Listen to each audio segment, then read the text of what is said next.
Chapter 1: The worst possible start. Pain. Excruciating pain, as if someone were driving a knife right between the bones of my skull. I wanted to scream, but no sound came out. I could only squeeze my eyes shut, feeling like my head was about to explode. After what felt like an eternity, I finally managed to pry my eyes open, trembling uncontrollably. As my vision gradually cleared, I found myself in a cramped, dark room so small it barely fit a single bed and a tiny desk, without so much as a window. Where am I? The last thing I remembered was being hit by that damn truck driven by old actor Fortune. Judging by this unfamiliar place, I must have traveled through time. I felt something sticky on my forehead and instinctively reached to touch it. Looking down, I saw my palm covered in bright red blood. My heart lurched in shock, my body frozen stiff, not daring to make a single sound. I glanced around before picking up a palm-sized mirror from the desk. Reflected in it was a delicate face that appeared about 18 years old, with a horrifying bloodied hole in the forehead visibly healing at this very moment. A chill crept from the soles of my feet to the crown of my head, the mirror nearly slipping from my trembling grip. I touched my forehead again, and the pain confirmed that I had truly traveled through time. The original body was killed by a sharp weapon piercing the forehead. Perhaps due to my time travel, I also gained temporary healing abilities. I waited for a while, but there was no movement in my mind, only the blood hole on my forehead healing completely to mark the passage of time. This beginning is utterly disastrous. Who knows when the memory fusion will come? It might never come at all. The original owner of this body was killed, the murderer's whereabouts unknown, leaving me in an extremely dangerous situation. I searched every corner of the room but found no self-defense tools or communication devices. There were no clocks or windows either, making it impossible to determine the time. Finally, I discovered a photo album in a drawer. It chronicled the original owner's life from naked infancy to present day. The album contained more than just the owner. A man and woman appeared repeatedly, likely the original owner's parents, with no other individuals featured. So it was a family of 3. I slowly moved toward the door, the only exit from this room. Unlike ordinary interior doors, this one had a peephole, something I'd only seen on entrance doors before. But it was a blessing in disguise, allowing me to observe any movement outside. I held my breath and carefully aligned my eye with the peephole to look outside. The peephole's field of vision was limited, but I could see the front door clearly. The area outside was dim and eerily silent, with no one in sight for now. Click! A crisp sound rang out as the door lock cylinder slowly turned, and the door began to creak open. They've arrived. Instinctively, I stopped breathing, my gaze locked intently on the distant front door through my room's peephole. Through the peephole, a middle-aged woman in high heels stepped into the entryway, clad in black stockings, a white blouse, and a tight pencil skirt, dressed like a typical office worker. As she bent down to change her shoes, I got a clear look at her face, the woman from the photo album, presumably the original body's mother. "I'm home," the woman said wearily, tossing her briefcase onto the entryway counter. Just then, a middle-aged man stepped out from my blind spot, probably the original body's father. His shirt was completely soaked through with sweat on the back, his feet bare, leaving wet footprints with each step. His walk was oddly stiff, like a toddler just learning to move. The woman froze, then immediately rushed to support him. "Lao Su, what's wrong with your face, Xiaozhan, Xiaozhan?" I squinted my eyes. Was she calling me? Did the original body share my name? I remained silent, just observing intently. The original body's father was acting very strangely. "Where's Xiaozhan? Not home?" The woman didn't have time to ponder further, immediately pulling out her phone to make a call while keeping her eyes locked on the room where I was hiding. My heart skipped a beat as I dared not move a muscle. "The doctor, yes, the doctor. Hold on, Lao Su. I'll call the doctor right away. Wife, don't worry, you'll see Xiaozhan soon." The man's voice was hoarse and deep, as if he hadn't had a drop of water for 3 days. "Old Su? You?" Before the woman could finish, the man suddenly lunged at her, his nostrils flaring violently like a dog sniffing at her neck, drool dripping onto her collarbone and stretching into thin silver strands. "So fragrant." The man's voice was thick. To my horror, his teeth began to grow longer and sharper. What the hell kind of fucked up world is this? My heart turned to ice, my pupils contracting sharply. Unfortunately, from the woman's perspective, none of this was visible. She sighed in relief, put away her phone, and gave the man a gentle push. "Lao Su, stop fooling around. Our son's still home. Let's wait until he's at school tomorrow." She had thought it was something serious, but it turned out he wanted that. Still, at their age, it was surprisingly rare, usually as limp as a noodle, but tonight he'd suddenly gotten frisky. I couldn't help cursing in my room. How could she not see how wrong this was? Her head was full of nothing but dirty thoughts, and tonight, she'd die because of it. The man's jaw cracked audibly, his lips splitting open all the way to his ears, revealing 3 rows of shark-like teeth. Drool mixed with blood dripped from his mouth, pooling on the floor into a dark puddle. I saw his fingers elongating, fingernails lifting to reveal writhing red flesh beneath. The woman tried to speak, but 5 bone spurs pierced through the man's fingertips and stabbed into her chest, blood splattering across the door. My dear, I've discovered a way for us to be together forever. Little Jean will join you soon, and then our family can stay together eternally. The man giggled mindlessly, his bloodshot eyes brimming with madness. Most disturbing was the grotesque bulge of his abdomen, pulsing with unnatural movement. A cold sweat trickled down the bridge of my nose as I desperately muffled my mouth to prevent any sound from escaping. The ensuing silence in the room made my hair stand on end. I squeezed my eyes shut, no longer daring to peer through the peephole at the hellish scene unfolding beyond. Monster, that man was absolute monster. And from his words, it was clear he had murdered my original body. I fought to control my emotions, yet my body continued trembling uncontrollably. With every ounce of focus, I analyzed the situation. The original body's corpse still remained here, likely because the woman would return home soon and he feared delaying her murder. Now, the man had already blocked the main door, and a wave of desperate helplessness surged through me. Trembling, I pressed myself against the peephole again, my breath nearly freezing in my chest. The next second, a bloodshot eye abruptly filled the entire view, its pupil dilated to the extreme, slowly and eerily scanning left and right, as though it could pinpoint my location right through the wooden door. A jump scare. My heart nearly leaped out of my chest. Panicked, I locked the bedroom door even though I knew it wouldn't stop him. It was the only thing I could do now. From outside came the sound of wet, sticky breathing, accompanied by a hoarse, inhuman chuckle. Found, you. Chapter 2 You should have known. My son, let daddy see how you've survived. The man laughed maniacally as he slowly raised his inhumanly twisted arm. Bang! The door shuddered violently as the man's laughter grew increasingly distorted, tinged with bone-chilling excitement. Good boy, soon, you'll see your mother. Crash! Another thunderous impact made the door lock groan under the strain. I staggered backward, my legs going weak as my mind screamed frantically to flee, yet reality left me with no escape, only the terrible sight of wall plaster cracking and crumbling around the doorframe with each shuddering impact. Crack! A fissure split outward from the lock. Through the gap, I saw a bloodshot eye fixated on me, swirling with sickening glee, like a starved beast finally catching the scent of prey. Don't hide, daddy's coming in now. I scanned the cramped apartment in despair, but there was nowhere to conceal myself. Fuck! Dying right after crossing into this world? Bang! The hinges gave way. I recoiled violently, my back slamming against the wall. No retreat left now. The broken doorframe revealed the hunched figure of a man slowly straightening up, his silhouette distorted and elongated against the backlight like some arthropod unfurling its limbs. I could hear my own frantic heartbeat, nearly bursting through my chest. Such disobedience. The man tilted his head, his lips stretching into an impossible grin. Why are you hiding from daddy? With desperate resolve, I grabbed the chair beside the desk. Fuck it. If I die facing the sky. If I live 10,000 years. Now, retreat meant death, standing ground meant death, but even a cornered beast will fight, let alone a man. I kept psyching myself up in my mind, as if this could lessen some of the fear. But the next second, the man suddenly exploded into action, moving at a speed that seemed inhuman. My vision blurred almost instantly before I could even retaliate. An excruciating, gut-wrenching pain tore through my abdomen. Thud! 5 bone spikes pierced clean through my stomach without resistance, while warm blood gushed out, splattering onto the man's frenzied face. Gaping, I stared in horror at the spikes embedded in my abdomen. The agony of them twisting inside me made my vision begin to dim. The bone spur slowly rotated, and I could hear the sound of my flesh being shredded. I couldn't hold back any longer. Ah! My scream echoed through the cramped room, yet the man only laughed, a sick chuckle that mocked my terror. Gradually, my consciousness began to fade. I couldn't even scream anymore. Am I going to die? As a transmigrator, I didn't even survive an hour. What a disgrace to all transmigrators. At the very moment my consciousness began to fade, an intense burning erupted from my abdominal wound, surging through my blood vessels. A bizarre squirming sensation spread beneath my skin as charcoal black scales crawled like tidal waves from the wound's edges, instantly covering my entire abdomen.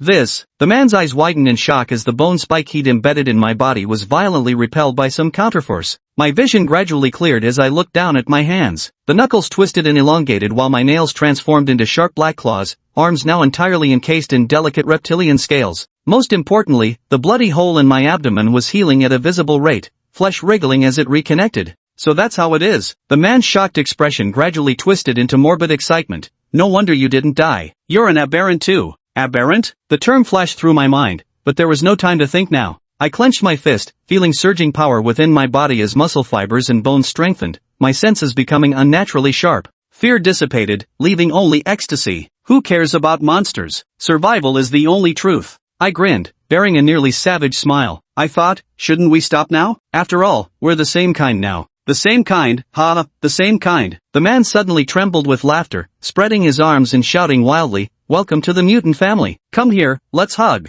Sure, I said softly, taking a slow step forward. The moment my foot touched the ground, the man's arms abruptly mutated to skin tearing apart as blade-like white bone spikes shot out, aimed straight for my throat. But I was faster. My already poised claws lashed out with precision, locking firmly around his attacking wrist. The bone spike stopped mere inches from my throat, utterly immobilized. With a forceful twist, the man's wrist bones shattered with an audible crack. Ah! Amid his scream of agony, my other claw had already pierced through his chest. This was the killing strike. Warm blood gushed forth, splattering across my scaled face. The man looked down in disbelief at his pierced body, trembling as he raised his head to meet my icy gaze. Why you? How could you have been prepared? It wasn't preparation. I spoke slowly. If you hadn't attacked, I would have. W.I. The man's blood-red pupils began to fade, his words becoming labored. Ha! I chuckled. Did you really think stabbing me through the gut could just be forgotten? You're not. Xiaozhan, wouldn't be like this. The man's eyes were filled with unwillingness as his body stiffened before collapsing heavily to the ground. Of course I'm not your son. I shook the blood off my hand.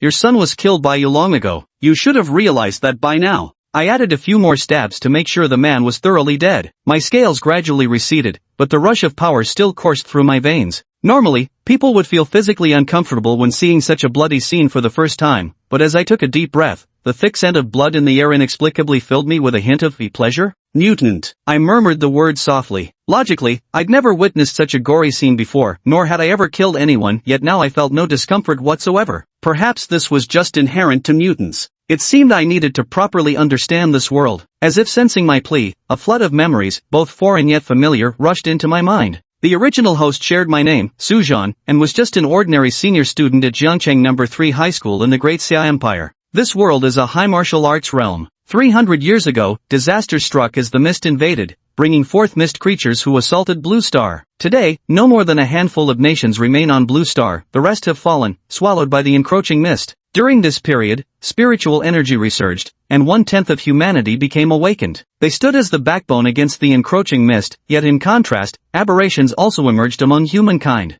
Some experts say that aberrant species are the offspring of the mist, a means by which they assault humanity. The transformation of humans into aberrant beings is entirely random, some are born as such, while others awaken to it only in their 80s or 90s. The original host's father likely awakened suddenly within recent days. Moreover, awakened individuals cannot mutate into aberrants. In the 300 years since the mist descended upon Blue Planet, there has not been a single recorded case of an awakened person transforming into an aberrant. On the surface, aberrants appear indistinguishable from humans, hiding among the masses while feeding on human flesh. Compared to awakened individuals, aberrants are weaker in position. Once an aberrant's identity is discovered and captured alive, they most likely cannot withstand torture and will divulge everything they know. 286 years ago, Xia carried out a sweeping purge operation based on the 6 degrees of separation theory, publicly announcing the eradication of 90% of the nation's aberrants. From that moment on, no aberration dared to reveal their identity, not even to their own kind. If exposed, the only way to eliminate the risk was to kill the other party, somewhat similar to the dark forest principle I'd learned about in my previous life. This was exactly what my original body's father had done. After his identity was exposed, even though I was his own son, he had tried to kill me. To maintain internal stability, nations established special organizations of awakened beings to hunt aberrations. In Great Xia, it was called the Aberration Purification Bureau. Damn it! I gazed at the blood-soaked home filled with signs of violent struggle. If my mutant identity were exposed, there would be no escaping death. But now, with the original body's parents brutally murdered in this house, I'd become the prime suspect. Left with no choice, I resolved to destroy the evidence. I grabbed medical alcohol from the cabinet and doused the scene, paying particular attention to the corpses of the original body's parents. Then I changed out of my tattered clothes and put on an everyday outfit. Gently pushing open the door, I was greeted by complete silence outside. I placed the unworn sneakers belonging to the original body at the doorstep, retrieved a lighter from the original's memories, and lit several sheets of paper that fluttered midair before landing on the alcohol. Blue flames erupted instantly, with fiery tongues leaping along the alcohol trail toward the bedroom. In the blink of an eye, the house was engulfed in roaring flames. The motion sensor light in the corridor seemed broken, remaining unlit. I slipped off my house slippers and put on the sneakers by the door. The slippers were already soaked in alcohol, and wearing them outside would leave evidence. Closing the door behind me, I glanced around. I felt fortunate that the original body lived in an old stairwell apartment within an aging residential complex, devoid of even surveillance cameras. This gave me ample room to maneuver. Treading lightly down the stairs, I found the outside plunged in darkness. Having checked the clock at home, I knew it was already 11 p.m. The entire neighborhood lay in deep silence, not a soul in sight. I pulled my coat tighter and surreptitiously headed in a certain direction. The old residential complex had narrow roads, with private cars parked haphazardly everywhere, making it impossible for large vehicles like fire trucks to enter. Besides, it was the middle of the night. Contacting car owners to move their vehicles would be nearly impossible. Even if fire trucks arrived, they'd be stuck helplessly at the entrance. That was precisely why I'd chosen arson to erase the scene. Burn it all clean. As I exited the complex, I faintly heard an explosion behind me. I knew it was the gas cylinder at home detonating. Right now, I needed to carefully prepare my wording for the impending interrogation by the Irregular Containment Bureau. At 6 the next morning, I found myself in an interrogation room at the City Patrol Division. A square-faced middle-aged man in a Patrol Division uniform calmly recounted the previous night's events. Around 11 p.m. last night, a sudden fire broke out in Unit 302, Building 12 of Happiness Residential Complex. Due to severe blockage by private vehicles in the residential area, the fire truck was delayed by 36 minutes before arriving on the scene. Unit 302 was completely burned down, and the fire spread to the entire 6-story-old building. Fortunately, the residents evacuated in time, but the couple from 302 was nowhere to be found. After investigation, we concluded that they had been reduced to ashes. A young patroller from the City Patrol Bureau sat nearby, and the two of them conducted the interrogation together. A camera was set up beside the table to record the questioning. I sat across from them, staring blankly at the disposable paper cup on the table. The hot water inside had gone cold, yet I hadn't touched it. The Patrol Bureau was an official organization, the law enforcers of Great Xia. Unlike the Abnormal Cleansing Division, they only dealt with matters concerning ordinary people. Inspector Chen, with his square-jawed face, flipped open his notepad and tapped his ballpoint pen against the words, "Son of the owner of Unit 302, you were the first to report this?" That was me. I didn't even raise my eyelids. I had just reached the neighborhood gate when I heard. My voice suddenly caught, my eyes rimmed red, when I heard the explosion. Inspector Chen glanced at the records. It was past 11 at night. If you weren't sleeping at home, what were you doing outside? Buying cigarettes for my dad. I pulled out a crumpled pack of Yushi from my pocket. He's got a heavy smoking habit, always needs one in the middle of the night. Yesterday, he asked me to get this brand specifically and gave me the empty pack so I wouldn't mess up. Any witnesses? I sat in the interrogation room as Detective Chen asked me calmly. The young officer beside him kept taking notes without interrupting. I spoke slowly. Xiao Zhang, the night shift clerk at Meijia convenience store, knows me. I often buy cigarettes at this hour. I'm a high school senior, don't own a phone. Last night, I borrowed his mobile to call the authorities. This was all part of the story I had meticulously crafted beforehand, relying on the original body's memories. Using every scrap of available information, I spun a relatively convincing tale out of thin air. Inspector Chen tapped his notebook with the pen tip, then suddenly leaned in and asked me, "Do you know why the fire started?" "I don't know." My voice carried a suppressed sob. The young patrol officer glanced up at my reddened eyes, then lowered his head to continue writing. Inspector Chen suddenly changed the question. "Have your parents offended anyone recently?" "My dad is just a small contractor, and my mom is an accountant." My voice trailed off, quieter and quieter. Who could they possibly have offended? The interrogation room fell silent for a moment before Inspector Chen asked again, "Have your parents shown any unusual behavior recently?" I shook my head. "No." "Are you sure?" He stood up and walked over to me, placing his hand on my shoulder. "Like any physical discomfort? Acting strange?" "No." I shook my head again, "Just very ordinary." The young officer paused his writing and exchanged a glance with Officer Chen. Officer Chen walked back to his seat, closed the notebook, and said, "That'll be all for today. We'll contact you if we need you again. Your cooperation would be much appreciated." He handed me a tissue and said, "My condolences." My eyes vacant, I nodded and was about to stand up to leave when suddenly a voice called out, "Wait."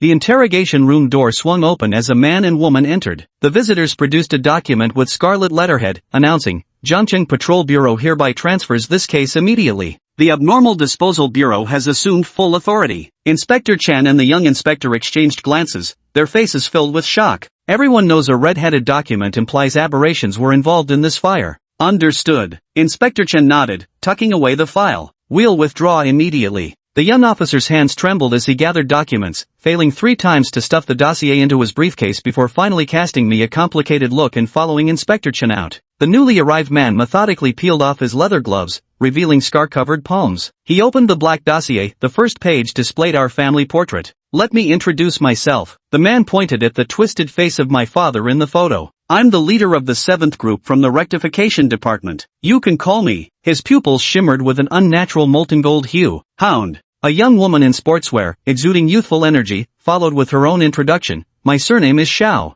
My heart tightened. The City Patrol Bureau's interrogation had just been the appetizer, the real test was coming. Hound suddenly asked, "Did you know there was an aberrant in your household?" "What do you mean?" I suddenly looked up, agitated. If my parents were deviants, I'd be dead long ago. "This is slander. My parents are already dead. Why would you still?" The Hound smiled and said, "When did I say it was them?" I pointed at myself. "There are only 3 people in my family." "Are you implying I'm the deviant?" I wasn't sure if he had proof that I was a deviant, but playing dumb was my only option. The Hound asked again, "Let me change the question then. Do you know about awakened ones?" "Of course I do." The anger hadn't faded from my face. After being called an aberration, fury seemed only natural for someone my age. Awakened ones, every school in Dacia has courses about them. Their awakened manifestations are called soul marks, with abilities ranging wildly across the spectrum. My soul mark isn't particularly strong in combat, but it's exceptionally useful for finding things. "Care to take a guess?" said the Hound. I could hear my own violently pounding heartbeat. The Hound's gaze seemed to pierce right through me. "Is your soul mark for identifying aberrations?" I guessed uncertainly. After all, his name was Hound, related to scent. The Hound didn't answer, just kept staring at me with eerie, molten gold eyes. My back was soaked with cold sweat. "Speak the truth," the Hound said coldly. "I can make your death quick. Otherwise, this is slander." I slammed the table and stood up abruptly, trembling with fury. "My parents just died, and this is how you treat the victim's family? I'll expose you all." The next second, the Hound moved swiftly, grabbing my throat and lifting me up, his grip tightening slowly. My feet left the ground, the suffocating pain making my vision go black. My aberrant power surged wildly. I felt as if I would transform into my aberrant form any second. No, judging by that earlier strike, I'm no match for him. I absolutely can't reveal myself now. I can only bet that humans haven't yet figured out how aberrant mutants disguise themselves. If they could distinguish them, aberrant mutants would have been extinct long ago. With all my strength, I struggled to suppress the aberrant force within me. As the Hound tightened his grip, my face turned purple like liver, and I thought to myself, I'm going to die again. Are all government operatives like this? "Brother Do," Xiao Shi suddenly called out. "You won't get any answers from him like this while choking him." The Hound released his grip, and I collapsed heavily to the ground, gasping greedily for air, my throat burning with pain. "You all, this is forcing a confession through torture." I struggled to say, "I will report you." The hunting dog looked down at me with inscrutable eyes. Moments later, he walked toward the door, leaving behind these words, "Xiao Shi, explain it to him." After the door closed, Xiao Shi crouched down with an apologetic smile saying, "Sorry, Brother Do just has this temper. It's a routine test, hope you understand." I felt slightly relieved inside but maintained an outwardly furious expression. Pointing at the camera, I demanded, "A test? I want all the people of Dacia to see how you conduct your tests." Xiao Shi, however, smiled and handed the camera to me, saying, "We had already turned it off by the time you arrived. No recording, no evidence. Even if you tell others, who would believe you?" I took the camera, staring intently at Xiao Shi, unable to speak, but inwardly laughing. The hunter indeed had no solid proof. I had gambled right. "Now," Xiao Shi said gravely, "can we have a proper talk? About the inside story of that fire." I countered, "What's that guy's real name?" "There's no harm in telling you this," Xiao Shi said. "His name is Dubin." Dubin? Quite fitting with the nickname Bloodhound. Just like how my original body's father stabbed me in the abdomen, I won't let this matter rest. I committed this name to memory and sat back down. "You're the victim's child. You have the right to know this," Xiao Shi said slowly. "Based on the information we've uncovered, your father was an aberrant. So, he definitely had the ability to escape before the fire completely spread. So it was discovered after all? Seems aberrants are really fire resistant. They can burn for so long without being completely destroyed." My eyes widened in shock. Impossible. Absolutely impossible. If my father was an aberrant, I would have died long ago. Please try to remain calm. Xiao Shi's tone was gentle yet firm. So, he was killed by someone. The fire was just the murderer's means of disposing of the evidence. And the killer is most likely an aberrant. Because if it were an awakened, they wouldn't bother wiping evidence, they'd probably bring the corpse to us to claim the bounty. I nodded blankly, as if unable to accept that answer. Xiao Shi sighed and continued, "Happy Neighborhood has no surveillance cameras, and we currently have no way to find the perpetrator. But we'll keep investigating this matter. Please accept my condolences." Afterward, I was released by the City Patrol Division. The authorities transferred my original self's parents' inheritance to me under my name, 300,000 in total. Finally got through this hurdle, I thought with relief, but I was still very worried. The investigation into the fire would continue, and no one knew what would happen next. More importantly, there was my current identity as an aberrant. My name is Su Zhan. Mutants need to feed to survive and grow stronger, and the nature of our prey goes without saying. The more I thought about it, the more agitated I became, so I simply stopped dwelling on it. Right now, finding a place to live took priority. My original residence had been burned down and was obviously uninhabitable, so I rented an apartment near Jiangcheng No. 3 High School, the alma mater of my former self. When the school learned what had happened to me, they generously granted me an indefinite leave, telling me to return whenever I'd regained my equilibrium.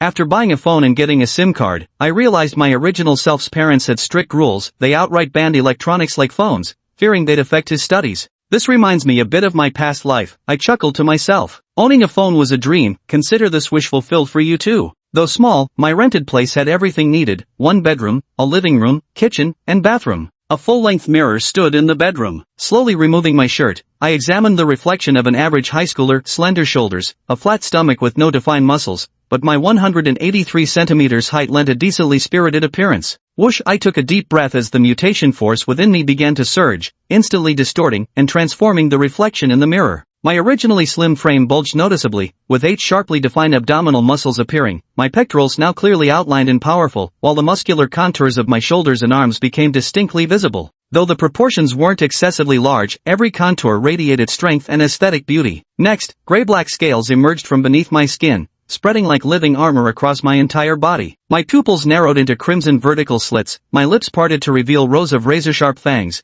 and even my fingertips extended into half-inch-long black claws. Staring at this unfamiliar version of myself in the mirror, I slowly raised my arm. The scales rippled along with my contracting muscles like waves, and I could viscerally feel the terrifying power coursing through my veins. Is this the real me? The monster in the mirror revealed a chilling smile. I can sense that my current power is just one step away from reaching low-risk level. According to the original host's memories, on Blue Star, awakened individuals are classified into 5 realms: Dew Realm, Stream Realm, Tide Realm, Abyss Realm, and Ocean Realm. Meanwhile, aberrants are categorized as low risk, medium risk, high risk, extreme risk, and calamity. When first awakening as an aberrant, one typically doesn't immediately reach the first stage. Like my current state, it doesn't have an official name, people simply refer to it as unranked. I returned to my normal state, the scales gradually receding from my body. Let's rest for a while first. I leaped backward, landing heavily on the bed. Aberrations don't have it easy in this world. Not only do they need to hunt humans to survive, but they also have to evade the pursuit of the awakened. Tough days lie ahead. A month later, I returned to Class 2, senior year at Jiangcheng 3rd High School. When I pushed open the classroom door, the noisy room fell silent for a split second. Dressed in a black windbreaker with the collar flipped up, I silently made my way down the aisle. For this entire month, I haven't felt the desire to hunt humans, yet it's common knowledge on Blue Star that mutants must hunt humans to survive and grow stronger. Strangely enough, I can eat whatever I want without any issues. This leaves me torn between worry and relief, happy that I no longer need to risk hunting, as I've always resisted the idea of preying on others, worried about whether I even count as a mutant anymore, and how I'm supposed to grow stronger. After crossing worlds, the last thing I want is to live an ordinary life. Isn't that Su Zhan? I heard his parents were burned alive. How tragic. Scattered whispers spread through every corner of the classroom. I walked expressionlessly to my seat, shoved my backpack into the desk compartment, and could feel the classmates' gazes, some filled with pity, some curiosity, and others avoiding me altogether. My cousins in the fire department and said the flames were massive that night. Shoo, keep your voice down. What's there to fear? His parents already. Quiet. A sharp reprimand cut off the students' chatter as a refined young man in gold-rimmed glasses stepped onto the podium. He surveyed the classroom and declared, "The day after tomorrow is the awakening day, and you're still thinking about things unrelated to it. On awakening day, the Great Xia officials will send personnel to assist those who have turned 18 in undergoing a unified awakening. It's a chance to transcend social classes." The students shrank their necks slightly and immediately picked up their textbooks, pretending to study diligently. I lifted my eyelids slightly. The person at the lectern was Mr. Wang, homeroom teacher of Class 2, Senior Year 3. He may appear authoritative in front of his classmates, but privately he gets along with them quite well, which is precisely why they respect him even more. "Su Zhan, come to the classroom to collect your new textbooks," Teacher Wang said before leaving the classroom. I reluctantly got up. My books had long been reduced to ashes, yet Teacher Wang still remembered and specially prepared new materials for me. I gently knocked on the faculty office door, and a clear male voice answered from inside, "Come in." Pushing open the door, I saw 4 teachers busy at their respective tasks. By the window, Teacher Wang looked up. "Su Zhan."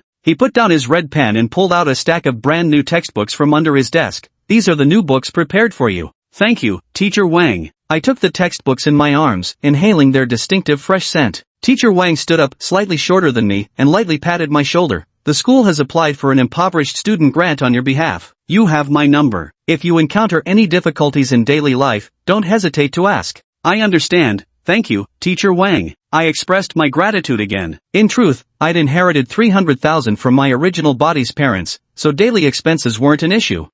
We're all adults here, so I won't lecture you about this. Teacher Wang abruptly changed the subject. Have you bought the awakening potion yet? The awakening potion can increase human awakening probability. Official data shows it boosts the natural 10% human awakening rate by 3%, but its price remains stubbornly high, averaging around 350,000 on the market. Yet many still purchase it. Not yet, I replied. Teacher Wang sighed and retrieved a document from his drawer. The authorities just announced increased subsidy quotas for this year's high school seniors potions. Given your circumstances, you can apply for hardship assistance, which can reduce the fees by 20%. The awakening day is the day after tomorrow. If you want to buy, do it soon, but also act within your means. Just be responsible for your future life. I recall from the original body's memory that last week, a couple in the Eastern District sold their only house to buy a Celestial Awakening brand potion for their son. After taking it, the child only ran a high fever for 3 days and ultimately failed to awaken. In despair, the father leaped from the rooftop of the pharmaceutical company. Even the cheapest Dawnlight potion on the market now costs 300,000.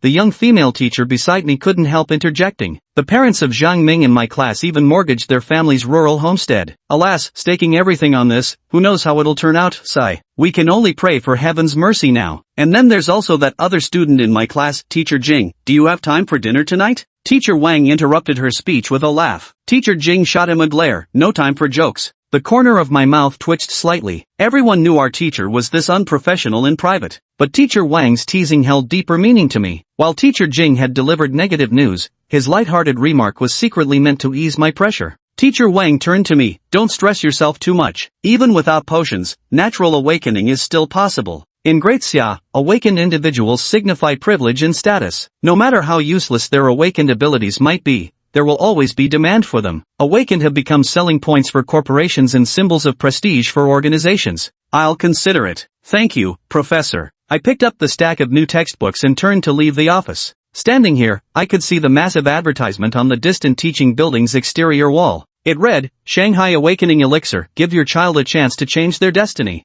Down payment as low as 80,000, interest-free installments available.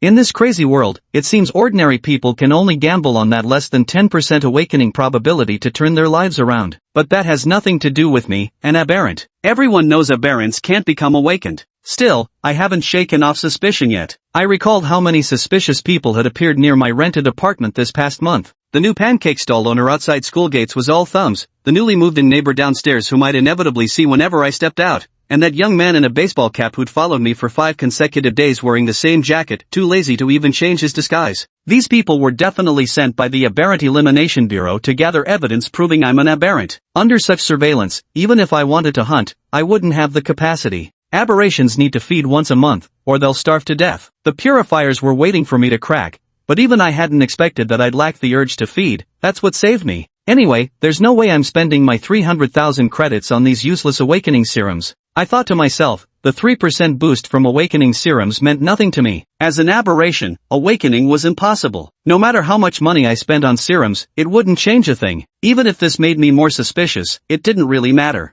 After all, it's perfectly reasonable for a freshly turned 18 high school senior not to gamble their entire life savings on an extra 3% chance, right? I carried a stack of new books back to my seat while the classroom buzzed with discussions about awakening serums. Someone deliberately raised their voice, boasting that their father had pulled strings to buy a celestial enlightenment serum, costing 2 years' salary, drawing murmurs of envy and awe from those around. The chatter continued about the lavish benefits of joining the Abnormality Purification Division as an awakened, with some even claiming sports cars came with the package. Amid this fervent excitement, I sat in silence like an outsider. After all, as a mutated variant, I didn't even qualify to gamble on that 10% success rate. At that moment, a waft of perfume drifted by as Li Yuqin leaned against my desk, twirling a lock of hair around her finger. She wore a beige knitted short-sleeve top paired with a light blue pleated skirt, standing about 165 centimeters tall with fair skin. She was the original soul's first love, but after reviewing my memories, I overturned this romanticized image. Did you get your new textbooks? She asked me. Yeah, I replied without looking up as I continued organizing my books. What brand of awakening potion are you planning to buy? My dad knows someone at the Drug Administration, so he can get a discount. She lowered her voice as she spoke. The moment the words left her mouth, a dictionary crashed onto the desk. Eugene, don't waste your breath. Du Feng stood in the aisle with one hand in his pocket and sneered. With his family's situation, he probably can't even afford the cheapest morning dawn. Li Yuqin frowned slightly. Du Feng, did I say anything wrong? Du Feng leaned over, bracing his hands on my desk, his spiky hair almost touching my face. I heard your house burned down, not even a steel beam left. Want me to toss you a couple of potions out of charity? The classroom fell silent, as everyone knew the reason. Du Feng and Li Yuqin's parents were important figures in Zhengcheng. Du Feng had a crush on Li Yuqin, while she used me as a shield. Thanks for your concern, I said calmly, closing my textbook, but my business is none of your concern. Li Yuqin seized the moment to loop her arm through mine. Come on, let's go to the convenience store. I'll treat you to bubble tea. I quietly withdrew my hand. No time. Li Yuqin's face stiffened, but she quickly smiled again. Tonight's my birthday party. I've invited the whole class, don't forget to come. With that, he walked away. Kid, Du Feng grabbed me by the collar and shoved me against the wall. Don't push your luck. Who the hell do you think you are, getting so close to Eugene? The classroom fell completely silent, his lackey snickering with malicious glee. I looked at him calmly, finding him utterly ridiculous. Don't worry, I straightened my collar. I have no interest in your little games. Du Feng paused, momentarily taken aback. You'd better remember what you said today. With that, he roughly bumped past me and left. I returned to my seat and flipped open the textbook, thinking I'd need an excuse to skip the birthday party tonight. The name Du Feng reminded me of Du Bin. I searched online but found nothing substantial, especially about Du Bin. I couldn't even find his profile. It seems Daxia keeps the identities of Purge Division investigators strictly confidential. Comparing Du Feng and Du Bin's faces, there's about a 50% resemblance. I'm certain they're brothers. This birthday party just got interesting. As night deepened, I arrived at the Riverside Villa. Li Yuqin said her parents were away on business, leaving only her and the servants at home. I leaned against the balcony's shadows, holding an untouched glass of lemonade. This Riverside Villa was worth over 20 million, what a rich girl indeed. In the distance, Li Yuqin was surrounded by a crowd, her silver sequined mini dress dazzling under the lights tonight. Why are you hiding here alone? Du Feng appeared behind me with a whiskey in hand, sporting casual suit attire tonight, his spiky hairstyle looking rather ridiculous. I couldn't be bothered to respond. He scoffed and leaned closer. Stop pretending. People like you only get in here because Yuqin pities you. Laughter erupted from the poolside as Li Yuqin was jostled by the girls while looking around. Go on. Du Feng gave me a shove. Your goddess is waiting for you. I didn't budge. Since she hadn't called for me, I wasn't about to narcissistically insert myself and become a laughingstock. Du Feng hadn't expected me to take the bait. He waved for his lackeys to circle around. They jeered at me while Du Feng swayed his wineglass, declaring that Yuqin wouldn't fall for my act. Laughter erupted again from the poolside, where Li Yuqin and another girl were pointing at her phone screen, giggling without even glancing in this direction. I realized Du Feng was right about Li Yuqin. She looked down on me, used me as a shield, and remained indifferent when I was bullied. When it came down to it, she was the cruelest one of all. A bleached-haired lackey grabbed my collar, but a single get lost from me made them retreat half a step. Just as Du Feng was about to explode, all the lights in the manor suddenly went out. Chapter 7. Let's end this child's play.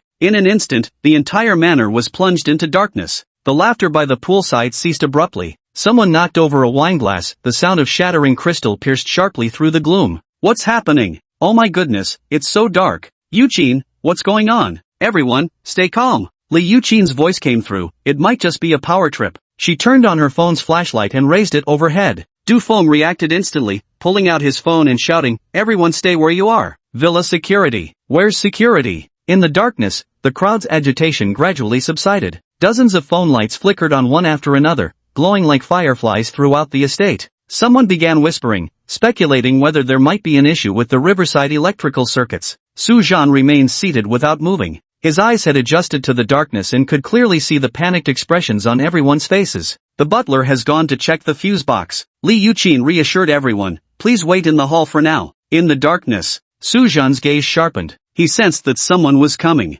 Not far away. Ah! A piercing scream rang out. The crowd instantly erupted into chaos, with flashlight beams from phones scattering wildly. What was that sound? Damn it, something's wrong. Report to the authorities, hurry and report. What's going on? Li Yuqin's voice was already trembling with tears. Du Feng yanked her behind him. Villa security. Where the hell are those goddamn guards? Another scream pierced the air. The crowd instinctively turned their camera flashes toward the sound. This time, everyone clearly saw the face of the newcomer. A figure with a white mask, revealing a pair of crimson eyes and a slender tongue extending from the mouth, instantly pierced through a boy's chest. Run! A mutant. It's a mutant. Help! Someone help me. Call the authorities. Quick, call them. Damn it. No signal. The crowd immediately scattered in panic like headless flies. Li Yuqin's high heels got stuck in the lawn, causing her to fall and sit on the ground. She abruptly turned her gaze towards Du Feng running nearby. Du Feng, don't abandon me. Yet Du Feng sprinted towards the parking lot without even looking back, leaving Li Yuqin utterly bewildered in the wind. Su Qian silently ran deeper into the villa.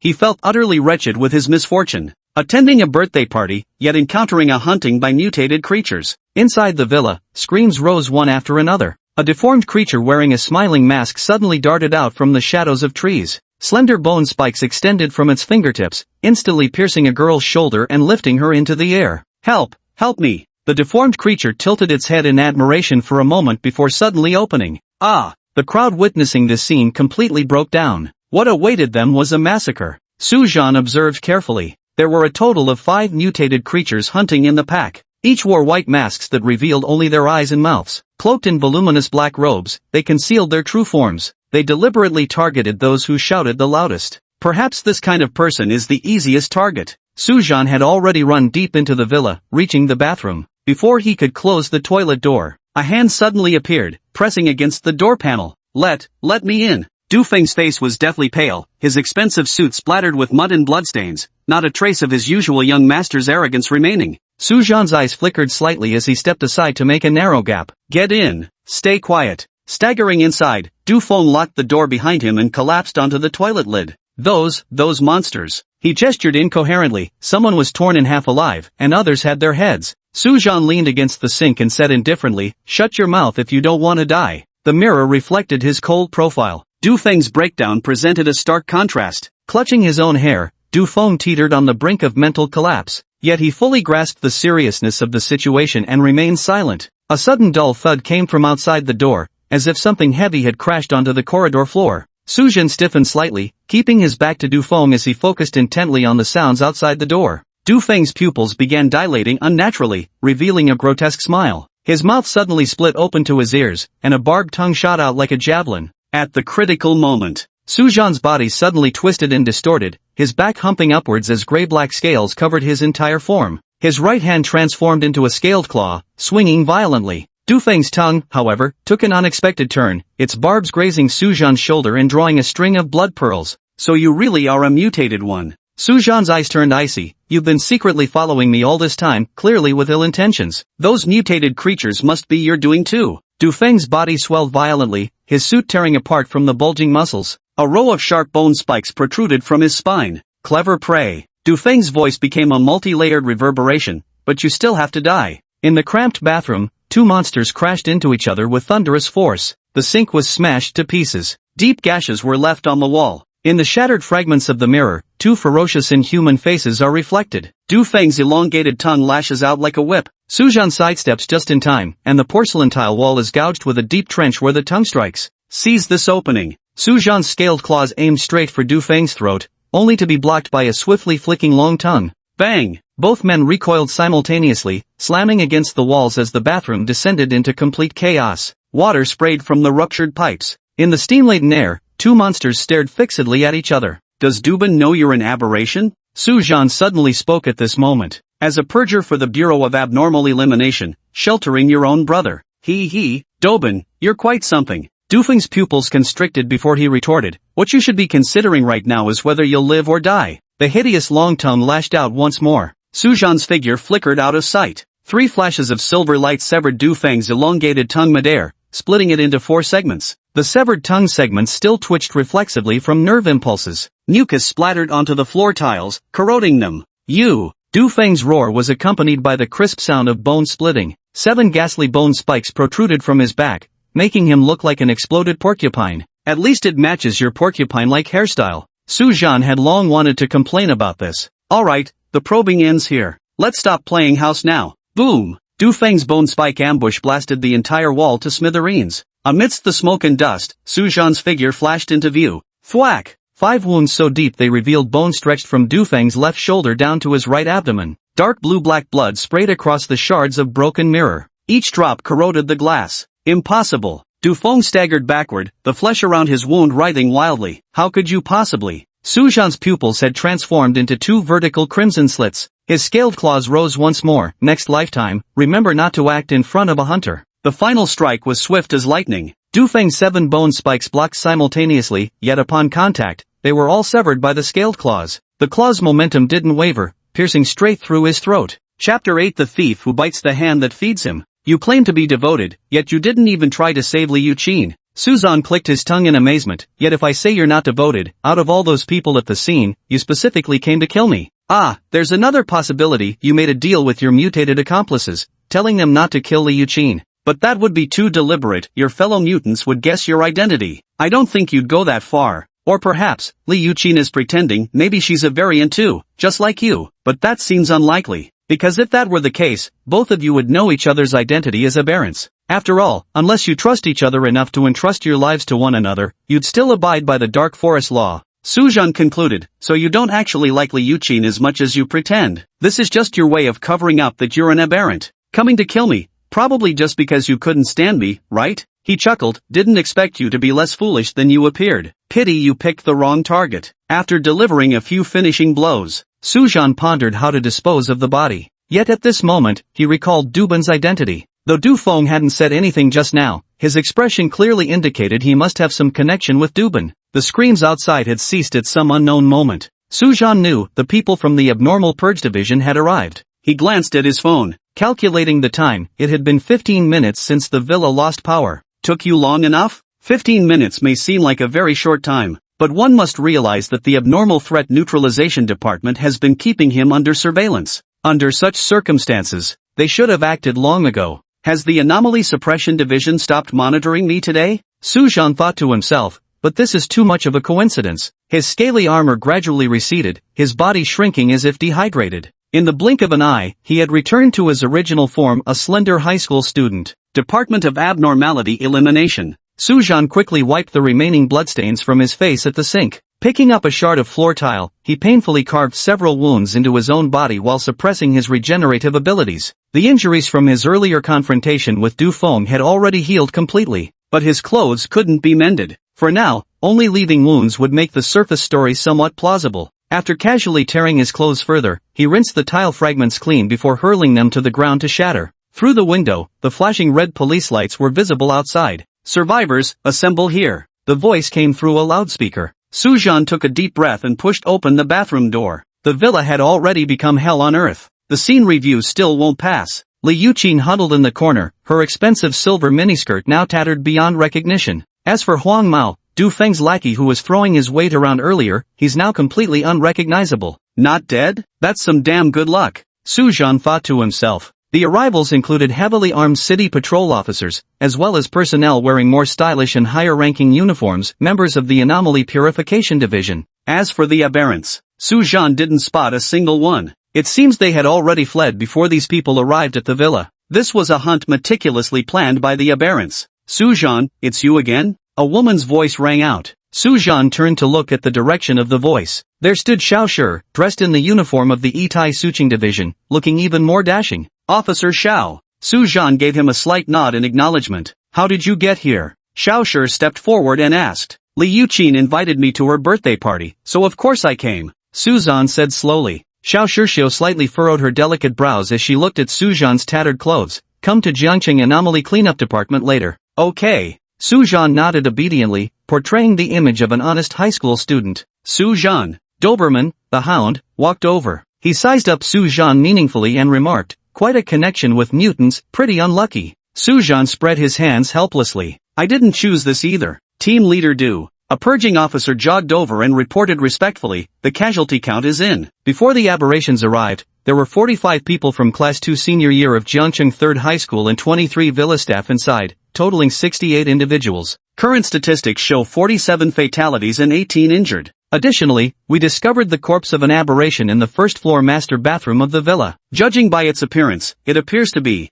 At this point, he stole a glance at Doberman's expression, leaving the sentence deliberately unfinished. Who is it? A sense of foreboding rose in Du Bin's heart. It's Du Feng. The purger immediately lowered his head after speaking, not daring to meet Du Bin's gaze. Du Bin turned his head abruptly and fixed Sujan with an intense stare. The air around them suddenly turned ice cold. Several officers from the Purification Division involuntarily took half a step back, and even Xiao Shi subtly tensed up. Su Zhan could feel an invisible pressure closing in around him. That was a mental intimidation unique to the awakened. Ordinary people under such pressure would often involuntarily spill the truth. Doberman suddenly reached out and clamped a hand on Su Zhan's chin. "Look into my eyes and say it." Doberman's pupils turned to molten gold. "Did you see how my brother died?" Xiao Shi suddenly stepped forward. "Team leader Du, he's just a high school student. There's no rush to ask these questions during the interrogation. I really don't know." Su Zhan trembled as he spoke. "I was so scared that I hid in the cubicle the whole time." A cold sweat dripped from his forehead at just the right moment.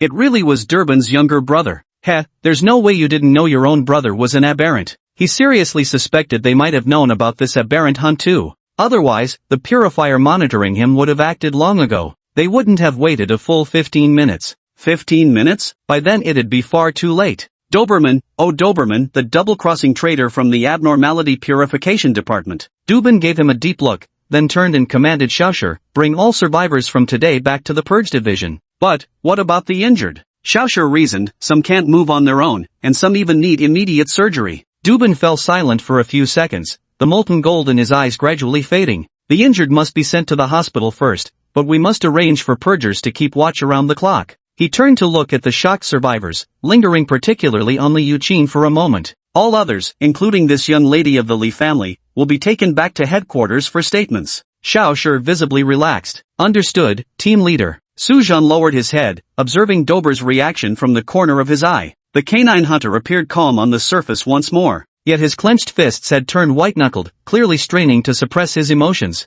Medical personnel began transporting the wounded in groups. The Purification Bureau began transporting the survivors. Su Zhan was arranged to sit in the back of a black van, flanked on either side by a fully armed purification agent. This trip to the Purification Bureau probably wouldn't be so easy to bluff his way through. Chapter 9, Forced Interrogation by Violence. The interrogation room of the Jiangcheng Abnormality Suppression Bureau was more minimalist than expected. Under the fluorescent light stood one metal table and 3 chairs. In the corner blinked a surveillance camera with a red dot. Dobbin slammed a stack of files onto the table and sat down opposite Su Zhan. Xiao Shi stood to the side, holding a clipboard, his expression complex. Name: Su Zhan. Age: 18 years old. Dubin pushed a photo towards Su Zhan. Explain this. That was Du Feng's corpse in the master bedroom's bathroom. Su Zhan blinked. I don't understand. Bang! Dubin suddenly slammed the table and stood up, his gilded pupils narrowing into slits. My brother died in that bathroom. Xiao Shi cleared her throat lightly. Team leader Du, mind the procedure.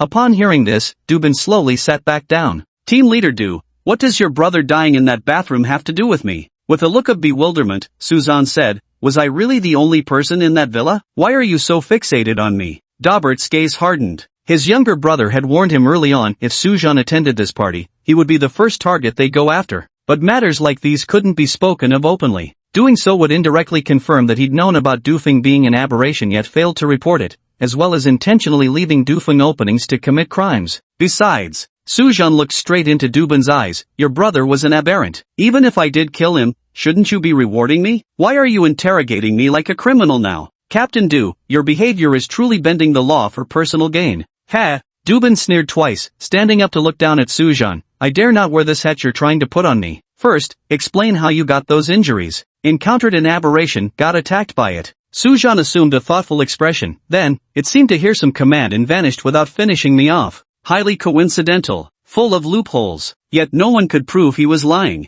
Xiao Shi, bring out the autopsy report. All right. Xiao Shi took a sip of water. Hearing the request, she pulled out a sheet from the file and read softly, Dufeng, aberrant species, cultivation level unranked. Cause of death, spinal fracture. Multiple wounds found on the body, including a fatal one at the heart, but forensic analysis determined it was delivered post-mortem as a finishing strike. Does it feel familiar? Dubin said with a chill in his voice. From this report, he could vividly picture the scene of his younger brother being slain by Su. That was his own flesh and blood. Blood is thicker than water. What does this have to do with me? Su Zhan was certain Dubin couldn't produce evidence. Maybe those mutants killed each other. He killed Dufeng purely in self-defense. What kind of logic is it that allows others to kill him but forbids him to fight back? Blame yourselves for choosing the wrong person. You seem to have already secured victory. Depan said coldly. Su Zhan remained silent, though his expression was non-committal. What else? The villa's surveillance system had already been disabled by the aberration using some method. Not to mention he deliberately avoided the cameras inside the villa. Chief Du. Sujan smiled, with your own younger brother being an aberrant, you might want to focus more on keeping your official hat. You'd better polish your wording thoroughly, figure out how to deceive the authorities. Otherwise, you might end up serving time. Ha, no need for your concern. Dubin locked eyes with Sujan and said, however, I hope you can continue to smile this happily in what comes next. What do you mean? Sujan instinctively asked. The next moment. Xiaoshi's body suddenly swayed, the documents in her hand slipping to the ground. She blinked in confusion, trying to reach for the table to steady herself, but her entire body went limp as she collapsed. Officer Xiaosu? At this moment, Sujan understood everything. Dapan wasn't completely helpless against him. There was another tactic, forced interrogation through violence. Dapan leisurely locked the interrogation room door, then turned around with a sinister grin stretching across his face. Slowly rolling up his sleeves to expose his forearms, he said, now, we can have a proper chat. You're really something, resorting to vigilante justice. Suzan said slowly. He had no other choice, there was no retreat left. As for fighting back, first, exposing the identity of an aberrant is a guaranteed death sentence. Second, he couldn't defeat Doberman in a fight either. Third, his phone had already been confiscated, he couldn't even leave behind any evidence. A lynching? Dober drew a specially designed stun baton from his waist, its body crackling with electricity. For dealing with scum like you, no method is too extreme. The stun baton suddenly thrust forward. The movement was so fast Sujan couldn't even dodge in time. Ah! Sujan let out a scream of agony, his entire body curling up on the chair. For an ordinary person, this electric shock would be enough to cause disability, but for him, it was merely flesh-deep pain. Yet now, he had to play this role convincingly. Speak! Dober kicked over the chair, sending Sujan crashing heavily to the ground. How did you kill my brother? Sujan gasped in pain. I really don't know. Still playing tough? With a vicious grin, Dober pressed another button on the stun baton, making the electric arcs grow even more violent. Now you won't just be acting hurt. Testing, it must be testing. As the saying goes, if deviants could be identified in their human form,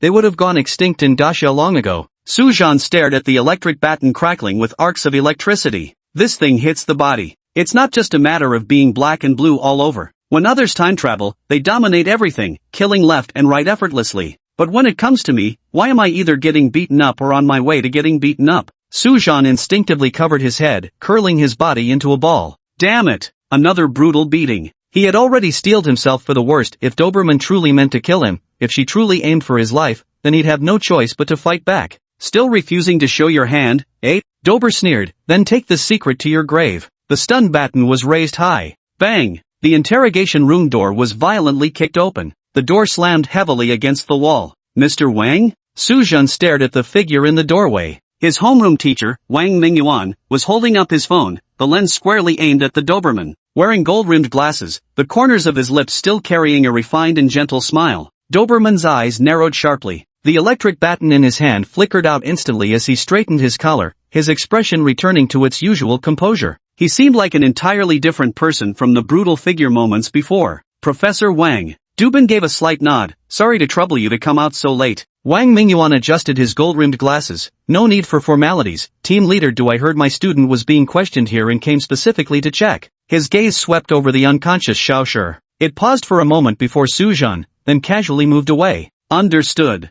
Dober kept his composure as he put away the stun baton. Your student has been through so much tonight. They really need a teacher's company. Suzhan was bewildered. Someone capable of making someone as arrogant as Dubin lower his demeanor. This bargain price homeroom teacher of his isn't simple at all. Has the casualty count been finalized? Wang Mingyuan strode slowly into the interrogation room. Initial estimates put the death toll at 47. Dubin's voice was devoid of emotion, including my younger brother Dufeng. My condolences, but... Wang Mingyuan glanced at the still recording phone. Considering the circumstances, team leader Du, isn't it somewhat inappropriate for you to personally interrogate my student right now? Occupational habit, pardon me, after all. Doberman gave Suzhan a meaningful look. Everyone who survives tonight warrants thorough questioning. Understood. Wang Mingyuan smiled. Then now, may I take him back? We'll cooperate with any follow-up investigations as needed. Just reach out anytime, though by then, it likely won't be you taking his statement. Of course. Dubin's lips twitched slightly. Take care, Professor Wang.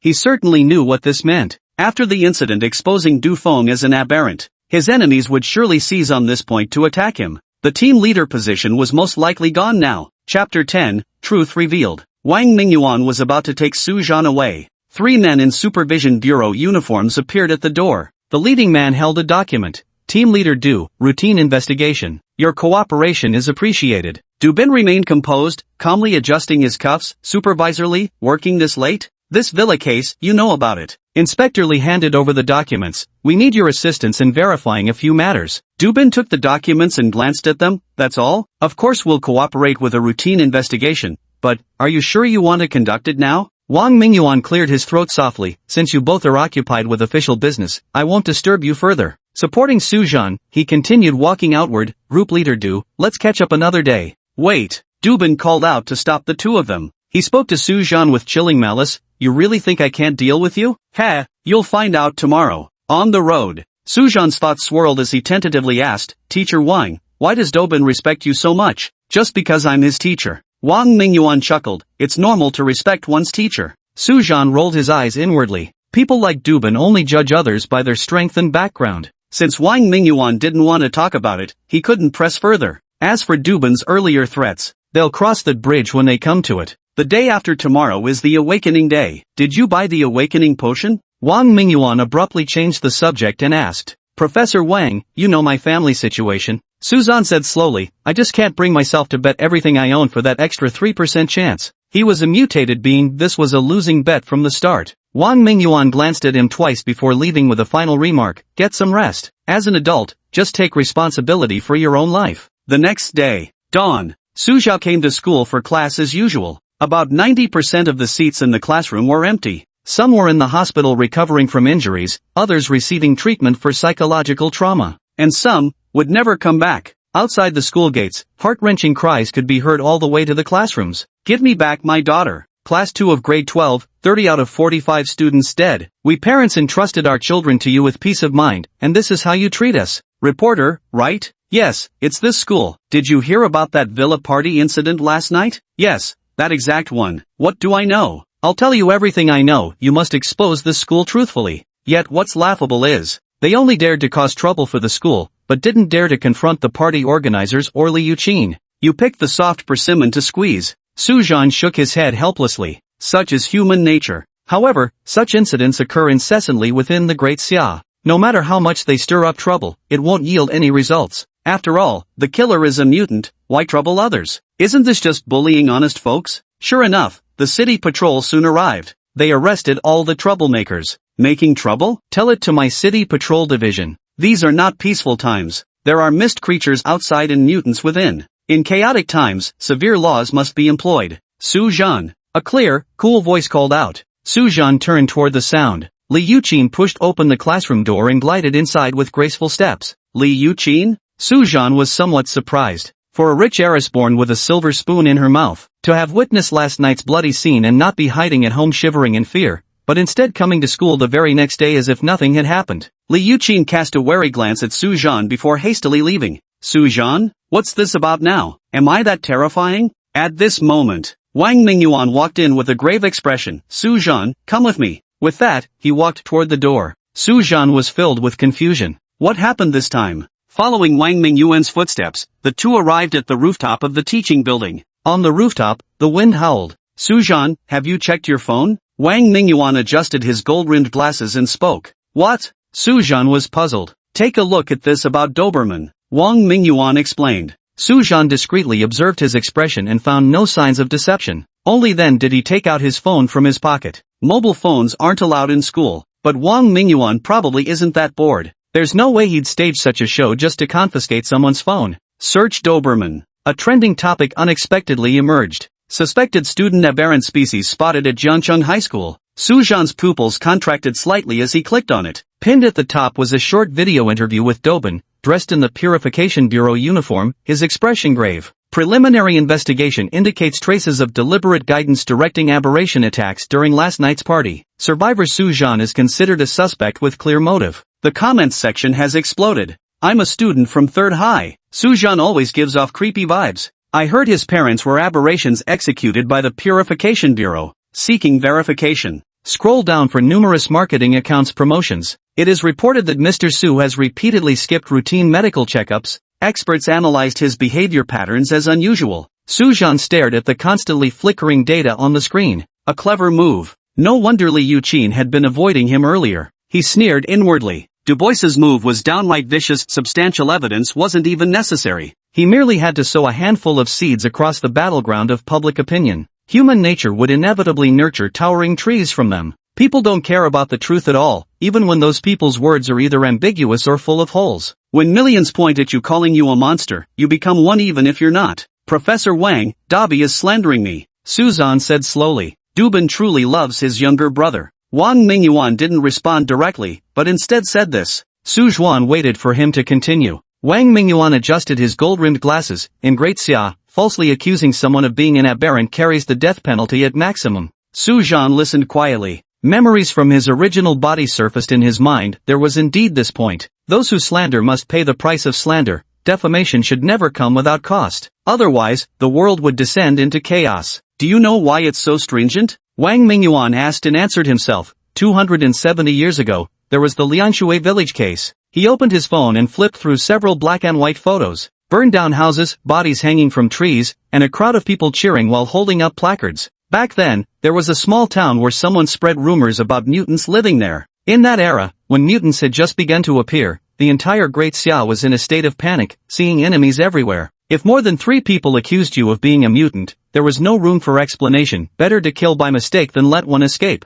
In just 1 week, 321 people were lynched. Wang Mingyuan said slowly. Later, it was confirmed they were all ordinary people. Every single one of them was innocent. The photo slid to the last page, revealing a close-up of a little girl's corpse. So young, what a pity. Chapter 11, Awakening Day. From now on, no one may restrict personal freedom without substantial evidence of aberration, let alone resort to vigilante justice. Wang Mingyuan looked into Su Zhan's eyes, but Dubin is cunning. His slander against you was deliberately vague. The original wording was, preliminary investigations indicate traces of human-induced aberration attacks at last night's party. Survivor Su Zhan is considered a suspect with apparent motive. Just like your online attackers, their accusations are similarly ambiguous and never the source of the public outcry, so they'll face minimal consequences. But these people don't matter. They're just hired trolls bought by Dubin. So, Dupan's actions don't amount to the level of slander that warrants a death sentence. If you can prove you're human, I guarantee even with Dupan's strong connections, he'd still be imprisoned for at least 6 months. That's also why I previously said Dupan truly loves his brother. He'd risk imprisonment just to deal with you like this. How exactly can I prove I'm human? Su Zhan asked. There's a drug called the mutation truth serum. Wang Mingyuan said with a serious expression. No mutation has ever resisted this drug. However, the drug has severe side effects. After the effects wear off, it leaves serious aftereffects like mental confusion, anxiety, irritability, and in severe cases, can turn someone into a vegetative state. This medicine isn't to be used lightly, but it can be requested. That's the only kind? Su Zhan felt his heart tighten. To kill 1,000 enemies costs 800 of your own. Don't call him a mutated species. Even if he were human, no one would use this thing unless there was no other choice. Of course there is. Wang Mingyuan spread his hands. Tomorrow is the awakening day. As long as you become unawakened, the rumors will collapse on their own. The fog invasion has lasted 300 years. No one possesses the abilities of both an awakened and an aberrant simultaneously. Never. Su Zhan naturally knew this, yet he still said calmly, so, as long as I meet either of these 2 conditions, I can send Doberman to prison. Wang Mingyuan gave a slight nod. I understand. Thank you, Professor Wang. Su Zhan expressed his gratitude sincerely, appearing every bit the diligent student. Alright, go back now, don't let those comments affect your mood. Wang Mingyuan waved his hand and gave his final reminder. Su Zhan walked down from the rooftop. In the hallway, the once crowded stream of people automatically parted as Su Zhan passed through. A few junior girls were huddled together discussing something. They immediately fell silent upon noticing him, then quickly slipped away along the wall. That's him. They say his parents were also. Stop talking, he's not far away yet. On the way home from school, whispers came from behind. He looked at me. Will he remember my face? Stay away, don't catch his attention. Su Zhan walked through the crowd with an impassive expression. He gazed at the clusters of students in the distance. Each one was stealing glances at him from the corners of their eyes, only to quickly look away. Dubin's move was truly masterful. His fingernails dug deep into his palms, yet he felt no pain. The aberrant factors within his body were boiling, ready to tear open this fleshy vessel at any moment. But he knew that once he lost control, it would be exactly what Dupan wanted. The guards at the school gate had been replaced with unfamiliar faces, their waists bulging noticeably. The patrol cars passing by were twice as many as usual. Dubin, is this what you wanted? The man who hypocritically went through the motions in the interrogation room must be reveling in the thrill of pushing him to the brink right now. Make him the enemy of the people, make him isolated from the world. Sujan didn't know how much longer he could keep up his disguise. When everyone looked at him as if he were a monster, when no one in this world spoke to him, loneliness could drive a person mad. Sujan admitted it, he was an aberration. But all those he's killed now were in self-defense. He's different from other aberrants, he doesn't need to hunt. Yet none of this matters. Aberrants were, after all, the very embodiment of evil. To live is original sin. As the old saying goes, if not of our kind, their hearts must be different. The most terrifying thing isn't being treated as an aberration, but rather, Sujan actually began to ponder this. Perhaps becoming an aberrant is the only way out. Perhaps embracing the darkness isn't so bad after all. The next day, Awakening Day, when all students in Daxia reach the age of 18, as mandated by the schooling age limit. Awakening is Daxia's most brutal yet fairest path to ascending social classes. Young masters who've never lifted a finger may watch their family's glory fade if they fail their awakening. A poor boy climbing out of the slums, if awakened one day, could catapult his entire family to unimaginable heights. Villas, privileges, wealth, beautiful women. All these things ordinary people struggle a lifetime to attain require just 1 minute of genetic tremors in the awakening pod. That's why every year on this day, some mortgaged their homes to buy enhancement potions. Some knelt in temples and monasteries begging for divine favor. Others secretly hid blades in their sleeves. These were gamblers staking their entire fortunes, even taking out loans to purchase awakening elixirs. If our child fails to awaken, the whole family must leave. The history books of Daxia are filled with legends of the awakened, yet none record where those who failed ultimately went. After all, nothing in this world is more useless than the term ordinary person. Jiangcheng No. 3 High School. A black official car was parked at the school gate. The vehicle bore the insignia of the Great Xia Awakening Bureau. Fully armed special agents from the Purification Division formed a cordon along the school's perimeter walls. In the center of the playground, 3 silver-white awakening pods. Each capsule was connected to a dense network of pipes and cables, with complex biological data flashing across terminal screens. Technicians in white coats were making final adjustments. Line up according to student numbers, the principal shouted through a megaphone. The students silently formed a long line. Someone kept rubbing their hands together. Someone closed their eyes in prayer. More people stared fixedly at the awakening pod. This is a Pandora's box that fills one with both anticipation and dread. They say a senior awakened an A-grade ability last year, and his whole family moved to an upscale neighborhood. My parents bought me awakening serum, hope the money wasn't wasted. What if the awakening fails? What else can we do? Tough luck. This thing's all up to fate. Ah, what you said is spot on. Yesterday I went around worshipping Buddha, Mazu, God, you name it. What? I thought you said you were an atheist? Amid hushed whispers, Sujan stood at the end of the line. Within a 10-meter radius around him, the area became a no-man's land. People avoided him as if he carried the plague. Last night, the landlord cried and made a scene, saying he wouldn't rent to him anymore, offering to refund double the rent if necessary. Eventually, Sujan grew genuinely irritated and temporarily secured his stay by intimidating the landlord with a stern face. Sujan gazed up at the sky. Drones from several media outlets hovered overhead, their lenses focused on these young people whose fates were about to change. His eyes traveled further into the distance. At the edge of the sports field, Li Yuqin was surrounded by several officials, undergoing some kind of special preliminary examination. Her father had clearly pulled some strings. What most attracted Susan was the high platform. Standing behind the principal in his inspection bureau uniform, Durban's gilded pupils remained locked on Susan. His shoulder insignia was noticeably one rank lower. It seems even his powerful background couldn't save him from demotion. Chapter 12, Right or Wrong, he had no heart for explanations. At this moment, the online controversy surrounding Dubin and Sujan was growing louder. Right now, opportunistic reporters seemed to have smelled a major scoop. Reporters swarmed forward, their cameras of all sizes trained on him like a forest of lenses. Team leader Du, as a senior purifier in the purification department, do you think Sujan will successfully awaken today? First, let me correct you, journalist friend. Don't call me team leader Du, I've been demoted to team captain now. As for your question, Dubin then flashed a confident smile. I can assure all citizens of Great Xia, Sujan will not awaken. Impossible. Why is he so confident? Because deep down, he firmly believes Sujan is an aberration. The autopsy of Du Feng showed he died in close combat. And Du Feng had also told him that he would make trouble for Sujan. If it wasn't a mutated, what ability did Sujan possess to kill Du Feng? Speaking of which, mutants and awakened beings represent two completely divergent evolutionary paths. The genetic sequences of mutants have long been contaminated. Dubin added with a smile. At this moment, Sujan on the playground noticed the scene. He opened his phone. Dobin's interview was being live-streamed. Dobin, the hound. Ha, that's rather fitting, clinging onto me like a rabid dog.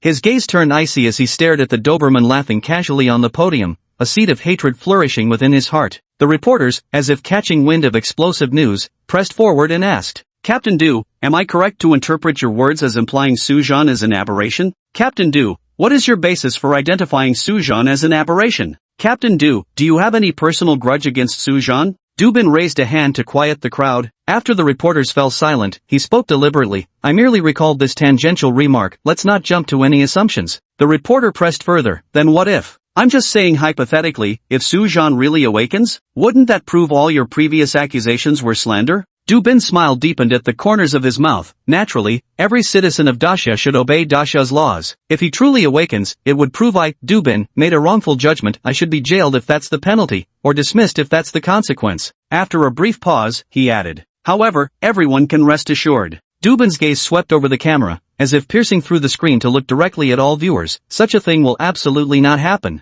The reporter wanted to ask more, but Dubin had already waved his hand, signaling personnel from the purification department to block the journalists. This interview surged to the top of trending searches within 10 minutes. The headline boldly stated, River City Abnormal Phenomena Bureau's Dubin takes solemn oath, should Sujan awaken, I'll voluntarily imprison myself. Debates over whether Sujan could awaken had long stirred violent storms across major social platforms. In forums, tech-savvy users scrutinized frame-by-frame analyses of Sujan's medical reports from the past 3 years, searching for inhuman evidence. On short video platforms, influencers vied to create prediction videos, betting on his inevitable failure. Supporters hailed Doberman as the hound of justice, while detractors sneered, eagerly awaiting his downfall. At this moment, the eyes of countless netizens were fixed on that silver-white awakening pod. Either Sujan would be proven innocent, and Doberman's reputation would be ruined, or Doberman's words would prove prophetic, and Sujan would remain branded as a suspected aberrant. There is no third possibility. Sujan browsed through the online information in silence. He already had an idea in mind. Awakening was destined to fail. The label of a suspected aberration would follow him like a brand, either explode in silence, or perish in silence. Since the world had isolated him, right or wrong, he no longer had the heart to explain. Right now, the broadcast sounded. The unified awakening ceremony of year 300 in the era of mist begins now. The indicator lights of 3 awakening pods lit up in sequence. The gears of fate began to turn. The awakened awaken their fate souls. A fate soul can be anything: abilities, objects, animals. The lowest rank for a fate soul is E, while the highest is SSS. Fate souls may share similarities, but even identical fate souls can possess differing ranks. Like metal control, there are SSS ranks, and E ranks as well. In Great Xia, no more than 10 SSS-level awakeners emerge in a year. Look, who's that over there? Lei Shun. Though not as impressive as Li Yuqin, he's still a notable young master from a wealthy family. They say his father not only bought him the most expensive awakening potion but also enrolled him in some awakening class, claiming there were awakened instructors teaching awakening knowledge. Just that alone cost $1 million. What bullshit. Pure waste of money. If this stuff worked, all those rich kids would have awakened by now. Ah, that's just dumb money at work. Some people are happy to get scammed. Lei Shun stood at the very front of the stands at this moment, his body trembling slightly with tension. Not a trace of that carefree demeanor he showed in front of his subordinates remained. The hatch sealed shut, gas flooded in, and the genetic chains on the display screen began violently shaking. Just 1 short minute later, awakening failed. The piercing alarm sounded. Lei Shun staggered out of the pod, his face deathly pale. Ha ha ha, I knew it, just throwing money down the drain. Serves you right, always looking down on people. Now karma's got you. So what if you're rich? Aren't you sitting at the same table as us now? Honestly, I'm perfectly satisfied as long as he didn't succeed. Look at me, I didn't spend a single penny, didn't even buy the awakening potion, but ended up just like him. That's practically like saving millions. Ha ha ha. Hearing you say that eases my mind too. Same as you didn't spend a dime. Even as they spoke these words, their trembling legs betrayed how far from relaxed they truly felt.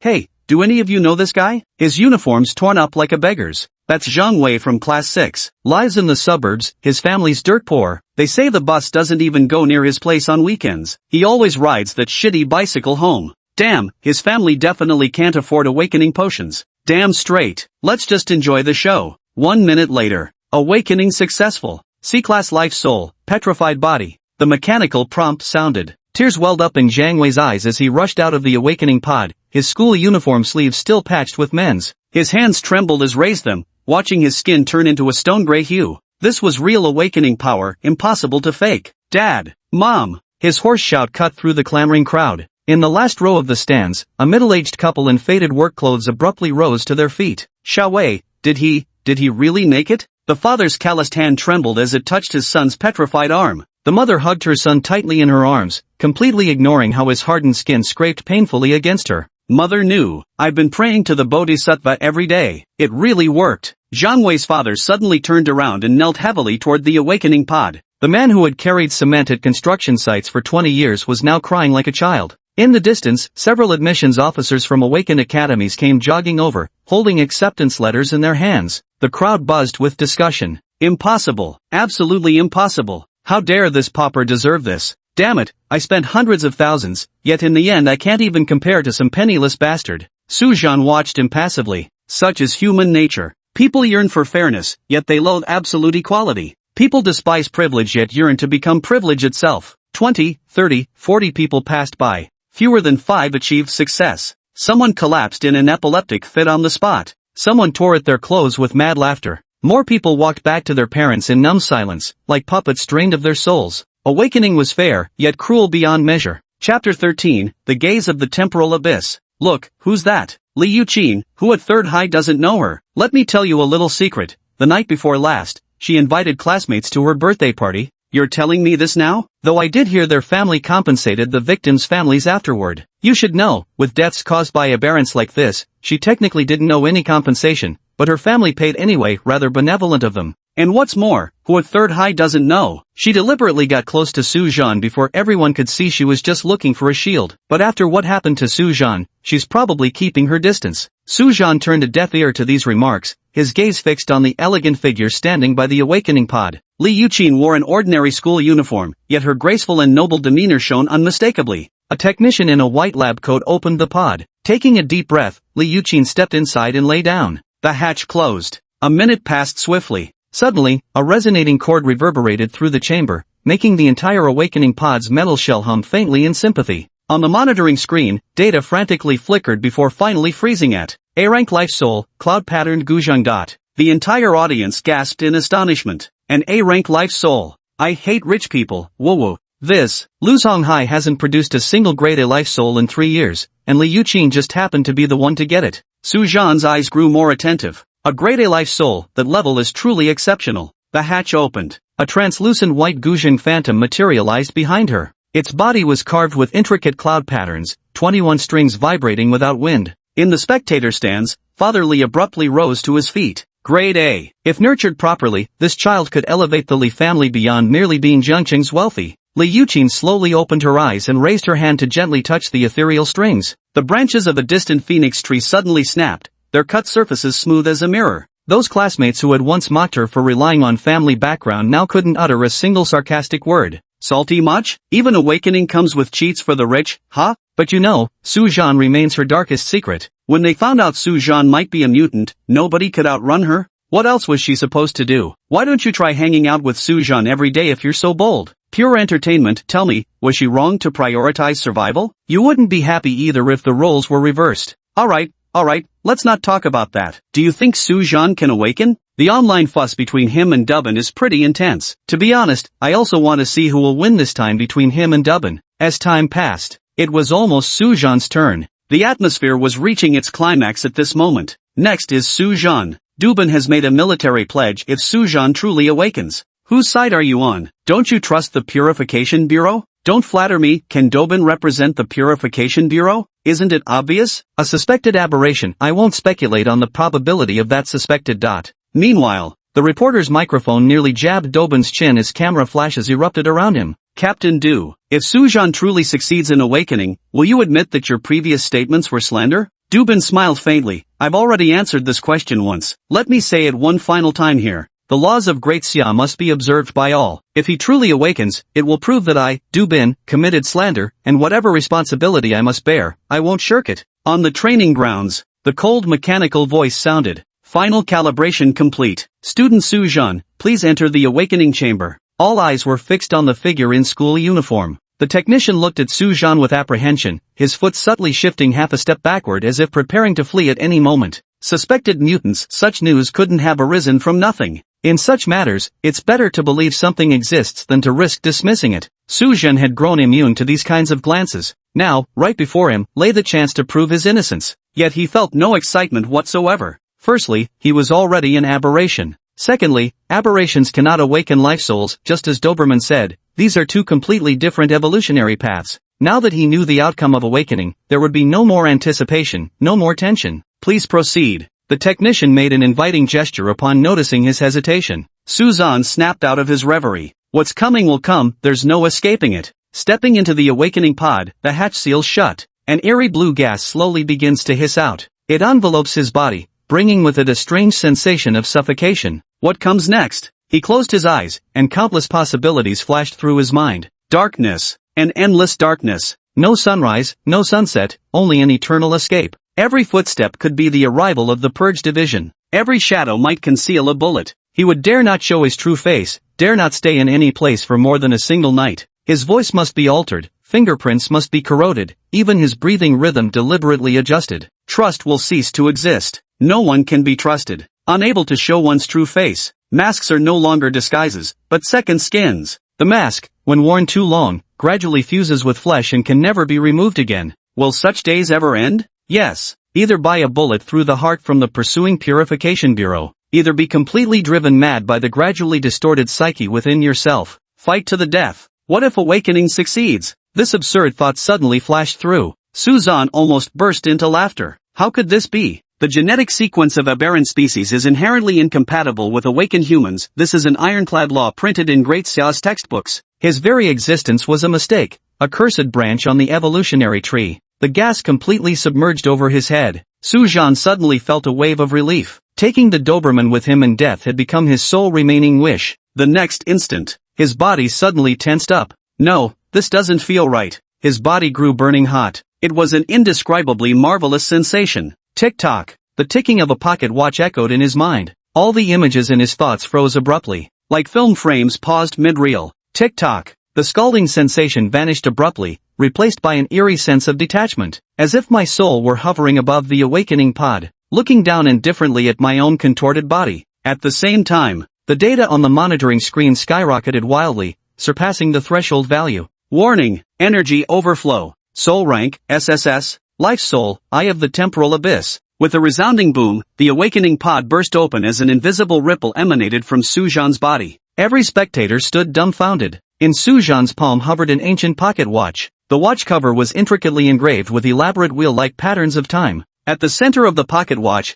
there was shockingly a vertical pupil slowly opening. The golden iris resembled molten gold, majestic and mysterious. The technician's voice trembled. SSS rank. It's SSS rank. Dasha awakens no more than 10 SSS ranks annually. Suzhan, he possesses an SSS rank life soul. The livestream chat froze completely for 2 seconds before erupting like a volcano. Am I seeing things? An SSS rank? Eyes of the abyss. What in the world is this? Where's Doberman? Quick, capture Doberman's expression. On the high platform, Doberman's expression froze, the curve of her lips petrified mid-smile, with only the throbbing vein at her temple betraying any movement. Impossible. His voice was extremely soft, as though it had taken all his strength. It was the expression a hunter would wear when prey escaped its cage. Shock and fury. And the deepest kind of fear. Chapter 14 Absurdity. The scene had exploded into chaos. SSS rank. This can't be possible. Could the instrument be malfunctioning? The awakening pod technology is already very refined. Tell me, in the past 30 years, when has it ever made a mistake? No doubt about it, Suzhan SSS level life soul, without a shadow of a doubt.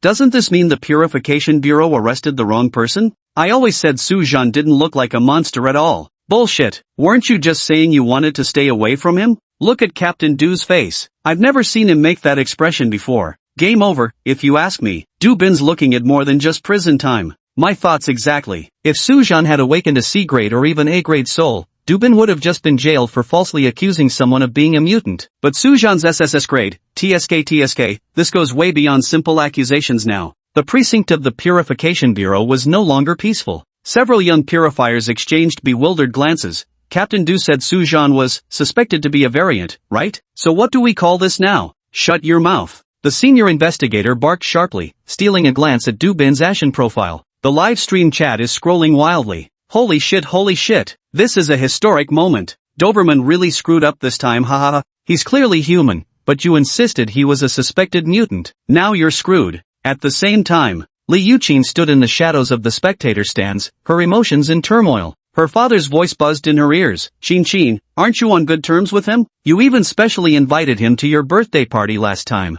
Yes, invited him to be a human shield. Li Yuqin recalled the moment she held Su Zhan's arm, catching a glimpse of Dufeng's livid face from the corner of her eye. She remembered even more clearly that night at the party, when she injured her ankle and watched Su Zhan walk away without looking back. What's the use of saying this now, she said. You were the one who told me he's dangerous, suspected of being a mutant, and warned me to stay away from him. When Su Zhan was denounced by everyone, when he was at his loneliest, she hadn't stood by his side. It's too late for words now. Father Li was still rambling on. Young people having some conflicts is perfectly normal. Let me tell you, how many SSS-level soul spirits does Great Xia produce in a year? His future achievements, at the bare minimum, he'll be a city lord. At best, he'll enter Great Xia's highest decision-making body. A man like that, who used to like you, just go apologize, and everything will be fine again. Do you like him? I certainly do. But as you said, that was before. Li Yuqin's heart was bleeding, yet her expression remained cold as she said, Dad, you're wrong. The bare minimum of what awaits him is dying on the battlefield with nothing to his name. Awakened ones aren't as glorious as you imagine. With great power comes great responsibility. I understand that perfectly. Father Li continued, the Great Xia would nurture such talents with utmost importance. How could they be allowed to perish so easily? Dad! Li Yuqin was filled with regret, yet years of living as the cherished young mistress of a wealthy family made it impossible for her to let go of her pride. Do you really think an SSS-level awakened one wouldn't see through such a petty trick? What's the big deal about being an SSS-class awakener? Father Li chuckled, this just proves he's talented. At the end of the day, he's still just an 18-year-old kid right at that age when love first blossoms. Qin, let me tell you, back when I was his age. Dad, please stop talking. Li Yuqing's eyes reddened as she gritted her pearly whites and spoke. She just suddenly realized, she had lost something very valuable. Like that antique vase she accidentally broke as a child, hardly considered precious at the time, until her father revealed its staggering price tag. What a fine companion it was. An SSS-level life soul, boundless prospects. This should have been the most dazzling card in her hand. To consolidate the family's status, to flaunt among socialites. Look, even such a genius is devoted to me. But now, this chess piece has leaped off the board by itself. Father was still nagging in his ear about going to apologize, but Li Yuqin couldn't bring herself to swallow her pride. On the sports field, Su Zhan lowered his head to gaze at the pocket watch hovering above his palm. The golden vertical pupil of the Eye of Time abyss slowly rotated, spiritually connected to him. Preposterous. His first reaction wasn't wild joy, but rather a feeling of near-ironic absurdity. Mutation awakening life soul? SSS grade? It seemed like a cruel joke. He should have been a sewer rat, prey hunted by the Purification Bureau, the monster that Doberman claimed could never awaken. Yet now, he stood bathed in sunlight, looking down upon everyone with disdain. Fate can play cruel jokes too. A near-violent surge of exhilaration suddenly flooded his heart. He stared at Dubin's livid face in the distance, at Li Yuqin's frozen smile, at the entire crowd's expressions twisted in shock. How utterly hilarious! The mutated beings they once feared had now become Xia's prodigies. The insignificant ants they desperately tried to crush in the mud had in an instant risen to heights they could never hope to reach. The gears of the pocket watch turned gently with a faint click. Su Zhan suddenly smiled. Doberman, since you insist on distinguishing between right and wrong, then I'll use this eye to carefully watch you kneel. The admissions officers from various Awakener academies have already breached the security cordon. Student Su Zhan, a middle-aged man in a dark blue uniform, stepped forward first. Just nod your head, and Jiangqing's #1 Awakener Academy will grant you elite student status immediately. Full tuition waiver, an annual scholarship of 1 million, plus a standalone riverside villa in downtown. As soon as he finished speaking, then a fashionably dressed middle-aged woman nearby spoke up. If you join Jiangqing's 2nd Awakener Academy, you'll get exclusive access to the Cultivation Resource Library, one-on-one guidance from top-tier mentors, and guaranteed employment in the Great Xia Official Awakener Organization after graduation, an iron rice bowl. Representatives from other colleges grew frantic with envy, piling on increasingly extravagant offers. Our institute will build you a dedicated laboratory. We'll provide housing for your entire family. Don't bother coming, Su Zhan is alone, so our institute can. In the chaos, Su Zhan merely watched Dubin's pallid face on the high platform. The once arrogant hound was now being sternly reprimanded by the higher-ups of the Purification Bureau. Make way, make way. A stylishly dressed man pushed his way through the crowded throng. Admissions officers from various institutions still tried to resist, but the man shoved them aside effortlessly, leaving them powerless to retaliate. They were stunned. Who is this? Such formidable power. In the blink of an eye, Wang Mingyuan had already appeared before Suzhan, pushing up his trademark gold-rimmed glasses. Suzhan, don't listen to them. With your talent, getting into the awakened academies in the capital or demon city won't be a problem. Don't let these people take advantage of you. Chapter 15 No Choice. Teacher Wang. Suzhan kept his gaze fixed on Dobin and enunciated each word clearly. Right now, I have no interest in these things. Wang Mingyuan followed his gaze and smiled. Don't worry, I'll help you resolve this. If you were a Class A or lower soul, Durbin would just serve a few years in prison. But now, what's the cost? Suzhan said without turning his head. There's no such thing as a free lunch, everything comes with a price tag. Wang Mingyuan's smile gradually faded. He hadn't expected his student to see through things so clearly. He straightened his expression and said solemnly, simply join the official Awakener organization. In Daxia, there are many ways to deal with traitors, but we have always been generous toward heroes. You mean the abnormal purge department? Suzhan slightly furrowed his brows. Because of Durbin, his impression of this organization was rather poor. Yes, and no. Wang Mingyuan explained, the Abnormality Purification Division is the organization that maintains internal stability in Daxia, but the external threats facing Daxia are far beyond what can be compared to internal ones. The organization that defends against foreign invasion is naturally the military. Just tell me directly, what exactly do you want me to do? Suzhan wasn't in the mood to listen to any of this now. His only thought was to immediately punish Duban. Wang Mingyuan wasn't offended by this. After glancing at the crowded surroundings, he said patiently, right now, it's too crowded and chaotic, this isn't the place to talk. But I promise you, I will ensure Duban receives the punishment he deserves. Suzhan turned his head and locked eyes with Wang Mingyuan. All I see is sincerity. Let's go.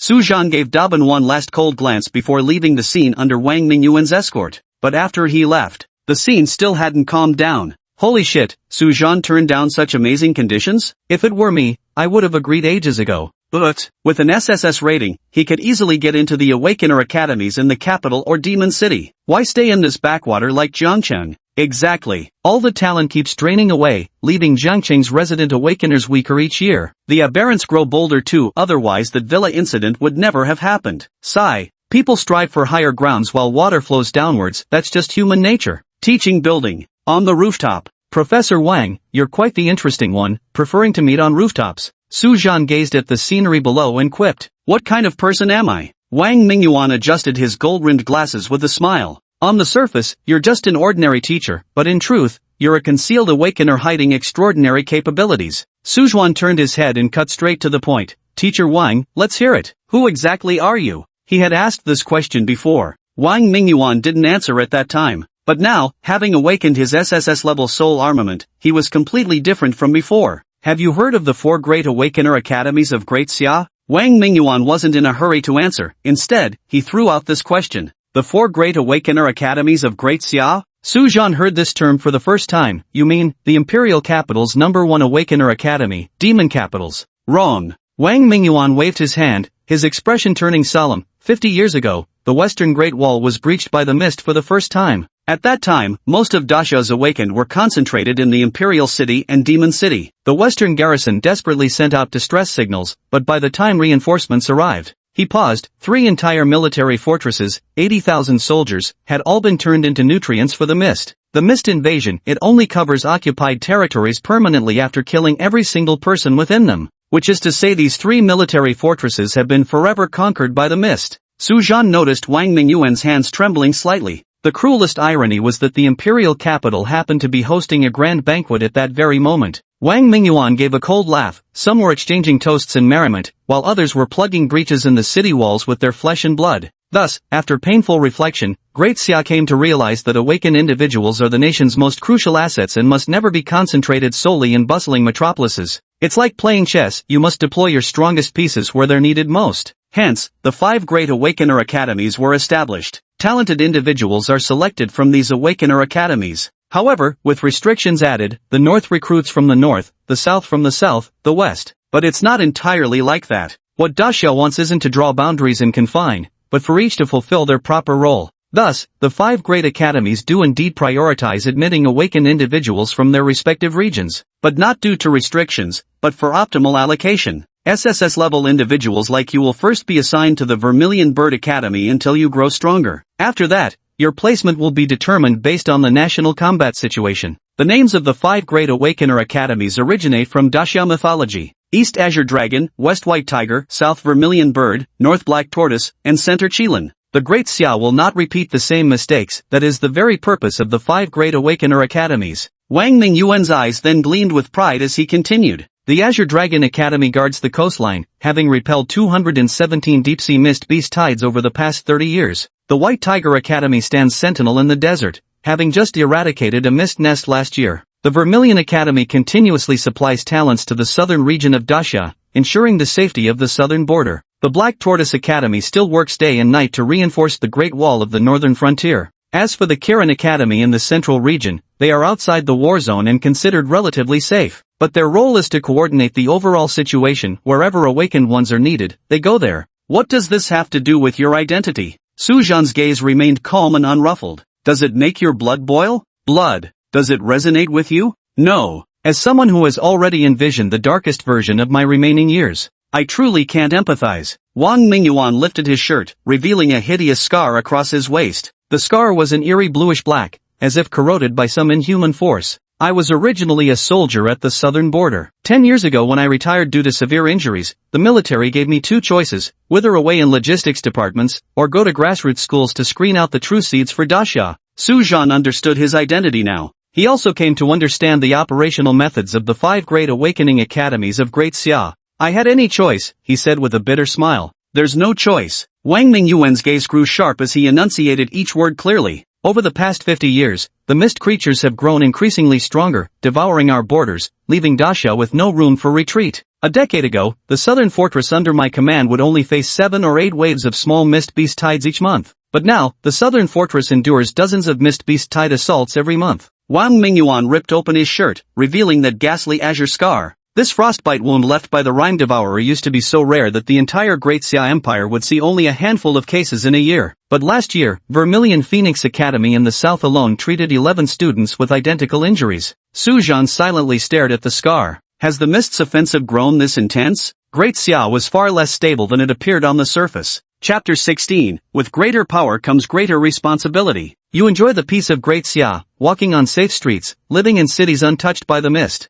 All this is because someone builds a wall of flesh and blood at the border. Wang Mingyuan's eyes burned with intensity. With great power comes great responsibility is not an empty slogan, but the law governing the survival of civilization. When the sun sets behind western hills and fog swallows the last city, no one can remain untouched. If you weren't an SSS-level soul, no one would force you. But you are. The heavens have bestowed upon you an SSS-ranked soul, not for you to cower in survival, but to stand up in times of crisis. In the face of apocalypse, no one can truly survive alone. Either we resist together, or we perish together. That is the harsh reality. Now, I solemnly invite you to join the Vermilion Bird Academy. Su Zhan nodded in agreement. People have selfish motives, and those capable of taking on responsibilities are perhaps not few. But Su Zhan wasn't that kind of person. He didn't possess such lofty ideals, nor such noble spirit. He didn't even have the conviction to die for Daxia. Yet he knew, agreeing to Wang Mingyuan's offer meant joining the Vermilion Bird Academy. First, it can sanction Daban. Second, it can make me stronger. With these 2 points, it's more than enough. Alright, I agree to join the Vermilion Bird Academy. Su Zhan solemnly gave his answer. On the rooftop of the high-rise, 2 slender figures stood facing the wind. Wang Mingyuan suddenly extended his hand. Su Zhan simultaneously raised his arm, and their palms met in a handshake.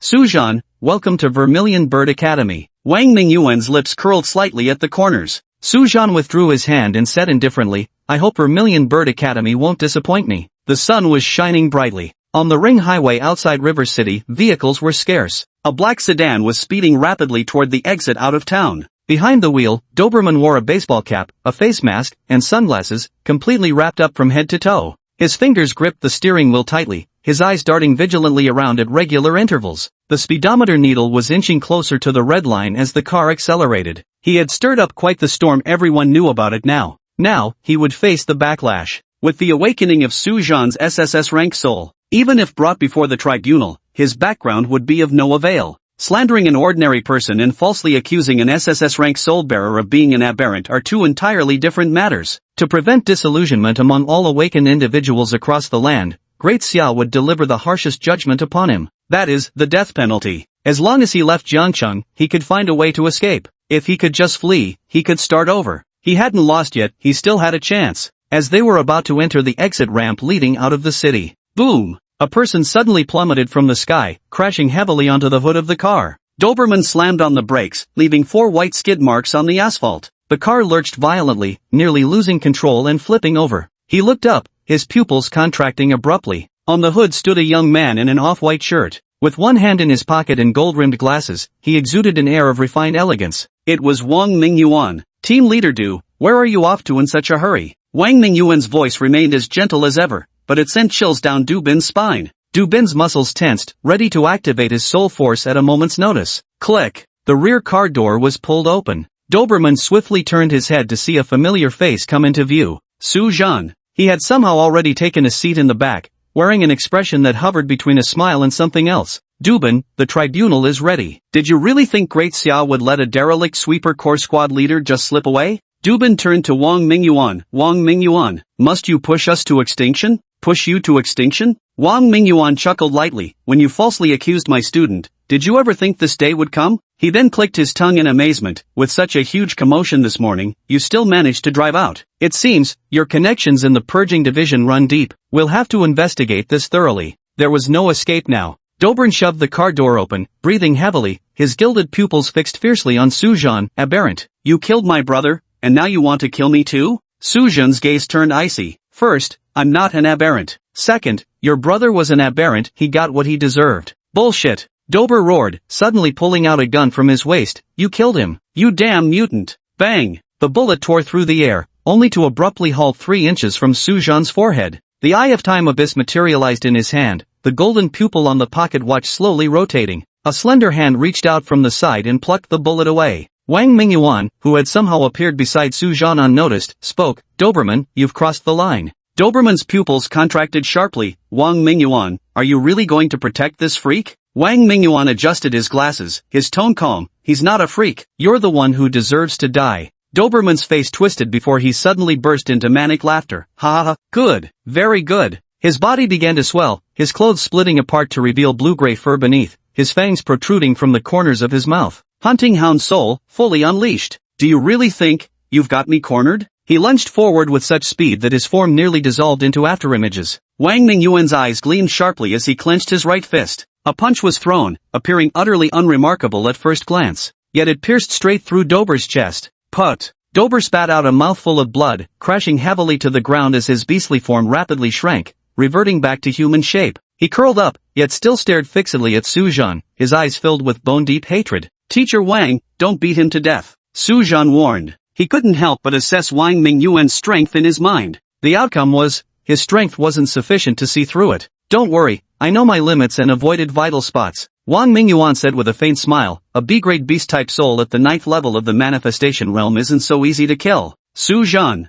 Dubin coughed up blood, his voice hoarse. You've won, but do you really think Daxia would ever trust an SSS-class mutated soul? Su Zhan walked up to him, looking down coldly. Dubin, your brother was the mutated one, yet you buried the truth. You even framed me as a mutant just because of my strained relationship with your brother. Now, it's your turn to face the consequences. He wished Dubin would drop dead immediately. Even though no one would suspect someone who awakened an SSS-class soul, they kept calling him an aberration. But what if someone did? He wouldn't be able to sleep as long as Dubin lived. Wang Mingyuan smiled faintly and pointed to the surveillance camera by the highway. Everything's recorded, ironclad evidence. At the trial, you'll face additional charges for fleeing the scene of a crime and attempted murder. Dubin suddenly burst into maniacal laughter. Su Zhan, you can't escape. One day, you'll end up just like me. A precise chop landed on the side of his neck, and the Doberman instantly collapsed. Too much nonsense. Wang Mingyuan wiped his hands with disgust, then turned to Su Zhan and said, let's go. The tribunal is waiting for us. Su Zhan took one last look at the unconscious Doberman and whispered, thank you, teacher. Wang Mingyuan waved his hand dismissively. It was nothing. This is the outcome you deserve. Chapter 17. The journey ahead has only just begun. The Supreme Tribunal of Southern Xia stood solemn and majestic. Its towering dome radiated solemn authority. Fully armed awakener guards stood rigid on either side, their gazes piercing cold.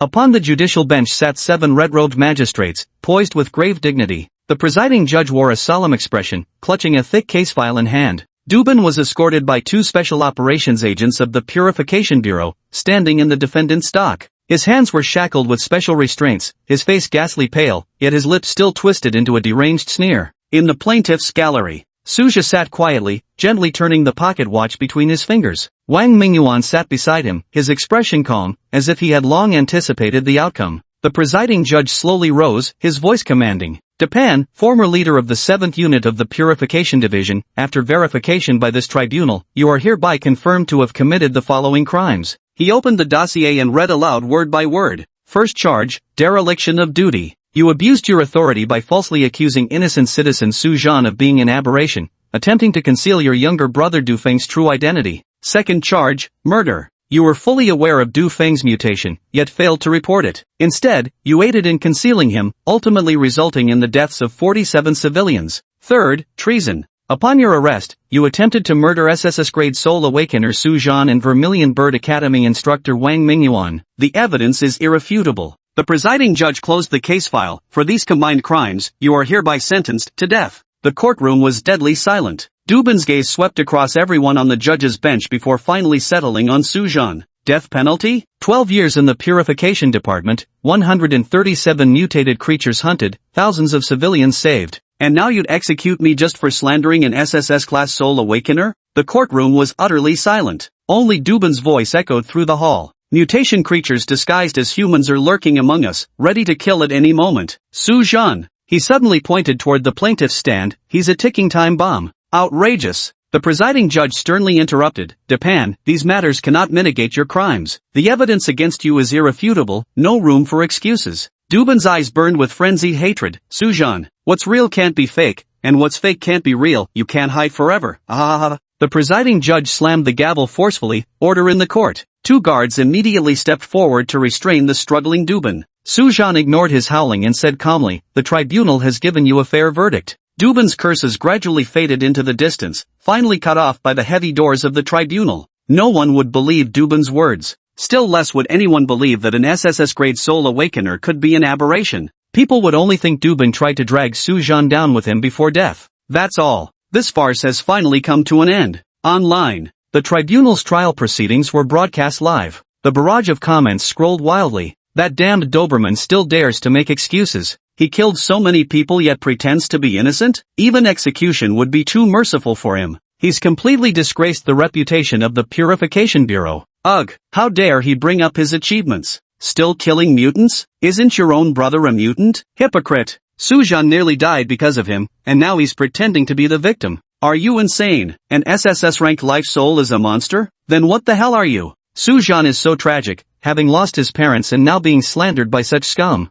Woo-woo, poor Su Zhan has suffered so much. Su Zhan is clearly this powerful yet remains so humble. I love this about him. This is so satisfying to see. Justice delayed is justice denied. SSS-level genius cleared of false charges. Corruption within the judicial department finally punished. It successfully topped the trending charts. Countless people exclaimed in satisfaction as Su Zhan's public perception underwent a complete reversal. 3 days later, the execution ground. Under the gloomy sky, a towering scaffold stood at the center of the special prison of the Purification Division. Fully armed guards surrounded the area, every pair of eyes fixed on the figure atop the execution platform. Durbin knelt at the center of the scaffold, his hands tied behind his back, wearing the blue and white striped prison uniform. Beneath the execution platform stood only a handful of spectators. High-ranking officials from the Purification Bureau, representatives from the tribunal. After all, journalists weren't permitted at such scenes. The execution officer stepped forward, his voice icy. Durbin, former deputy leader of Team 2 from Jiangqing's Purification Bureau for anomalies, convicted by the highest tribunal of Daxia with irrefutable evidence, sentenced to death, to be carried out immediately.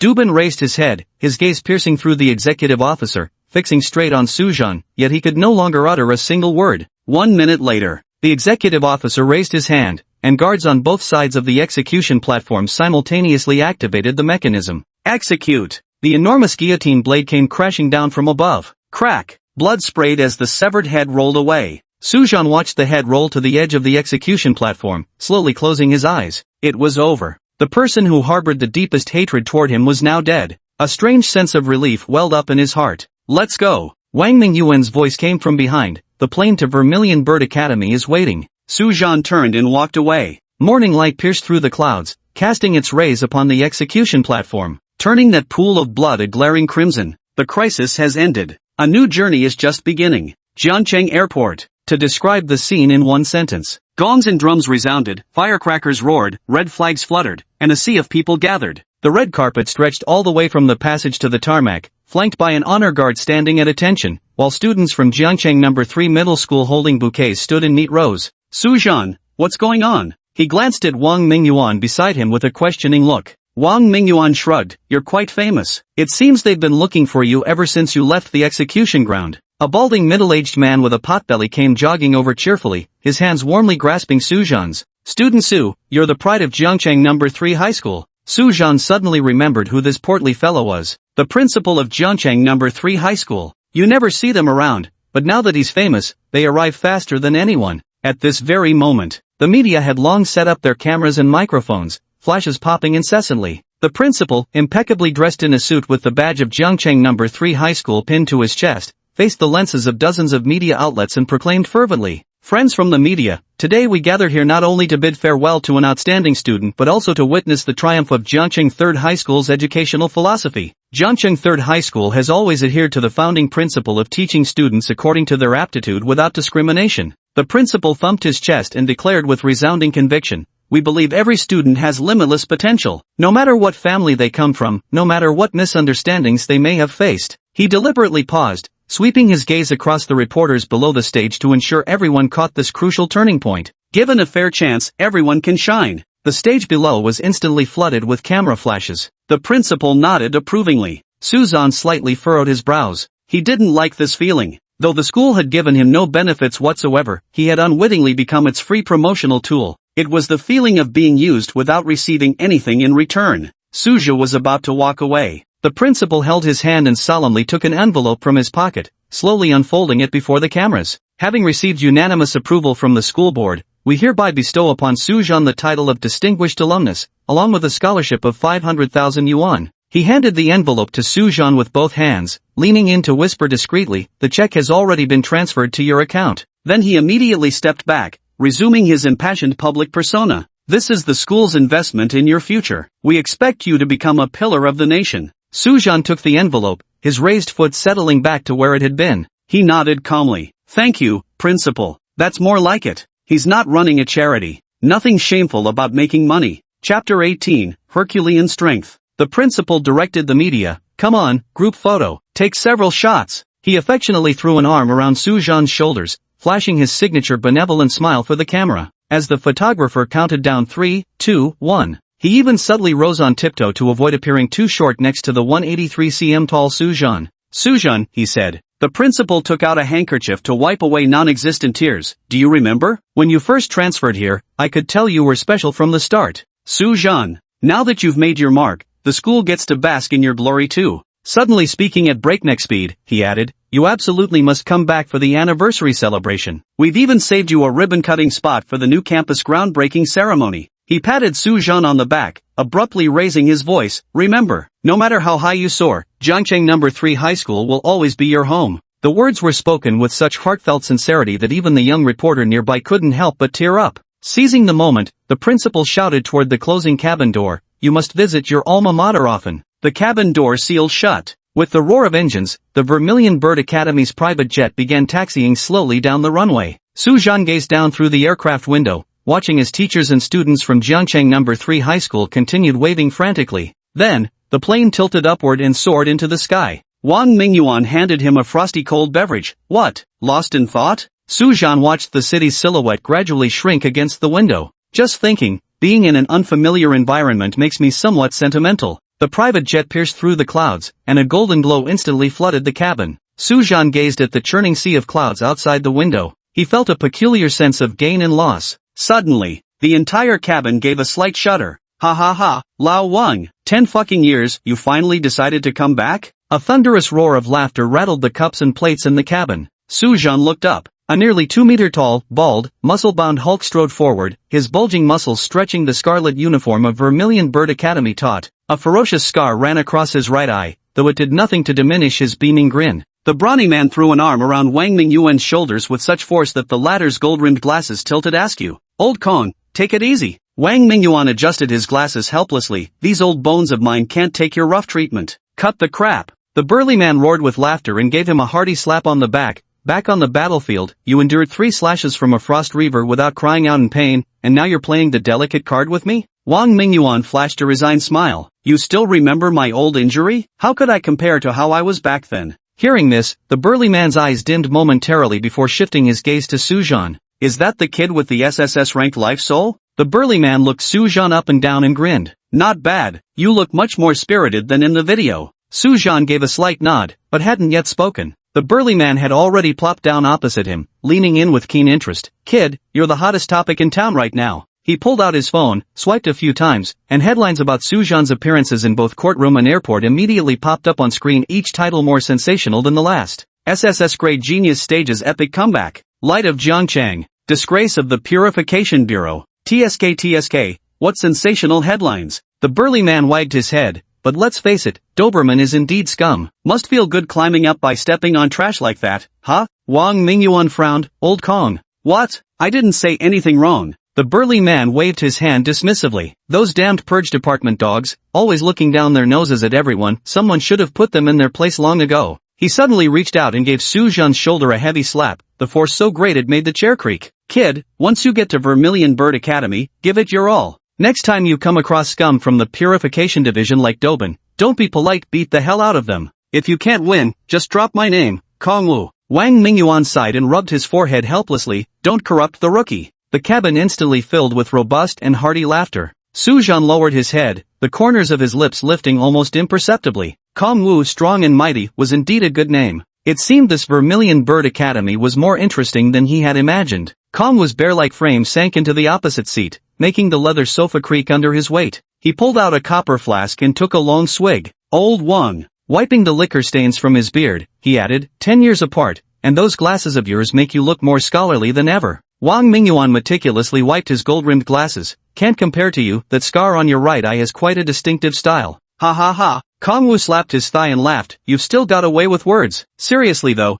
teaching middle school these past 10 years, didn't it suffocate you? Wang Mingyuan put on his glasses. Quite fulfilling. Every morning at 7 checking study hall, supervising evening prep, weekends spent grading papers. Cut it out. Kong Wu waved his hand dismissively. Don't think I don't know, you may look refined, but when it comes to fighting mist creatures, you're even more reckless than I am. Put that fist away. You really think you can just sit idle? That was before. Wang Mingyuan's lips curled slightly. I've civilized a lot since then. At most, I make them copy textbook passages now. Kong Wu doubled over with laughter before suddenly lowering his voice. Seriously though, haven't you taken any side gigs under the table? Wang Mingyuan adjusted his glasses. Last week we just busted someone selling fake awakening potions on campus. That's it? Kong Wu looked utterly disappointed. Man, you're really breaking 3 of his ribs before turning him over to the authorities. Wang Mingyuan added. Now that's more like it. Kong Wu slammed the table, making the cups and plates rattle. Same old Wang we know. Wang Mingyuan shook his head. And you? Must have kept busy down south these past 10 years? Kong Wu waved his hand. What's new with me? Just teaching students, guarding the frontier, carrying out missions.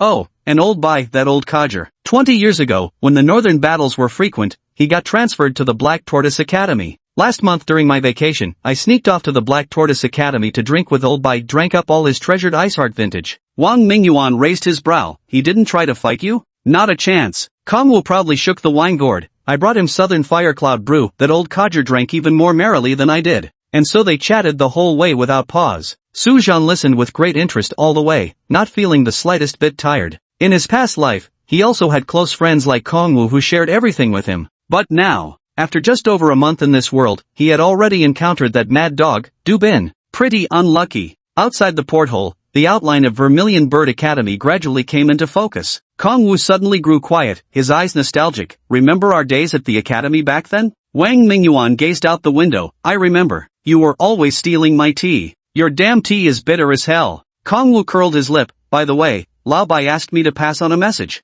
What? He said. Kong Wu suddenly turned serious. Tell that bespectacled bastard if he doesn't come see me soon, I'll plaster the entire academy with posters about how he cried during training back in the day. Wang Mingyuan finally burst out laughing. This shameless old fool. Kong Wu stood up and patted Wang Mingyuan's shoulder. Let's go, brother. We're home. Chapter 19, Vermilion Bird Academy. The Suzaku Academy was built against the mountain, with its complex of structures rising tier by tier along the slope. Shrouded in mist and clouds, it resembled a celestial paradise. Let's go. Wang Mingyuan was the first to step down the airplane's gangway. pointing towards the distant modern urban belt surrounding Suzaku Academy. Dozens of intelligent glass-curtained skyscrapers, skybridges interconnect the buildings. Maglev trains glide silently along elevated tracks. Prosperous. This was the first word that came to Su Zhan's mind. Compared to here, Jiancheng was practically a backwater. Wang Ming explained, just a few years ago, this was the most impoverished area in the southern region, where the per capita GDP was less than one-third of the national average, and all the young people left to work elsewhere.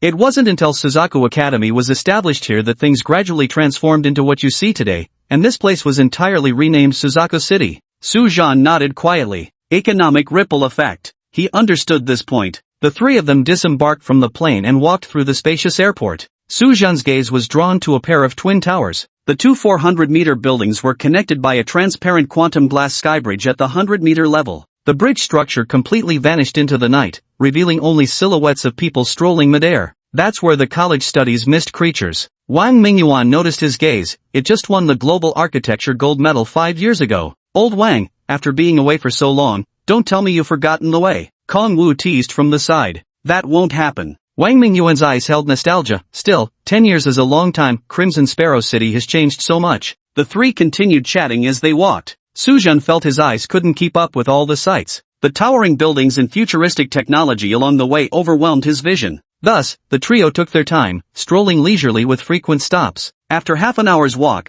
they finally arrived at Vermilion Bird Academy's main gate. The towering stone pillars were carved with bas-reliefs of the vermilion bird spreading its wings. The access control system scanned Kong Wu's identification documents. The three entered Vermilion Bird Academy. Admissions office. The admissions director was this ordinary-looking, unremarkable middle-aged man. Upon seeing them enter, he immediately rose. Old Wang, long time no see. Wang Mingyuan gave a slight nod in acknowledgement. Finally, our SSS-tier genius has arrived. The admissions director smiled and pushed over an exquisite metal case. This is the exclusive uniform of the Vermilion Bird Academy. The lid opened automatically, revealing a neatly folded set of dark red standing collar uniforms inside, with golden thread embroidered vermilion bird patterns adorning the lapels and cuffs. Nanofiber woven, fireproof and bulletproof, with the added ability to adjust its temperature based on the environment. The admissions director picked up the black keycard from the bottom of the box. Single room, this is your dorm access pass. Building 1, room 302, freshman zone.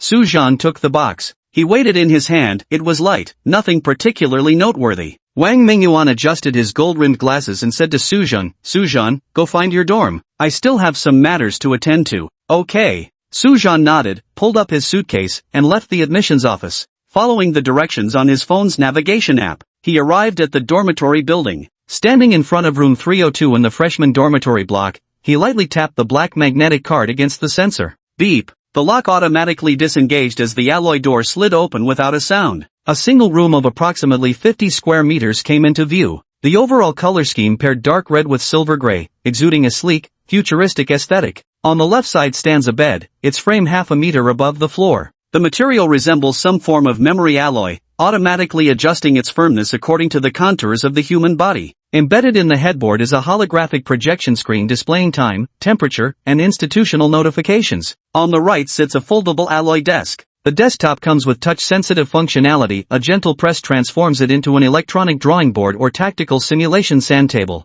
The bookshelf beside the desk is transparent. Inside, several fundamental martial arts theory books and the Misty Creatures Illustrated Guide are neatly arranged. Facing the doorway is a massive floor-to-ceiling window, offering a direct view of the central square of Vermilion Bird Academy. Su Zhan entered the room, and the central air conditioning automatically turned on, adjusting the temperature by itself. Welcome, Su Zhan. Your dormitory has been synced with your biometric data. Please use voice commands if you need to adjust any environmental settings. Su Zhan took a deep breath, the corners of his lips curling slightly. This place, not bad. Knock knock knock. The sound of knocking rang out. Su Zhan opened the door. A slender boy was standing on tiptoe peering through the peephole, nearly tumbling inside. Ouch. He staggered 2 steps before steadying himself, scratching his head with a grin. Bro, you finally came. The guy stood at most 1.6 meters tall, with a lean build. His eyes sparkled brightly, and when he smiled, a canine tooth peeked through. His whole demeanor radiated wit and cleverness. My name is Su Hao, just call me Mouse. Su Hao familiarly squeezed through the door and plopped down on the floating bed, causing it to sink noticeably. There's only 4 of us in Building 1, Floor 3 of the freshman district. You're the last one to arrive.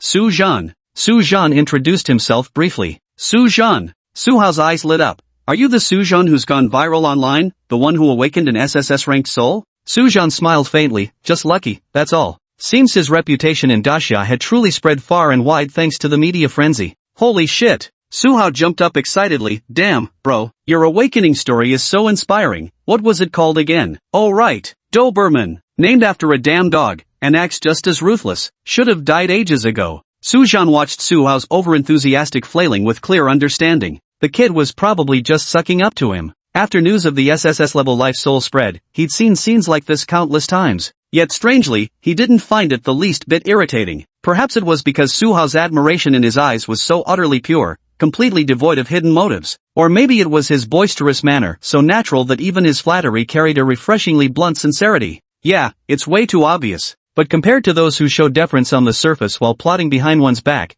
he'd much rather deal with this kind of person who wears their thoughts on their sleeve. Though he still maintained some wariness in his heart, it wasn't much. Come on, let me introduce you to the newcomers on the third floor of Building 1 in our freshman district. Suhao suddenly sprang up, grabbing Sujan and pulling him outside. There's this amazing barbecue place in Vermilion Bird City. They're offering 20% off for freshman gatherings today. Let me tell you, their honey-glazed chicken wings are to die for. Last time, he kept rattling on like a chatterbox. Sujan frowned. Before coming to Vermilion Bird Academy, this was the scene he had imagined. Every dormitory would be lit up, with students either deep in meditation or poring over martial techniques. Everyone encountered in the corridors would wear expressions of intense focus, wholly absorbed in their cultivation. After all, this was one of the great Xia dynasty's most prestigious martial academies. What kind of genius capable of gaining entry here wouldn't be 1 in 10,000? Their grilled lamb kidneys are absolutely divine, especially when paired with that special dipping sauce. Yet this Suhao currently clutching his arm was chattering away like an eccentric connoisseur, enthusiastically describing the specialties of various eateries. Listening to his vivid and animated descriptions, Sujan found the corners of his mouth relaxing involuntarily. Come to think of it, this doesn't seem so bad after all. Every team needs someone who can lighten the mood. Just like now, Suhao's enthusiastic energy actually helped ease the stiffness of being new here. Chapter 20, The Mist. Come on, everyone, out you come. Suhao slammed on the doors of 2 dorm rooms with force. New arrival. The door on the left slowly opened, revealing a tall man dressed in black who stepped out. His face was stern, exuding an aura that warned strangers to keep their distance. This is Fengju. Suhao introduced enthusiastically. The top expert on our third floor has a soul spirit, the SS-ranked spectacular swan sword. Fengju gave a cool nod, his gaze lingering on Sujan for a brief moment. Meanwhile, the door on the right opened, and a meticulously dressed young man stepped out. Clad in designer labels, a limited edition mechanical watch on his wrist, every strand of his hair perfectly in place. This is Lu Ziming. Suhao winked, the young master of the Lu Group, one of the top 100 corporations in Great Xia. His sole talent is SS-grade purple lightning. As he spoke, he pointed at himself. Forgot to mention earlier me, Suhao, S-grade soul talent, teleportation. Teleportation? How interesting. Sujan's gaze grew more intense. Lu Ziming looked Sujan up and down. New here? What's your background? Suhao straightened up proudly and declared, this is Sujan, the one who's gone viral online recently, an SSS-grade soul awakener. The moment these words fell, the corridor's air seemed to freeze solid. Fengju's pupils contracted slightly, his icy face showing a ripple of emotion for the first time. Lu Ziming even took an exaggerated step back, his usual carefree expression vanishing instantly. Wait, you're Sujan from Jiancheng? The one who awakened an SSS-level fate soul? Suhao nodded smugly, the one and only. Lu Ziming quickly regained his composure, flashing a sincere smile. Seems like our third floor is about to make headlines. Sujan didn't know what to say. He had originally wanted to keep a low profile, but the notoriety of the Doberman incident was too widespread. Once the hype died down, things should return to normal. Let's go eat out. Suhao excitedly waved his hand to beckon them. Lu Ziming looked at Fengju. Originally I wanted to take everyone to dine at Cloud Peak Pavilion,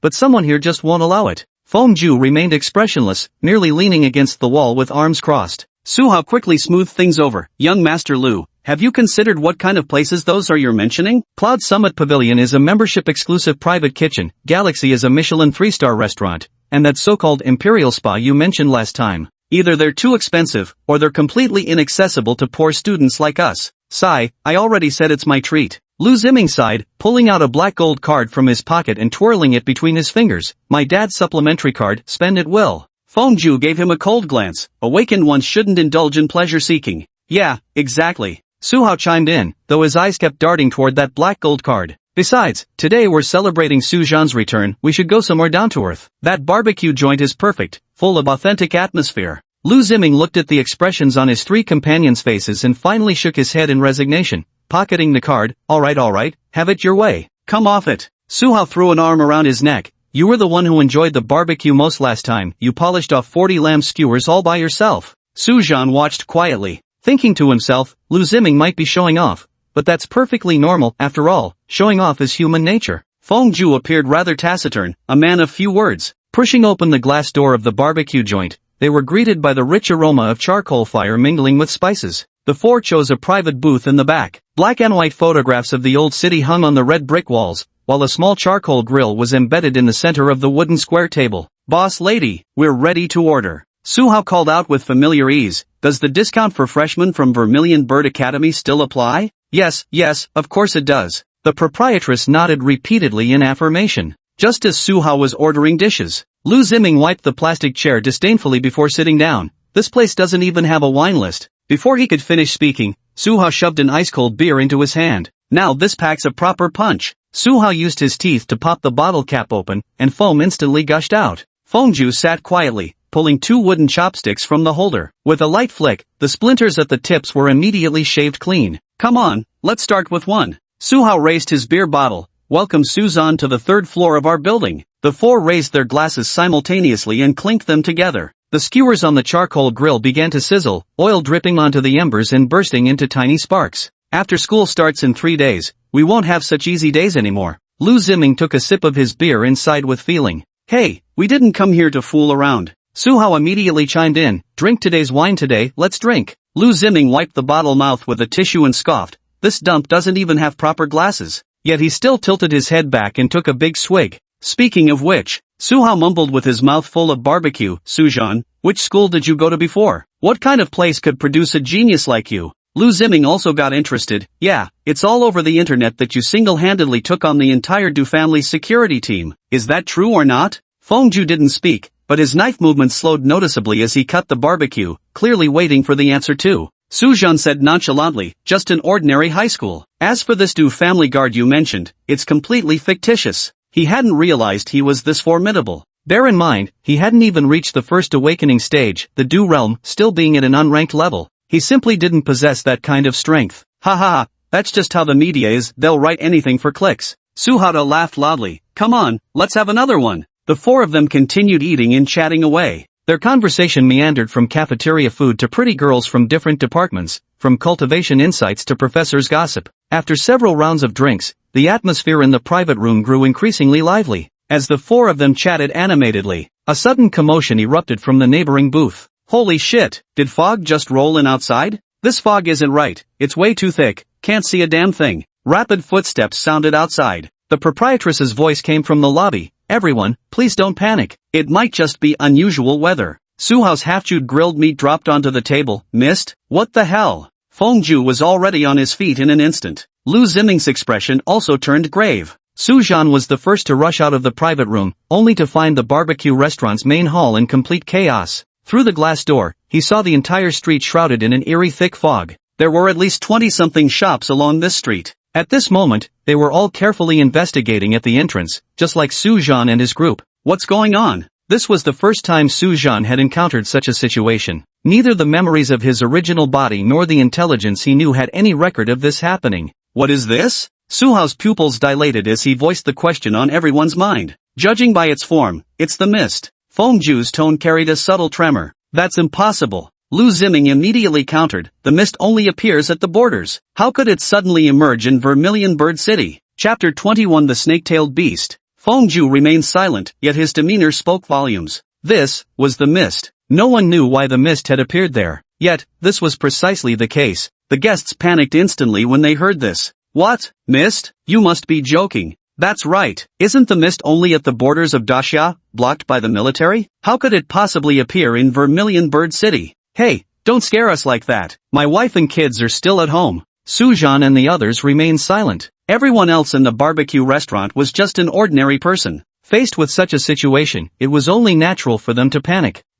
That doesn't seem quite right to say. Sujan and the others were also panicking. Fuck, why are all the streetlights out? My phone, I've got no signal on my phone. Boss, your Wi-Fi's down too. It's not a network outage, there's absolutely no signal. It's like something's blocking it. Panic spread through the crowd. Report to the authorities. Quick, report it. Damn it, how can we call without any signal? Back door. Let's escape through the back door. This whole street is encircled by fog, how can we possibly get out? Then what do we do? Just wait here to die? This is Vermilion City, the Vermilion Academy won't just stand by and do nothing. Is it the Vermilion Bird Academy? Sujan thought to himself upon hearing this. The Vermilion Bird Academy gathers the most powerful faculty resources in the southern region of Great Xia. If even they can't save them, there aren't many in Daxia who can save them now. Drag it out. Stall until reinforcements from Vermilion Bird Academy arrive. Sujan said decisively. Fengju, Lu Ziming, and Su Hao nodded in agreement. Facing the mist, no one dares arrogantly guarantee their survival.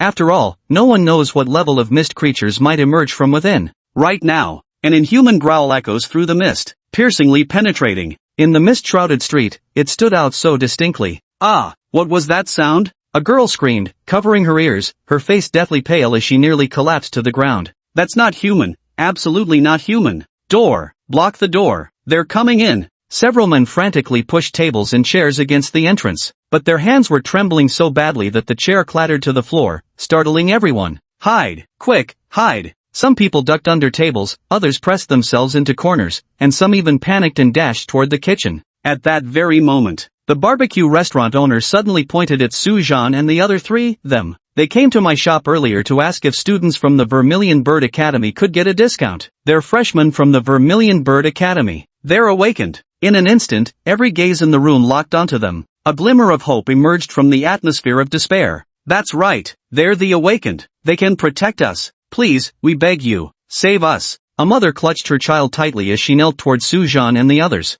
Big sister, don't be like this. Lu Ziming was at a complete loss and quickly stepped forward to help her up. I won't get up, not unless you promise to protect me. The middle-aged woman stubbornly refused to rise no matter how he tried to persuade her. Lu Ziming turned to look at Sujan and the others, using his eyes to inquire about their opinions. Sujan didn't seem to care about the matter, keeping his gaze fixed on the mist. Fengju remained as silent as ever. Only Su Hao stepped forward to mediate. Big sister, you should find a place to hide first. The battlefield will be the most dangerous place for you, you might get caught in the crossfire. Sujan raised an eyebrow upon hearing this. This little fellow's emotional intelligence is quite impressive. He didn't mention protection or lack thereof, he simply laid out the pros and cons of staying by his side. Exactly as expected. The middle-aged woman immediately ran away with her child upon hearing this. But many people weren't buying it. Cut the crap. Don't you have superpowers? Think of something quick. Exactly. You're from Vermilion Bird Academy. Are you just going to stand by and let people die?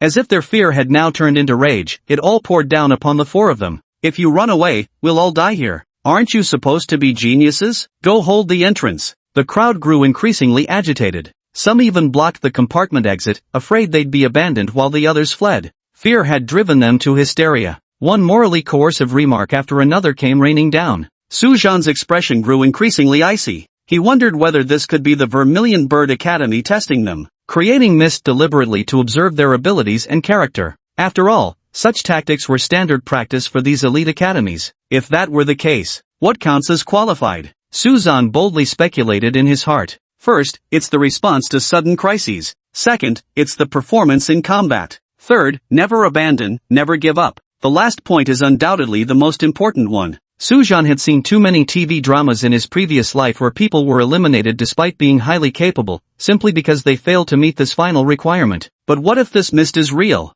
Sujan couldn't discern whether the mist was real or illusory, so he kept his guard up internally. In the next instant, his gaze sharpened. Amid the churning fog, a dozen distorted shadows gradually emerged with swaying forms. Those were clearly creatures that had no place in the natural world. Standing at a crawling height of 2 meters, its body was covered in bluish-gray keratinous scales. Where its head should have been existed only a vertically split, gaping mock serrated fangs dripping with viscous fluid between them. 4 malformed arms protruded asymmetrically from its torso, each ending in 3 disturbingly human-like digits. If human fingers could sprout half-meter-long black talons, that is. The tail dragging on the ground resembled a skinned python, its forked tip nervously tapping against the floor. Ugh! Someone vomited instantly. These eyeless creatures turned their heads toward the crowd in eerie unison. The gill-like organs on either side of their heads kept opening and closing, emitting a chilling sound. Holy shit! A drunken man let out an involuntary cry of alarm. The foremost monster suddenly lunged forward. Its movement defied all logic. 6 limbs swung at varying rhythms, moving so fast they left afterimages.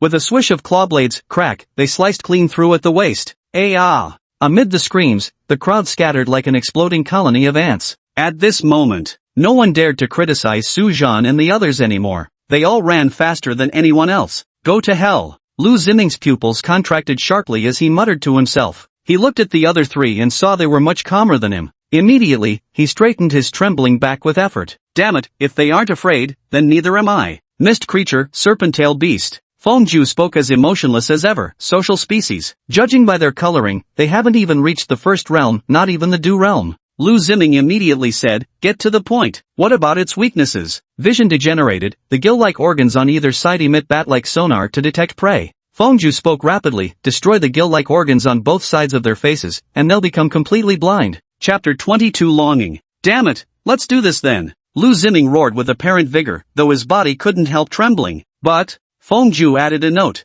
Mist creatures have extraordinary regenerative abilities. Once you've damaged their gill-like organs, you must kill them immediately, target their heads for maximum lethality. Su Zhan couldn't help but view him with newfound respect. He's clearly studied mist creatures extensively in private. Alright team, let's strategize first. Su Hao finally spoke at this moment, pulling out 2 pitch-black daggers from his robe. I'm considered a speed-type awakened. Fengju, Lu Ziming, you 2 are assault-type awakened. Su Zhan, what's your ability? Control type. Su Zhan's gaze lingered on his daggers for a moment. It can slow the flow of time around a target, essentially reducing their speed. The stronger the target's attack, the harder it is to control. Damn, that's all an SSS level soul gets you? Lu Ziming couldn't help but swear aloud. I haven't reached the Du realm yet, this is the only skill I've got. Su Zhan explained. Wang Mingyuan had told him this. His life soul is of the growth type. The life souls of ordinary people undergo no fundamental changes when they level up their cultivation. But with his, every new breakthrough brings an additional skill.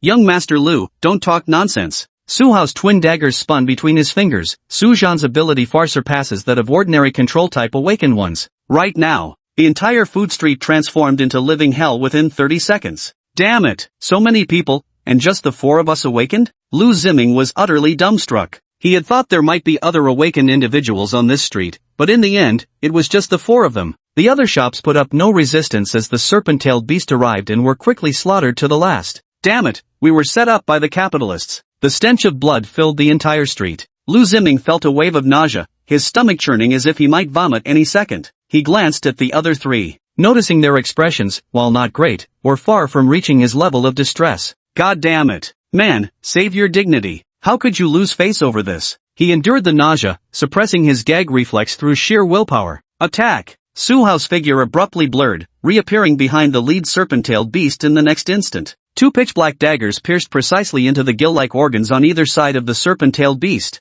The monster let out a piercing shriek. But before it could turn around, Su Hao teleported back to his original position, his movements fluid and seamless. The teleportation soul skill left the serpent-tailed beast no time to react. Perfect. Lu Ziming suppressed his nausea and formed hand seals. A sphere of purple lightning coalesced in his palm before smashing violently toward the wounded serpent-tailed beast. Blinded by its injuries, the serpent-tailed beast couldn't evade even the slowest attack. Boom! The blast tore open a fissure in the keratinous armor of its skull. The witchblade immediately pursued. The swift sparrow sword materialized in his hand. The blade thrust into the fissure on the monster's head as raging spiritual energy poured into it. A crisp cracking sound followed. The serpent-tailed beast's head exploded with a thunderous boom. Good coordination. Su Zhan raised his hand with a sweeping motion, the Eye of Time abyss floating before his chest. Locking onto the second charging serpent-tailed beast, he activated the Eye of Time abyss. Its charging movement suddenly slowed down, as if trapped in quicksand. Is this control ridiculously overpowered? Lu Ziming's eyes widened in shock. Don't just stand there. Su Hao teleported again, leaving a cross-shaped wound on the monster's gills with his dagger. Now's the chance. Lu Ziming immediately hurled a thunderball. Fengju's sword energy followed right behind. The slowed serpent-tailed beast stood no chance, instantly torn to pieces. Su Zhan stared at the shattered corpse of the serpent-tailed beast on the ground, his throat moving involuntarily. An unfamiliar hunger surged through him, 100 times more intense than any hunger he'd ever experienced. He could feel the mutation factors within his body frantically stirring. Eat it, and you'll become stronger. This thought suddenly surfaced in his mind, frightening him into trembling all over. Su Zhan bit his tongue hard. He had to stay awake. He had heard too many rumors about aberrant creatures feeding on humans, yet he had never experienced such impulses himself. But now, facing the corpse of a non-human monster, the instinct within him compelled him to feed. So, this is what I crave? Cold sweat soaked through his back. He caught a glimpse of Feng Ju wiping his sword blade out of the corner of his eye. Lu Ziming nervously scanned their surroundings while Su Hao rubbed his overused teleportation legs. No one noticed his unusual silence. Su Zhan slowly exhaled a turbid breath, forcing himself to look away. This wasn't the time, and he certainly couldn't expose anything in front of his teammates. But when he looked deep into the mist again, a dangerous thought had already taken root. What if I acted alone? The group's counterattack immediately drew the attention of the other snake-tailed beasts. They seemed to perceive the threat, collectively pressing toward the fore. Watch your positions. Su Zhan immediately directed. Su Hao, attack their weak points. Lu Ziming, intercept the main assault. I'll handle control. Dozens of snake-tailed creatures crept slowly through the mist, their gill-like organs vibrating rapidly. Eyeless, yet they pinpointed the quartet's location with terrifying precision. A serpent-tailed beast charged forth first. Old plan. Su Hao gave a low shout as his figure suddenly blurred. Teleporting behind the leftmost monster, he plunged 2 daggers deep into its gill-like organs. Hiss! The monster roared in pain and violently whipped its tail in a sweeping motion. Su Hao had anticipated this. He instantly teleported back to his original position and shouted, now!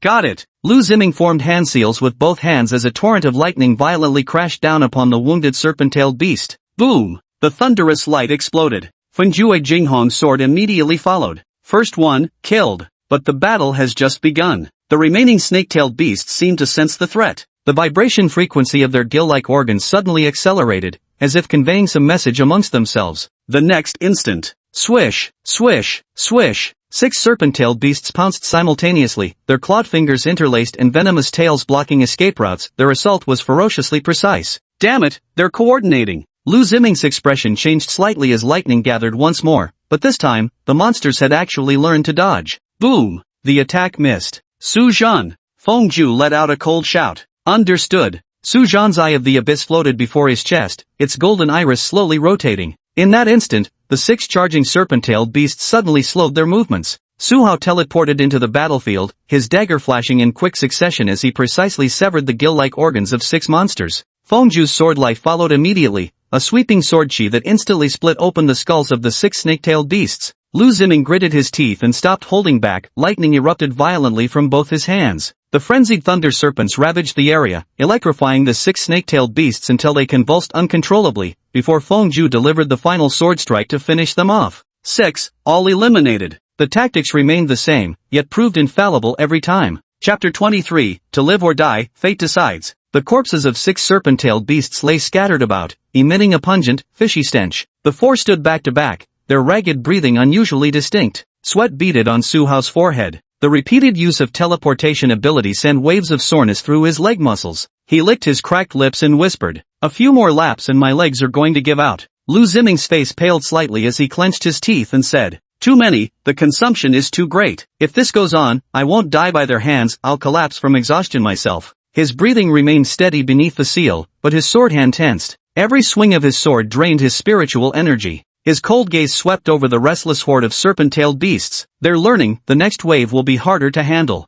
Su Zhan's time abyss eyes demanded the greatest toll, and the continuous strain sent a dull throb through his temples. What unsettled him even more was the craving for the corpses of the snake-tailed beasts grew stronger within him. Eat them, and you'll become stronger. Something's wrong. Su Hao frowned. The remaining serpent-tailed beasts ceased reckless attacks, instead fanning out to form an encircling perimeter. Their gill-like organs vibrated in perfect unison, as if brewing something ominous. They're adjusting tactics, those earlier attacks were just probes. A heavy dread settled in Su Zhan's chest. Shit, these bastards know how to coordinate? Lu Ziming's forehead broke out in cold sweat. Suddenly, boom! All the manticore's tails plunged into the ground simultaneously, and in the next second, the entire street's paving stones exploded with a thunderous roar. Countless shattered stones mixed with venom poured down upon the floor like a torrential rain. There's no dodging this. Lu Ziming's face paled dramatically. Su Hao's figure blurred abruptly, flickering frantically between the gaps of rubble and venom. Swish, swish, swish. He teleported 3 times consecutively, barely managing to break free from the attack range. But his right leg was still struck by a flying rock,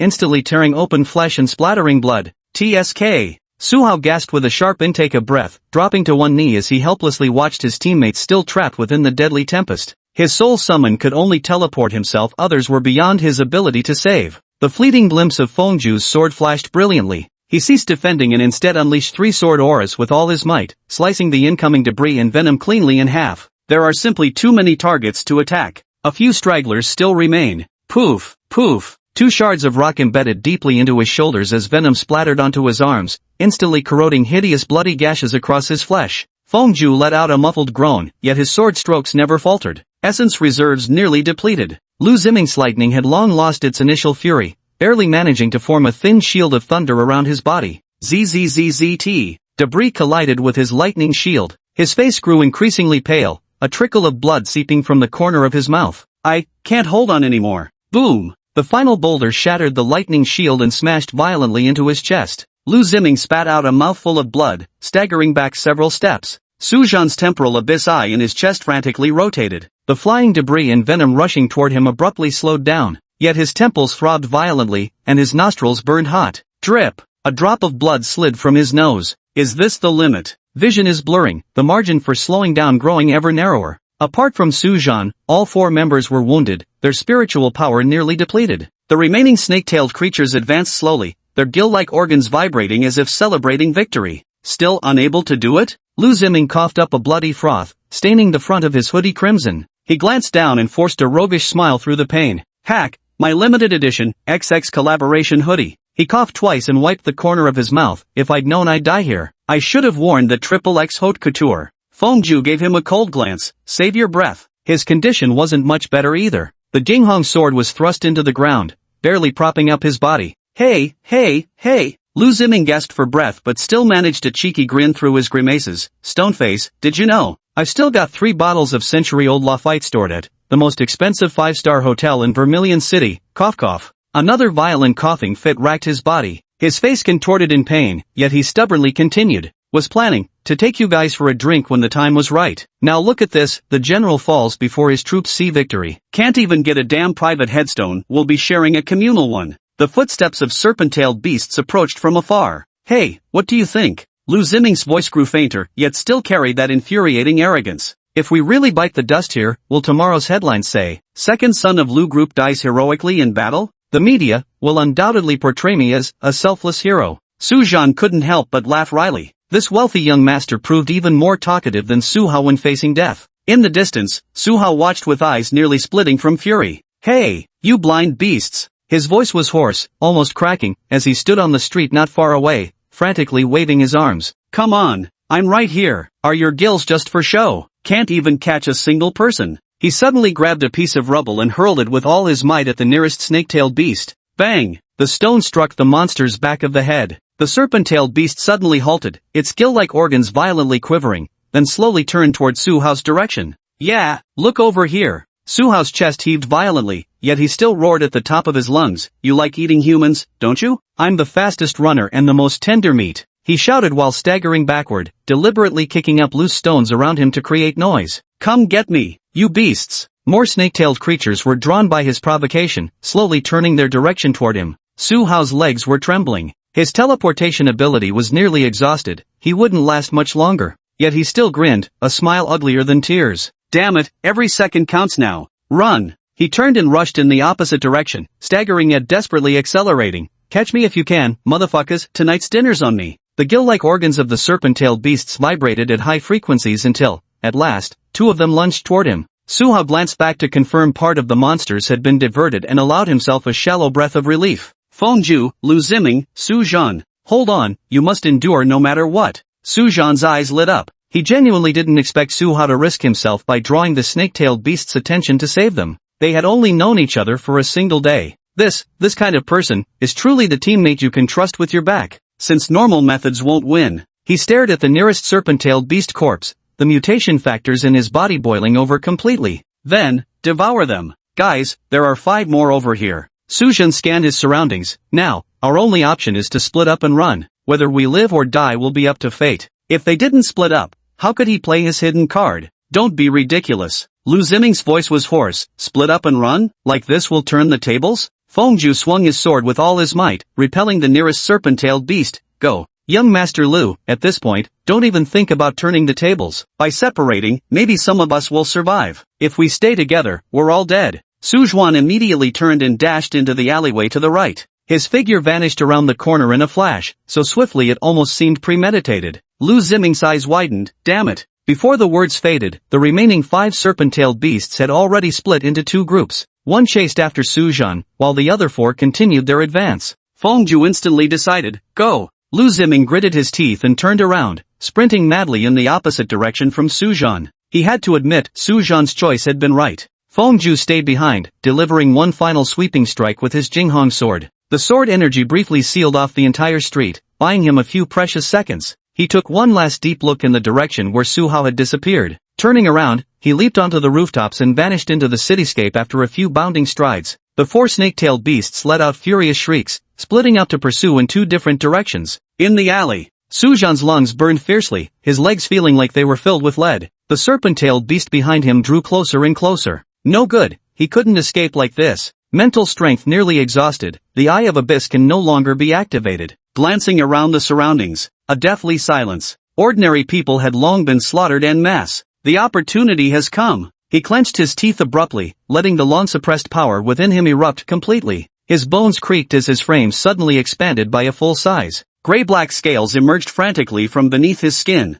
With a forceful stomp, Su Zhan shot forward like an arrow released from its bow. The speed was incomparable to before. The snake-tailed beast behind let out an angry hiss. Taking advantage of the momentum, Su Zhuan made a sharp turn and crashed into a half-collapsed convenience store by the roadside. The glass display window shattered with a thunderous crash. He immediately rolled behind the shelves and curled into a ball. Su Zhan held his breath. He could clearly hear the footsteps of the serpent-tailed beast prowling outside the store. The probing sound waves emitted by its gill-like organs swept over his entire body like a physical touch. Chapter 24. The tables have turned. At this very moment, Su Zhan abruptly kicked off the ground and charged forward. Now, the tables had turned. The serpent-tailed beast swung all 4 arms simultaneously. Su Zhan crouched low, the scales barely grazing the lowest bony fingertip. His right claw shot out, aiming straight for the monster's left gill-like organ. TSSSS. The muffled sound of claws sinking into flesh echoed. The serpent-tailed beast let out a shrill, piercing screech. Just as Su Zhan was about to exert force to shred that fragile organ, a sudden chill ran through his flank. The monster's whip-like tail had somehow coiled around from behind,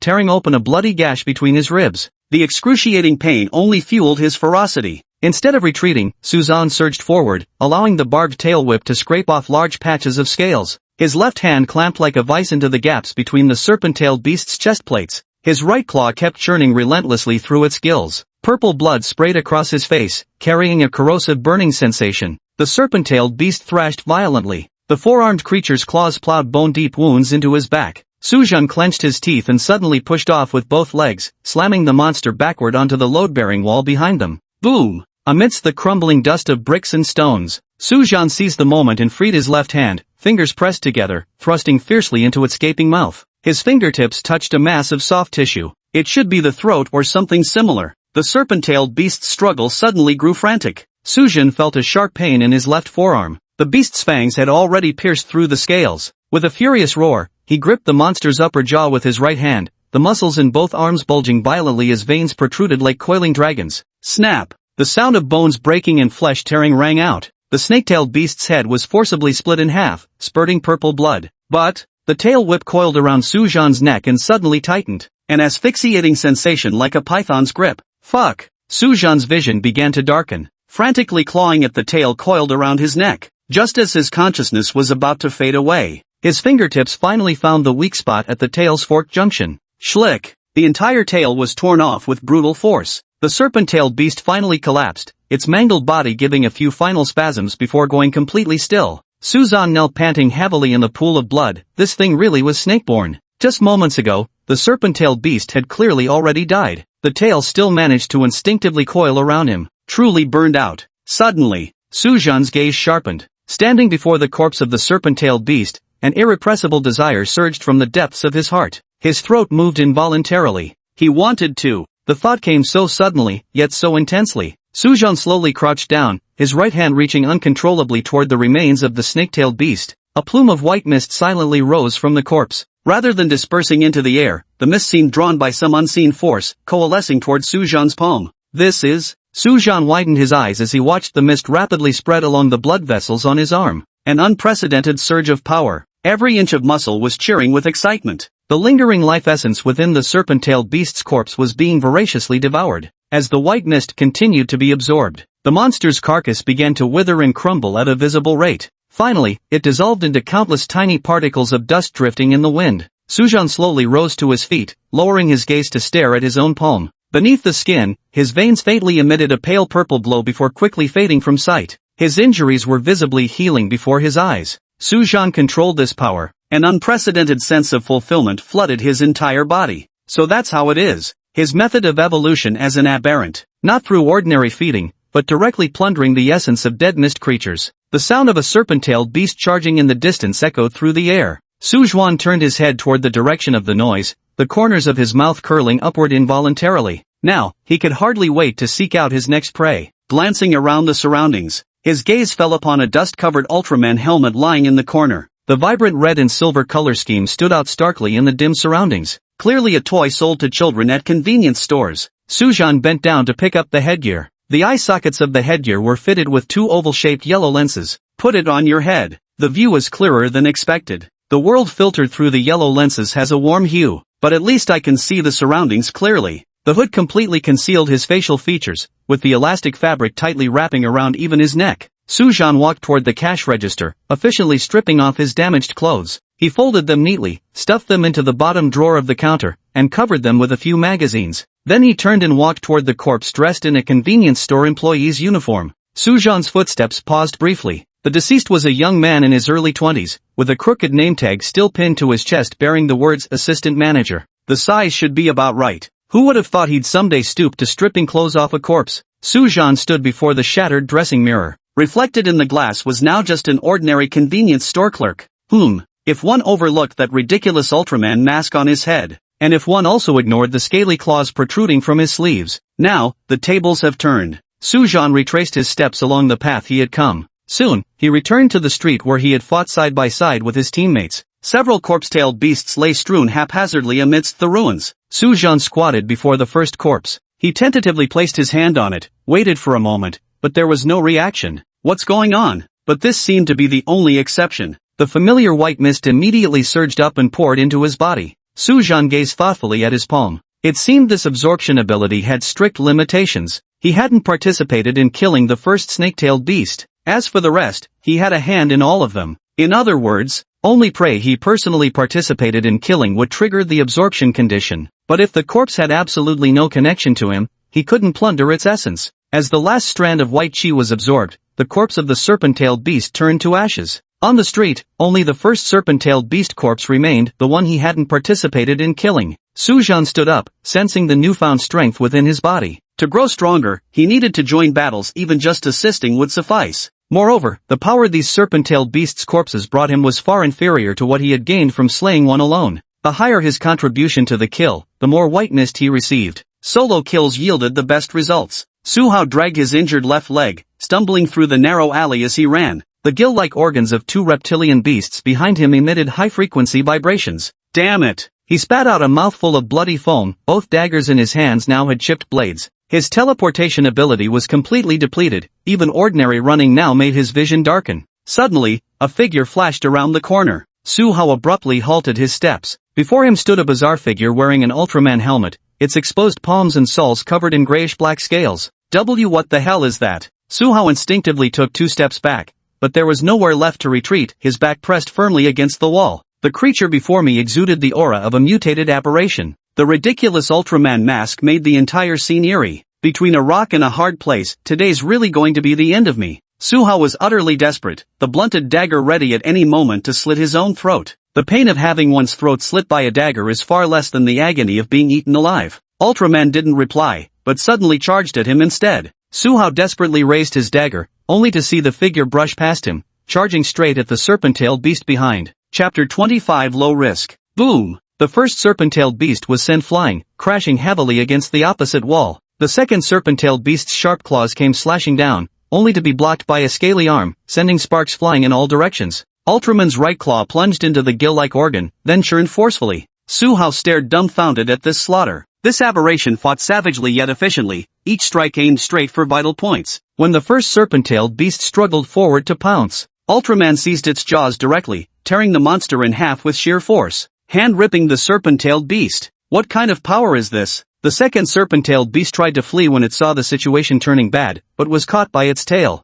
Ultraman leapt up with force, his sharp claws piercing through its skull, the entire movement fluid as flowing water, not forgetting to tear off its tail. The battle ended much faster than Su Hao had anticipated. The two snake-tailed beasts lay dead in pools of blood. The mutated creature wearing the Ultraman helmet slowly turned to face him. Su Hao's Adam's apple bobbed as he pressed the dagger against his own throat. Who are you? The Ultraman tilted its head slightly, as if pondering the question. Then, it made a move Su Hao hadn't anticipated at all. Slowly raising its scaled palm, it waved towards the other end of the alley. An unmistakable getaway gesture. Su Hao's pupils sharply contracted as he stared fixedly at those crimson, slit-pupiled eyes, trying to discern any clues behind those ridiculous yellow lenses. A mutant, letting him go? According to Academy textbooks, mutants should react to living humans like starving wolves to fresh meat. He tentatively shifted half a step forward. The Ultraman helmet remained perfectly still. He took another half step sideways. Still no response. Suddenly, Su Hao turned and ran, his injured left leg sending searing pain shooting through him, but he didn't dare stop. After running about 10 meters, he inexplicably looked back over his shoulder. The eerie creature was crouching beside the serpent-tailed beast's corpse, its palm pressed against the remains. As if sensing his gaze, the Ultraman mask suddenly turned toward him and made another urging gesture. Fuck! Su Hao cursed under his breath and quickened his pace. He'd never been in such a wretched state in his entire life. Saved by a mutated creature wearing a child's toy mask, only to be shooed away like a fly. After turning 3 street corners, he finally collapsed behind a pile of rubble, gasping for air. That bizarre scene kept replaying in his mind. What the hell was that all about? At the same time, Feng Zhu and Lu Ziming were also facing the same situation. By the time Su Zhan returned to the convenience store, the aberrant energy within him had reached its boiling point. Staggering, he crashed into the staff break room and locked the door behind him. He tore off the Ultraman headgear roughly and flung it aside. Looking into the mirror, veins bulged across his face, writhing incessantly. It's coming. Su Zhan clenched his teeth and collapsed to his knees. His fingernails grew uncontrollably, scraping deep gouges into the concrete floor. The most drastic transformation occurred at the coccyx. Su Zhan could distinctly feel his bones reorganizing and muscle fibers wildly proliferating. Finally, a tail covered in pitch-black scales burst forth from his body. He let out a low growl that sounded almost inhuman. His newly grown tail lashed restlessly, effortlessly smashing the nearby metal cabinet to pieces. Su Zhuan gasped as he stared at his arm. The originally gray-black scales had now completely darkened to an inky black. Low-risk level. Su Zhan casually swung his right arm, the pitch-black scales leaving afterimages in the air. Before, I probably needed to use all my strength to tear apart a snake-tailed beast, but now I don't even need to exert 30% of my power. The power within his body had increased at least threefold compared to before, and his 5 senses had become even more acute. I really have evolved into a monster. Su Zhan looked down at his tail and chuckled silently. The tail was large, very long, 1.5 times the length of his legs. It swayed gently behind him, effortlessly piercing through the wall. This new organ was more flexible than he'd imagined, functioning perfectly as a third hand. The aberrant form has reached a low-risk level. Su Zhan muttered to himself, I wonder when my Awakener realm will reach the due stage. A single punch slammed into the wall, and the entire concrete surface collapsed with a thunderous crash. Dust swirled through the air. Su Zhan looked down at his completely unharmed fist. Not bad. Su Zhan released his aberration form. The scales and tail retracted into his body, returning him to his ordinary human appearance. Changed into his own clothes, he piled up the wig and bloodstained employee uniform together. Can't leave any clues behind. Taking several bottles of high-proof alcohol from the shelf, he evenly poured them over the pile of clothing. Click! The lighter's flame burned exceptionally bright in the dimly lit room. Su Zhan stared at the flickering fire for 2 full seconds before tossing it onto the alcohol-soaked pile of clothes. Whoosh! Blue-white flames erupted instantly. As the flames gradually died down, leaving only a pile of charred debris, Su Zhan gave the scene one final check but still felt uneasy. Not safe enough. He swept all the flammable goods from the shelves onto the floor. Cooking oil, alcoholic beverages, pesticides, a mixture of various chemicals. Boom! A blazing wave of fire instantly engulfed the entire convenience store. Now that's more like it. Su Zhan straightened his collar and calmly walked out of the convenience store after confirming there were truly no living beings left around. Through the lingering smoke, I finally spotted 3 familiar figures behind the ruins of a half-collapsed shopping mall. Su Hao was grimacing as he bandaged a leg wound. Feng Zhu leaned against a broken wall, polishing his blade. Lu Ziming sat slumped on the ground, his expensive branded jacket long reduced to tatters. Suzhan? Lu Ziming was the first to spot him, his dirt-streaked face bursting with astonishment. Fuck, you're alive. Feng Ju immediately straightened up. Are you injured? Su Hao staggered to his feet and grabbed Suzhan's shoulders, scrutinizing him. We thought you were. I almost bit the dust. Suzhan coughed weakly twice and slumped onto a pile of rubble. When that serpent-tailed beast pinned me in a corner, this mutated creature wearing an Ultraman mask suddenly appeared. The air suddenly froze. Su Hao jolted. Wait, did you say what kind of mask? Red and silver with yellow lens over the eyes. Suzhan gestured as he spoke. After that monster tore the serpent-tailed beast in half, it actually let me go. Damn it! Lu Ziming suddenly jumped up, immediately pulling at his wound. Gritting his teeth, he asked, was he still wearing the convenience store uniform? This time it was Suzhan's turn to be shocked. How did you know? Feng Ju nodded slowly. Us too. That guy, his strength is terrifying. He can tear a snake-tailed beast's head in half with his bare hands. I'm the same, young master. Lu Ziming pulled open his collar to reveal the bandaged wound. That damned thing. After saving someone, it even had the nerve to make a get-lost hand gesture. Suzhan. That thing? Alright, fine. After saving you, this is how you talk to me? The four of them exchanged glances, left speechless for a moment. So, Su Hao swallowed hard. The same aberrant creature saved us 4 times? Feng Ju nodded. He's hunting serpent-tailed beasts, and only intervenes when we're on the verge of death. Lu Ziming added. Chapter 26. Guess what? I've never been in such a pathetic state in my life. Lu Ziming curled his lip in disdain. Saved by a mutated creature wearing a kid's toy mask? How am I supposed to show my face in the circle if this gets out? Oh, come off it, young Master Lu. If Ultraman hadn't stepped in, you'd be rotting in that snake-tailed beast's belly by now. Su Hao burst out laughing and gestured exaggeratedly. That mutant killed the snake-tailed beast like chopping vegetables, then waved at me like I was some beggar. Lu Ziming abruptly changed the subject, lowering his voice. Say, if he lived in these parts, who would he be? Suja pricked up his ears to listen carefully upon hearing this. Who could possibly know? Su Hao spread his hands. Anyway, it definitely couldn't be someone from our Vermilion Bird Academy. Do you even need to say that? Lu Ziming continued. I originally thought creatures of aberration wouldn't exist in a place like Vermilion Bird City. Seems I misjudged the situation. That makes sense. Suzhan picked up the conversation. Vermilion Bird City encircles the Vermilion Bird Academy, and the Academy is one of the top 5 Awakener institutions in Great Xia. In a place like this, with an airtight surveillance network and the most elite group of awakened individuals from Daxia stationed here, how could a mutant capable of moving freely appear? It's not a permanent resident, Feng Ju said coldly. The three immediately turned their gaze toward him. The aberration of Vermilion City. Feng Ju's tone remained calm and unruffled. If one kills on the first day, they'd be caught that very night. Those killed that night will be discovered the next morning. If it resides here permanently, it can only be a freshly mutated ordinary person. Lu Ziming frowned. But that level of strength. Contradiction. Feng Ju cut in sharply. An untamed newborn aberration couldn't possibly be strong enough to one-shot a serpent-tail beast. Su Hao suddenly snapped his fingers. So he's an outsider. Must have infiltrated Vermilion City recently. And yet, Suzhan rubbed his chin thoughtfully. He's clearly avoiding human confrontation deliberately, exclusively targeting mist creatures. Guess. Go ahead and guess. After all, no one would suspect an SSS-grade soul genius of being an aberration. What? You ask what if someone suspects? Heh, those doubts can only linger in their hearts. Speaking up, Dubin would serve as an example. Another strange detail. Feng Ju's gaze hardened. There should have been 15 snake-tailed beasts in total. Where we fought earlier, there should have been 8 corpses too, yet now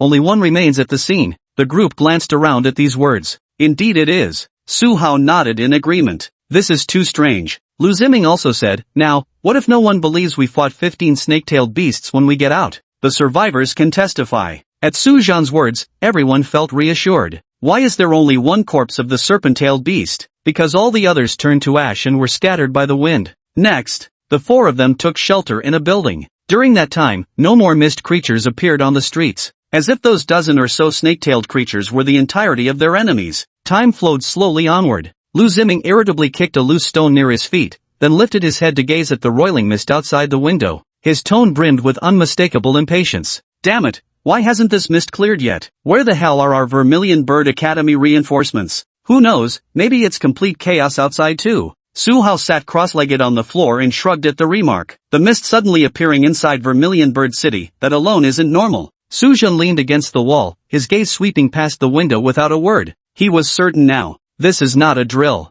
The streets littered with corpses don't lie. Even if it could somehow be faked. His mutation breakthrough couldn't be fabricated either. This is nothing short of a disaster. 3 possibilities. Fengju stood with his sword in his arms and spoke coldly. First, the situation outside is worse than here. Second, someone doesn't want the rescue team to come in. What do you mean? Lu Ziming abruptly stood up. Are you saying this fog is man-made? Su Hao widened his eyes. No way. Who could possibly have the power to create such a phenomenon in Vermilion City? Su Jin fell silent for a moment before saying, if this is truly man-made, then their target might not just be ordinary people. Fengju's gaze swept over the 3 of them as he spoke in an icy tone. The Vermilion Bird Academy. The air instantly froze. If the origin of the mist wasn't natural but deliberately created to seal off the entire Vermilion Bird City, then their goal was most likely aimed at the academy. Lu Ziming's face darkened. Damn it, we're trapped here while all hell's probably breaking loose outside. Su Hao scratched his head, trying to lighten the mood. Look on the bright side, maybe the academy has already handled everything,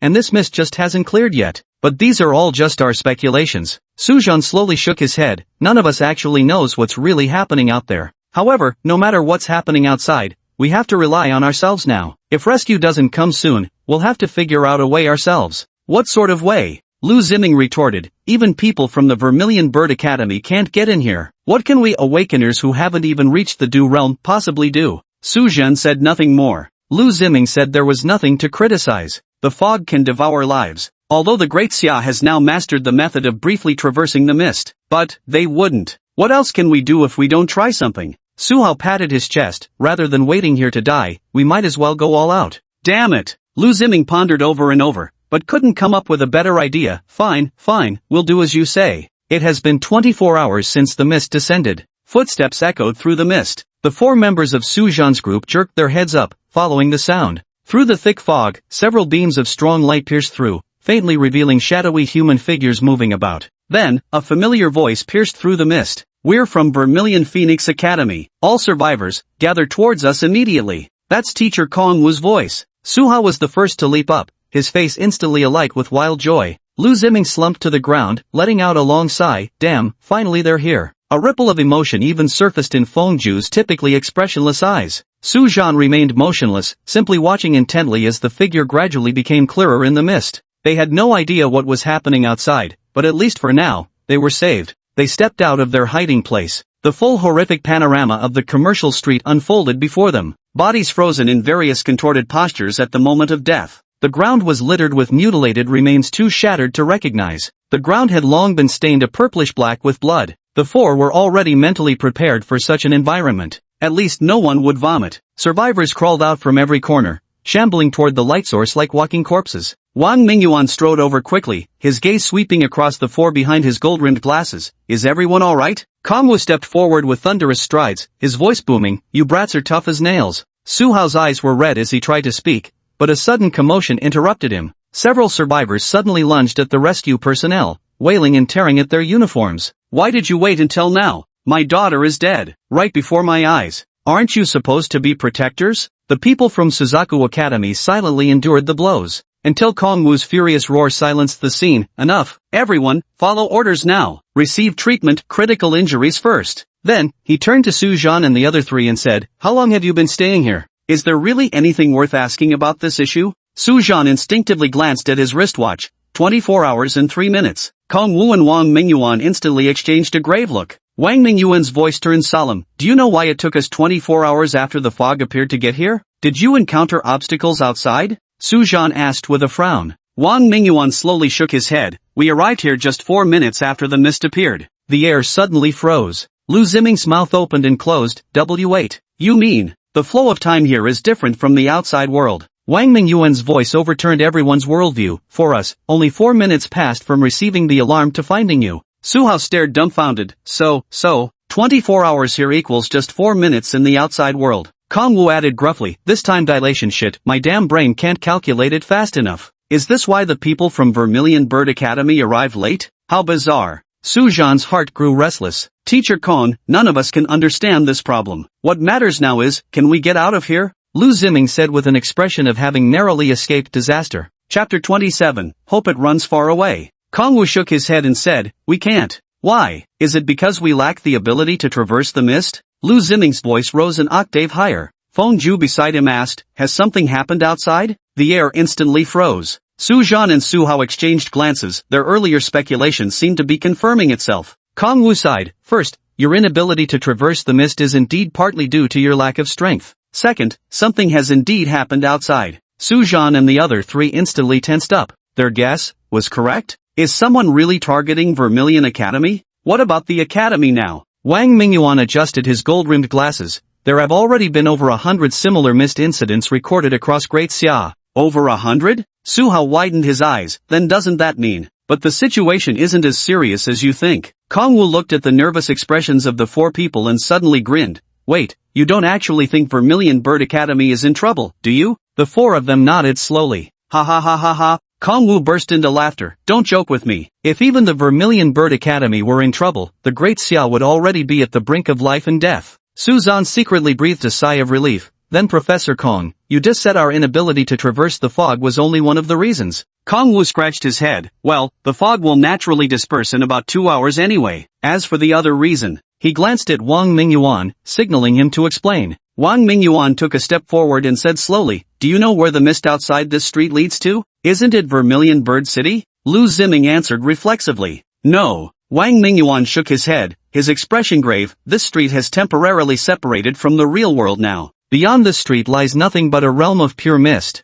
Even if you had the ability to traverse the mist indefinitely, unless you return to this street by the time the spatial anchor reconnects, you'll never find your way back to Great Xia. Feng Zhu said, spatial separation? To be precise, spatial fragmentation. Wang Mingyuan nodded. Right now there are over 100 such fragmented spaces within the entire Great Xia territory, all temporarily floating in the misty world. You can enter, but if you want to leave, you'll have to stay put right here. The space anchor will reconnect in 2 hours, and you'll naturally be able to return. The four fell into silence. Lu Ziming shivered. So if we had rushed into the mist just now, you'd be forever lost in the mist world. Feng Zhu coldly stated the consequences. Su Zhan was still shaken with fear. The flow of time was different. Beyond the mist lay the world of mist. The mist's assault on Daxia grew increasingly fierce. 2 hours later, with a spatial distortion's hum, the mist shrouding the streets finally dissipated completely. The blinding sunlight once again fell upon the devastated streets, as if a generation had passed. Su Zhan and his three companions were swiftly transported to the Vermilion Bird Academy's medical center.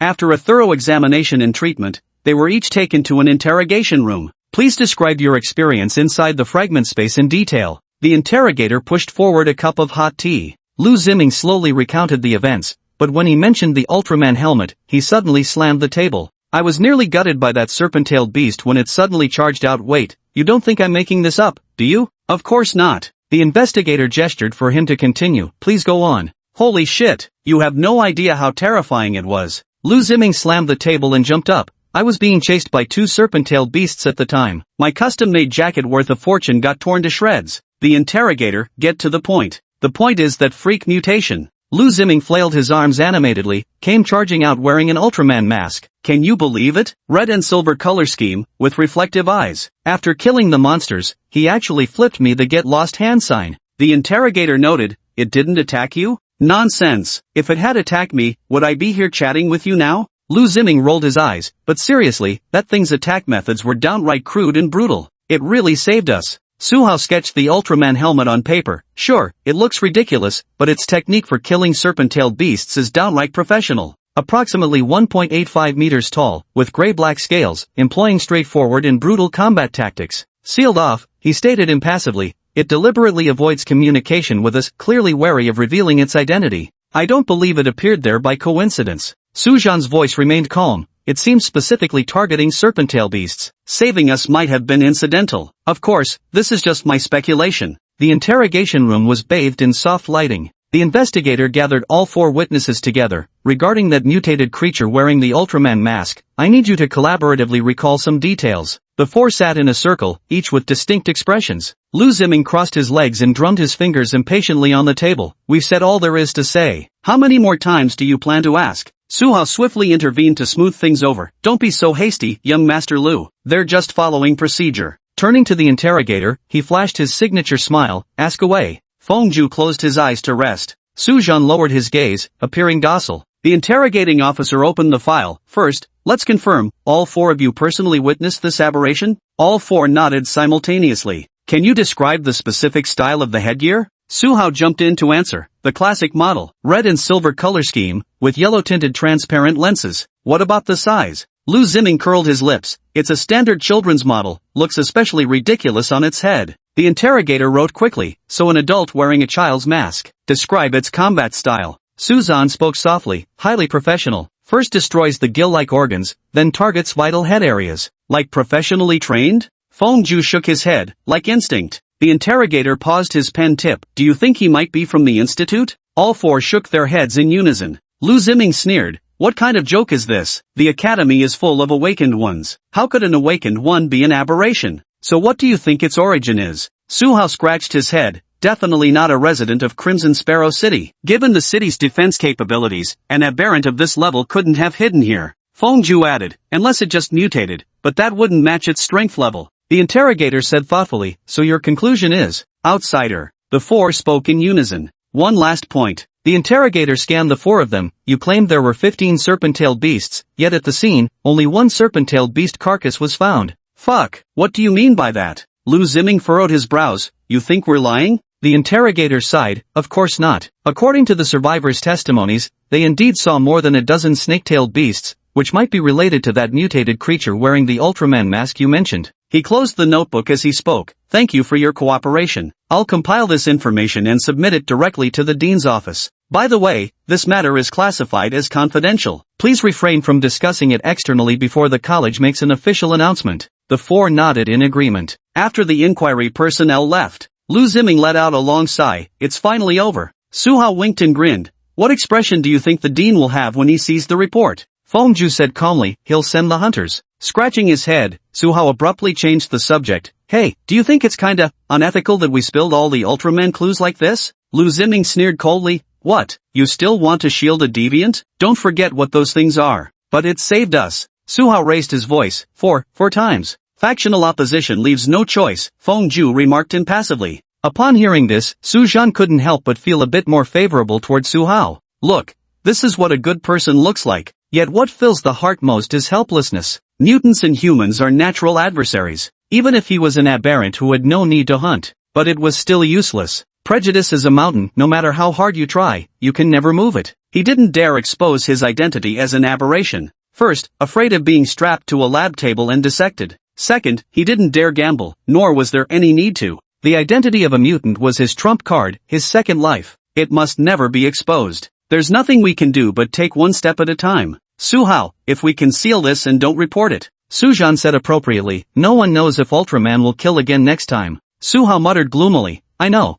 but it still doesn't sit right with me. He could have devoured us right then and there. So it's even more dangerous. Fengju's voice turned grave. An aberrant that retains its humanity is 10 times more terrifying than a pure monster. Lu Ziming suddenly grinned. I say we should send the hunting squad after it. Let's see who this lunatic really is. Suzan said softly, it's already been reported. What happens next is beyond our control. The four fell into silence. Su Hao muttered at last, hope it ran far away. Chapter 28, Freedom of Choice, Consequences Born. In a dimly lit room, two people, cloaked in a large black robe and wearing a mask, their figure and face obscured from view. How did things go? The figure standing on the raised platform spoke. The black-robed figure kneeling on one knee trembled slightly as he replied, reporting to the emissary. Vermilion City is too dangerous. His hoarse voice carried lingering fear. Those awakened ones searched like rabid dogs. Even I had to exert every ounce of strength to escape. The emissary fell silent for a moment before his gaze turned icy behind the mask. What of the new students from Vermilion Academy? Do they still live? It was supposed to be a flawless operation. The kneeling man clenched his fists. A freak mutant appeared out of nowhere and saved them all. Oh, the envoy suddenly leaned closer. Really no idea who it was? The prostrate figure trembled even more violently. This subordinate only saw from a distance that guy was wearing an Ultraman mask. Another brief silence fell. The envoy slowly straightened up. Enough, you may withdraw now. But do not forget the purpose of our existence. Never dare I forget. The kneeling figure suddenly raised his head, eyes glowing with unnatural crimson light beneath the mask. Only by letting the mist consume the entire world can we aberrations achieve transcendence.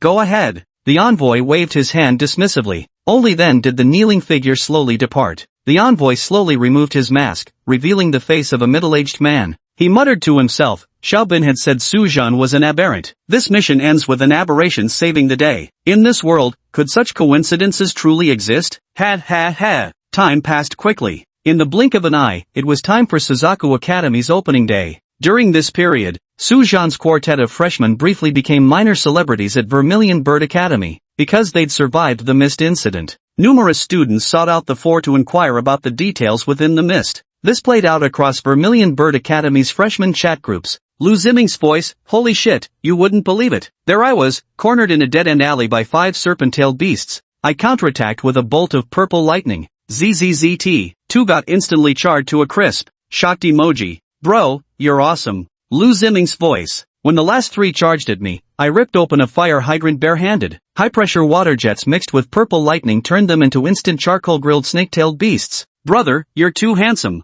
Please show me the purple lightning photo. Lu Ziming's voice. Wait a moment. Then sent a picture of purple lightning in his palm. Lu Ziming's voice. See that? This purple lightning, it lit up the entire street as bright as daylight. Lu Ziming held his phone, about to say something more. Knock, knock, knock. The sound of knocking came from the door. Lu Ziming finally sent a message on his phone. Brothers, the first class is about to start. Let's chat later. After speaking, he walked to the door and opened it. Standing outside were none other than Sujan and his 2 companions. Young Master Lu, if you're going to brag, at least do it in private. Su Hao teased with a smile. Now you've become quite the celebrity among the freshmen, everyone knows you. Alas. Lu Ziming waved his hand, showing not the slightest hint of embarrassment or anger at being caught in his lie. When you're out in the world, your identity is what you make it. If they actually believed something so ridiculous, that's on them for being gullible. Su Zhan raised an eyebrow slightly upon hearing this. He was hearing such an outrageous claim for the first time. Let's hurry. Feng Ju urged, don't be late for the first class. Let's go, let's go. Su Hao grabbed Lu Ziming, who was still preening in front of the mirror. I heard today's a big lecture. If we're late, we'll have to sit in the front row. The vast, 1,000-seat lecture hall. The murmur of freshmen's chatter echoed through the room.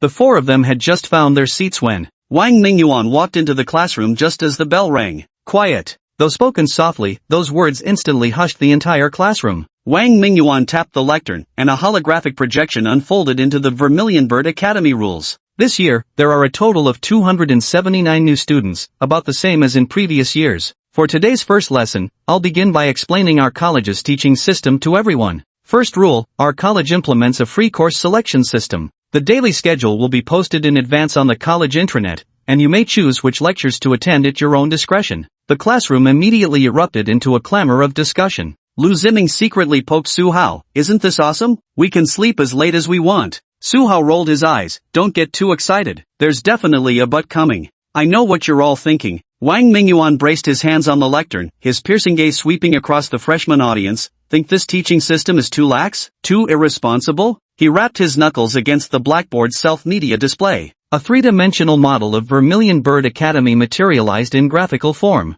Because the true path of an awakener is never something that can be forged through spoon-fed education. Wang Mingyuan tapped the blackboard once more, referring to the self-media platform. The projection transformed into a 3-dimensional meridian map of the human body, with life-soul energy flowing through it. Among awakeners, life-souls differ as vastly as heaven and earth. Take Su Zhan for example, an SSS-grade life-soul currently specializing in control, or Lu Ziming, who excels in fierce assaults. He pointed at Su Zhan and Lu Ziming. Should they really sit in the same classroom using identical textbooks? A low murmur of discussion rose in the classroom. The holographic display switched to display a dense list of courses. The Academy offers 37 specialized courses, 133 practical combat classes, and 83 training grounds with various scenarios. Wang Mingyuan scanned the classroom. But the choice is in your hands. However, that doesn't mean the Academy places no restrictions on you at all. Article 2. Wang Mingyuan's voice turned colder. Evaluations consist of final examinations and surprise assessments. Of course, there's no need for excessive worry. You'll be notified 1 month in advance for surprise assessments. Those who fail the evaluation will repeat the year. 2 consecutive years of failure will result in expulsion. A collective gasp echoed through the classroom. Su Zhan raised an eyebrow. Just as expected. It may appear free, but true freedom is impossible. Without any pressure whatsoever, leaving everything entirely up to the students would truly be failing them as educators. Wang Mingyuan swiftly switched to another set of data, where the glaring crimson numbers struck with sobering force. Last year, 13 students were expelled for indulging in revelry, 7 perished during missions, yet 24 broke through in dire straits, and 7 even slew mist creatures beyond their rank. The Vermilion Bird Academy cultivates not obedient students, but warriors who carve paths through desperate battles. The projection froze on this final declaration. Freedom of choice, consequences born. Now, Wang Mingyuan put away the holographic projection. Are there still any objections to this teaching philosophy? The classroom fell completely silent. Very well, the third rule. Wang Mingyuan continued, all students are strictly prohibited from privately engaging in matters related to mist creatures. Any such encounters must be reported to the academy. The academy also assigns missions involving mist creatures. Those seeking practical experience needn't take on private jobs. There's one last thing. Wang Mingyuan spoke slowly, as you all should know, fog incidents suddenly occurred across Daxia the day before yesterday. The nearest one to us happened in Zhuke City. 4 of your classmates here experienced it firsthand, so I believe you've all heard a bit about it. Everyone's gaze turned to Su Zhan and his 3 companions. Clearly, everyone was aware of this matter. The day before yesterday marked the first incident in Great Xia's history where the mist invaded reality. Wang Mingyuan's voice grew solemn, yet within just these 3 short days, that mist has breached all borders, descending upon Great Xia through spatial incursions. 1,367 cases the day before yesterday, 1,567 yesterday, and today, it's still happening. The projection switched to a map of Great Xia, where densely packed red dots nearly covered the entire territory. The most crucial point is, Wang Mingyuan's voice grew grave, we've confirmed this is not a disaster unique to Great Xia. The map suddenly expanded into a global projection, dotted with flickering red markers. Every country not yet swallowed by the mist has experienced these incidents. The classroom air seemed to freeze solid. Every mist zone has 3 lethal characteristics. Wang Mingyuan held up 3 fingers. First, the time flow anomaly, the smallest ratio recorded so far is 1 to 6, and the largest is 1 to 86,400. In other words, 1 second in the real world equals a full day in that space. Fortunately, based on current observations, the maximum duration inside the mist is 3 days. At the highest recorded time flow ratio, only 3 seconds pass in the real world while 3 full days elapse within the mist. There was simply no time for a rescue. Second, most of the mist creatures encountered so far haven't reached the mist walkers level. Wang Mingyuan continued, but according to the energy curve prediction, the creatures in the mist will become increasingly stronger. Chapter 29, Coordinates. Wang Mingyuan adjusted his gold-rimmed glasses. Our investigation has revealed crucial intelligence. The miasma didn't appear in Daxia out of thin air. The classroom immediately erupted in murmurs. They require coordinates. Wang Mingyuan tapped his finger lightly on the holographic map, just like missiles need targeting. So here's the question. He scanned the room and asked, who's providing coordinates to the mist? After a brief silence, the classroom erupted into heated discussions. Could it be some natural phenomenon like a spatial rift? Or it could be the abilities of high-level mist creatures.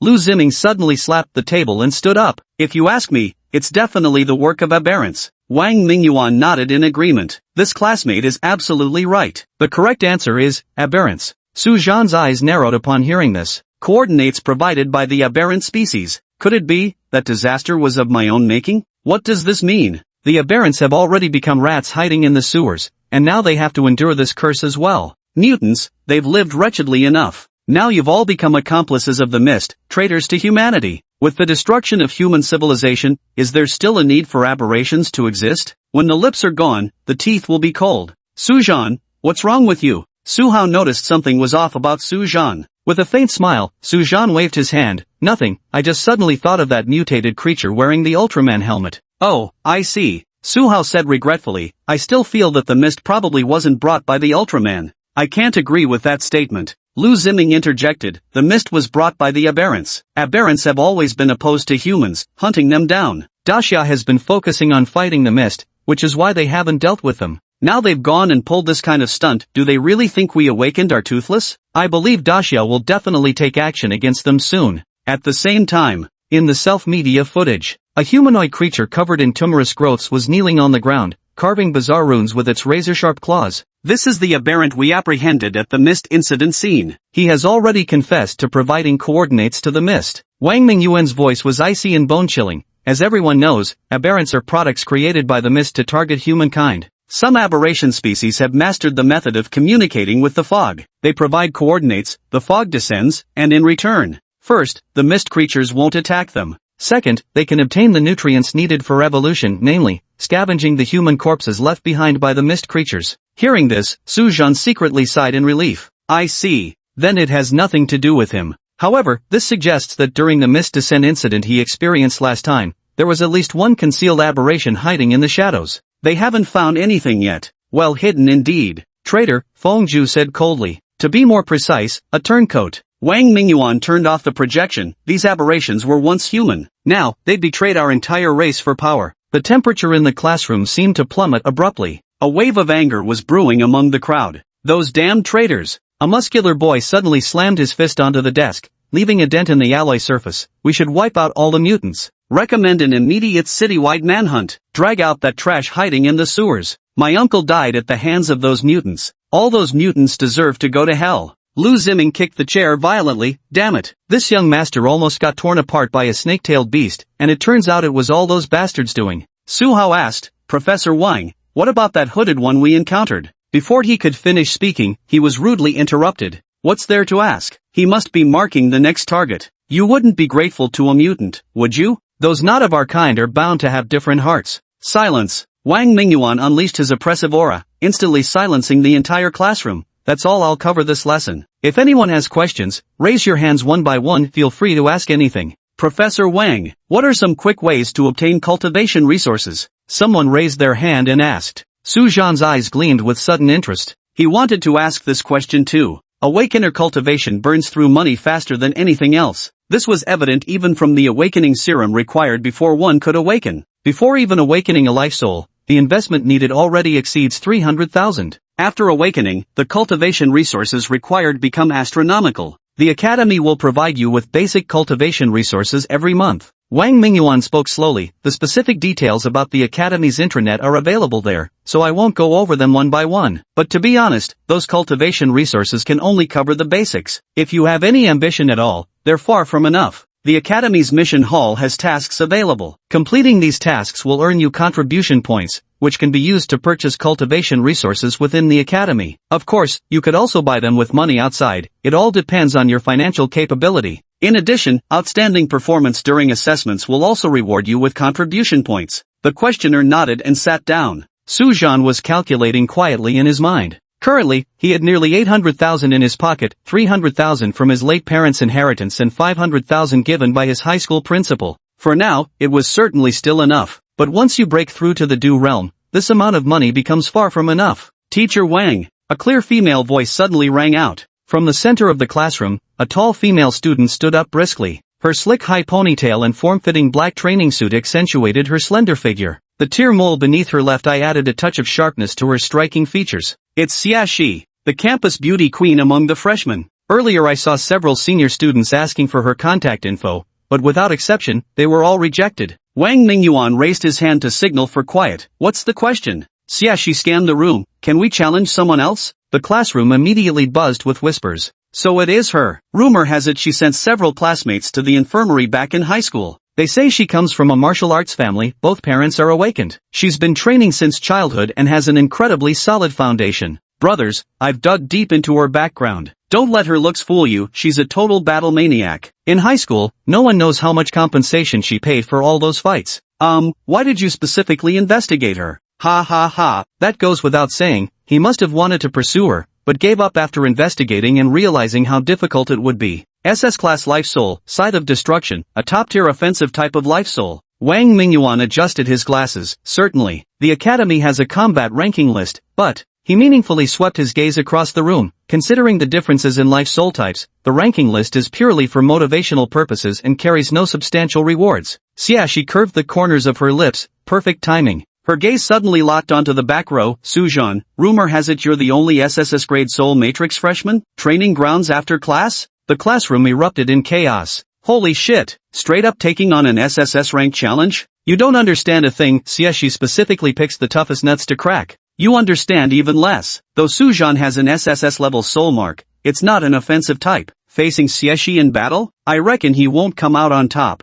Su Zhan raised an eyebrow slightly and said politely, Senior Xia, do I have any conflict with you, or have I offended you in some way? Xia Shi shook his head. Neither. You possess the highest soul grade among our freshman class, so you're naturally considered the strongest by default. Her eyes brimmed with combativeness. I'll either defeat you, or be defeated by you. Then you've chosen the wrong person. Su Zhan spread his hands. The Vermilion Bird Academy is full of hidden talents. I'm just an obscure nobody. If you want to claim the top spot on the freshman rankings, you should pick someone else. I beg to be excused. This was a battle devoid of both stakes and passion. He won't be attending. Right now, he only wants to elevate his cultivation level to the Du realm. Xia Shi froze, slightly widening her eyes. Apparently, she hadn't expected such a response. How could refuse? In her expectation, any awakened individual from the Vermilion Bird Academy, Especially SSS-level geniuses, none could remain indifferent when faced with a public challenge. The passion, pride, and competitive spirit of youth, shouldn't these qualities be etched into the very bones of a genius?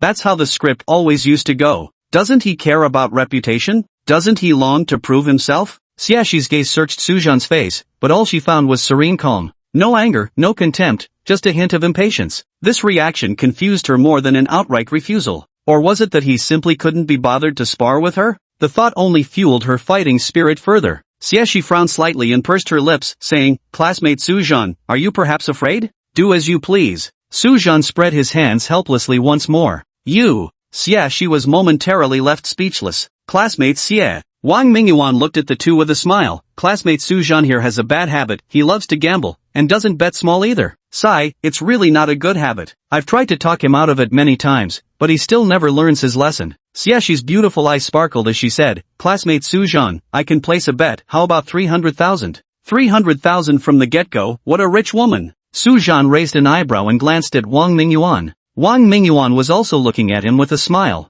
That expression seemed to say, "Kid, your teacher here is pretty awesome, right? Since you couldn't say it, I'll say it for you." Sujan gave a resigned smile and looked at Xiaxi. "Alright, I agree." Chapter 30, 300,000 isn't enough, make it 300 million. Deal. Xiaxi seemed afraid Sujan might change his mind. "Don't leave after class, I'll come find you." Sujan gave a slight nod. The classroom immediately erupted in an uproar. 300,000? The eldest daughter of the Xie family certainly knows how to spend lavishly. Rich woman, rich woman, terrifyingly impressive. Didn't even blink, impressive. Now that's interesting. Su Hao nudged Sujan with his elbow while making exaggerated facial expressions. "Bro Su, the school belle is challenging you herself. Want me to dig up info on her sole weakness for you?" Lu Ziming crossed his legs and said with deliberately old-fashioned wisdom, "Sujan, you're still young. 300k isn't enough, make it 300 million. Then you won't have to worry for years." 300 million? Show me 300 million right now. Su Hao immediately called his bluff. Lu Ziming was momentarily left speechless. Even if he comes from a wealthy family, since the company hasn't been handed over to him yet, he couldn't possibly come up with that much money. Sujan shook his head with a smile. Lu Ziming is a decent guy, he just loves to show off. Feng Ju shot Xiaxi a cold glance. Sickles have a wide attack range, large weapons like that share the same weakness. Get close to her, and she'll be unable to fight effectively. Having said that, he closed his eyes again to rest, as if the tactical analysis just now had been merely an offhand remark. "That's easy for you to say." Lu Ziming immediately retorted, "If even you know about this, how could others not? Do you think they're fools? They'll definitely keep their distance from you." Feng Ju gave him a faint glance and said nothing more, seeming disdainful to argue. Lu Ziming suddenly perked up, straightening his posture. "But then, how about we add another condition to the bet? Say, the loser has to be the other's errand boy for a month." He smirked at Xiaxi. "Well, I'd be more than happy to watch this good show." Feng Ju didn't even raise an eyelid. "How boring. What would a deadpan face like you know?"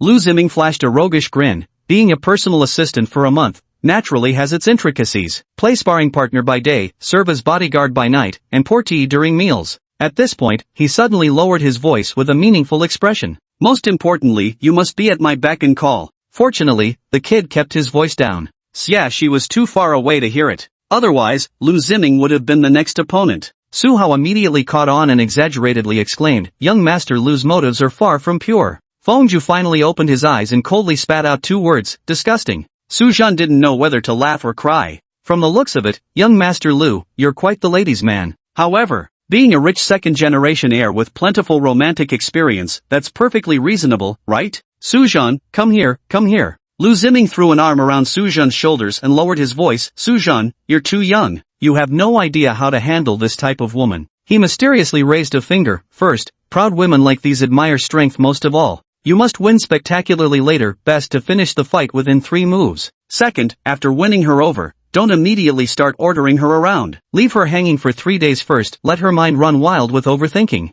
Su Hao had somehow edged closer during their conversation. Sujan pretended to be listening with rapt attention. In truth, he wasn't the least bit interested in such matters. "I just thought what Lu Ziming said was quite interesting." Lu Ziming paid no attention and continued sharing his wisdom. "The most crucial point is the third one. Accidentally initiate physical contact with her. For example, when passing objects, let your fingers brush against hers unintentionally. This will gradually get her accustomed to such physical contact." "Lowlife." Feng Ju said it again. All right, Sujun smoothed things over. Young Master Lu, I really don't have those intentions. If you're interested in her, go for it yourself, you've got my full support. Oh well, I don't have that intention at all either. Lu Ziming said earnestly, I don't like such domineering women. Someone like Xie would probably always have to be on top during that time, and that just wouldn't do. I prefer to take the lead myself. Sujun and the others. Half an hour later, all conceivable questions had been asked. Wang Mingyuan has also been dismissed from his post. Xie immediately went to Sujun and waved her slender arm. Let's go.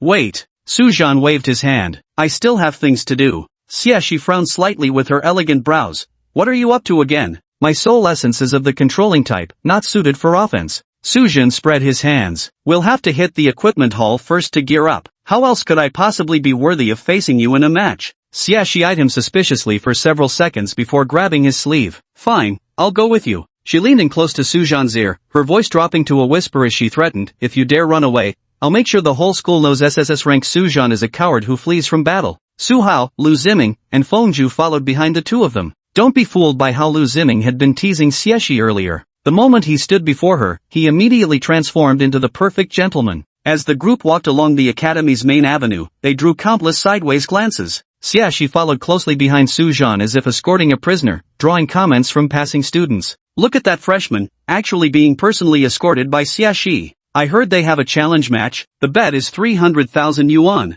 TSK, these freshmen nowadays have more and more money. 300,000 yuan just like that. A magnificent bronze-colored building stood towering before the crowd. Flanking the entrance stood two sword-wielding stone statues, their blades shimmering with pale blue runes, clearly some kind of defensive mechanism. The equipment hall, we've arrived. Sujun suddenly halted. Classmate Xie, selecting weapons might take me some time. No rush. Xie leaned against the doorframe. I've got all the time in the world today, I'll keep you company. Wow. Su Hao looked up at the towering dome. This is impressive. Lu Ziming, for once, didn't argue and chimed in, cool. As they stepped into the hall, the temperature instantly dropped by 10 degrees. Countless weapons floated in translucent energy fields, categorized and displayed by type. The melee weapons section featured everything from ancient bronze swords to combat blades. The firearms zone displayed an array of guns, with a 3-meter-long anti-material sniper rifle standing out most prominently. Then there was the small items section, landmines, grenades, bulletproof vests, combat suits. The depths were sealed off by heavy lead doors.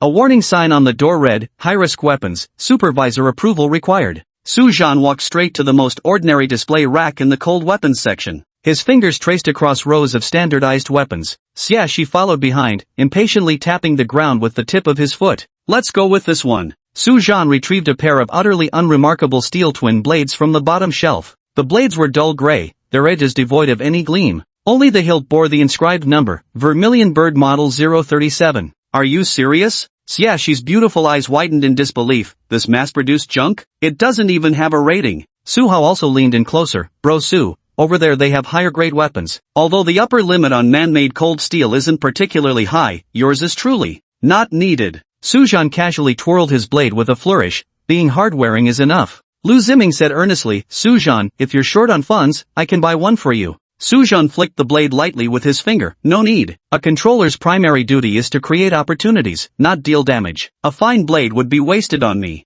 This was the truth. In times of peace, cold weapons pale in comparison to firearms. After the Mist invasion, the status of cold weapons remained unchanged. Despite increasingly harder materials, there was no fundamental difference in nature. Imagine, if this thing is really that awesome, then what use would type-based life spirits be? She snorted coldly, suit yourself. Just don't make excuses when you lose. The mechanical arm floated over leisurely, standard weapons, 10 academic credits or 1,000 daxia coins. After swiping his card, Sujun flicked his wrist, sending both blades precisely into the leather scabbards at his waist. Now, we can head to the training ground. Chapter 31, calculated with precision. Training ground. By the time Sujun's group arrived, the oval-shaped training ground stands were already packed with freshmen who had come upon hearing the news. The clamor of excited discussions reverberated throughout the arena. They say it's an SSS-ranked freshman versus SS-ranked Xie. Both are rising stars among our freshmen, one combined strength with beauty, the other went viral online and survived the Mist incident. Who do you think will win? I'd bet on Xie. After all, both his parents are awakened, he's got the pedigree. But Sujun has a higher soul grade. Rank doesn't mean everything, control types are at a serious disadvantage in solo battles. Lu Ziming sat with one leg crossed over the other. Stoneface, who do you think will win? Fengju's gaze locked onto the arena. Suzhan. It's absolutely gotta be Suzhan, his control abilities are downright broken. After speaking, Suhao looked around. Look, even the upperclassmen have come. Among the spectator seats for teachers, Wang Mingyuan had appeared at the sidelines without anyone noticing, engaged in a quiet conversation with several instructors. A female instructor smiled and asked, Professor Wang, how do you rate your students' chances of winning? Wang Mingyuan adjusted his golden-framed glasses. Just keep reading and you'll find out. In my opinion, Xiaxi has better odds of winning. Kong Wu's booming voice rang out. Wang Mingyuan smiled faintly. Lao Kong, it seems you're quite confident in your teaching skills. Absolutely. Kong Wu confidently patted his chest. Her parents entrusted her to me, so of course I'll do my best. It's been a week already, plenty of time for her to learn a lot.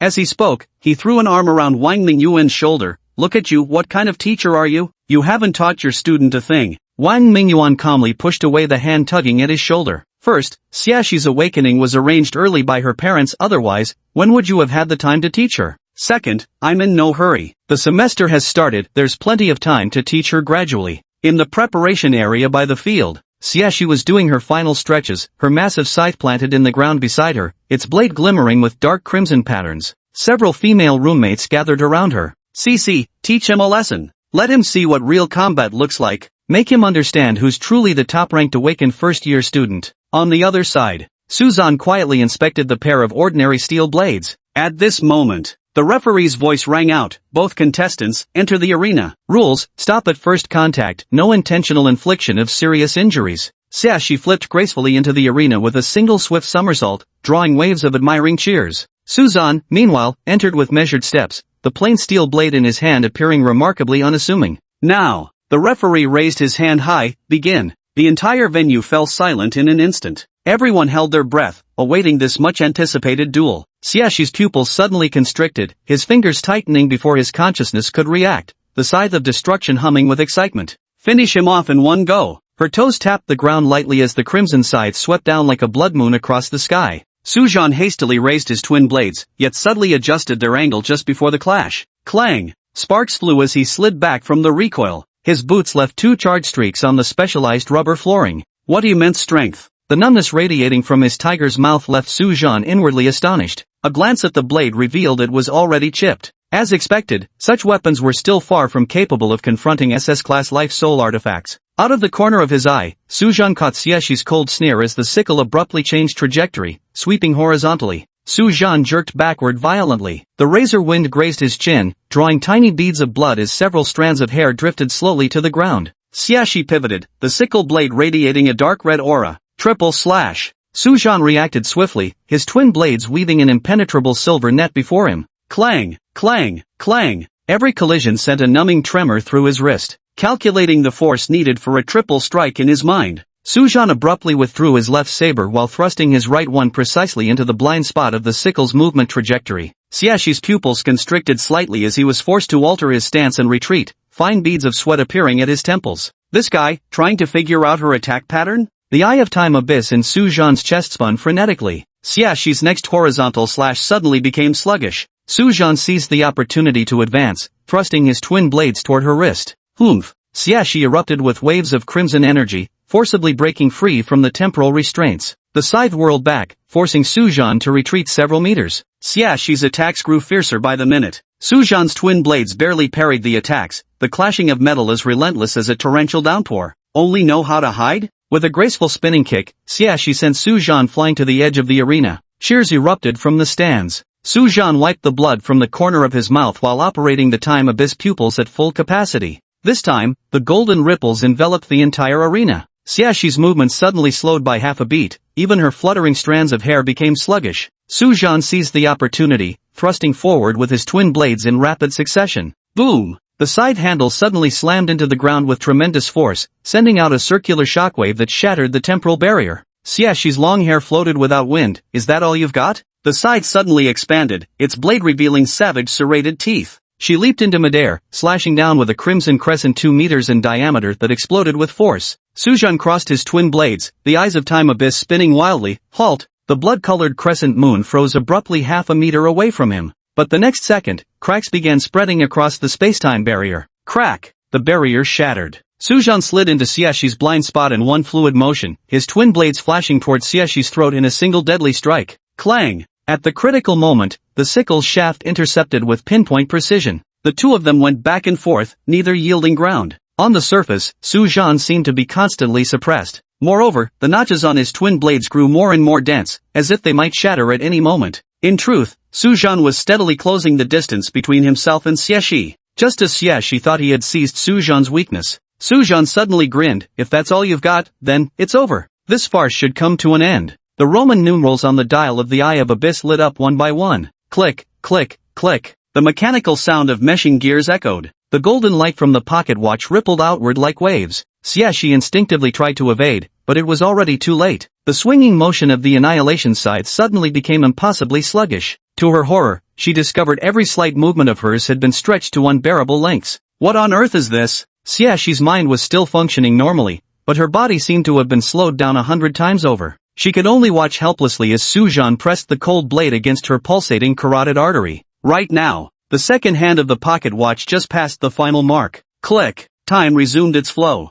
Only then did the scythe's blade of destruction howl through the spot where Suzhan had been standing moments before, but only sliced through the air. Yet the reality was, she had lost. In that less than 1 second, the tides had turned completely. The stands fell utterly silent. Victor, Suzhan. The judge had barely finished speaking. Suzhan slowly withdrew the steel blade from Xiaxi's slender neck, but just as the blade left her skin, click, the two steel blades suddenly emitted a crisp snap. Spider web-like cracks appeared along the edges. The next moment, sharp fragments clattered to the ground in a jangling cascade. Xiaxi's pupils constricted violently as she stared fixedly at the shattered pieces, her heart seething with unwilling defiance. Just 2 more moves to hold on. No, just one. This damn blade will shatter completely. But she didn't notice. A fleeting curve flashed at the corner of Suzhan's lips. He had calculated it perfectly. Suzhan quietly loosened his numb fingertips. Before the battle began, he had already predicted the steel blade's limits. An overly fragile weapon turned out to be the perfect disguise. It made Xiaxi focus solely on victory, giving him the chance to close the distance and turn the tables. Standard-issue weapons are truly unreliable. Suzhan feigned regret as he tossed away the knife handle. Almost got taken down by this thing. Xiaxi Weizhang, don't forget to transfer that 300k to my account. I'll be going now. Xiaxi's face turned frosty. God damn it, does this bastard really think she'd renege on the payment? Not a single penny less. After saying these words, Xiaxi didn't linger on the stage and hastily departed. Chapter 32, Cultivation Theory Class.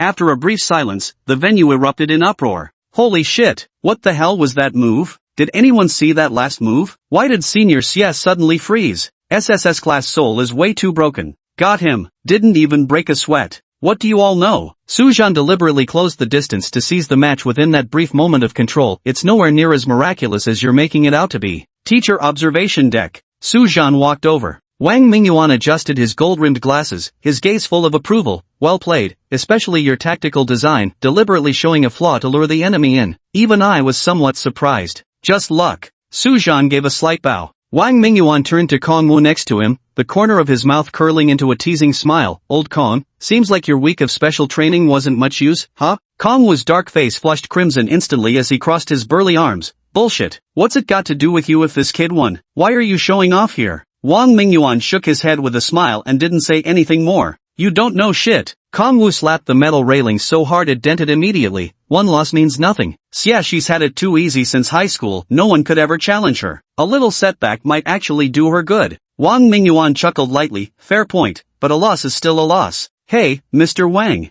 Kong Wu's veins bulged at his temples. You little brat. The two mentors bickered. Suzhan stood in the middle, not knowing whether to laugh or cry. At that moment, Xiaxi happened to be passing through the corridor below when he heard the commotion. He glanced up and his gaze happened to meet Suzhan's eyes. She snorted coldly, mouthing the words, "Next time, I'll definitely beat you." Then she walked away without looking back. Don't forget to transfer the money, ya hear? Suzhan shouted loudly. Xiaxi halted in her tracks, her lips twitching. This time she truly left without looking back. As Suzhan watched her retreating figure and glanced at the two still quarreling mentors, he suddenly felt his head was about to explode. Suzhan. Wang Mingyuan stopped arguing and said, I teach a theory of cultivation class this afternoon, remember to come. All right. Suzhan nodded. Theoretical cultivation studies is an essential subject for every awakened individual, because the audience is too vast. It's feared that one teacher wouldn't be sufficient for instruction. Therefore the academy assigned multiple instructors for teaching. Account credited, 300,000 Daxia dollars from Daxia Bank. Su Zhan's phone vibrated slightly as the notification tone sounded.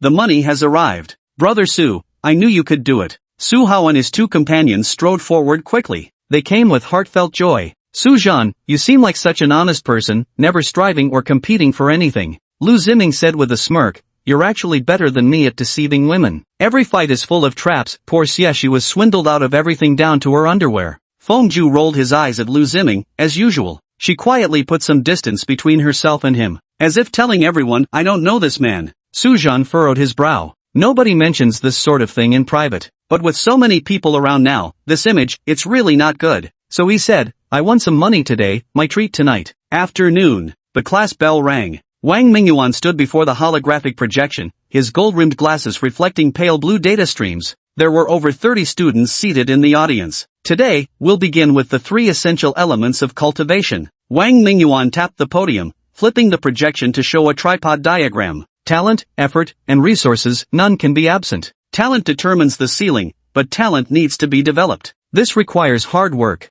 Who among those admitted to Zhuke College isn't exceptionally gifted? Wang Mingyuan placed his hands on the edges of the lectern, scanning the room with piercing eyes. What Zhuke College lacks isn't people with top-tier talent, but those who combine strong character with relentless effort. He continued. The final point concerns cultivation resources. Awakened individuals are the most resource-intensive. However, in this regard, the Academy has already provided you with basic cultivation resources. If you want more, you'll have to complete missions yourself or find ways to earn money to obtain additional cultivation resources. But remember, too much is as bad as too little. There must be moderation in all things. Using too many cultivation resources will destabilize your foundation and create excessive dependence on them. As for how to maintain this balance, the Vermilion Bird Division has specialized equipment to measure your physical data. The professional readings will guide you. Good. Now, let's discuss cultivation. Wang Mingyuan stood with hands clasped behind his back, his steady gaze sweeping across every trainee present. A holographic projection unfolded behind him, displaying a human meridian diagram with life-soul energy circulating through it.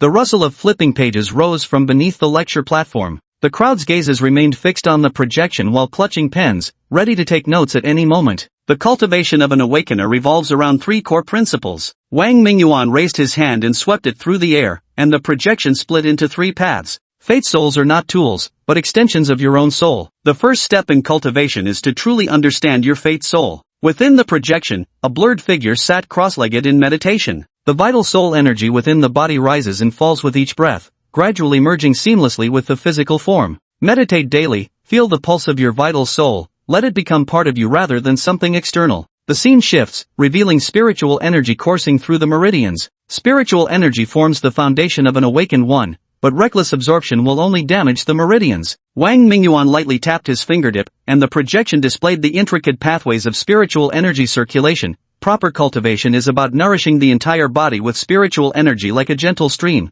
not washing it down like a flood. His gaze swept over the crowd. Remember, cultivation isn't a competition to see who absorbs the most spiritual energy, but about who can utilize every drop to its fullest potential. The projection abruptly shifted to an intense battle scene. Awakened ones clashed with mist creatures, engaging in life and death combat. Closed-door cultivation ultimately amounts to nothing more than empty theories on paper. Wang Mingyuan's voice suddenly sharpened. True breakthroughs often come at the brink of life and death. That's why the Academy arranges practical combat courses. He adjusted his glasses. The enemies you'll face in the future won't mechanically trade blows with you. All of that was theory. Wang Mingyuan continued. Now, let's move on to practice. Su Zhan watched Wang Mingyuan intently, his expression serious. He knew what was coming next would be crucial. It is the crystallization of 300 years of human effort after the mist invasion. Only by standing on the shoulders of giants can one go further. Spiritual power is the foundation of an awakener. Wang Mingyuan spoke slowly and clearly to ensure everyone could hear, but how you absorb, refine, and utilize spiritual power is what truly determines your cultivation efficiency. Those who cannot perceive spiritual power cultivate like the blind men groping an elephant. Spiritual power is omnipresent, but you must first learn to see it. The first step of cultivation for beginners. Close your eyes, regulate breathing, discard distracting thoughts, and let your spirit sink within.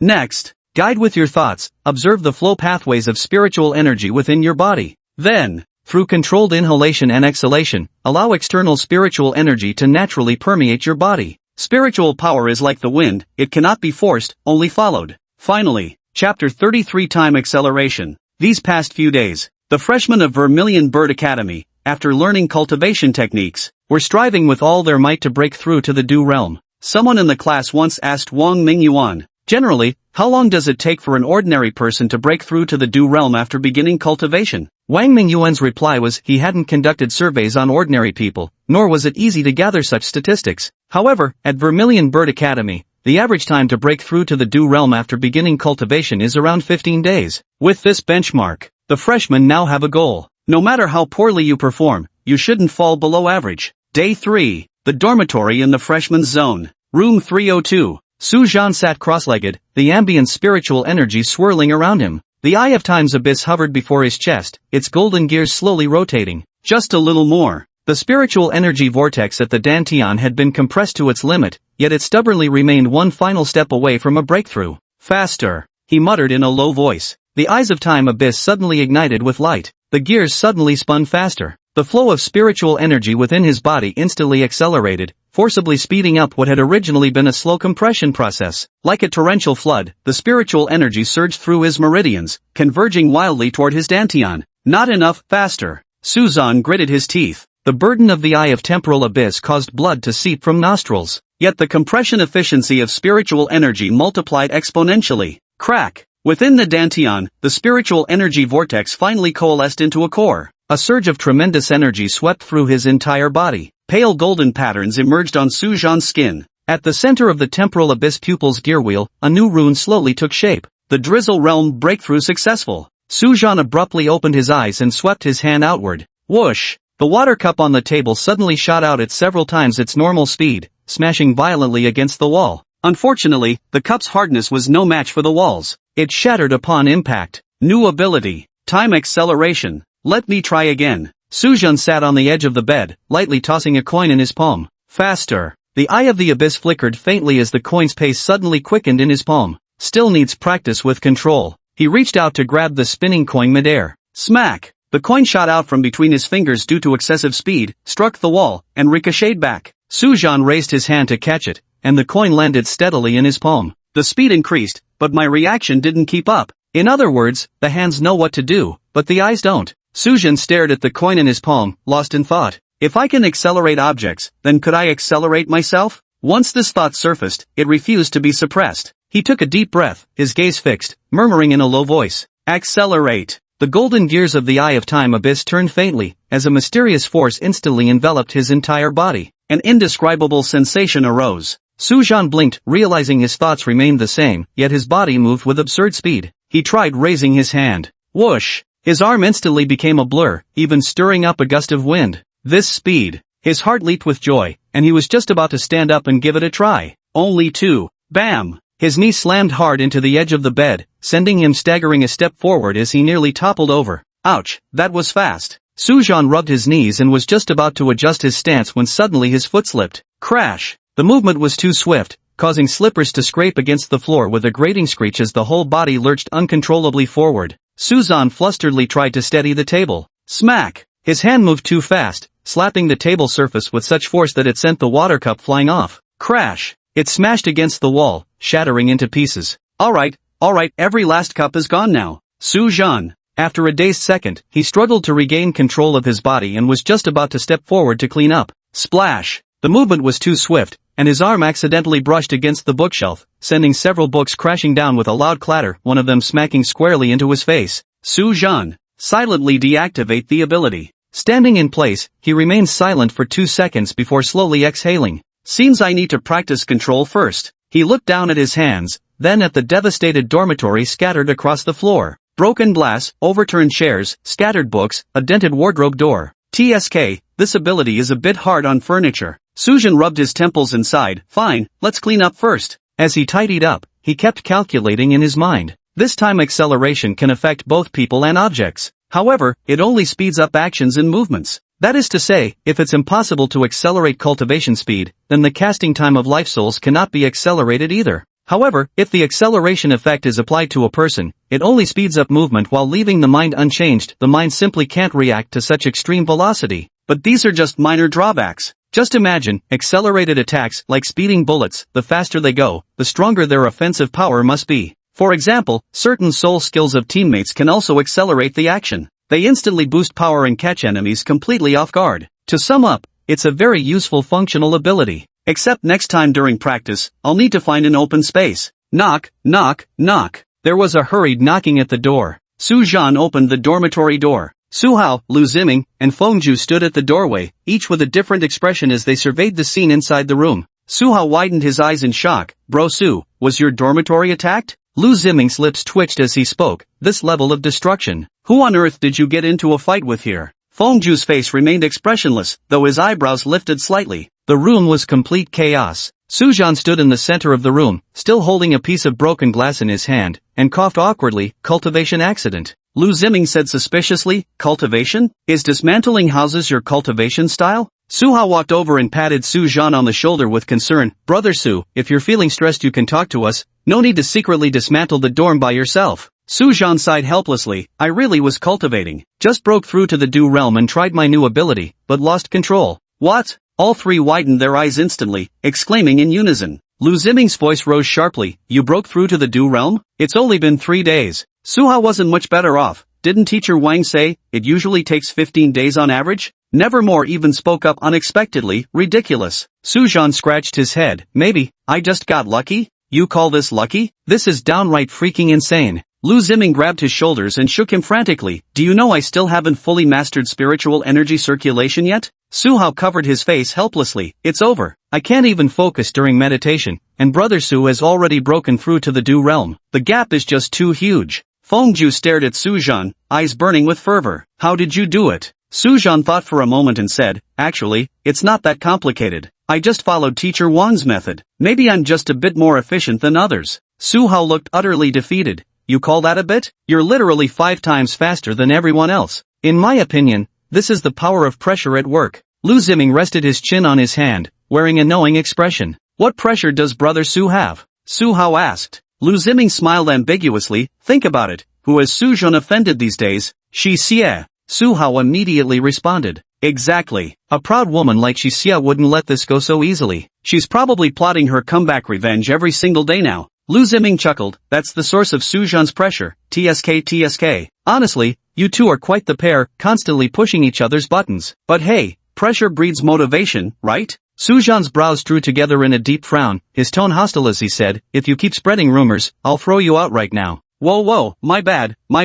Lu Ziming immediately backed down. Alright, I won't say anymore. But let me just add one last thing. Your brother here is an old hand in romance. When you run into problems, feel free to ask me anything. Don't ever feel embarrassed. Bam! The door was slammed shut. Only Lu Ziming was left standing outside in disarray. Lu Ziming. Su Zhan continued, alright, stop asking questions. Help me clean up the room first, or I really won't have a place to sleep tonight. Su Hao gave an embarrassed glance at the door and quickly nodded. Brother Su, next time you practice your skills, give me a heads up so I can stay far away. Fengju gave Su Zhan a thumbs up, seemingly quite satisfied with his actions. Then he silently bent down to pick up the broken glass. Su Zhan smiled helplessly. Alright, next time for sure. So the three of them chatted while tidying up the aftermath. Chapter 34, Exchange Meeting. The next day, during the afternoon cultivation theory class. Cultivation is not something that can be accomplished in one stroke, especially for beginners who are just starting to grasp the cycle of spiritual energy. Wang Mingyuan adjusted his golden-framed glasses and swept his gaze across the freshmen in the classroom.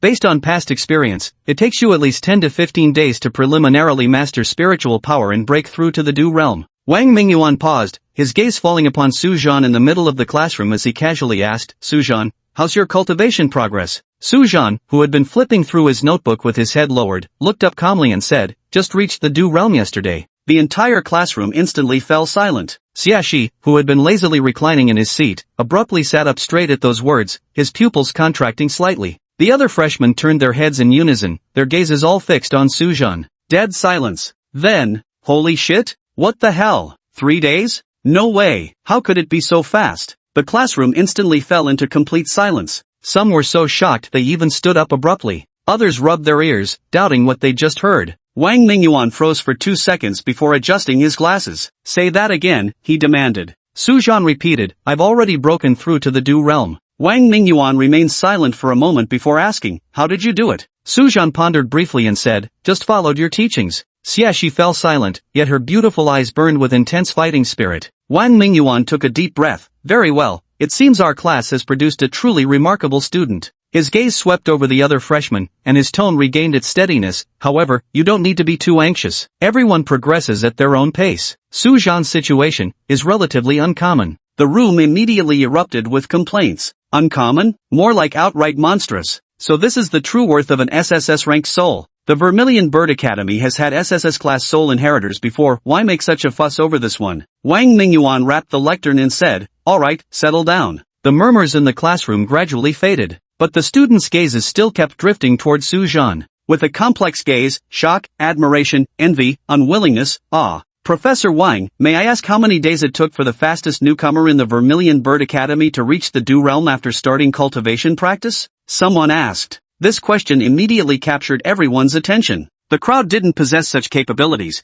but that didn't stop them from enjoying the drama as spectators. Since the founding of Vermilion Bird Academy, the fastest recorded breakthrough to the Dew Realm by a freshman is. Wang Mingyuan deliberately paused. The classroom fell completely silent, with every student holding their breath. 1 hour. The classroom instantly erupted in chatter. 1 hour? How is that even possible? Is this guy even human? Who could be so insane? Su Zhan arched his eyebrows slightly. He had thought 3-day breakthroughs were remarkably fast, never imagining someone could do it in just 1 hour. Wang Mingyuan raised his hand to calm the crowd. The record holder is none other than the current dean of Vermilion Bird Academy, Yi Hongyu. The classroom immediately erupted with collective gasps of surprise. Dean Yi? That Dean Yi known as the Crimson Flame Azura? Someone exclaimed in shock. That's right. Wang Mingyuan nodded. Director Yi was among the first batch of students at Vermilion Bird Academy. Back then, he awakened an SSS-level life soul, the Crimson Flame Heavenly Phoenix, and broke through to the Dew Realm within just 1 hour of learning the cultivation method. That record remains unbroken to this day. Wang Mingyuan spoke while casting a meaningful glance at Su Zhan, but Su Zhan, who broke through in just 3 days, can already rank within the top 30 at Vermilion Bird Academy. The classroom erupted into commotion once again. Only top 30? Damn, with such incredible talent just ranking top 30, Vermilion Bird Academy really does have crouching tigers and hidden dragons. After all, Vermilion Bird Academy has been established for 50 years, that's perfectly normal. Such terror, truly terrifying. Wang Mingyuan continued, of course, cultivation speed is only one aspect of talent. A truly formidable expert depends on their growth in later stages. Although Dean Yi broke through quickly in her time, what truly made her legendary was her later battlefield prowess. A sense of disappointment welled up in Su Zhan's heart. He reached the border in 3 days. It would be impossible for him not to feel some pride in his heart, but reality dealt him a harsh blow. It turned out that this talent of his was actually quite common in Dacia's history. The Vermilion Bird Academy, established a mere 50 years ago, just let him barely make it into the top 30. But how vast is the entire Great Xia Empire? There are 5 top-tier institutions like the Vermilion Bird Academy. How many years have passed in Great Xia since the Mist Invasion? 300 years. 3 centuries. Just imagine how many geniuses must have emerged during that time. He didn't know. Now he just wanted to sigh with emotion. Heroes under heaven are as numerous as fish swimming across a river. Alright, there's another announcement for you all. Wang Mingyuan suddenly changed the subject, waving his phone. The higher-ups have given a clear timeline. 2 months from now, you freshmen will be sent in batches to major Awakener academies across southern Dacia to hold a freshman exchange conference. New student exchange? What exactly does that involve? Of course, we'll fight, no question about it. That makes sense. Clearly you know nothing about Vermilion Bird Academy. Lu Ziming chimed in at this moment. Vermilion Bird Academy's first round of admissions is through direct recruitment. On Awakening Day at various universities, those with SSS potential get directly transferred there. This is quite rare. In our current batch, only Su Zhan fits the bill. The second time. Then comes the assessment, which accounts for the largest proportion of enrollment. In the southern region of Dacia, anyone with a soul destiny ranking at S level or above can participate in the Zhuke Academy's assessment. Passing it grants admission. The third time. Every year, new students are divided into groups and sent to various locations in the southern region of Dacia to participate in exchange meetings with renowned Awakener academies. Ostensibly an exchange, it's actually a martial arts competition, the third recruitment of new students. That's right. Wang Mingyuan explained, as long as they can defeat someone from our academy, they can join our Vermilion Bird Academy. For those who didn't make it in the first round of screenings, this is their last chance. His tone suddenly turned cold as he said, of course, don't even think about deliberately losing for profit. Once such match fixing is discovered, you'll be immediately expelled, and no awakened academy in all of Great Xia will accept you. Everyone's eyes hardened at these words. Furthermore, this also counts as a test for you. Wang Mingyuan scammed the crowd. If you lose, then I'm sorry, it means your cultivation isn't up to par, and you'll be held back a year. Teacher, I have a question. Su Hao raised his hand at that moment. Go ahead. Wang Mingyuan made an inviting gesture. Why is this exchange only for freshmen? That's a good question. Wang Mingyuan said slowly, essentially, this exchange is about recruiting students from other prestigious awakening academies in the southern region of Daxia. But talented individuals like these, aren't they all treated like precious gems at those academies? Those old-timers already have objections to this exchange event. If we wait any longer, those students will develop feelings for their schools. At that point, recruiting them won't be as easy as it is now. Su Zhan's eyes hardened upon hearing this. An exchange event, might as well check out what level the awakened ones outside are at. Interesting. Chapter 35, Team Formation Rules. Time flew by quickly. In the blink of an eye, 2 months had passed. During these 2 months, the new students at Vermilion Bird Academy had successively broken through to the Dew Realm. The atmosphere throughout the freshman district gradually shifted from initial tension and anxiety to becoming filled with competition. Su Hao broke through on the 12th day. While not top tier, his foundation was exceptionally solid. Lu Ziming, leveraging resources provided by his family, broke through by the 10th day. Beaming with pride, he treated the entire dorm to a lavish meal.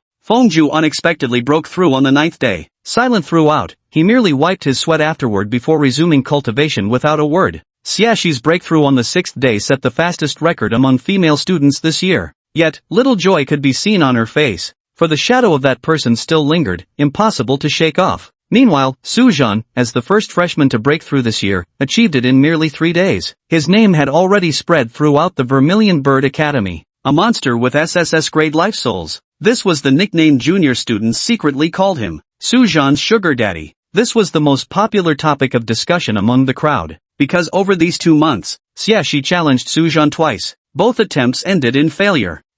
Another 600,000 wasted for nothing. Su Zhan himself didn't pay much attention to these discussions. He spent most of his time attending classes, cultivation theory courses, combat practice sessions, analysis of mist creatures class. Wait. Or perhaps immersing myself in the cultivation chamber, getting familiar with the new abilities of the Abyssal Eye. One day 2 months later, the academy announced the arrangements for the freshman exchange conference. Each team must have a minimum of 4 and a maximum of 7 members. The difficulty is unaffected by team size. Teams may form freely, after which the academy will arrange the exchange program. As soon as the rules for the freshman exchange were announced, the entire freshman district of Vermilion Bird Academy buzzed with excitement. In the dormitory, Su Zhan and 3 others sat in a circle, the exchange handbook spread open on the table before them. Lu Ziming sat with one leg crossed over the other, grinning. Brother Su, we've gotta hold tight to that SSS-level soul spirit of yours, it's definitely a golden ticket for us. Su Hao sighed helplessly. Young Master Lu, could you at least try to act serious for once? This exchange event is the school's assessment of us. If we fail, we're getting held back a grade. But these rules are just perfect, 4 to 7 people per team? Well, the 4 of us fit perfectly. Su Zhan said. The academy specifically noted that the difficulty isn't related to the number of participants, so even with fewer people we won't be at a disadvantage. What's the rush? We can totally bring in a few more girls. Lu Ziming flashed his signature mischievous grin. I know some healing types, several fine girls with decent abilities. Most importantly, easy on the eyes. No. Fengju didn't even lift his head, his reply curt. Su Zhan also shook his head. We're going for a competition, not a social gathering. TSK.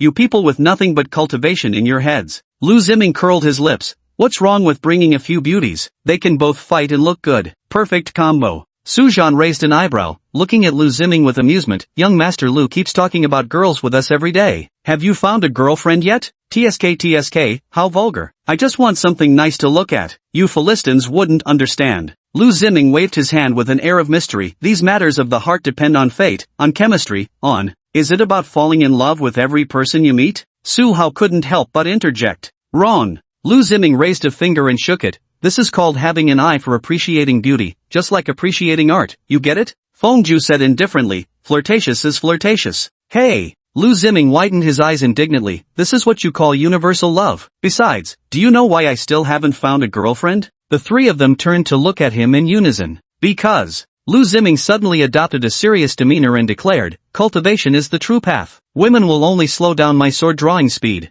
3 people. It seems the Vermilion Bird Academy's rules are too strict. Su Zhan hit the nail on the head. If young Master Lu gets expelled over this, the gain wouldn't be worth the loss. Percent. So young Master Lu can only fool around with the girls outside the academy. Su Hao chimed in. Lu Ziming's face flushed crimson in an instant, his mouth opening and closing without uttering a word. At that very moment, a knock sounded on the dormitory door. "Excuse me, is your team still looking for members?" A gentle female voice came from outside the door. Lu Ziming instantly sprang up from his chair, smoothing his hair lightning fast. With what he believed to be a charming smile, he opened the door while saying, "Yes, absolutely. Please come in, beautiful." The door opened. Xiaxi stood at the doorstep with a cold expression. Lu Ziming's smile froze on his face. "Senior sister, this is the boys' dormitory, and it's already so late, how did you get in here?" Lu Ziming suddenly changed his attitude. Su Zhan was taken aback by how swiftly his expression shifted. Wang Mingyuan had told him that Xiaxi's background wasn't ordinary. Her parents were well known in their circle, plus an extra 300,000 as if it were nothing, just casually gambling it away. No, it should be 900,000 now, considering Xiaxi lost to him twice more in these 2 months. Their circle, now that's far from just not bad. No wonder Lu Ziming didn't dare to mess with her at all. After all, having wealthy parents is an entirely different concept from having parents who are powerful awakened ones. Young Master Lu truly understands that discretion is the better part of valor. "I told the dorm supervisor I was here to see someone," Xiaxi said calmly. Su Zhan's lips twitched slightly. Holy cow! He could already picture the dorm supervisor giving Xiaxi that worldly wise bin their look. Are the defense systems in the male dormitory really this weak? Xiaxi didn't waste words, his gaze locking directly onto Su Zhan. "I want to join your team." All four of them froze simultaneously. Su Zhan was the first to react. "Why, don't you have teammates?" "Don't even ask. Those guys in my dorm each more useless than the last." Xiaxi snorted coldly and began counting off on her fair fingers. The support type one takes forever just to cast a healing spell. The ranged attacker isn't bad, but keeps complaining about being tired. The most unbearable one is that offense type, she's scared of pain. Xiaxi took a deep breath to calm herself. "In short, I don't like carrying deadweight." With that, she pulled a card from a hidden compartment in her tactical belt and twirled it between her fingers. 100,000 dasha dollars, sincerity enough for you? Su Zhan frowned. It's not about the money. He could tell Xiaxi was definitely exaggerating when criticizing her teammates. After all, any genius who passed the Vermilion Bird Academy's entrance exam couldn't possibly be that useless. 200,000. Xiaxi directly raised the bid, or name your price. Oh my, is classmate Xia being so generous? Lu Ziming rubbed his hands together and leaned in. How about considering me? I'm very easy to talk to. Xiaxi didn't even bother to look at him. Are you worth that price? Lu Ziming was left speechless, glaring in frustration. Put it away. Su Zhan said solemnly, teamwork isn't a transaction, I need to discuss this with my teammates. This is the truth. He needed money, but there had to be a bottom line. The bet was money earned fairly and squarely through one's own capability. But this situation is fundamentally different. Taking money under the table, wouldn't that be backdoor dealings? Even if Xiaxi had the skills for it, the mere act of accepting payment would instantly change the nature of things. And the team isn't his alone. If anything is to be given, it should be given to everyone together. But he figured the others probably wouldn't accept it either. So in short, the money couldn't be taken, no, mustn't be taken. Chapter 36, he had a reason not to lose. What is there to discuss? You all know my capabilities. Xiaxi narrowed his eyes, or are you afraid you'll lose if you take me along? Reverse psychology won't work on me. Su Zhuan turned to the other three, what do you think? Lu Ziming immediately raised his hand, I agree. Xia's abilities are undeniable, and he's easy on the eyes too. Su Hao also chimed in, adding Xia to the team would definitely boost our strength. Feng Zhu gave a simple nod, approved. Seeing this, Su Zhan extended his hand to Xiaxi, welcome aboard. But forget about the money, we're teammates now. Whatever. Xiaxi swiftly put away the crystal card, tomorrow at the training field, let's get familiar with coordinating together. He paused at the door and added, by the way, I usually train at 6 in the morning, but, let's decide the specific time together, just notify me when it's settled. Xiaxi's footsteps had just faded away at the end of the corridor. Oh my god, that tigress finally left. Lu Ziming slammed the door shut dramatically while clutching his chest. Getting up at 6 a.m.? I didn't even wake up this early in high school. Now that we're in university, we have to get up at dawn instead. This is completely ass backwards. Xiaxi must be missing a screw in her head. Su Hao couldn't help laughing. Wasn't it you who said we should decide the schedule? And where was all this bold talk when she was standing right in front of you? Bullshit. Lu Ziming rolled his eyes and plopped down on the bed. Say it to his face? I'd like to live a few more years, thank you very much. Talking behind people's backs shows a lack of character, Feng Zhu said coldly. Hey! Lu Ziming straightened up indignantly. That's not right, you poker-faced bastard. Some things just can't be said to people's faces, that's exactly why we talk behind their backs. Isn't that perfectly reasonable? You certainly have a twisted way with logic. Su Zhan chuckled wordlessly. That's exactly the point. Lu Ziming shook his head smugly, then suddenly deflated. But seriously, you've no idea, the Xieshi is truly someone you can't afford to mess with. Su Hao grew intrigued. Oh, our fearless young master Lu actually has moments of cowardice? Lu Ziming unusually didn't argue back. Instead, he sighed. Do you know what kind of background Xieshi comes from? The three fell silent upon hearing this. Lu Ziming lowered his voice. Both her parents are awakened ones at the level of vice deans of Vermilion Bird Academy. And it's said her family has deep connections with the military. My dad repeatedly warned me never to provoke her. He made a throat-slitting gesture. Otherwise, my family's business would be ruined in minutes. Su Zhan listened carefully, just as he had expected. Except for this background. He even won 900,000 from Xieshi. Surely this girl wouldn't hold a grudge? Anyway he's got nothing tying him down now. Let's take it one step at a time. Feng Ju rarely interjected, so that's why you. Yeah. Lu Ziming spread his hands. First, I can't compare in background. Second, I can't match in ability either. So what choice do I have but to keep my tail between my legs? He suddenly thought of something and said with a sly smile, but now it's good. She's our teammate. There will be plenty of opportunities in the future. What do you mean by opportunity? Su Hao asked warily. To build good connections, of course. Lu Ziming said solemnly, but the slyness in his eyes couldn't be concealed. Think about it. If we could get to know a few military young ladies through her. Bang! A pillow hit Lu Ziming square in the face with perfect accuracy. Go back to your pipe dreams. Save your breath, Su Zhan retorted irritably. On the tarmac of Vermilion Bird City, several civilian airliners stood in neat rows, with too many batches of freshmen attending the exchange conference. The academy arranged for everyone to travel to Lan City in batches via regular commercial flights, rather than private jets. After these days of adjustment, Su Zhan and his 4 teammates had begun to develop preliminary combat chemistry. What excited their teammates most was Su Zhan's newly acquired time acceleration ability. The only trouble was controlling it properly after activation. Even so, the 4 of them couldn't get enough of this ability. Despite the risk of losing control, the thrill of pushing beyond limits was simply irresistible. Su Zhan remarked, it's just too draining on spiritual energy. At that moment, they were standing in the departure lounge. There were quite a few freshmen from the same batch, as well as some regular passengers around. Lu Ziming stretched lazily and glanced around. TCH, I thought we'd get a private jet. Instead, we're squeezed in with ordinary folks on a commercial flight? Su Hao sighed helplessly. The academy has so many batches of freshmen heading to different places. If we used private jets for everyone, Suzaku City's airport would probably be overloaded. Wang Mingyuan closed the roster with a smile. Everyone's here? Board the plane then. Lanzhou isn't far, just a 2-hour flight. Each group of new students attending the exchange conference will be assigned an accompanying teacher, facilitating communication with local institutions. And Wang Mingyuan happened to be the accompanying teacher for Su Zhan's group of 5. Su Zhan glanced at the boarding pass. Let's go, our flight departs in 15 minutes, first class.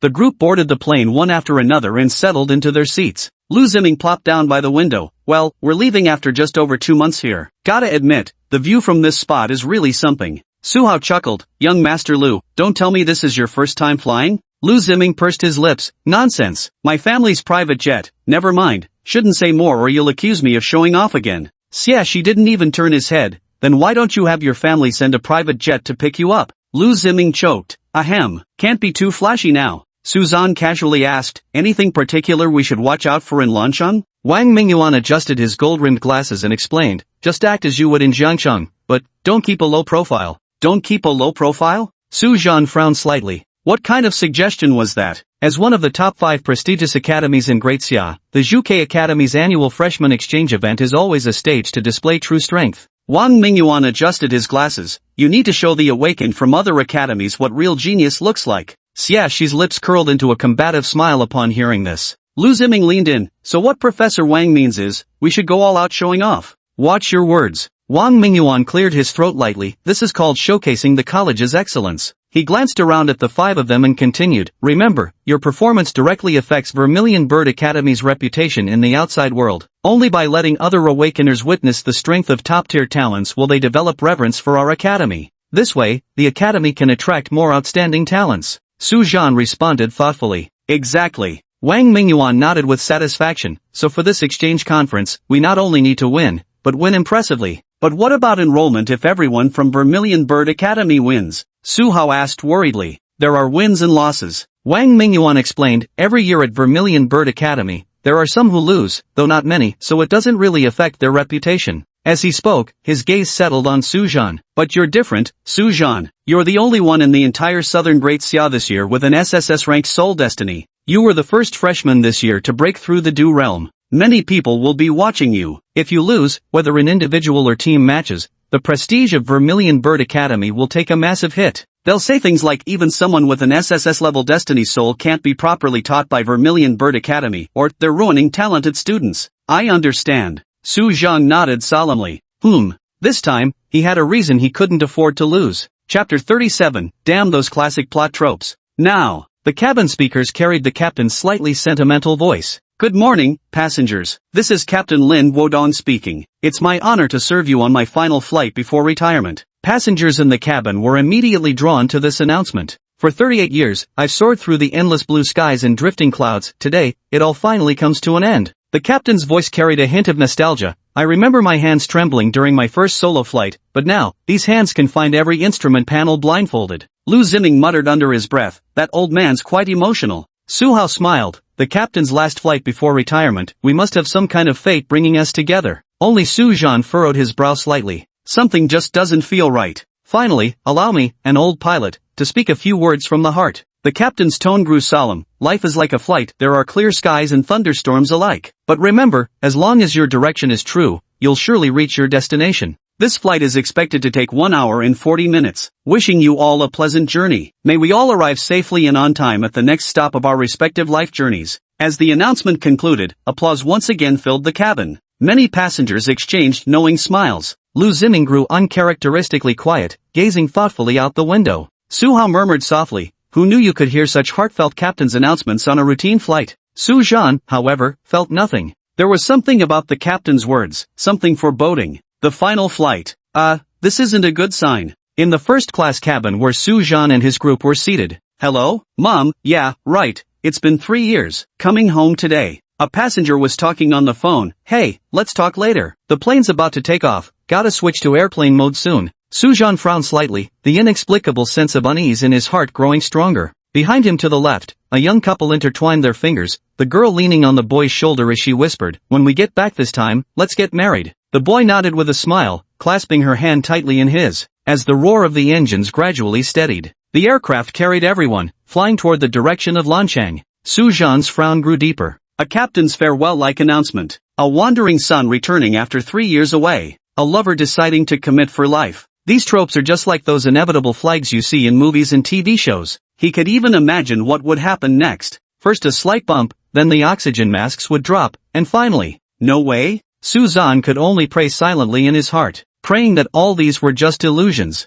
How could it be such a coincidence? Xiaxi turned to look at him. What's wrong with you? It's fine. Su Zhan waved his hand, indicating he was alright. Xiaxi's gaze lingered on Su Zhan's face for several seconds, clearly not believing his statement. But before she could press further, Lu Ziming sidled up with a sly grin, slapping Su Zhan's shoulder. Oh, our brother Su isn't getting airsick, is he? Want me to teach you some anti-airsickness tricks? Su Zhan gave him a cool sidelong glance. I'm fine, and if I weren't, I wouldn't hide it. Su Hao shook his head helplessly, about to smooth things over. The plane suddenly began to shudder violently. Luggage fell from the overhead compartments one after another. Screams instantly filled the entire cabin. The cabin lurched violently, and Lu Ziming, who wasn't wearing a seatbelt, was thrown straight into the aisle. Holy shit, what's going on? An urgent alarm sounded over the broadcast. It's really happening. Going to crash. Su Zhan gave a bitter laugh in his heart. This damned classic scenario. Damn it, what the hell is going on? Lu Ziming clutched the back of his head in pain. Evidently being flung from his seat had hurt quite a bit.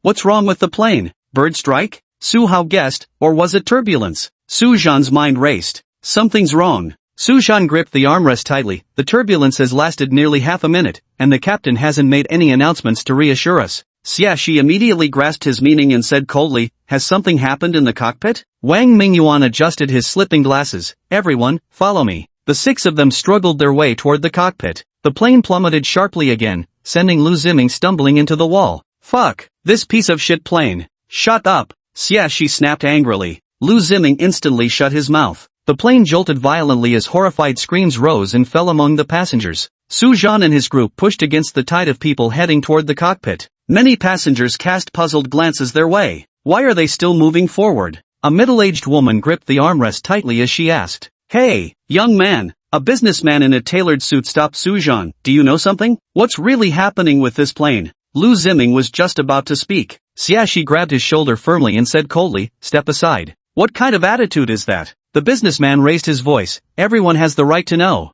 The surrounding passengers also began to stir. Yeah, what's going on? Are you crew members? Why hasn't there been any announcement from the cockpit? Wang Mingyuan adjusted his glasses. Everyone, please remain calm. Return to your seats and fasten your seatbelts. We're going to check on the situation. What situation? Who exactly are you people? A young girl asked with a tremble in her voice. Su Zhan's gaze swept across the crowd. We're awakened ones from Vermilion Bird Academy. Every second we delay increases the danger. Step aside, please. Awakened one? It's from that elite academy for the awakened. Passengers immediately buzzed with discussion, instinctively making way. Please trust us. Su Hao declared loudly. The most important thing now is to maintain order. Feng Ju walked at the rear without uttering a word, his sharp gaze stopping any passengers who thought to follow. Just as they were about to reach the cockpit, a little boy suddenly tugged at Su Zhan's sleeve. Big brother, is the plane going to crash? Su Zhan merely glanced at him and continued walking without a response. Talking about these things now serves no purpose. What matters is figuring out what exactly happened in the cockpit. The little boy was on the verge of tears.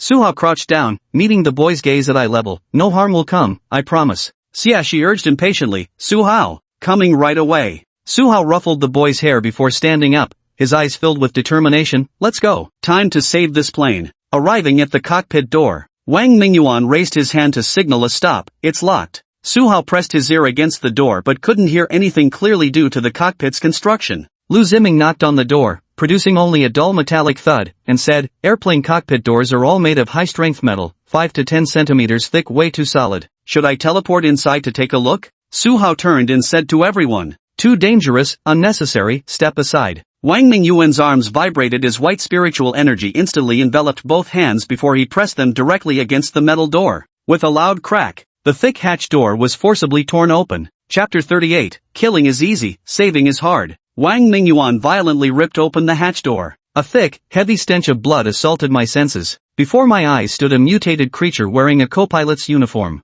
The uniform was stretched to the point of splitting apart. Its exposed skin was crisscrossed with dark purple vein-like patterns. The neck stretched unnaturally to twice its length, the corners of its mouth splitting all the way to the ears, revealing rows of jagged white fangs. His eyes had turned completely into a murky yellow, the pupils narrowed into thin slits. HHHHH. The co-pilot emitted inhuman panting sounds. The pilot's seat lay a bloody, mangled corpse of the captain. The co-pilot smirked eerily as he saw the crowd barging in. Oh no! Su Zhan's pupils contracted sharply. He's going to. Before the words had fully left his lips, the co-pilot's distorted arm smashed violently onto the control panel. Sparks flew in all directions. The plane abruptly plunged into a nosedive. Everyone was thrown toward the cabin ceiling by inertia, looking for death. A cold glint flashed in Wang Mingyuan's eyes as he darted forward. He appeared right before the co-pilot. His right fist surged with flowing white spiritual energy, instantly piercing through the opponent's chest. Thunk! Blood splattered across the shattered instrument panel. Yet the dying mutant wore a fanatical expression, roaring with its last breath. The mist descends. Only then can one transcend. The next second, his body began to swell up like an inflating balloon. He's going to self-destruct. Xiaxi swept his scythe horizontally, shielding everyone behind him. Boom! Flesh and blood fragments splattered everywhere along with purple liquid. The entire cockpit was corroded full of holes. The main control console had completely failed. The plane was diving downward at a nearly vertical angle. The entire cabin instantly transformed into a frenzied death roller. Ah! Help me! Mom! Passengers were screaming at the top of their lungs. Unsecured luggage projectile across the cabin like cannonballs. We're going down. We're all going to die. In the business class, the executive who had previously questioned Su Zhan broke down in tears, his designer suit stained with vomit. May Guanyin protect us. May Guanyin protect us. The old woman clutching prayer beads kept chanting, blood streaming ceaselessly from the wound on her forehead. Hold tight. Grab onto anything fixed. Su Hao shouted at the top of his lungs, his fingers gripping the metal frame beneath the seat so tightly they turned white, but his body was still flung nearly parallel to the ground by the centrifugal force. Cough. Ugh. Lu Ziming was hurled against the ceiling before crashing back down, vomiting everything he'd just eaten from the airplane meal. His face pressed against the cabin window, watching helplessly as the ground rapidly expanded in his field of vision. Wang Mingyuan's feet sank deeply into the floor, his hands flying over the utterly unresponsive control panel in a desperate attempt to reboot the system. But it was all in vain. The aircraft's control panel had been damaged beyond repair, making any immediate restoration utterly impossible. Xiaxi's scythe of destruction plunged deep into the bulkhead, leaving him hanging from its handle as his long hair whipped wildly in the turbulent airflow. A violent jolt sent his body crashing against the ceiling with a muffled groan. Su Zhan and Feng Zhu fared no better, the two were flung about until stars danced before their eyes. The plane continued its frenzied plunge, its wings shrieking with the sound of tearing metal. Through the shattered window, the outlines of the rapidly approaching mountains below were now clearly visible. Su Zhan!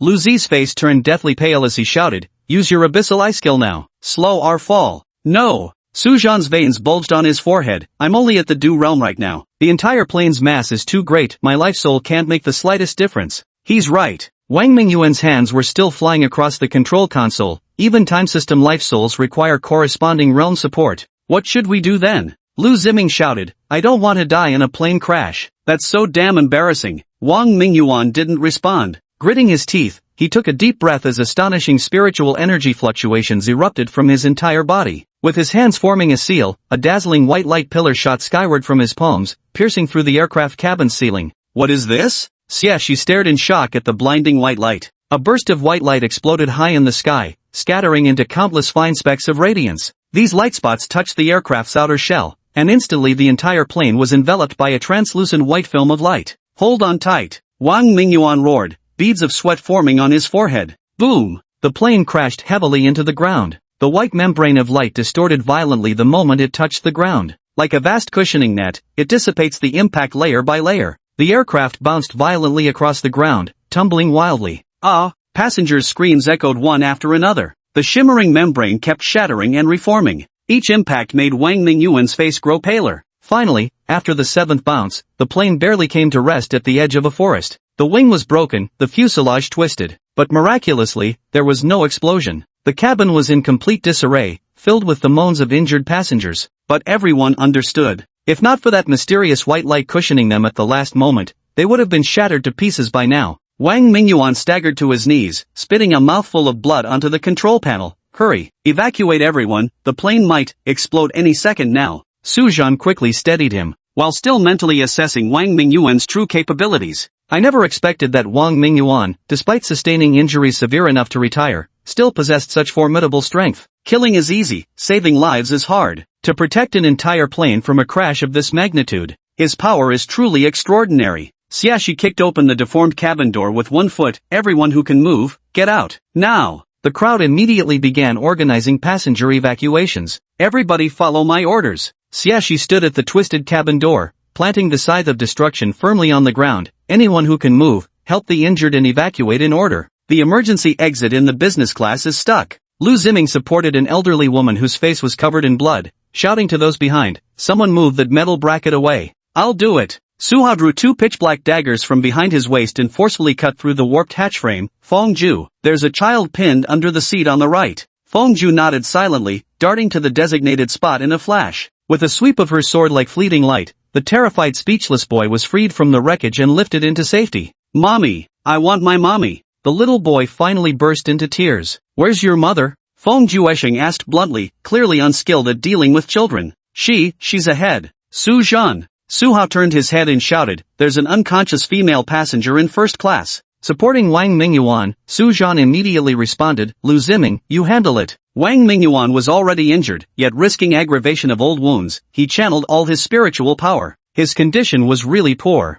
No one knew whether there were any other mutated creatures left on the plane. Wang Mingyuan absolutely shouldn't be left here alone. In Su Zhan's mind, aside from their team members, everyone else on the plane was a stranger. To save his kindness, not to save his duty. Leave Wang Mingyuan here alone, then go save the other passengers. He couldn't do it. "Su Zhan, you go help them," Wang Mingyuan said weakly. Su Zhan remained silent, merely shaking his head with firm determination. Wang Mingyuan froze momentarily, but ultimately said nothing more. Chapter 39, Alive you must see the person, dead you must see the body. Is it me again? Lu Ziming had just escorted the elderly woman out of the cabin when he heard the shout. With a groan, he rushed over. "Ma'am, can you hear me?" The female passenger remained unresponsive, a gruesome wound visible on her forehead. Gritting his teeth, Lu Ziming lifted her onto his back. "Move quickly," Xiaxi urged at the cabin door. "The smell of fuel leakage is getting stronger." "Su Hao, there's a pregnant woman trapped on the right side of first class." "Understood." Su Hao's figure abruptly blurred.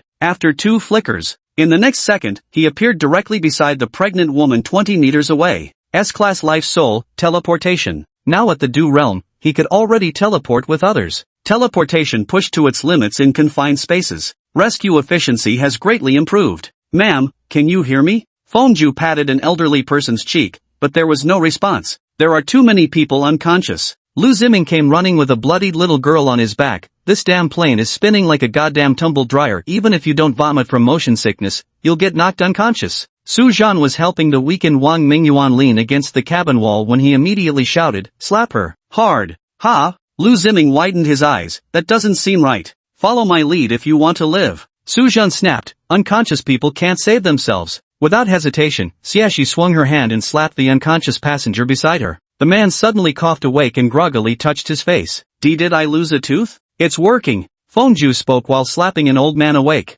Soon the cabin echoed with successive slapping sounds. The businessman who had earlier confronted Su Zhan's group about their intentions, having just been slapped awake, jumped to his feet. Who hit me? The person saving your life. Lu Ziming grinned. Now please line up. There's absolutely nothing wrong with queuing. After all, the airplane aisle is currently so narrow that if everyone doesn't follow protocol, it'll cause congestion and significantly reduce your evacuation efficiency. Secondly, the aircraft is extremely unstable right now. Don't recklessly cut open the fuselage to widen the escape route, or any accidental explosion could kill everyone here. Get the hell away. The businessman instantly realized what had just happened and roughly shoved through the crowd. Let me out first. Whoosh! Xiaxi's sickle of destruction hovered before his throat, its chilling edge a mere half-inch from his artery. Take one more step, she whispered, and you'll remain here forever. The businessman's forehead was beaded with sweat, yet he still tried to maintain his imposing demeanor. Do you know who I am? Bang! I fucking don't care who you are. Xiaxi slapped him so hard with a backhand that he spun around on the spot, sending 2 bloody teeth flying out. The businessman clutched his swollen face and trembled as he retreated to the end of the line. The other passengers, seeing this, didn't dare to act recklessly anymore and immediately formed a single file line spontaneously. A wise choice. Lu Ziming whistled. Su Hao, is the left aisle clear? Silver light flashed continuously as Su Hao emerged carrying the last 2 unconscious passengers. Clear. That's good. Lu Ziming was about to move when the plane suddenly tilted violently, the smell of fuel abruptly intensifying. No time left. Su Zhan yelled, everyone evacuate immediately. Su Hao's figure vanished in an instant. 3 seconds later, he reappeared clutching a flight attendant foaming at the mouth, while under his arm was a corpse already stiff with rigor mortis. Apparently, this was the captain's body, killed by an aberration in the cockpit. Su Zhan remembered how before takeoff, the captain had told passengers this would be his final flight before retirement. I'll definitely stop making rash promises from now on. Half a minute after the last person escaped the cabin, the entire aircraft transformed into a fireball amidst towering flames. The heat wave blasted everything within a 100-meter radius, casting a crimson glow on every face that had narrowly escaped death. The businessman collapsed onto the ground, staring blankly at the burning wreckage. Xiaxi pressed the scythe of destruction against his neck and said coldly, now, care to tell me who you are? The businessman shook his head frantically, not a trace of his former arrogance remaining. A dark stain slowly spread across his pants. Seeing this, Su Zhan couldn't help but shake his head. If you want to compete with Xiaxi in terms of background, you'd better have connections at the level of a vice president of the Vermilion Bird Academy. Otherwise, well, you're simply asking for death. Su Zhan scanned his surroundings. They roughly counted the number of people. To say they rescued everyone, they truly managed it. But it was impossible for no one to die. After all, with the plane's violent turbulence and near vertical dive, some unlucky souls left this world forever during that ordeal. They are the awakened, not gods. Even the most elite awakened cannot bring the dead back to life. However, what Su Zhan never expected was, Su Hao, with his unique life soul, single-handedly saved more lives than all the others combined. Even the corpses of those already dead were carried out by him. Alive, we must see the person. Dead, we must see the body. This ancient maxim is etched into the very bones of the Daxia people. If even the corpses were cremated in the fire, how could the relatives confirm the true departure of their beloved? Where should I pay my respects now? Su Hao clearly understood this principle too. Time and again, he rushed into the aircraft cabin about to explode, retrieving those already cold bodies. This wasn't futile labor, but rather giving the living closure, and the departed souls a resting place. Su Zhan couldn't help but recall the last fog incident. That time, the longest they had known each other among the 4 of them was no more than 5 days, the shortest not even a day. Yet Su Hao still managed to never abandon or give up on anyone. Could he claim to do the same? Can't do it. Yet he still admired someone like Su Hao. Thinking of this, Su Zhuan turned and patted Su Hao's shoulder. We owe this one to you. His voice was soft, but loud enough for those nearby to hear. Su Hao's legs trembled slightly, clearly drained from the exertion. Nonetheless, he grinned and said, "No worries." "What do you mean, should?" Lu Ziming threw his arm around Su Hao's neck, vigorously musing up his hair. "Dude, you look seriously dashing today." Su Hao coughed from being choked. Let go," he gasped. "Not bad at all." Xiaxi's lips curved into a subtle smile, much better than someone who only knows how to talk big. "Hey!" Lu Ziming immediately protested, "I saved quite a few people too, you know?" Fengju quietly walked up to Su Hao and gave his shoulder a solemn pat. It was the highest praise this taciturn man could offer. Wang Mingyuan leaned weakly against the tree trunk and nodded approvingly. "Su Hao, you've done well." Now, Su Haoming's petite stature of just over 1.6 meters seemed to grow toweringly tall in everyone's eyes. Yet within this diminutive frame resided a mountainous strength. The burning wreckage of the plane lay not far away. Surviving passengers sat slumped at a safe distance, overwhelmed by a surge of emotions. "Wu, my child is alive." A mother clung desperately to the little boy she'd just rescued, her face streaked with tears and mucus. Chapter 40, The Sky Has Changed. Heavens above. The white-haired old woman knelt on the ground, kowtowing repeatedly while clutching her prayer beads. "Thank you, merciful Bodhisattva. Thank you, all heavenly deities." "Hey, Granny, you shouldn't be thanking the deities, these are the actual lifesavers you should be grateful to." A sensible person stepped forward to correct the mistake. Yes, thank you. The old woman hastily expressed her gratitude to Su Zhan's group. "My contract, my bidding documents." The businessman suddenly remembered something and struggled to rush into the fire, only to be frozen in place by Xiaxi's glare. He then grabbed Su Zhan's sleeve instead. "Kid, you're awakened ones, right? Can you help me?" Lu Ziming slapped his hand away. "Hey, we just saved your life, you know? Contracts can be renegotiated, but once life's gone, it's truly over." Su Zhan gave him a cold glance. A wave of disgust rose in his heart. Such a person had no trace of gratitude, saving him would be a wasted effort. Seeing their unfriendly stares, the businessman immediately shrunk back and wisely chose to remain silent. "Everyone," Su Zhan raised his voice, "please listen to me." The chaotic cries gradually subsided. All the survivors turned their gazes toward this young man. The official investigation will thoroughly determine the cause of the plane crash, and they will provide everyone with an explanation. For now, there's no need to panic. The abnormal coordinates of the plane have been noted, and authorities will arrive soon. Su Zhan scanned the crowd. "What we need to do now is tend to the injured, prioritizing those with serious wounds. Anyone with medical experience, please raise your hand." A few passengers shakily raised their hands. "Good." Wang Mingyuan's weak yet steady voice came through. "On behalf of Vermilion Bird Academy, we thank you all for your cooperation." At the mention of Vermilion Bird Academy, the crowd visibly stirred. "So it is that Vermilion Bird. I told you they weren't ordinary people. The one wearing gold-rimmed glasses must be their mentor. He's definitely the one who protected the plane and saved us." Su Zhan looked at Xiaxi and nodded, signaling it was her turn to act. "Talk about it later. Just do as I say for now." Xiaxi stamped her foot impatiently. "Divide the wounded into two groups. Serious injuries to the left, minor ones to the right. Those with medical experience prioritize treating the seriously wounded." Under her direction, the chaotic crowd began moving with purpose. "Hey!" Lu Ziming nudged Su Zhan with his elbow, whispering, "Look over there." Not far away, Fengju was kneeling on one knee, using bandages to stabilize a little girl's fractured arm. His movements were stiff yet unusually gentle, a stark contrast to his normally stern demeanor. TSK never expected Stoneface to have this side to him. Lu Ziming clicked his tongue in amazement. As the rescue operation progressed, all the injured had their condition stabilized, just waiting for official rescue teams to arrive. Then an abrupt cell phone ringtone pierced the air. Beep, beep. Wang Mingyuan took out a specially designed communicator from his pocket and pressed the answer button. "Hello?" Su Zhan and his companions instinctively formed a protective circle, giving Wang Mingyuan space to take the call. 5 trainees, no casualties. Wang Mingyuan's gaze swept over Su Zhan and the others. Among civilians, 7 confirmed dead, 23 severely injured. The voice on the other end of the line spoke again. Wang Mingyuan's gaze suddenly turned sharp. It was no accident. A mutated creature appeared in the cockpit, wearing the co-pilot's uniform. "It's not a hunt." Wang Mingyuan's voice grew increasingly icy. "It was a deliberate crash." That mutant shouted a slogan before dying. "Only when the fog descends can one transcend." There was a noticeable silence on the other end of the line for a few seconds. "I suspect." Wang Mingyuan lowered his voice. "There's an organization pulling the strings behind this. I recommend a thorough investigation into all personnel changes in the civil aviation system recently." Then, the person on the other end of the phone spoke for a long time. Wang Mingyuan's brow furrowed tighter and tighter. After a long silence, he finally spoke. "Understood.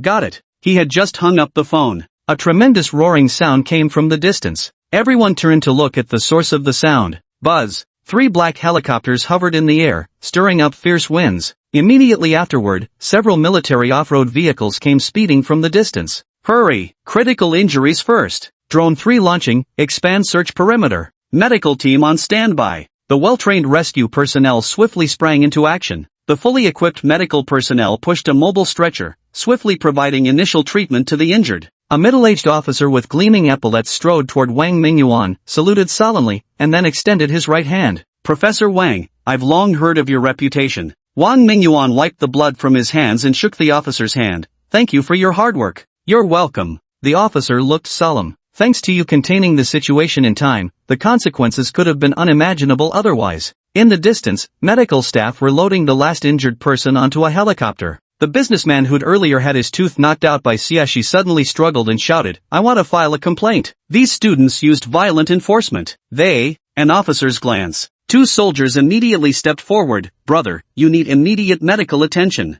Without another word, they lifted him onto the ambulance. Excuse my poor showing. The officer turned to Wang Mingyuan. We've arranged a military transport aircraft that's ready to take your team to the destination at any time. Thanks, but before that, Wang Mingyuan gave a slight nod and looked toward the burning aircraft wreckage. On-site investigation. Rest assured. The officer immediately understood. Our team has already begun collecting samples, and all data will be shared with Vermilion Bird Academy immediately. Xia, she suddenly interjected. What about that aberrant corpse? Miss Xia, all our data will be immediately shared with the Vermilion Bird Academy. The officer clearly recognized Xieshi and patiently repeated himself once more. He then made a gesture of invitation. The transport plane is ready, this way please. Under the escort of soldiers, the group boarded the military transport aircraft. With the roar of the engine, they flew toward Lan City. Inside the military transport aircraft's cabin, after drinking the pale golden potion provided by the military, Wang Mingyuan's pallid complexion gradually regained color. Su Zhan and the others watched Wang Mingyuan with puzzled yet expectant expressions in their eyes, clearly wanting to know the follow-up of this incident. Wang Mingyuan could naturally see this too. With a wave of his hand, a white spiritual barrier enveloped everyone, cutting off all external sounds. According to the latest intelligence from the Academy's information team, this plane crash was orchestrated by a mutated species organization calling themselves the Transcendence Cult. Moreover, it's not just us. Terrorist attacks like this have occurred all across Daxia.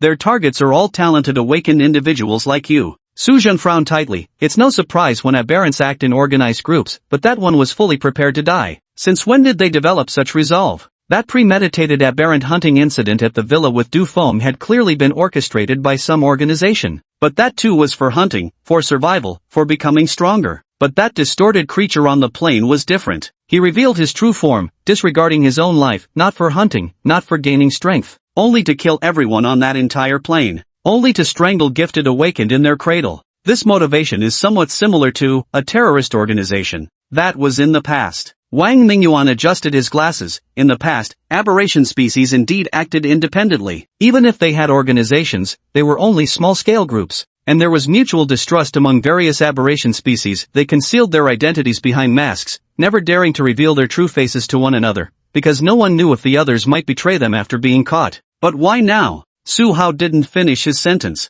Because of faith. Wang Ming said with a grave expression, this transcendence sect has mastered some technique for summoning the mist, and the mist has given them a shared faith. Lu Ziming interjected, so that's what the co-pilot shouted before he died, only when the mist descends can one transcend. It is their doctrine. Wang Mingyuan nodded. This belief makes them willing to die. You saw it, that aberration chose to self-destruct without hesitation, all to keep the secret. By the way, the self-detonation ability is also a unique skill exclusive to their organization. They have no fear of death. When captured by us, they'll self-destruct in their final moments. The explosion isn't powerful, but what matters is that it keeps their secrets. Su Ha drew a sharp breath. So, does this mean the mutated creatures we'll face in the future might become fearless like fanatics? The cabin fell into a sudden silence. This realization was more terrifying than any enemy. When a group of monstrous beings wielding immense power begins to fear no death, even yearning to sacrifice themselves for their beliefs, what kind of calamity would that unleash? Outside the window, the dying sunlight stained the sea of clouds crimson. Wang Mingyuan dispelled the soundproof barrier, murmuring so softly it might have been to himself, the times are changing. Chapter 41, all cut from the same cloth. Yes, the storm is coming. Su Zhan frowned, silently calculating in his heart. Aberrants, those monsters hiding within human society, even with their power, remain like rats in the sewers. They distrust and guard against each other, constantly fearing betrayal from their own kind. That's precisely why Daxia has been able to maintain superficial peace at a relatively small cost. But now, he recalled the figure of that mutated creature who shouted slogans before self-detonating. When monsters begin to embrace beliefs, when beasts learn to unite, when scattered sand hardens into iron, the tide is about to turn. The plane slowly touched down on the runway of Lancheng Airport. The roar of the engine gradually subsided. The hatch opened. Finally, we're here. Lu Ziming stretched with a big yawn and jumped off the gangway first. Let me tell you, Lan City's seafood is absolutely unbeatable. My expertise in seafood far surpasses anyone else's here. Tonight, I'll recommend some top-notch dishes, just you wait. Eat, eat, eat. That's all you ever think about. Xiaxi walked past him. Don't forget we're here for the symposium. Su Zhan was already used to their bickering. Well, to be more precise, it was less of a verbal spar and more like Lu Ziming constantly getting roasted. It had almost become a regular ritual for their little team. His thoughts suddenly drifted away. Come to think of it, ever since transmigrating to this world, he'd never tasted seafood. Before the mist descended, the ocean had once been humanity's treasure trove. But now, that azure expanse has been eternally shrouded in mist. Any vessel attempting to navigate through the mist vanishes without a trace. Humanity has been forced to relocate marine life to massive terrestrial farms for preservation. They say Lan City's marine farming technology is the nation's finest. Su Hao leaned in and whispered, they use spiritual power to simulate oceanic environments. They say the cultivated shrimp turn out exactly like wild ones. Su Zhan nodded in agreement. In River City, seafood is a luxury that ordinary students simply can't afford. But Misty City is different. The entire city is like a giant seafood factory. Ubiquitous aquaculture farms make seafood prices here much more affordable. Fengju silently scanned his surroundings, his eyes wary. The others followed his gaze and saw quite a crowd had gathered outside the airport, holding up welcome banners. Some were uniformed academy students, while others were clearly ordinary citizens here for the spectacle. Seems were quite popular. Lu Ziming smugly straightened his collar and winked at the crowd, eliciting screams from several girls. Wang Mingyuan cleared his throat softly. Mind your manners. Remember, you represent Vermilion Bird Academy. Su Zhan walked at the rear, his gaze sweeping across the crowd. Several figures lurking in the shadows caught his attention. Those people didn't get excited like the others, instead, they were secretly observing something. But when he tried to take a closer look, those few individuals became just as excited and conforming as everyone else. What's wrong? Su Hao noticed his strange behavior. Nothing. Su Zhan withdrew his gaze, putting on a relaxed expression, just thinking about the exchange meeting. He felt himself getting a little tense. Wang Mingyuan had said that most of the mutants slain by the Transcendence cult were talented awakened. And he possesses an SSS-level soul spirit, yet his cultivation is merely at the dew stage, far from reaching his full potential. Strong enough to draw enemies' attention, yet too weak to protect himself. Someone like him is undoubtedly a prime target for the Transcendence sect. Lu Ziming draped his arms over their shoulders confidently. Relax. With young Master Me around, I'll make sure those from other academies witness what real genius looks like. Everyone chatted and laughed as they walked out of the airport. For now, they pushed aside the terrifying moment on the plane and the dangerous Transcendence sect. Teacher Wang, why don't I see anyone coming to greet us? Where's the grand welcome from Vermilion Bird Academy? Lu Ziming craned his neck to look. Scattered groups of onlookers stood around the airport perimeter, without even a welcome banner in sight. People at the airport did notice them, but it was clearly just out of curiosity. There was no real welcome ceremony or any organized reception whatsoever. Wang Mingyuan adjusted his glasses. Did you think other academies have more pomp? The big 5 top awakener institutions in Daxia, they're all exactly the same. What do you mean we're all the same? Lu Ziming was utterly confused. Wang Mingyuan stopped in his tracks. Why do you think we're here? For the exchange conference? Why else? Lu Ziming looked completely bewildered. There's also an intention for student recruitment. Xiaxi interjected. This is the last external enrollment period for our cohort at Vermilion Bird Academy. That's correct. Wang Mingyuan nodded approvingly. Think about it, if we were to poach their prized students from those old-timers, forget about airport pickups, they'd be lucky not to chase you out of Lancheng. Lu Ziming widened his eyes in disbelief. That exaggerated? Lu Xiaoye, why were you absent from class? Su Zhan raised his eyelids slightly. Teacher Wang already covered that in class. Ha ha ha, been swamped lately, totally slipped my mind. Lu Ziming scratched his head to hide his embarrassment. No need for him to say it, naturally, everyone understood. He'd probably been zoning out in class. Wang Mingyuan shook his head helplessly, glanced at the sky, and said, let's find a place to stay first, and tomorrow we'll go to Lan City's Awakener Academy. All expenses for this event will be reimbursed by the Scholarship Foundation,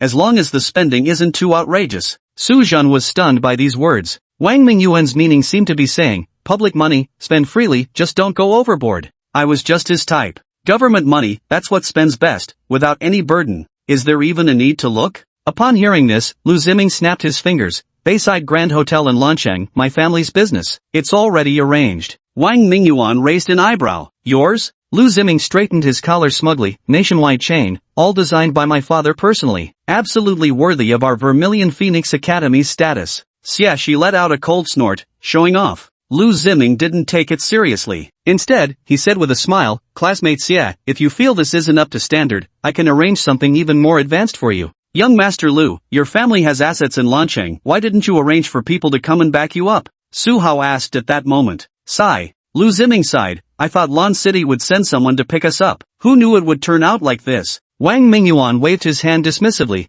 Alright then, let's just go to Binhai Grand Hotel. 15 minutes later, they arrived at Binhai Grand Hotel. The hotel lobby was resplendent with gold and jade decorations. An enormous crystal chandelier hung suspended from above. The floor was covered in deep blue carpet, with wave patterns faintly visible. They had just walked through the entrance. A middle-aged man in a crisp suit immediately approached, followed by 2 rows of attendants who bowed respectfully. Young Master Lu, welcome back. Lu Ziming nodded casually. Is the room ready? Of course. The manager beamed. The chairman specifically instructed us to arrange the finest suite for you and your guest. With that, he handed over 6 black and gold keycards, top-floor ocean view suites, all 6 facing the aquaculture farm. The view is superb. Lu Ziming took the keycards and casually passed one to Wang Mingyuan. Professor, you take the middle suite, it has the best view. The rest of us will pick whichever. Wang Mingyuan didn't decline, nodding faintly. Thoughtful of you. Chapter 42, Eating is Eating. After settling their luggage, Lu Ziming took the group straight to the restaurant on the upper floor. Pushing open the private room door, everyone couldn't help but freeze momentarily. The interior was typical of traditional Great Xia aesthetics. Rosewood tables and chairs stood alongside intricately carved screens.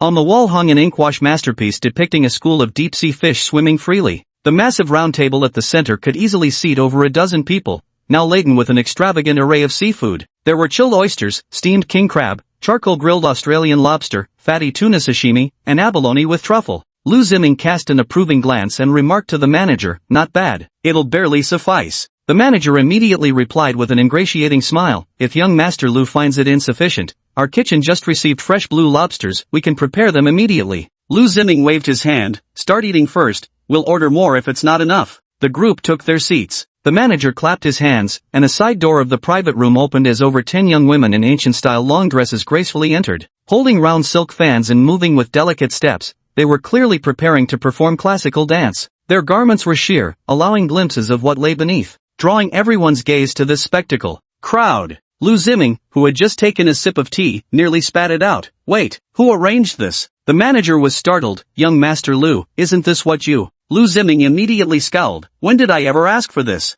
The manager broke into a cold sweat and hurriedly apologized. Sorry, I misunderstood. Xia Shi sneered. Young Master Lu, your preferences are truly common knowledge. Su Zhan couldn't help but chuckle. This manager evidently knew Lu Ziming's tastes all too well. Or rather, Lu Ziming's preferences were common knowledge within their circle. But, well, that depends on what time you're talking about. Now they're here. If Lu Ziming dares to pull this stunt again, he won't just be dealing with Wang Mingyuan's discipline. Even Xia Shi would give him a hard time. By then, when Lu Ziming gets beaten, he certainly won't lift a finger to help. One word, serves him right. Lu Ziming cleared his throat and waved at the manager. Hurry up and get them out of here, don't disturb our meal. The manager nodded repeatedly and quickly dismissed the dancers. Yet he couldn't help feeling puzzled inside. Didn't Lu Xiao used to love this kind of thing the most? Su Hao gave Lu Ziming a thumbs up. Young Master Lu, to be honest, when you used to talk about women with us before, I thought you might just be boasting. But now, I'm truly convinced. Aha, Loki.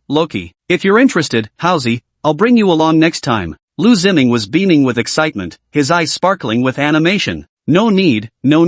Su Hao repeatedly waved his hands. I'm afraid I'm not fortunate enough to enjoy this. I understand, you can't speak freely here. Lu Ziming threw an arm around his shoulder. When the time comes. Lu Ziming, don't be a bad influence. Let's just focus on eating. Wang Mingyuan said sternly. If Lu Ziming wasn't stopped now, he would completely derail the rhythm of this dinner gathering. Alright, let's eat. Seeing the unfriendly expressions on Su Zhan and the others' faces, Lu Ziming realized he'd been too unrestrained and immediately straightened up. Su Zhan chewed on a crab leg thicker than his thumb. His heart overflowed with emotion. This was the first time he had gained some concrete understanding of Lu Ziming's background. So this was the world of top-tier billionaires, the elite class of Great Xia's top 100 corporations? To say he wasn't envious would be a lie. After all, before transmigrating, he had just been an ordinary guy who didn't even know which way the doors of a five-star hotel opened. And now, he was sitting in such places enjoying feasts that ordinary people could never afford in their lifetime. But soon, his gaze fell on Xieshi. The young woman was coldly picking at crab meat, utterly unmoved by the lavish feast spread before her. Su Zhan understood all too clearly real power in this world had never belonged to merchants. It rested solely in the hands of those apex awakened. No matter how rich Lu Ziming's family was, in the eyes of Xieshi's parents, those formidable military elites, they were just upstarts. Just think about how no matter how harshly Xieshi berated Lu Ziming, he never dared to talk back. Not because he had a good temper, but because behind Xieshi stood a force capable of making the entire Lu group vanish overnight. He became even more acutely aware. In this world, absolute power is the only true reliance. Growing stronger is the only thing he needs to focus on now. First, to protect himself against the Transcendence sect. Second, naturally, to become one of the top elites in Great Xia. When that time comes, the benefits need not be elaborated. After the miscellaneous onlookers had withdrawn, Wang Mingyuan finally spoke up. Alright, let's eat first. I'll tell you all about the symposium after the meal. Lu Ziming immediately resumed his wealthier mannerisms, picking up his chopsticks to serve Wang Mingyuan first with a piece of fatty bluefin tuna belly. Professor, try this rich and marbling, melts in your mouth. Then, he added another crab leg to Xieshi's plate. Xia, this crab meat is delightfully sweet. It's even better with ginger vinegar.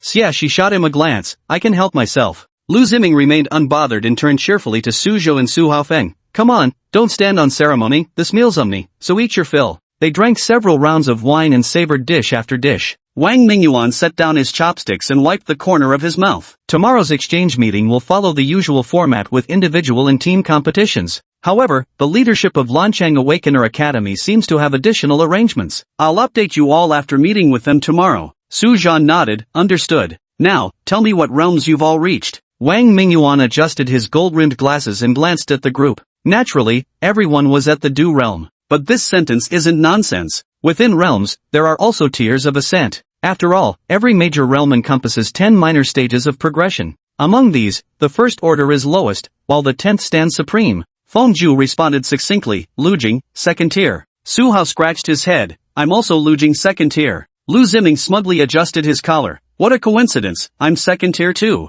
Wang Mingyuan nodded, then turned his gaze towards Xieshi. Third stage. Xieshi replied casually. This answer slightly stunned the other three. Lu Ziming's eyes widened. Wait, when did you? Before the words were finished, Wang Mingyuan had already turned to Su Zhan, and you? Third stage. Su Zhan replied calmly. What? Lu Ziming stared in shock. Su Zhan, you've reached third rank too? When did that happen? Su Hao also chimed in. I remember you were still second rank last week. Fengju remained silent, but his hands unconsciously clenched into tight fists. Xieshi gave a slight nod. Impressive. Lu Ziming slumped onto his chair with a groan. Alright, I can't compete with you two. One's a genius with a triple S-grade spirit destiny. The other's a cultivation maniac whose brain is wired for nothing but training. That's because you've been slacking off in your cultivation. Xieshi delivered the merciless finishing blow without hesitation. Wang Mingyuan nodded approvingly at the two of them. Well done, keep up the good work. Su Zhan reminisced about his 2+ months of life at Vermilion Bird Academy. Cultivation through spending money. It must be said that Xieshi had provided him with immense help in cultivation. 900,000. Given his current low cultivation level, he wouldn't need to spend that much money on training. The cultivation potions he bought weren't that expensive either. With the 900,000 Xieshi had lost to him, spending money became even more unrestrained. In just over 2 months, an extra 400,000 was spent. And remember, this was on top of the basic cultivation resources provided by the Vermilion Bird Academy. Cultivation truly consumes wealth. Forget it. We're all brothers here. If you two go all out, the awakened ones in Lan City will be in for hell. Lu Ziming raised his glass. No matter what arrangements Lan City has, our Vermilion Bird Academy is definitely going to dominate the competition. Come on, bottoms up. Cheers. Everyone raised their glasses. The atmosphere brimmed with confidence and fighting spirit. Even the typically taciturn Fengju uttered the words cheers. Such is the unbridled spirit of youth. Chapter 43, Bullshit. After the meal, everyone returned to the suite. Su Zhan stood at the entrance in slight astonishment. Beneath his feet was a plush carpet,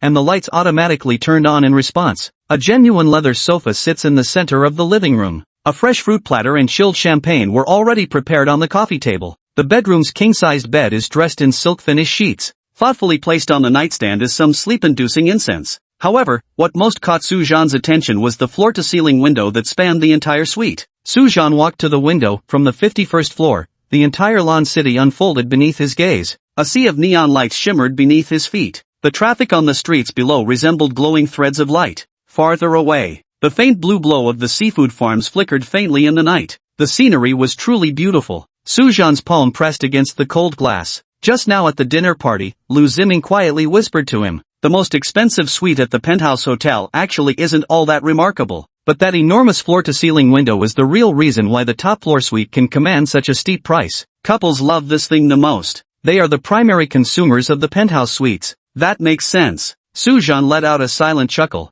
"I finally understand a bit why such an expensive place is actually where couples spend the most. This floor-to-ceiling window, it's worth the price." Tomorrow's exchange meeting. Su Zhan's thoughts drifted far away. What level would the contestants from Lancheng be at? In this economically developed region, the strength of the awakened is also proportionate to the economy. They definitely wouldn't be too weak. But in front of Vermilion Bird Academy, it definitely wouldn't hold a candle. It would actually be a good thing to compete with other awakened teams. Su Zhan said softly. After all, their team still had little coordination between members. They needed real battles to gradually improve their teamwork. Xie Shi has already reached the third stage. This fact didn't surprise him. After all, she was exceptionally talented and the most diligent cultivator he'd ever seen. Moreover, coming from a prestigious military family, her cultivation resources were truly beyond what ordinary people could hope to match. Su Zhan had been standing by the floor-to-ceiling window for half an hour. Only then did he turn and walk toward the bedroom, his footsteps muffled by the thick carpet. The soundproofing in this luxurious suite was undoubtedly top-notch. Yet at this moment, it gave him an unsettling feeling. It's too quiet, so quiet I can hear my own heartbeat. When you've been poor for too long, you lose the habit of using expensive things. Su Zhan chuckled at himself. He packed his clothes and got ready to wash up. He needed to conserve his energy. Tomorrow's exchange conference would be the main event. The next day, dawn. Su Zhan and his group arrived at Lan City Starlight Awakener Academy. This place marked the final destination of their journey. As the top Awakener Academy in Lan City, the gates of Starlight Academy were impressively grand. Two massive stone lion statues flanked either side of the main academy entrance. "Professor Wang, I've long heard of your great reputation." A white-haired elder hurried forward to greet him, none other than the dean of Starlight Academy. He enthusiastically grasped Wang Mingyuan's hand. "It's truly an honor for us to have the distinguished guests from Vermilion Bird Academy here for guidance." Adjusting his glasses, Wang Mingyuan politely replied, "You flatter me, Deanly. We're here for mutual exchange and learning." No matter what the two were thinking in their hearts, on the surface, they still maintained courtesy. Even though the principal of Starlight Academy detested Wang Mingyuan in his heart and disliked him coming to recruit students, but when Wang Mingyuan arrived here, he still had to greet them with a smiling face. After all, appearances must be kept up properly. While the two were exchanging pleasantries, quite a few students from Starlight Academy had already gathered around, whispering among themselves, "Are those the geniuses from Vermilion Bird Academy? I heard they just survived an air crash yesterday. Look at that girl, what a commanding presence." Whispers rose and fell all around. "See that? That fairly good-looking guy is Su Zhan, the one who possesses an SSS-level soul spirit." A girl with a ponytail whispered to her companion, her eyes brimming with admiration. "Ha, so what if he's got a slightly higher soul rank?" A burly boy nearby curled his lips in disdain. "Combat skills are what really matter." "What do you know?" Another student retorted. "That freak broke through to the Du realm in just 3 days. Hey, look at that guy." Someone pointed at Lu Ziming. "I heard that 5-star hotel in Lanzhou, the Ocean View Hotel, is his family's business." A playboy, no doubt. Anyone who says they're not jealous is lying. If only I had a father like that. Xie Shi seemed to overhear these murmurs and swept a cold glance, instantly silencing the whispering students. TSK, seems like we're quite popular." Lu Ziming smugly adjusted his collar. "If they're fans, I'll go easy. After all, I'm quite fond of my admirers." Su Hao smiled somewhat awkwardly. "Seems like everyone is quite interested in us." Fengju remained silent, yet stayed vigilant against the gazes. Su Zhan felt somewhat surprised. He hadn't expected that even the awakened ones from Lancheng would know about his deeds. Seems they'd made thorough preparations for this exchange meeting. At this moment, a resounding voice cut through all discussions. "Attention, students, please quiet down." Dean Li of Starlight Academy stood on the steps, his voice carrying across the entire square. "Let's give our warmest applause to welcome the teachers and students from Vermilion Bird Academy." Only sporadic applause broke out in the venue. "Tisk, seems I'll take back what I just said. Lu Ziming slightly furrowed his brows and nudged Su Hao beside him with his elbow. Looks like these people aren't exactly welcoming us. His voice was neither too loud nor too soft, just enough for the surrounding circle of Starlight Academy students to hear clearly. Several students immediately glared back with anger. Lu Ziming, however, remained unfazed. Instead, he waved at them cheerfully with a smile, looking every bit like a privileged young master on an inspection tour. She swept a cold gaze across the room and remarked, just as expected. Where her gaze landed, many students instinctively took half a step back, but quickly straightened their postures again, glaring back at her in defiant challenge. Su Hao scratched his head awkwardly and muttered softly, the atmosphere seems a bit tense? Feng Zhu remained silent, yet his sharp gaze locked onto the few students displaying the most blatant hostility.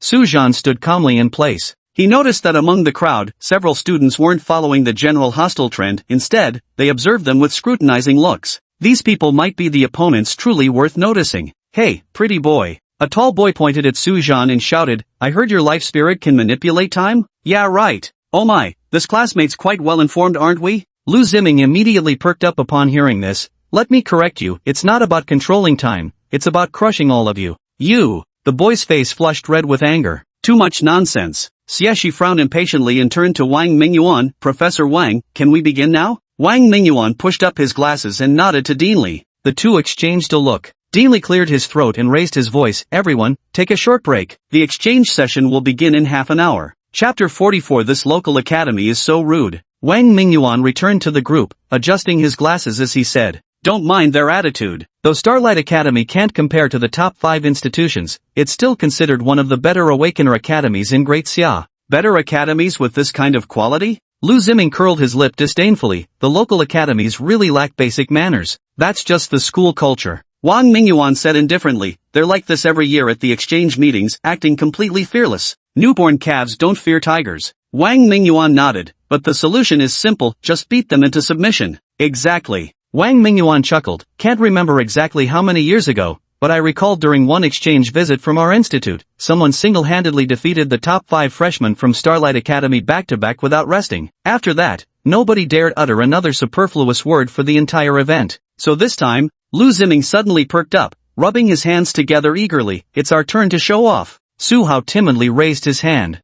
Shouldn't we come up with a strategy first? What tactics should we formulate? Xie snorted coldly, do we even need tactics to deal with this kind of trash? Wang Mingyuan watched their fighting spirit with satisfaction and nodded, remember, the outcome of the exchange isn't important. What matters is showing the commanding presence of the Vermilion Bird Academy. Su Zhan responded, there's no need to be low-key. The group continued chatting. As Su Zhan's gaze swept casually over the Starlight Academy crowd, it suddenly locked onto a familiar figure, Li Yuqin. She was wearing the uniform of Starlight Academy, laughing and chatting with her classmates. She's actually here. Memories surged uncontrollably like an unstoppable tide. In his past life, he had pursued her relentlessly, skipping classes to deliver breakfast, saving cultivation resources to buy her gifts, and even filling the dormitory courtyard with candles on her birthday. All I got in return was the identity of a shield. Oh, isn't that Li Yuqin? Lu Ziming noticed Su Zhan's peculiar reaction and followed his gaze. I heard she was admitted to Starlight Academy after testing for an A-level soul. Su Zhan gave him a surprised glance. How did this playboy get to know her? Or did Lu Ziming make a point of finding that out? Xie shot him a glance. You know her? The campus belle of Jiangcheng No. 3 High School. Lu Ziming winked mischievously. Before, Su Zhan used to. Alright, we get it, you know everything. Su Zhan's voice remained utterly flat, just a high school classmate. Li Yuqin seemed to sense the gaze upon her and turned to look in their direction. Their gazes met. She noticeably froze for a moment before revealing a complicated expression. But Su Zhan had already looked away, as though he'd merely glanced at some unimportant passerby. It's time, he said. He said indifferently, turning to walk toward the contestants' area. Li Yuqin stood rooted in place, her lips quivering slightly as if she wanted to say something. But in the end, she too silently turned around and disappeared into the crowd. Their identities now stood worlds apart, one an SSS-ranked soul, the other a prodigy of Vermilion Bird Academy. Another person who's merely somewhat attractive, someone who wouldn't even qualify to step through the gates of the 5 great Awakener academies. Their talent compared to Su Zhan's? Worlds apart. Their status? The same glaring difference. The referee announced loudly, one-on-one duel match. First match. From Starlight Academy, contestant Zhang Shan, A-grade Life Soul, Black Frost Staff, Assault-type Awakener, Second-tier Revelation Realm. As the announcement concluded, a brawny man standing 1.9 meters tall strode confidently onto the fighting platform. Bare-chested, with coiled muscles and gripping a pitch-black staff as thick as a grown man's arm, he slammed it heavily onto the ground. Boom! The arena floor cracked under the impact. The Starlight Academy spectators erupted instantly. Zhang Shan, crush them! Let them witness the power of our Starlight Academy. Knock them down with one strike. Show them no mercy. Zhang Shan grinned ferociously, raising his thumb towards the Vermilion Bird Academy before slowly flipping it downward with unmistakable provocation. The referee continued announcing. Contestant from Vermilion Bird Academy, Su Zhan, SSS Class Soul Sign, Eyes of the Temporal Abyss, Control Type Awakener, 3rd Stage of the Dew Realm. Su Zhan calmly stepped onto the arena platform with 2 silver longswords sheathed at his waist and an antique pocket watch hovering before his chest. The twin blades were barely suitable for his current rank and had cost him a small fortune. The Starfall Academy crowd immediately erupted with jeers. Playing tricks with ghosts. Zhang Shan, send him home with one strike of your staff. What if his soul and realm level are higher? Can a controlling type soul even qualify for solo combat? Su Zhan's expression remained unchanged as his gaze swept indifferently across the arena. The referee raised his right hand high. Begin. The words had barely left his mouth. Su Zhan drew his twin blades from his waist. Zhang Shan scoffed dismissively, this runt? Has the Vermilion Bird Academy run out of fighters? The next moment, with a furious roar, he swung the black reach pike in a sweeping arc. Decelerate. The golden light of the abyss eye blazed intensely. Zhang Shan's movements became sluggish, as if someone had pressed a slow-motion button. Su Zhan effortlessly sidestepped, his twin blades fluttering like butterflies, leaving several bloody trails on his opponent's body. How is this possible? Zhang Shan's face was full of terror as his body refused to obey him, every movement requiring several times more effort than usual. Su Zhan didn't respond, weaving his way through the deceleration field. Every slash was delivered with surgical precision, avoiding vital spots while ensuring unbearable agony for his opponents. Surrender. Su Zhan's voice was terrifyingly calm. In your dreams. Zhang Shan snarled through gritted teeth, desperately urging his life soul to break free from the control. He had studied Su Zhan's life soul, but never expected the control to be this formidable. No matter how he struggled, it was all in vain. The eyes of the abyss held him firmly imprisoned. 3 seconds later, Zhang Shan knelt on the ground, covered in blood, unable to even grip his weapon anymore. The arena fell deadly silent, every spectator stunned by this crushing victory. The winner, Su Zhan of Vermilion Bird Academy. After the referee announced the result, Su Zhan sheathed his twin blades, his gaze inadvertently sweeping across the spectator stands of Starlight Academy. No one dared meet his eyes, their earlier arrogance nowhere to be seen. Li Yuqin covered her mouth, staring at him in disbelief. Yet Su Zhan simply turned and stepped off the platform calmly, without a trace of joy. It was like stepping on an ant. No one feels happy about crushing an insect. Damn, brother Su's unstoppable. Lu Ziming was the first to rush forward, wrapping his arm around Su Zhan's shoulders excitedly. Did you see that? Those guys from Starlight Academy looked absolutely furious. Ha ha ha. He deliberately raised his voice so everyone from Starlight Academy could hear. Weren't you being all cocky just now? What happened to all that big talk? The Starlight Academy crowd didn't dare utter a single word now. Su Hao's eyes shone with admiration. Bro Su, they didn't even get a chance to fight back. Have you really reached this level? Lu Ziming said with a solemn face. Seriously, Su Zhan, your progress is way too fast. To be this strong at just the 3rd rank. His tone was clearly tinged with envy, mixed with unwillingness. As the heir to a wealthy family, he was accustomed to bridging gaps with money and resources, but in the face of sheer capability, such external advantages seemed utterly futile. Su Zhan waved his hand dismissively. That burly fellow opposite may be at the Do 2-stage realm, but his foundation is shaky, his footwork unsteady. His cultivation level was clearly boosted by elixirs, and moreover, he consumed them indiscriminately, whatever he could get his hands on. If any of you were to face him, you'd easily defeat him too. He only used the potion in moderation.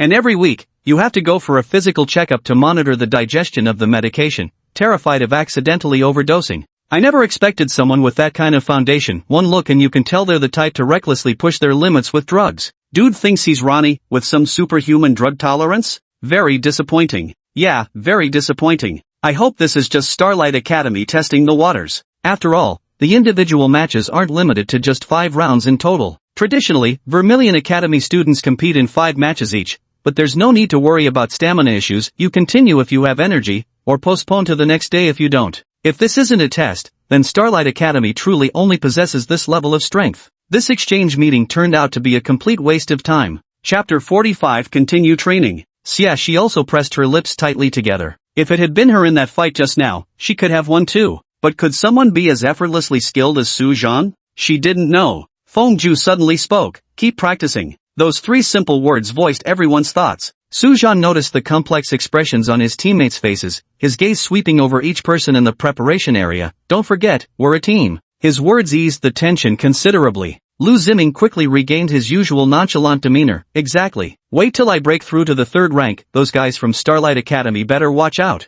Xiaxi rapped him on the head with her hand. Focus on solidifying your second rank abilities first before bragging. Everyone burst into laughter again. The tense atmosphere from moments ago instantly dissipated. Second match, Xiaxi from Vermilion Bird Academy versus Zhou Lai from Starlight Academy. The referee's voice had barely faded. Xiaxi was already stepping onto the platform, the dark red destroyer's scythe in hand. His gaze was sharper than usual, the blade tip dragging along the ground, sending sparks flying all the way. Soulblade, Scythe of Destruction, SS rank, 3rd stage Realm of Dew. Across from him stood a burly male student who visibly tensed upon hearing the referee's announcement. With a low growl, his body began to undergo transformation. His nails elongated into tiger claws, tiger stripes emerged across his face, while yellow and black fur sprouted from his skin as his entire body swelled visibly larger. Life Soul Tiger Transformation, Grade A, First Realm Manifestation. The starting whistle just blew. Xiaxi charged forward abruptly. The Scythe of Destruction was wreathed in dark crimson spiritual energy.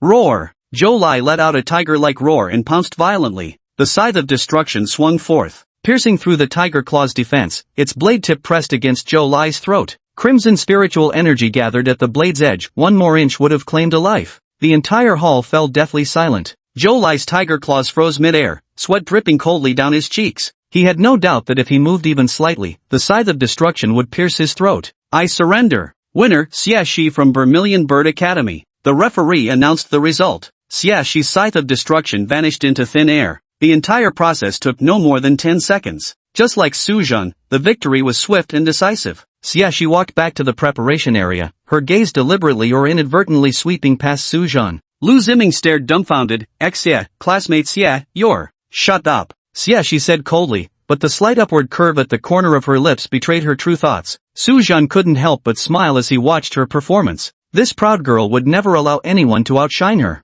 Not even if that person was a teammate. Just like in that previous battle, it was less about defeating the opponent, and more about making a silent declaration. I, Xiaxi, am no less than you. Sujan found it both amusing and somewhat poignant. Xiaxi's competitive spirit couldn't tolerate the slightest hint of disdain. From the very first day of enrollment, she always charged at the forefront, determined to be the strongest one. Even in such friendly exchange matches, she insisted on proving herself through the most overwhelming display of dominance. However, she didn't lose her reason out of competitiveness. Otherwise, her opponent might have already been decapitated. She knows her limits. Seriously, Sujan helplessly shook his head. Having such a teammate is both pressure and motivation. At least he didn't have to worry about lacking pressure on his cultivation path. The audience seats of Starlight Academy were deathly silent. Their proud contestant had proven utterly powerless against Vermilion Bird Academy. As for the other Starlight Academy students in the preparation area, the initial arrogance on their faces had vanished, replaced by profound wariness.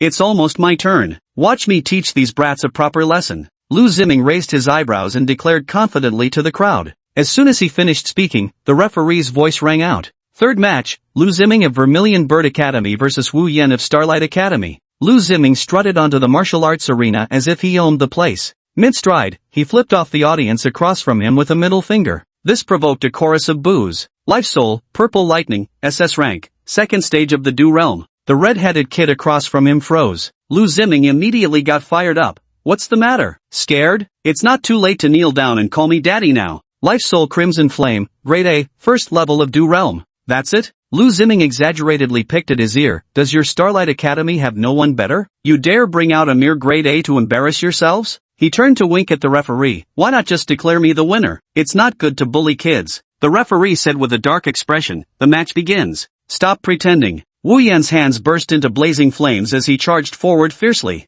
What's the hurry? Let Dad teach you a proper lesson. Lu Ziming deftly retreated 2 steps, then darted to his opponent's side. This is what you call a skill gap. A purple lightning bolt struck beside Wu Yan's feet, startling him into stumbling backward. Pathetic. Lu Ziming shook his head regretfully, raising his voice to call out to the spectators. Is this the caliber of fighters your academy produces? The audience instantly erupted in agitation. That's way too arrogant. Wu Yan, beat the crap out of him. Who does he think he is? Lu Ziming turned around and flipped off the audience with both middle fingers. What the hell are you barking about? Bunch of losers. If you're so great, come up here and try. Wu Yan's entire body burst into raging flames as he charged forward again. Yet Lu Ziming just yawned where he stood, flashing sideways to effortlessly dodge the attack while giving Wu Yan a playful shove from behind. The red-haired boy couldn't stop his momentum and tumbled straight toward the edge of the fighting platform. "You tripped on flat ground?" Lu Ziming clapped and laughed uproariously. "What's that move called? Tell me so I can avoid it." Wu Yan's face twisted with anger as he scrambled up. "I'll tear your mouth off." "Come on then." Lu Ziming curled his fingers as electric serpents began coiling around him. "Let me show you what real SS tier power looks like." The two clashed again, flames and lightning colliding violently upon the arena. Lu Ziming never missed a chance to add insult to injury. "With aim like yours, I could outshoot you using just my feet. Come on, you're about to win now." Yes, hit here." "Oh dear, you hit it but the power just isn't enough. Is that all the strength you've got? Your girlfriend must really be suffering if she's with you." The jeers from the audience grew louder. Lu Ziming only grew more fired up. Wu Yan was panting heavily now. "Enough playing around." Lu Ziming wiped the smirk off his face, forming hand seals as his clothes billowed without wind. Divine thunder punishment. A violet bolt descended from the heavens, blasting a charred crater into the dueling platform. "Ready to give up?" Lu Ziming said calmly. "The next strike will split his skull." Wu Yan raised his hand, his face deathly pale. The referee immediately announced, "The winner, Lu Ziming of Vermilion Bird Academy." With a casual turn, Lu Ziming shouted to the medical team, "Hurry up, this idiot'll be thoroughly roasted if you wait any longer." The spectator stands at Starlight Academy were in complete uproar. Chapter 46, Still want to continue? Damn it, this bastard only knows how to talk big. Exactly. Bullying others by flaunting his SS grade soul talent, what kind of skill is that? Utterly shameless. Is this the kind of trash the Vermilion Bird Academy produces? Not a shred of martial honor. Winning isn't enough for them, they have to humiliate their opponents too. Absolute garbage. These youngsters today, they get a little talent and suddenly think they own the heavens. At our Starlight Academy, even in defeat our students keep their dignity intact. These curses, to Lu Ziming, they sounded more like compliments. The more they yelled, the more it proved how badly he'd gotten under their skin. He deliberately slowed his pace, turned around, and blew a kiss toward the audience stands, instantly triggering a fresh wave of outcry. "Fuck you. That's so cheap. Ref, aren't you going to do something?" Even the referee couldn't help but frown towards Suzaku Academy's preparation area. But then, Wang Mingyuan calmly pushed up his glasses, a faint smile still hovering at the corners of his mouth. "Well, since the teacher didn't object, there's nothing to be done about it. Vermilion Bird Academy preparation area." Lu Ziming bumped into Suzan backstage and winked. "So, how'd you like my killer move just now?"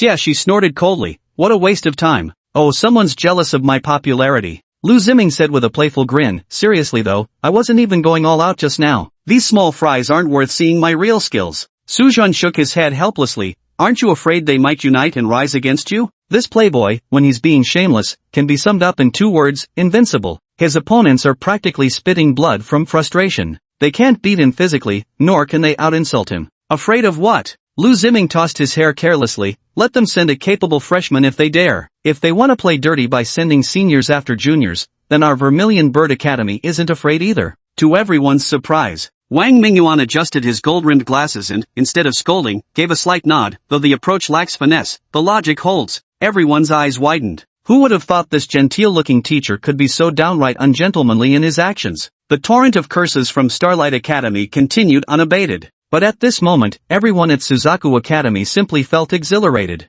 Fourth match, Phoenix Academy's Fengju versus Starlight Academy's Zhangyan. Fengju stepped onto the platform in silence, his entire being like a drawn sword, its edge sheathed yet impossible to underestimate. Life Soul Soaring Sword, SS rank, second stage of Lu Realm. The burly man covered in bulging muscles across from impaled slightly upon hearing this. Another SS rank? Does the Vermilion Bird Academy have a monopoly on geniuses now? Life Soul Rock Armor, Grade A, first stage of the Manifestation Realm. The match begins. Zhang Yan's skin rapidly formed rock-like armor across its surface. He sneered while pounding his chest. "Come on, let's see if your sword can break through my defense." Fengju didn't respond. His right hand clenched empty air as the Ginghong sword materialized out of nowhere. In that instant, a crisp sword resonance echoed across the entire arena, playing ghostly tricks. Zhang Yan roared as he charged forward, raising his right fist high. Sharp spikes suddenly protruded from his rocky armor as he brought it crashing down towards Fengju's head. Fengju raised his sword to meet the attack, its gleam cutting through the air like a white rainbow piercing the sun.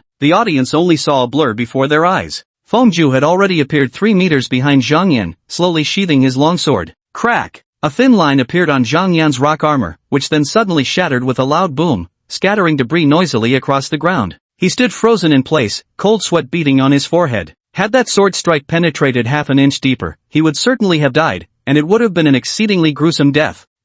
Being sliced in half, one can easily imagine the scene. Winner, Fengju from Vermilion Bird Academy. The referee's announcement snapped the dazed audience out of their stupor. Without even turning his head, Fengju strode toward the preparation area. Someone in the spectator stands of Starlight Academy muttered, What was that? I couldn't even see how he drew his sword. Too terrifying. Preparation zone. Lu Ziming exaggeratedly clapped his hands. Stoneface is unbelievable. That sword move was too cool. Fengju returned to his seat, remaining as taciturn as ever. The fifth match, Suhao from Vermilion Bird Academy versus Lining from Starlight Academy. Suhao took a deep breath, gripping the dark dagger in his hand as he stepped onto the platform. Unlike the flamboyance of his preceding teammates, his footsteps carried a hint of hesitation, while his eyes betrayed a glimmer of nervousness. Life Soul Teleportation, S-Rank, Do Realm Second Stage. The lanky boy across sneered coldly, finally someone who's not SS rank. With a flip of his hands, 6 throwing knives appeared between his fingers. Life Soul Shadow Blades, A rank, Do Realm First Stage. Begin the match. Lining instantly flung 3 throwing knives aimed straight at Suhao's face. Suhao's figure suddenly blurred. The next instant, the dagger appeared to Lin Ying's left, thrusting straight toward his ribs. Lin Ying dodged hastily but still had his sleeve torn. Interesting. Lin Ying licked his lips and suddenly accelerated, moving behind Suhao, but Suhao was faster than him. In an instant, 3 Suhao figures appeared simultaneously on the fighting platform, assaulting Lin Ying from different angles. The spectators erupted in commotion. Doppelganger. Wasn't his soul ability teleportation? What the hell is this? No, it's an afterimage caused by moving too fast. Lin Ying scrambled to dodge in panic and humiliation, then angrily flung all his throwing knives, hit the mark. The flying dagger split midair, transforming into dozens of cold glimmers that enveloped the entire fighting platform. Yet Suhao curled his lips in a smirk as his figure vanished completely. The next instant, Lin Ying felt a sudden chill on the back of his neck. Suhao's dagger was already pressing against his throat, while all the throwing knives had struck empty air. Ready to surrender? Suhao asked softly. Lin Ying nodded with an ashen face.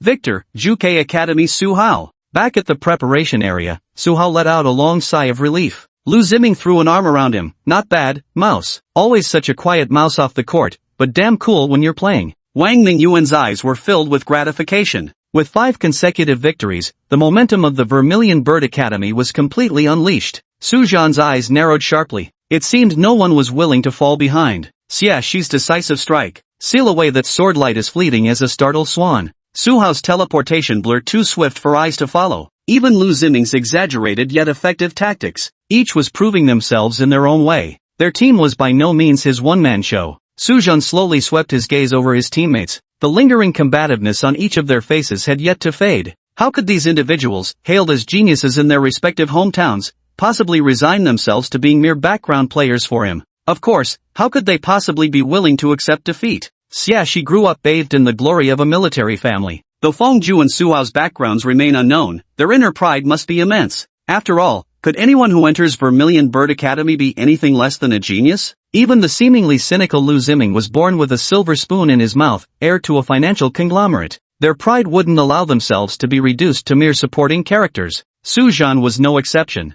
According to the exchange rules, each of you must complete 5 matches. Wang Mingyuan adjusted his gold-rimmed glasses, but it only needs to be completed within 15 days. You've each finished 1 session today, do you still want to continue? Chapter 47, Can't be bothered to argue. Xiaxi was the first to speak. Continue. Fengju silently stood up, his stance obvious without words. Of course we're continuing. Lu Ziming stretched lazily. This young master's warm-up has only just begun. Suhao also nodded slowly. I'd like to try again too. All eyes turned towards Su Zhan. If we're going to fight, then we'll fight to the finish. Su Zhan looked at Wang Mingyuan. Professor Wang, how often has the Vermilion Bird Academy completed all one-on-one matches in a single day during freshman exchange events? Not too many, but not too few either. Wang Mingyuan's lips curled slightly as he said slowly, probably happens every session, hard to say the exact number, but you could count them on one hand. After all, playing 5 consecutive matches demands an immense amount of physical stamina. Upon hearing this, Su Zhan couldn't help but reassess the strength of Vermilion Bird Academy once again. Turns out such situations weren't particularly rare. This indeed matched Vermilion Bird Academy's prestigious status within Great Xia.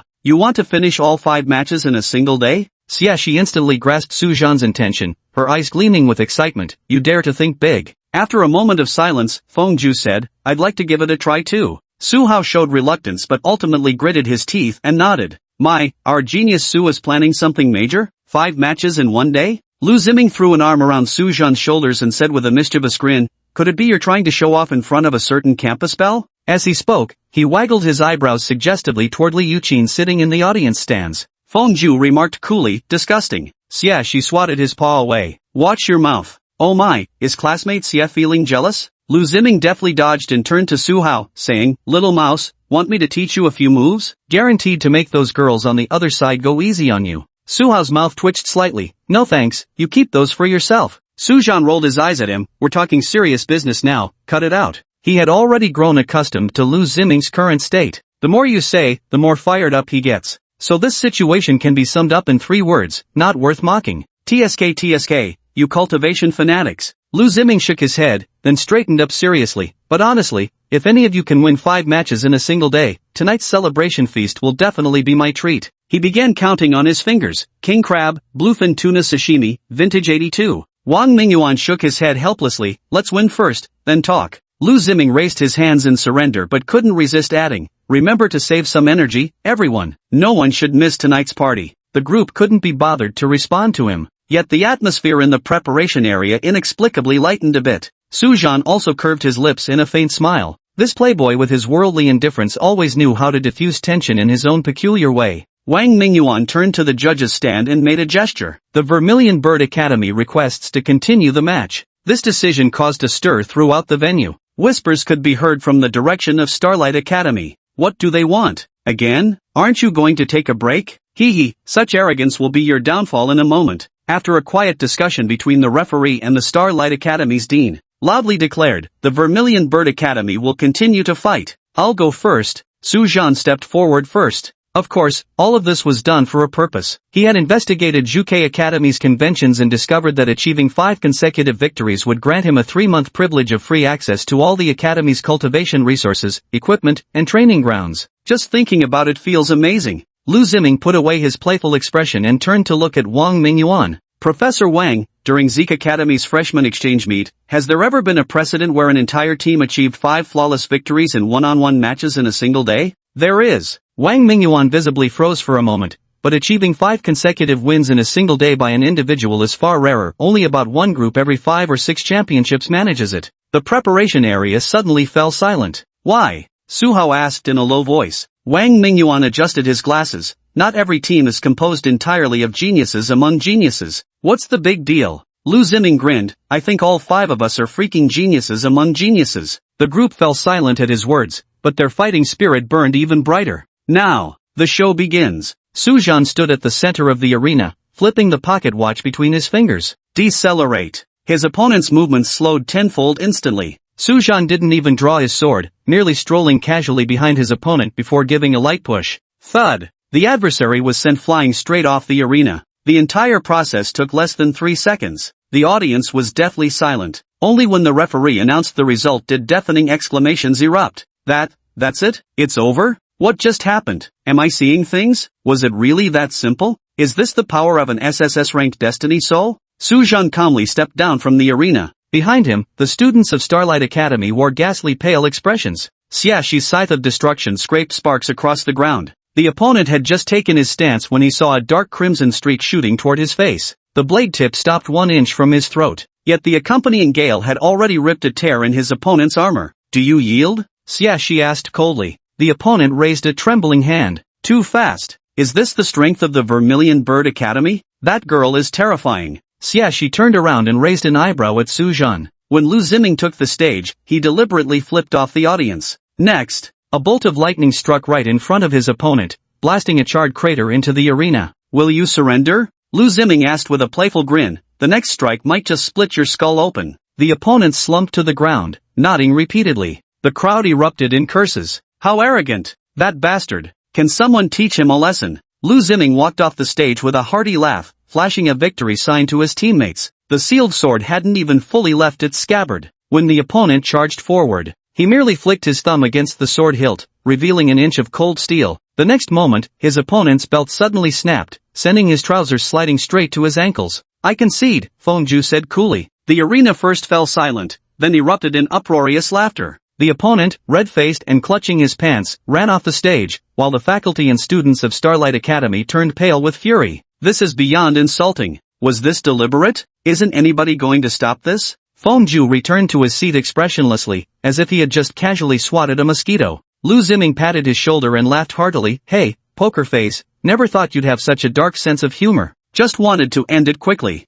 Fengju said in a flat, monotonous tone. Su Zhan couldn't help but chuckle. This taciturn sword cultivator was quite the contrast. It really does seem like Lu Ziming has had a bit of a bad influence. Su Hao's figure vanished in an instant. Swish, swish, swish. 3 afterimages of Su Hao simultaneously appeared on the fighting platform. The real dagger was already pressed against the opponent's back. I surrender. The opponent raised both hands high. The audience erupted in uproar. That speed. I couldn't even see the moves. Are they all monsters at Suzaku Academy? When the final match concluded, the entire stadium fell into absolute silence. The judge announced with trembling hands, all singles matches in the second round are won by the Vermilion Bird Academy freshman team. The spectator stands fell into deathly silence. No one dared to provoke them anymore. The former arrogance had completely vanished. Chapter 48, Nowhere to Stop. Professor Wang. Lu Ziming turned to Wang Mingyuan. If we lose consecutive one-on-one challenges, will the academy automatically fail our evaluation? The preparation area fell silent instantly, with everyone's gaze fixed on Wang Mingyuan. This question had indeed voiced the apprehension lurking in everyone's hearts. The academy regulations state. Wang Mingyuan deliberately paused, noticing several students unconsciously stiffen their postures, then chuckled. As long as you achieve 3 consecutive victories in single combat matches or more, even if you subsequently lose, it won't count as failing the assessment. Correspondingly, after you secure 3 consecutive wins or more before suffering defeat, your opponent also won't meet the Vermilion Bird Academy's admission requirements. Hoo-oo. Everyone let out a collective sigh of relief. Wang Mingyuan's gaze quietly swept over these spirited youngsters. His thoughts involuntarily drifted back to those days. Back then, he had been just like these youths, with a heart full of passion, convinced they could change the world. He still remembered that first conference, where he and his teammates had boldly vowed to break all records. Those reckless youthful pledges. That headlong, unrestrained drive. Even now, the memory still sends my heart racing. Wang Mingyuan's gaze gradually softened. The young man who was once full of vigor on the martial arts stage has now become a composed and self-restrained mentor. But at this moment, gazing at these students before him, he seemed to touch that long-lost passion once more. Mr. Wang? Su Zhan's voice pulled him back to reality. We're ready. Wang Mingyuan adjusted his glasses. Let the fiery passion of youth continue to burn in these young souls. Go forth, and show everyone what the true spirit of Vermilion Academy looks like. On the surface, the 5 from Vermilion Academy appeared unstoppable, winning every match with effortless ease. Yet only they themselves knew the price paid behind such overwhelming victories. To end the battle in the shortest time possible, everyone had to instantly channel all their spiritual energy. The third round of solo duels began. Starlight Academy finally sent out their true elites. Every opponent stepping onto the arena came with tailored tactics and overflowing stamina. Victory still belongs to Suzaku, but as each person stepped down from the arena, their footsteps were no longer light. The opponents in the fourth round strode with steady steps, their gazes sharp, surrounded by spiritual energy fluctuations entirely different from before. They were the true elites among Starlight Academy's freshmen. Each one possesses an S-grade life soul. Su Zhan's opponent actually had abilities that could counter the slowing effect of the temporal abyss eyes. She faced a dual-shielded heavy warrior, meeting for the first time an opponent who could completely block the edge of the scythe of destruction. Lu Ziming's lightning was dispersed by some strange force field. The sealing sword's trajectory was anticipated for the first time. Su Hao's flash-step landing point was blocked in advance. An oppressive silence hung over the audience stands. The students of Starlight Academy clenched their fists, complex emotions burning in their eyes. Until Su Zhan and his crew faced their first setback, was when everything erupted. Well done. It's finally our turn. What kind of genius is this? Nothing special. Crush them. But when Su Zhan and the others gave it their all, the opponents were still defeated. This victory, however, was harder won than ever before. Yet victory still belonged to Vermilion Bird Academy. A deathly silence fell over the spectator stands. All the cheers, jeers, and insults had vanished without a trace. The faces of Starlight Academy's teachers and students turned ashen. After the fourth match, there was a short break. Dean Lee of Starlight Academy slowly walked to the preparation area of Vermilion Bird Academy. The white-haired elder wore a complex expression on his face. His gaze lingered on the 5 injured young individuals before finally resting on Wang Mingyuan. Teacher Wang. Dean Lee carefully chose his words, Both our academies are the top awakener institutions in Great Xia. The original purpose of this exchange was for mutual learning. Given the current situation, continuing would likely. Wang Mingyuan adjusted his glasses and countered, "What do you mean, Dean Li? Let's call it a day." Dean Li sighed. Further fighting won't benefit either side. These youngsters are hot-blooded, eager to win without considering the consequences. If anyone gets injured, it might even affect their foundations. 5 pairs of eyes turned this way in unison. "You heard it." Dean Li suggested we stop here. Wang Mingyuan turned to look at his students. "The choice is yours." Everyone shouted in unison, "Keep fighting." "Professor Wang, these youngsters may be hot-headed and reckless, but you're their teacher." Dean Li said with heartfelt sincerity, "Look at the state they're in now. If they damage their foundational health just to prove a point, they'll regret it for life when it's too late. And to be honest with you, our students have also been provoked. When they start dealing with it." The words were left unfinished, but the meaning was already clear. "You're absolutely right." Wang Mingyuan nodded, but then abruptly shifted the topic. "But some lessons aren't in the textbooks." He turned to face the 5 battered yet bright-eyed students. "Listen carefully. Dean Li says you're all covered in injuries and low on stamina. Continuing the match could damage your foundations and even affect your future cultivation. What's more, the Starlight Academy fighters have had their tempers roused now, they'll likely go all out in the next round. The consequences could be severe if you keep fighting. So, do you still want to continue? Hit." 5 voices remained resolute. Wang Mingyuan turned to Dean Li, "You've seen for yourself. As their teacher, I respect their choice." Dean Li frowned deeply. "This is irresponsible. They're young and don't know better, but shouldn't you? Because I understand." Wang Mingyuan looked Dean Li straight in the eyes. "That's precisely why I can't make the decision for them. 10 years from now, when they look back on this day, I want them to remember the choice they fought for with everything they had, not regrets left behind because their teachers discouraged them." "But what if something goes wrong? That was also a lesson." Wang Mingyuan interjected, "For those from Vermilion Bird Academy, some choices must be made by oneself. Some hurdles must be crossed alone to truly grow." Dean Li remained silent for a long while before finally shaking his head with a deep sigh. "Very well, but I'll have the medical team on standby throughout." Wang Mingyuan gave a slight nod. "My thanks." Outside the preparation area, the students and teachers of Starlight Academy instantly understood everything when they saw Dean Li shaking his head.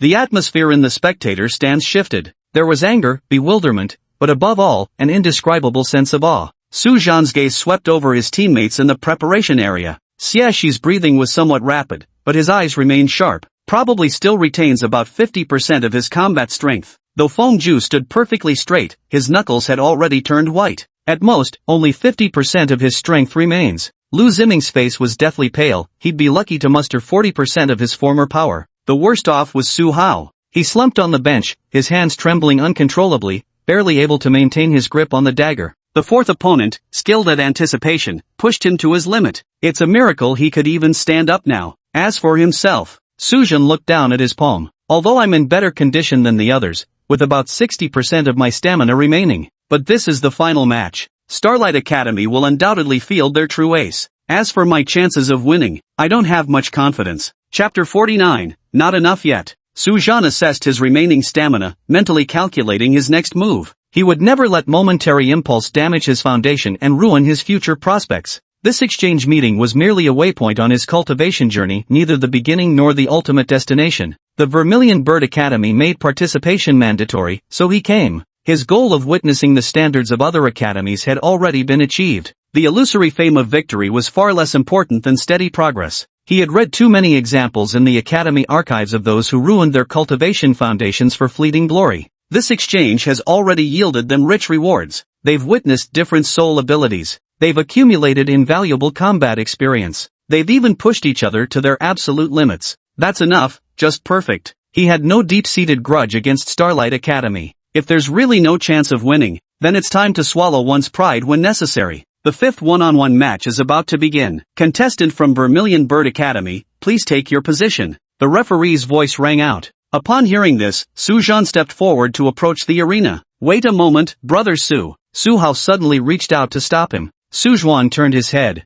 Su Hao was leaning against the wall as he stood up, though his legs were still trembling slightly. "Let me go first. Your stamina is already exhausted. You should rest a bit more." Su Zhan frowned, pointing at his still trembling limbs. "It's too dangerous to go up now." "Stop trying to act tough." Xiaxi snorted coldly. "You can't even hold a dagger steady." "Haozi, don't make trouble." Lu Ziming said gravely, "In your current state, you probably wouldn't last 3 moves if you went up there. I know in this condition, there's no way I can win the 5th match. Su Hao offered a relieved smile. So why not let me go first? Since I'm destined to lose anyway, I might as well buy you all some rest time. My stamina is nearly spent, and my teleportation range has shortened, but I can still manage a few more bursts in the short term. I'll try to buy as much time as I can. The rest is up to you. Su Zhen carefully examined Su Hao's condition before asking, are you sure? Su Hao grinned. Don't worry. I'm the biggest coward here. I know my limits and won't push myself too hard. Just don't blame me later if I don't hold out for long. The tension in the preparation area eased slightly. Ha! Lu Ziming was the first to burst into laughter. Habitually raising his hand to slap Su Hao's shoulder, he checked himself midair and instead gave it a light tap. Now that's what I like to hear. Remember, if you dare play the hero, I swear I'll get Su Zhan and the others to ice you out. Su Zhan gave a slight nod. Know your limits. The referee's whistle sounded. Su Hao took a deep breath and stepped onto the mat. His opponent was a burly male student, his eyes burning with fury. Clearly, the 4 consecutive losses had left Starlight Academy's competitors seething with pent-up frustration. Begin! The opponent gave Su Hao no chance to catch his breath, instantly unleashing a torrent of violent spiritual energy fluctuations. The ground cracked beneath the tremendous stomp. The man shot forward like a cannonball, the fist wind making Su Hao's face sting. Swish! Su Hao's figure vanished, leaving behind an afterimage where he had stood. The opponent's heavy punch tore through the afterimage but struck nothing but empty air. Stop dodging like a coward. The opponent roared as he turned around, his fists blazing with crimson flames. Have the guts to take my punch head-on. Su Hao didn't respond,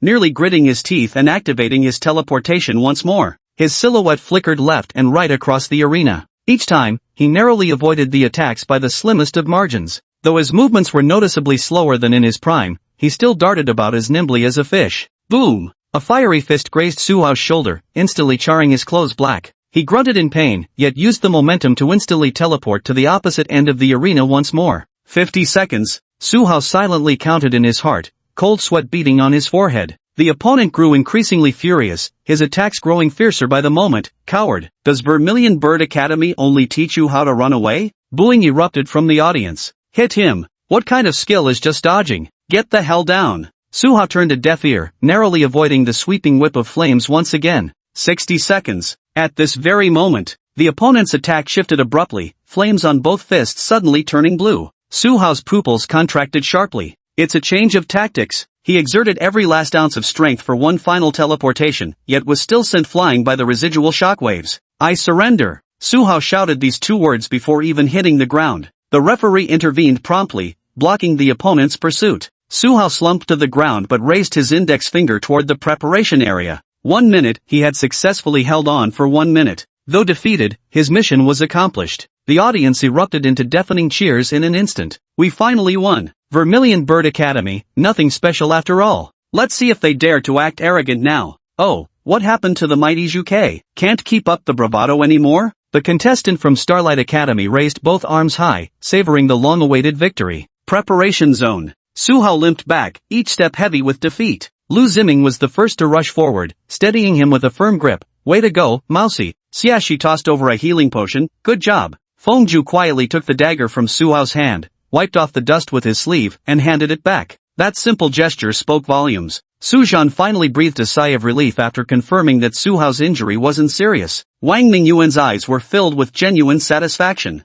Though they had lost this battle, the 5 young people's eyes shone brighter than ever before. An outstanding team. Not an undefeated record, but this spirit of unity is one. The medical team quickly stepped forward to examine him. Their final conclusion, just excessive physical exhaustion, nothing serious. Brother Su. Lu Ziming said solemnly, given the current situation, my chances of winning aren't great. But it's precisely in moments like these that we must make them remember the magnificence of the Vermilion Bird. He pointed toward the arena. You're the finale. The first and the last are what the audience will remember most. The preparation area fell silent. Xiaxi's gaze sharpened, but he did not argue. Everyone understood the weight of this decision. It meant placing all the academy's honor squarely on Su Zhan's shoulders. Su Zhan looked toward his teammates. What he saw was trust. All right. Su Zhan nodded solemnly. I'm going in. Lu Ziming shook his hair, returning to his usual carefree demeanor. He swaggered onto the platform with a gait that defied all familial ties. His opponent was an ordinary-looking young man of average build.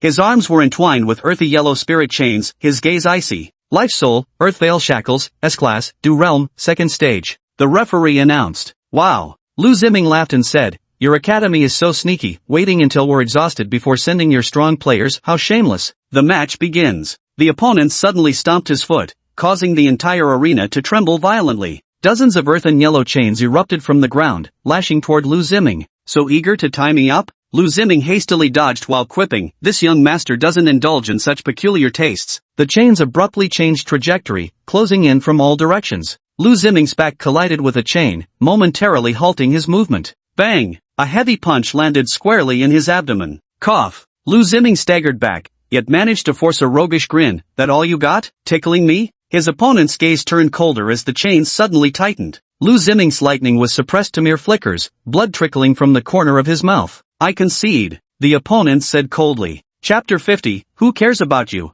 Ha! Lu Ziming spat out a mouthful of bloody foam. Not enough yet. The next moment, purple lightning surged violently around his body as he forcefully broke free from the restraints. Next, bolts of thunder crashed down, yet they were completely absorbed by the suddenly risen earth vein barrier. Emerging unscathed from the smoke and dust, the opponent sent chains coiling forward once more. TCH, type disadvantage. Lu Ziming dodged while shouting, "You bastard, is this how you want to play? Why not send someone with water attributes to fight me?" The audience erupted in jeers. "Sore loser, get the hell off the stage. If you can't win, don't make excuses." A chain suddenly wrapped around Lu Ziming's right leg, throwing him heavily to the ground. He struggled to get up but was restrained by more chains. His opponent's right fist erupted with sudden force. Before the full punch could even be delivered, its frenzied wind howled forth. Lifting gravel from the damaged arena, it scraped several bloody marks across Lu Ziming's cheeks. Mountain shatter. Where the fist's edge passed, the air compressed into visible ripples. Lu Ziming's pupils abruptly contracted. If this punch landed, it would probably reduce even bones to powder. The remnants of his lightning instinctively tried to defend, yet were torn to shreds the moment they touched the fist's wind pressure. At the critical moment, Lu Ziming's lips trembled rapidly as he shouted, "I yield." The referee's figure flashed instantly between the two fighters, deploying a protective shield composed of spiritual energy. The devastating punch actually deformed the shield with its crushing force, and the residual shockwave still sent Lu Ziming flying uncontrollably out of the arena. Boom! The entire wall cracked like a spider's web. Lu Ziming slid to the ground like a ragged doll. He spat out a mouthful of bloody foam and muttered, "Damn, you're really going for the kill." The audience fell into dead silence. The medical team rushed forward. Lu Ziming lay sprawled on the ground, groaning theatrically, that annoying smirk still plastered across his face. After a quick examination, the attending physician's expression turned peculiar. The doctor pressed a few spots on Lu Ziming's chest. "Looks terrifying, but it's all superficial wounds. Are you really hurt or just faking, kid?" Lu Ziming cracked one eye open. "Hey, easy there. If this handsome face gets scarred." Before he could finish speaking, the doctor pressed on his wound, making him grimace in pain. The examination results brought relief to everyone. No broken ribs, no internal injuries. Most of the shocking amount of blood had come from his face. The facial injury is just superficial. With an awakener's recovery ability, it won't leave a scar. The worst is just a few muscle bruises and exhaustion. "You little rascal." Xiaxi crossed his arms, putting on quite the act. "Huh? I'm not faking it. I'm genuinely in pain," Lu Ziming said with a cheeky grin. Suzhan slightly raised his eyebrow. He suddenly realized there might be a good reason why the other party went all out. This kid really deserves a beating. Next match. Fengju steps onto the stage. His fighting style is completely different from all the others. No flashy moves, no dazzling bursts of spiritual energy, only the purest sword aura. Not a single wasted word throughout the duel, just the sounds of battle echoing across the field. The sealing sword's fleeting brilliance aimed directly for the fatal point, yet withdrew 3/10 of its force at the final moment. This was both respect for the opponent and absolute mastery over one's own power. The clamor in the spectator stands gradually subsided. All were captivated by this silent duel. Fengju's sword technique appeared simple, yet carried an oppressive force that could suffocate. The tip of his sword always aimed at the most uncomfortable position for his opponent, forcing them to constantly change tactics. After hundreds of exchanges, Fengju's breathing remained steady, but beads of sweat had begun to form on his forehead. The opponent's attacks grew increasingly frantic. At that very instant, clang! A sword's gleam flashed like a fleeting swan, piercing through layers of obstructions. The blade came to an unwavering halt 3 inches from the opponent's throat. The entire arena fell silent, the crowd awestruck by this breathtaking sword thrust. Fengju returned to the preparation area. The medical team stepped forward. After a thorough examination, extensive muscle fiber tearing, severe spiritual circuit overload, the physician's voice grew increasingly grave. Life-soul energy has reached the warning threshold. Continuing combat may cause permanent damage. Remember, don't use spiritual energy for 7 days. You must rest properly, or you'll damage your foundational cultivation. Feng Zhu listened silently to the diagnosis, his expression remaining as calm and unreadable as still water.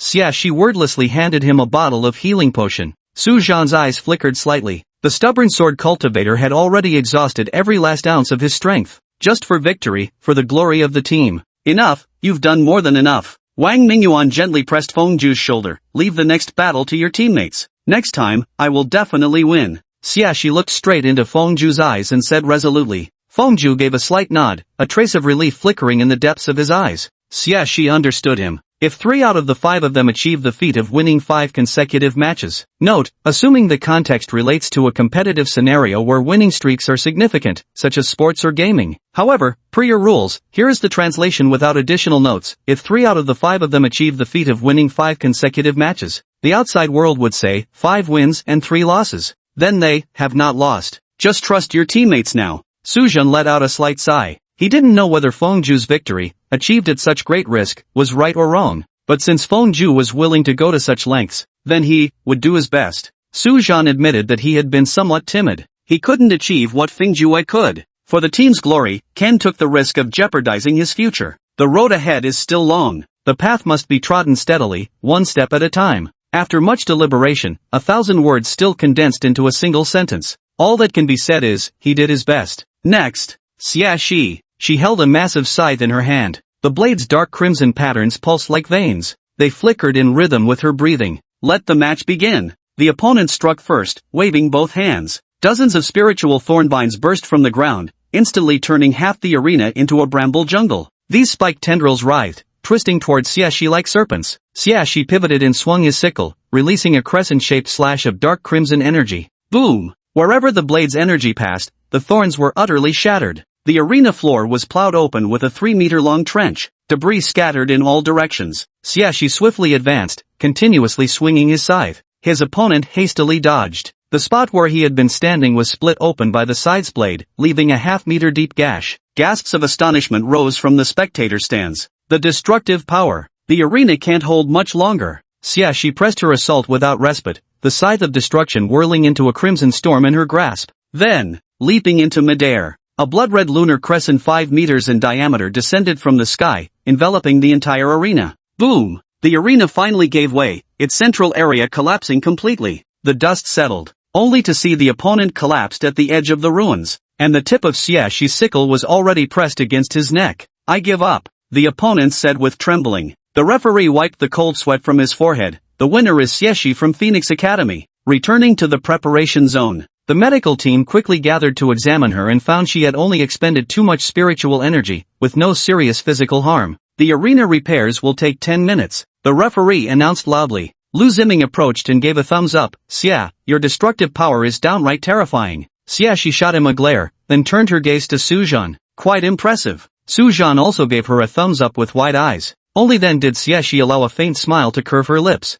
No way? Lu Ziming exaggeratedly exclaimed, isn't the favoritism too obvious here? When I give you a thumbs up, you roll your eyes, but when Su Zhan gives you a thumbs up, you smile? Who cares about you? Xia Shi glanced sideways at him with a light tone. When your skills become decent enough to catch my attention, then you'll receive the same treatment as Su Zhan. Lu Ziming clutched his chest, wearing a wounded expression. Ouch, that hurts. Xia Shi snorted lightly, couldn't be bothered to respond. Seeing this, Su Zhan patted Lu Ziming's shoulder. Hang in there, I believe in you. Then, with a grave expression, he turned his gaze towards Starlight Academy. What they care about, the other side must care about too. In the final match, their opponent will surely not be weak. They might even be just like them, the trump card saved for last. If only he were at his peak, he wouldn't worry. But now, the final battle would be hard to fight. Chapter 51, Gravity. The arena has been repaired. 5th round contenders, take your positions. The referee announced loudly. Su Zhan stepped onto the arena, his twin blades sheathed at his waist.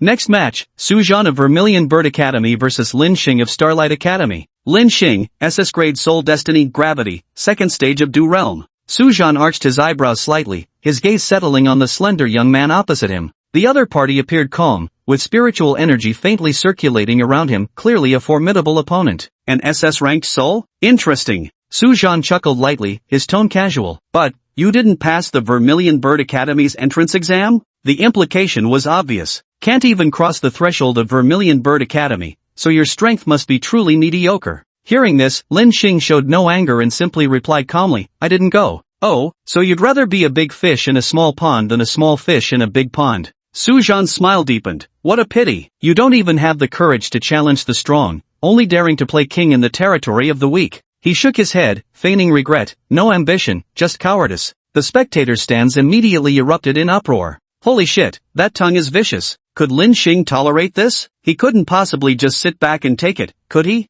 Go to hell. Who says your Phoenix Academy is any better on our turf, weaklings? Lin Xing remained calm as ever. Trying to provoke me? You failed. Not provoking, just stating facts. Su Zhan narrowed his eyes. A true warrior would never be content with being confined to a corner, yet you are the exact opposite. How can you call yourself strong? Lin Xing's gaze turned frosty. Are you done? Su Zhan shrugged. What, did I hit a nerve? He did want to provoke his opponent. This was the lesson he had learned from Lu Ziming. An attack with zero cost. Even if it doesn't succeed, it doesn't matter. No, I just think you talk too much. Lin Xing shook his head. Slowly raising his hand, he said, true strength speaks through actions, not words. Before the words had faded, his fingers clenched into a fist. Boom! The arena floor instantly collapsed. Countless shattered stones were pulled by an invisible force, suspended mid-air. Su Zhan's eyes narrowed sharply. The battle is about to explode. Game on, the referee announced. Su Zhan's figure flashed as twin blades slashed forth, aimed straight at Lin Xing's throat. Yet, the blade had not yet touched. Lin Xing merely raised his hand slightly. An invisible weight abruptly descended. Su Zhan's blade momentum abruptly faltered, his movements visibly slowing down. Gravity, interesting. His pupils contracting slightly, Su Zhan immediately activated his life soul. Eyes of temporal abyss. The pocket watch emerged over his chest, its hands moving counterclockwise. Lin Xing's movements instantly slowed by 30%. Swish! Seizing the opportunity, Su Zhan crossed his twin blades in a slashing strike. Lin Xing snorted coldly and violently pressed down with his 5 fingers. Boom! The arena floor collapsed with a thunderous crash as a terrifying gravitational field erupted from him. Su Zhan's blade was forcibly diverted from its trajectory, slashing through empty air. Damn it! Stubborn bastard! Su Zhan leveraged the deceleration effect of the time abyss eye against his opponent. He forcibly accelerated despite the gravity suppression. Clang! Clang! Clang! Blades rained down like a torrential storm. The gravity surrounding Lin Xing was multiplied to an unknown degree. Most attacks were deflected by the gravitational force, yet a few slashes still grazed his clothes, drawing thin trails of blood. What a swift blade! The audience erupted in gasps of astonishment. Lin Xing's gaze turned icy as he finally ceased holding back, bringing his palms together with sudden force. Gravity release! Boom! The entire arena shook violently. Su Zhan was caught off guard, his body forcefully pressed down to kneel on the ground. The twin blades plunged into the earth, sparks flying in all directions. Cough! A trickle of blood seeped from the corner of his mouth as visceral pain pulsed through his organs under terrifying pressure. Vermilion Bird Academy's preparation area. Holy shit! What kind of insane gravity field is this? Su Zhan, are you even gonna manage this? Lu Ziming slammed his hand on the railing and roared at the top of his lungs. I say we should just admit defeat already. How are we supposed to fight like this? Xia, she gritted through clenched teeth. Shut up. Do you think he's as spineless as you? Gravity. Wang Mingyuan adjusted his glasses and said, only Su Zhan can rely on himself now. But you don't need to worry too much, don't forget, Su Zhan still has something up his sleeve. On the arena. Still won't admit defeat? Lin Xing emotionlessly raised his hand. The floating rubble in the air finally served its purpose, abruptly descending under the pull of gravity. The rubble came whistling down. Right at this moment. Click. A crisp pocket watch sound echoed across the fighting ring. Su Zhan, drenched in blood, slowly straightened his body, channeling all his spiritual power. Decelerate. Lin Xing's spellcasting movement suddenly slowed down, the terrifying gravity field weakening abruptly. The tumbling debris visibly slowed its descent. Accelerate. At the same time, Su Zhan's figure suddenly blurred. With a sudden forceful push from his legs, he charged straight towards Lin Xing through the falling rubble. Now, he could control his acceleration within manageable limits. Unlike when he had first gained this ability, when he'd end up battered and bruised. Whoosh, whoosh, whoosh. Speed reaching its extreme limit. The power of the abyss eye not only affected himself but also continuously slowed the falling debris around him. Those deadly stones descended slowly beside him, yet always remained a step behind. What? Lin Xing's pupils abruptly contracted. He tried to activate his gravity power again, only to find his movements terrifyingly sluggish. You've lost. A cold voice sounded beside his ear. Su Zhan materialized before Lin Xing, his twin blades crossing with a flash of icy light. Spare his life beneath the blade. The referee of Starlight Academy yelled loudly. Snip. The blade came to a steady halt against Lin Xing's neck, leaving only a faint trace of blood. Su Zhan panted slightly, cupped his fists, and said, "I yield to your superior skill." The entire arena fell silent. Su Zhan! Lu Ziming's roar echoed throughout the arena. He vaulted over the guardrail, charging straight toward the ring. Wildly waving his fists, he screamed, "See that? This is the fucking power of our vermilion bird." Su Hao and the others were in the same boat. Even Feng Ju wore a faint smile. Such a sight was truly rare to behold. Meanwhile, over at Starlight Academy's preparation area, a deathly silence prevailed. Their ace Lin Xing stood rooted to the spot. The blood stain on his neck looked particularly glaring under the spotlight. A teammate instinctively moved forward, only to be stopped by the coach's raised hand. The entire team froze in place, their faces ashen. On the spectator stands of Starlight Academy, the atmosphere wasn't much better there either. That should have been their moment of glory. The medical team quickly gathered around. The lead physician quickly examined him and then sighed in relief. His strength is nearly exhausted, but not overtaxed, much better than the last swordsman. At these words, everyone turned their gazes toward Feng Ju. Feng Ju remained expressionless, giving the physician a cold glance. The latter immediately cleared his throat and lowered his head to continue treating Su Zhan's wounds. Su Zhan thought to himself. It went about as he had expected. He'd won by just the right margin, without overexerting his spiritual energy reserves. Ha ha ha. Lu Ziming threw an arm around Su Zhan's shoulders. "I told you that ridiculous gravity manipulation was trash. Doesn't stand a chance against our brother Su." He proudly stuck out his thumb with a triumphant grin. "But seriously, that move of yours was absolutely epic. Of course, if it were me up there, I probably would have won even faster."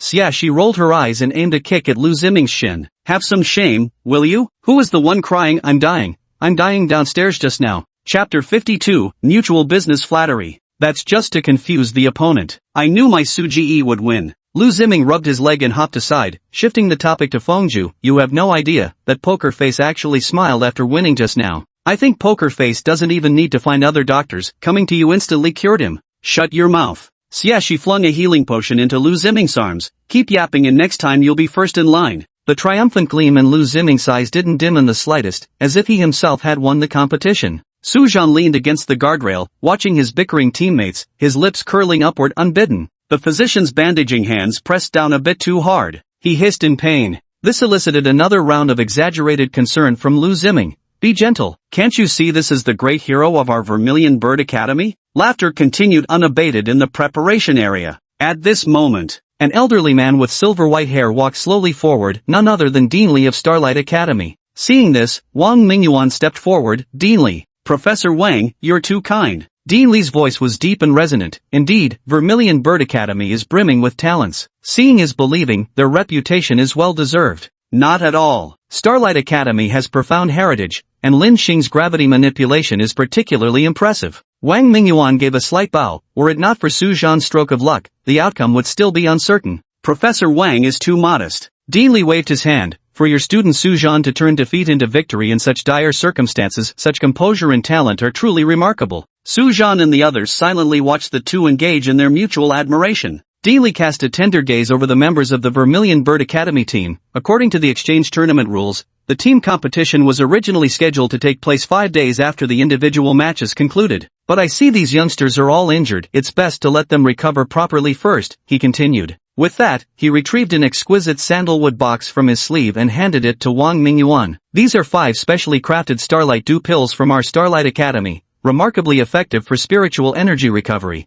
Have the children take them, they'll heal faster this way." Wang Mingyuan received it with both hands, expressing solemn gratitude. "Dean Li, your kindness and consideration for us juniors truly makes us feel undeserving. Now, in martial arts cultivation, what matters most is connecting heart to art." Dean Li stroked his white beard with a smile. "Our 2 academies both exist to cultivate new talents for Daxia, so we ought to support each other. Once the children have recovered from their injuries, they're welcome to visit Starlight Academy anytime." Lu Ziming, standing at the back, whispered to Xiaxi, "The old man seems pretty decent." For once, Xiaxi didn't argue back, giving a slight nod instead. "Well then, Teacher Wang, you should take the children to rest early." Dean Li turned and left after finishing speaking. "Take care, Dean Li." Wang Mingyuan gave a slight nod. Wait until Director Li had completely left. "Professor Wang, Dean Li is such a highly respected figure." Gazing in the direction he had departed, Su Zhan pensively asked. "They clearly saw us win 5 matches in a row, yet still treated us with courtesy, actively postponing the team competition to let us recover from our injuries. But why do the students from Starlight Academy?" He left the sentence unfinished, but everyone understood his implication. Look down on everyone as if they're beneath them. Lu Ziming couldn't help but interject. The look they gave us when they first arrived, like we owed them money. Wang Mingyuan smiled meaningfully. What do you think Dean Li was like when he was young? Lu Ziming rushed to answer, surely just as venerable and kind-looking as he is now. Wrong. Wang Mingyuan chuckled and shook his head. 30 years ago, Dean Li was famously known as the Thunderhand. With a fiery temper, he never showed mercy in martial contests. Everyone looked astonished. A mentor's inheritance must always adapt to the disciple's aptitude. Wang Mingyuan explained, youth should embody their nature, bold and passionate. Competitiveness is a young person's birthright and the driving force behind progress. If we were to make all these young students emulate Dean Li's current composure, it would only stifle their youthful vigor. She pondered thoughtfully, so Dean Li is deliberately allowing the students to maintain this arrogant swagger? Wang Mingyuan responded with a smile, exactly. When they reach Dean Li's age and have experienced enough wins and losses, they'll naturally understand what true strongman demeanor is. Fengju spoke first, step by step. Exactly so. Wang Mingyuan nodded approvingly. Remember, true strength doesn't mean smoothing away young people's rough edges, but guiding those edges to eventually grow in the right direction. The group nodded in agreement. Wang Mingyuan took the sandalwood medicine box gifted by Dean Li, his fingertips glowing faintly with spiritual energy as he carefully examined the elixirs within. After a moment, he nodded his head in satisfaction. Starlight Jade Dew pills excellent for healing wounds. He proceeded to distribute the pills to each person present. When Su Hao received his portion, he remarked, Dean Li's gesture is truly exceptional. TCH, they're just some pills. Lu Ziming suddenly leaped up while chewing on the elixir. Everyone, today we've won a great victory, we must hold a celebration banquet tonight. He snapped his fingers with a pop. It'll be at my family's seaside Grand Hotel, all expenses covered by young Master Lu. Get your cheers ready. The room fell deathly silent. Only Su Hao cooperatively raised his hand. Young Master Lu, you're awesome. Lu Ziming immediately pulled a long face. Hey, show me some respect, everyone. Young Master Lu is amazing. Su Zan gave him a thumbs up. Short arms never reach to pay back favors. Offering some verbal encouragement to this playboy who loves showing off couldn't hurt. Lu Ziming instantly straightened his back when he saw Su Zan cheering him on. See, brother Su gets me. You've been there once, but might not know everything. There are many areas in my family's seaside Grand Hotel you haven't seen, just the seafood tanks alone occupy an entire floor. The king crab legs were as thick as a baby's wrist, the abalones were each palm-sized, and there. She cut off his endless chatter. Lu Ziming. Lu Ziming was in the middle of his animated speech. Would you like some? She narrowed his eyes. Lu Ziming's endless chatter came to an abrupt halt. Yes, of course I would. Then let's go. She turned and walked away without another word. Lu Ziming hurriedly trotted after them. Hey, wait for me. Let me tell you guys, the hotel even has an outdoor swimming pool. Wang Mingyuan looked at these jesters, shook his head helplessly, but didn't stop them. Su Zhan walked at the back, watching Lu Ziming pester Xie ahead while continuing to boast, and couldn't help but chuckle softly. The one-on-one duel concluded successfully. Physically exhausted. Time to unwind a bit. Just the right opportunity to experience what a wealthy young heir's life is really like. Can't wait to see for myself. Chapter 53, Better Safe Than Sorry. The rooftop terrace of Binhai Hotel. More than a rooftop, it resembled a luxurious open-air entertainment complex. An infinity pool of crystalline blue. Lights embedded in the pool floor transformed the rippling water into flowing starlight. Plush loungers and sofas were arranged thoughtfully around the perimeter. On the central grill, fresh seafood sizzles and spits, its aroma wafting through the air. Lu Ziming spreads his arms wide. So, pretty impressive for Lu family standards, isn't it? Su Zhan walks over to the railing. It really is a great place to relax. Damn right it is. Lu Ziming snapped his fingers. A waiter immediately approached with a tray full of alcoholic drinks and chilled beverages. Help yourselves and have fun, everything's on me, he declared grandly. Su Hao obliged with applause. Such generosity, young Master Lu. Wang Mingyuan sat on the sofa, leisurely sipping his tea. You guys go ahead, he said with an amused smile. I'll just watch. Teacher Wang, don't be like that. Lu Ziming immediately moved closer. This is a victory celebration, you've got to join the fun. Wang Mingyuan waved his hand with a smile. She picked up a skewer of grilled lobster tails and took a bite, her eyes lighting up slightly. Tastes great. Of course. Lu Ziming immediately declared, this is the handiwork of our hotel's specially recruited Michelin chef. Let me tell you, a Michelin chef? Su Zhan slightly furrowed his brow. The mist has been invading for 300 years now. Your Michelin chef? Who said losing contact with the outside world means losing everything? Lu Ziming explained, though Michelin chefs originated abroad, we have them in Grand Xia too. Su Zhan nodded. Yet his mind wandered elsewhere. Michelin, once representing the world's top culinary standard, relying on global chain authority to endorse the restaurant. But in the 300 years since the Mist invasion, the world had long since shattered into fragments, with nearly all connections between nations severed. Without certification from headquarters, without globally unified evaluation standards, how much genuine prestige can the Michelin title retain? Moreover, there are still many relics from the old era abroad preserved in Great Xia. It's as if people can only understand the world before the Mist invasion through these artifacts in film productions. What? Don't believe me? Lu Ziming patted his shoulder. Just wait till you taste it, it absolutely lives up to its reputation. Su Zhan gave a faint smile. Alright, we'll see. Brother Su. Lu Ziming pointed at the infinity pool. Want to have a little match later? Just a couple moves in the pool? Shaking his head with a smile, Su Zhan replied, we're both recovering from injuries now, no need to compete over who's stronger. How about something more relaxing? Lu Ziming snapped his fingers. Pool party it is. The next moment, the lights around the pool transformed into a dazzling display of colors. The music began to play. Waiters circulated with trays of drinks and snacks, instantly enlivening the atmosphere. Xie sat on the lounge chair by the pool, holding a glass of ice juice in his hand,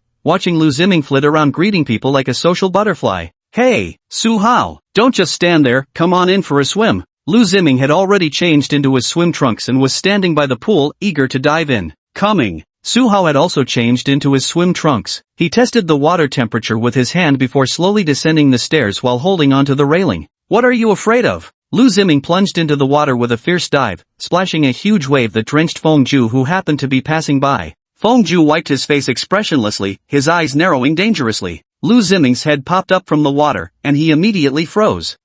Brother Feng, I didn't do it on purpose. The next second, Feng Ju jumped straight into the pool with his clothes on, pressing Lu Ziming's head down into the water with one hand. Help! Murder! Lu Ziming splashed about exaggeratedly, sending water flying in all directions. Su Zhan sat by the poolside, watching their antics with a smile. Wang Mingyuan sat under the parasol, shaking his head as he sipped his tea. Kids these days. After a while, Wang Mingyuan's phone suddenly vibrated. He glanced at the caller ID, raised an eyebrow slightly, then stood up and walked to a quieter spot to answer. Good evening, Dean Li. Dean Li's gentle voice came through the phone. Professor Wang, I hope I'm not interrupting your celebration? Over there, the students are unwinding. Wang Mingyuan watched the frolicking crowd in the pool with a smile curling at his lips. What can I do for you? Well, Dean Li's tone grew solemn. Regarding the post-team competition arrangements, I'd like to establish a special exchange activity. This should have been mentioned to you previously. I need to discuss the details with you in person. Would it be convenient for you to come to my place now? Dean Li. Wang Mingyuan's expression darkened, his voice turning serious. Forgive my bluntness, but aberrant creatures are running rampant now, and the Transcendence cult has been secretly hunting human geniuses all along. Given your status and position, you should understand this better than anyone. Wang Mingyuan glanced back at the students playing and said, moreover, my students are all quite frail right now, I can't leave their side. There was a brief silence on the other end of the line. Then came Director Li's hearty laughter. Teacher Wang is being very thoughtful indeed. It's true, though Lancheng has intensified its crackdown on aberrants in recent years, I doubt they could stir up much trouble. Still, better safe than sorry. Alright, I'll set off to meet you right now. It'd be nice to see how the youngsters celebrate their success anyway. Well, Wang Mingyuan hesitated slightly. What's this? Not welcoming an old man like me? Dean Li pretended to be stern. Of course not. Wang Mingyuan quickly replied, you should have told me you were arriving sooner, I would have come down personally to greet you. Hanging up the phone, he walked back to the poolside. Lu Ziming was being held underwater by Xie and Feng Ju, flailing desperately. Su Zhan sat by the pool, watching the show with amusement. Su Zhan, Wang Mingyuan called out. Su Zhuan turned his head. Professor Wang? Dean Li needs to discuss something with me. Wait a moment, I need to pick him up. You all can continue, but mind your limits. Wang Mingyuan adjusted his glasses, his gaze sweeping across the group. Especially with injuries, don't take it too far. Understood. Su Zhan nodded. Lu Ziming emerged from the water, shaking his wet hair. Teacher Wang, don't worry. I'll keep an eye on them. Xie pushed him back under. You're the one who needs watching the most. Wang Mingyuan shook his head helplessly. About 10 minutes passed. The phone rang again. Wang Mingyuan picked it up and headed downstairs. Su Zhan watched his retreating figure, narrowing his eyes slightly. As an awakened one, they naturally could hear Wang Mingyuan's conversation. After all, Wang Mingyuan made no attempt to hide it from them. The next moment, Su Zhan's phone rang. He opened it to see a message from Wang Mingyuan. Notify me immediately if anything comes up. Su Zhan began typing rapidly. Got it. Although Wang Mingyuan had only been downstairs for a short while, nothing should have happened. Even if something did happen, Wang Mingyuan was close enough to get here quickly. Still, better safe than sorry. Chapter 54, All the Advantageous Factors at Once. Downstairs, Wang Mingyuan's phone rang again. Dean Li's voice came through the receiver, tinged with slight confusion. Professor Wang, where are you? I can't see you anywhere. Age really catches up with you. I'm getting so absent-minded I can't even find my way around now. Wang Mingyuan frowned. Dean Li, where exactly are you now? I'll come find you. I'm near. Dean Li described a nearby landmark building. After all, Lon City is such a place. It has no shortage of towering buildings. Not being able to find Bin Hai Grand Hotel is perfectly normal. Besides, it seems Dean Li isn't far from here. Wang Mingyuan hurried over upon hearing this, but after just a few dozen steps, he suddenly halted. The next moment, he swiftly turned around. The towering coastal Grand Hotel was suddenly completely enveloped by thick, dense fog. The churning mist coiled around the entire building. Oh no! Wang Mingyuan's pupils constricted sharply as he instantly realized what was happening. Mutation attack. He couldn't afford to continue the call and hung up immediately. With his spiritual energy erupting throughout his body, he shot toward the mist-shrouded hotel like an arrow. The mist grew nearer, looming like a giant maw ready to devour any intruder. Wang Mingyuan didn't hesitate for a second and plunged right in. His students were still inside. Rooftop of Bin Hai Grand Hotel. Lu Ziming was floating on his back in the water, arms splashing about. The group was savoring one of their rare moments of tranquility. At that very instant, the whole world suddenly fell silent for a heartbeat. Suddenly, thick fog erupted without warning. The clear blue sky that had been visible just a moment ago was completely engulfed in an instant. The mist didn't creep in from all sides, it seemed to materialize out of thin air. Like a massive gray-white curtain wall, it completely enveloped the entire building. The mist abruptly came to a halt several meters away from the structure. As if blocked by an invisible barrier, it never managed to invade the interior. What the hell? Lu Ziming suddenly sprang up from the water. Su Zhan reacted the fastest. Back to back. Form up immediately.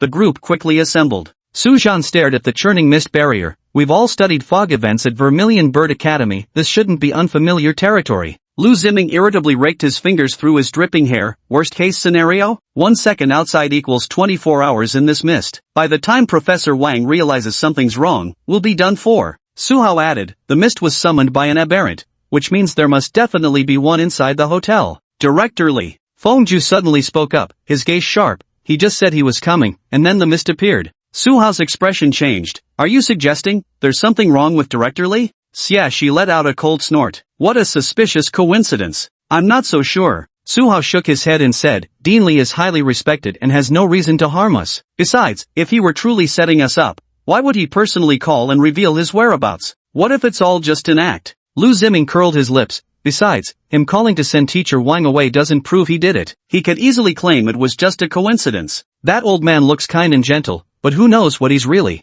Enough. Su Zhan cut in, arguing about this now is pointless. The priority is figuring out how to survive. That being said, he couldn't stop speculating about Dean Li in his heart. Wang Mingyuan was not a careless man. Given Professor Wang's cautious nature, even when going to greet Dean Li, he would surely have waited in the hotel lobby or at the entrance, he would never have rashly left the building. Yet now, he had vanished without a sound, without even leaving a single message. Unless, someone deliberately lured him out, and that someone could only be Dean Li, who had just called him. Su Zhan's gaze gradually turned cold. Wang Mingyuan was indeed vigilant, but he had a fundamental trust in Dean Li. After all, the other party was a venerable grandmaster, a senior who had personally delivered healing medicine. Yet it was precisely this trust that led him to drop his guard. Professor Wang probably never imagined that the moment he stepped out of the hotel, the mist would descend. And now, they were trapped here, isolated and helpless. Su Zhan's gaze swept through the mist, his heart heavy. If this was truly Dean Li's trap, what was his objective? Was it targeting them, these students? Or, could he also be one of the aberrants?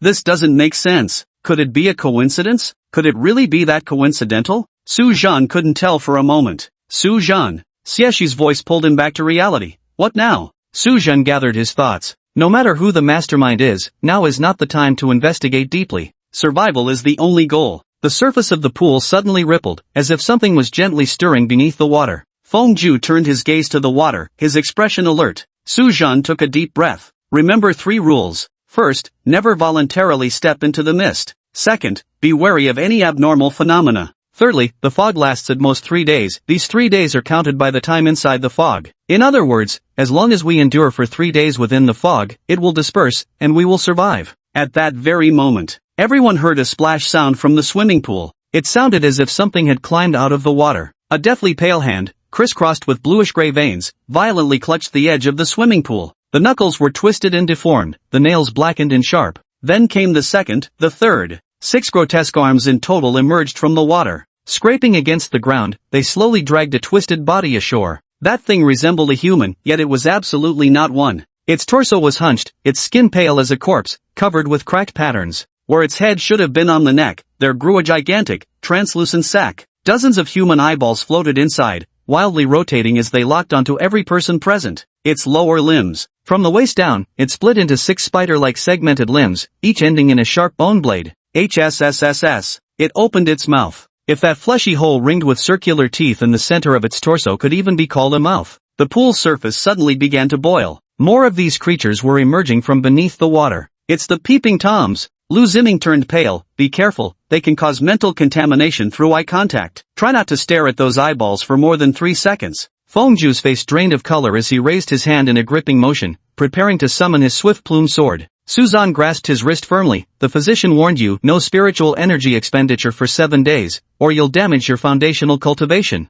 Took a healing pill. I'm fine. Fengju said coolly. That still won't do. Suzan remained unyielding. Even if it's that pill, it only speeds up recovery. It's only been a few hours. No pill, no matter how powerful, could restore your spiritual energy this quickly. Everyone's face darkened at these words. Hadn't they too nearly exhausted their strength in the showdown with Starlight Academy? They had realized long ago. This mist was nothing but the meticulously planned conclusion of their ordeal. The heavens, earth, and people were all favorable. Yet they all sided with the enemy. Out of concern for morale, everyone tacitly kept silent about it. P.S. Received many suggestions. Quite a few readers dislike Xiexi's character. Feel free to leave paragraph comments here with your feedback. If the majority dislikes her, after concluding Lon City's storyline, her appearances will gradually decrease until phased out completely. P.S. Also, the new book is just gaining traction. Would truly appreciate if you could leave positive ratings and use the free Powered by Love feature. The author thanks you daily. Bowing in gratitude once more. Chapter 55, The Old Method. At first glance, dozens of watchers were already crawling slowly toward them.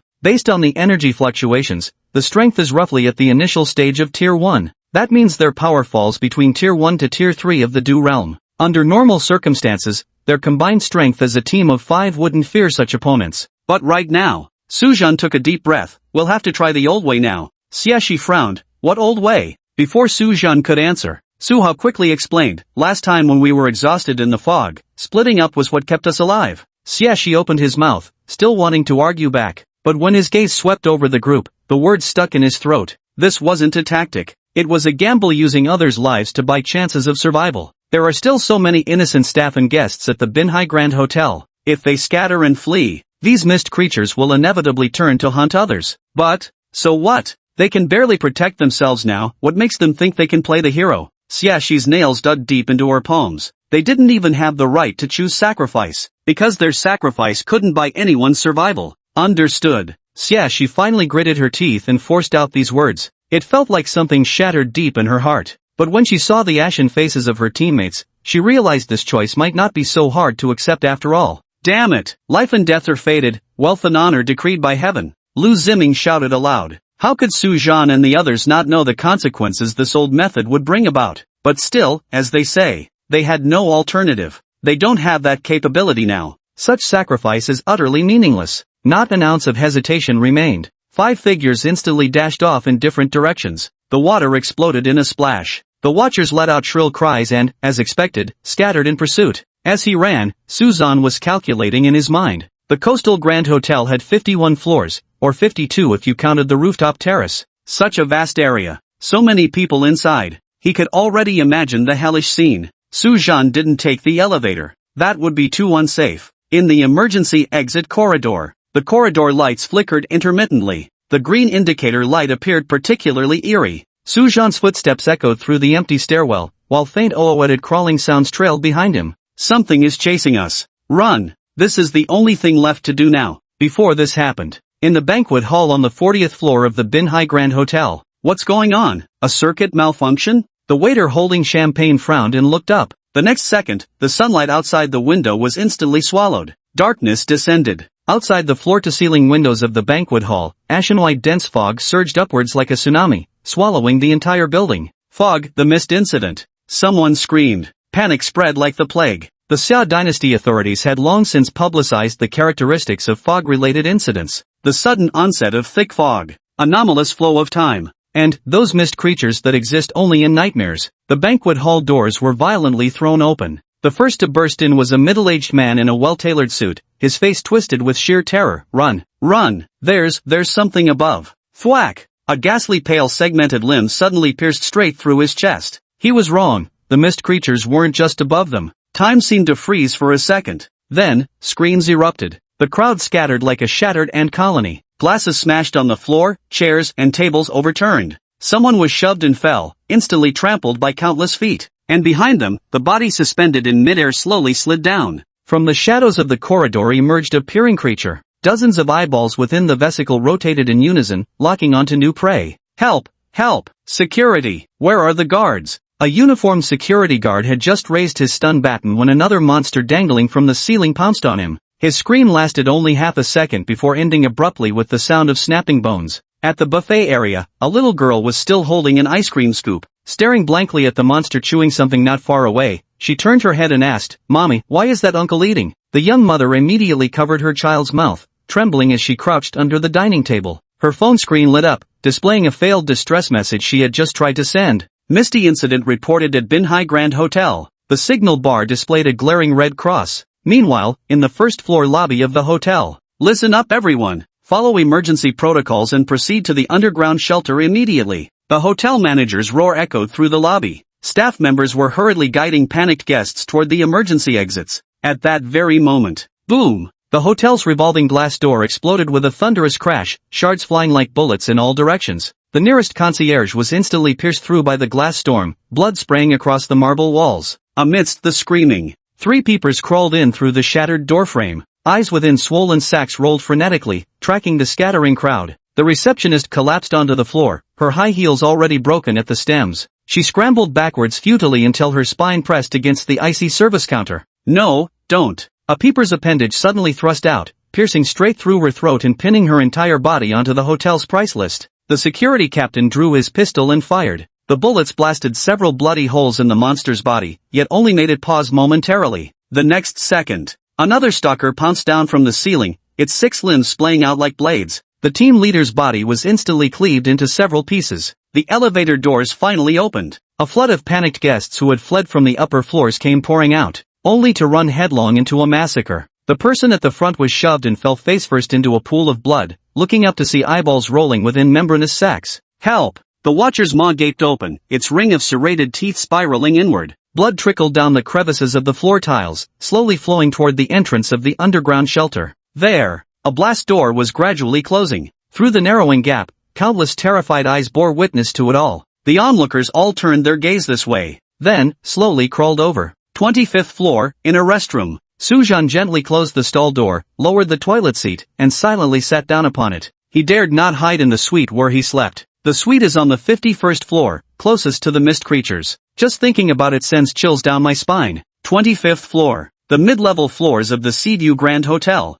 From this floor down, including this one, is the dining area. This position is quite delicate. Whether the monsters are sweeping down from the top floor or searching upward from the basement, it will take time for them to reach here. Of course, if the mist creatures happen to start hunting from the middle floors, well, forget he said anything. The cramped space of the toilet stall was filled with a faint antiseptic smell. Sujan slowly regulated his breathing, even deliberately slowing his heartbeat. The reasons for choosing this place were ample. Hotel restrooms were usually built in remote corners, far from main passages and emergency exits. No one would design a toilet in a prominent location. This means monsters are more likely to overlook this area during their search. Chapter 56, Sweet Dreams. Sujan was carefully listening for any movement. Sudden, hurried footsteps sounded. Bang! The compartment door was violently flung open. A middle-aged man drenched in sweat stumbled inside, locking the door behind him in one swift motion. His bulky frame nearly filled the entire compartment. His labored breathing was particularly audible in the confined space. Suzan's pupils abruptly constricted. The racket this idiot was making would be enough to draw all the mist creatures here. Listen.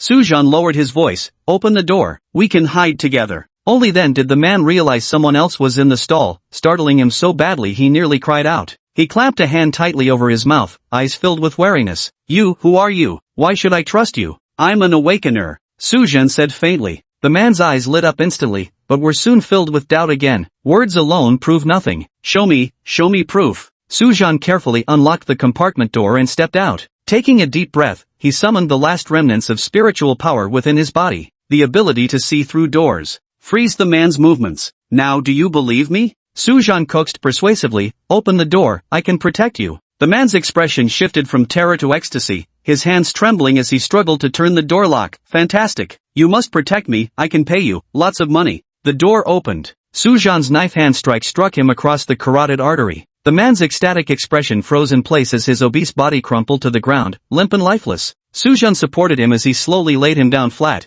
making sure not to make any sound. Now it's quiet. The man had locked the compartment door. To avoid violently forcing the door open and making noise, he had no choice but to resort to this last resort. Suzhan glanced at the man who still wore a smile in his unconscious state and murmured softly, sleep now, and have sweet dreams. Then, he locked the compartment door again, continuing to hold his breath while listening for any movement outside. It's too late now. In the hallway, the crawling sound accelerated noticeably, rapidly approaching the restroom. Damn it! This damn burden! Suzhan cursed inwardly, holding his breath and not daring to make the slightest move. His mind raced through the knowledge of mistborn creatures he'd learned at Vermilion Bird Academy. The Watcher. No hearing, no sense of smell. But their vision, that was formidable. Inside the translucent bubble floating above their bodies, dozens of eyeballs could capture the slightest movement from every angle without blind spots. It wasn't just the movement of objects, even the faintest tremble of air, the subtle vibration of a door, nothing escaped those frantic, swirling eyes. That stout man made too much noise when he barged in.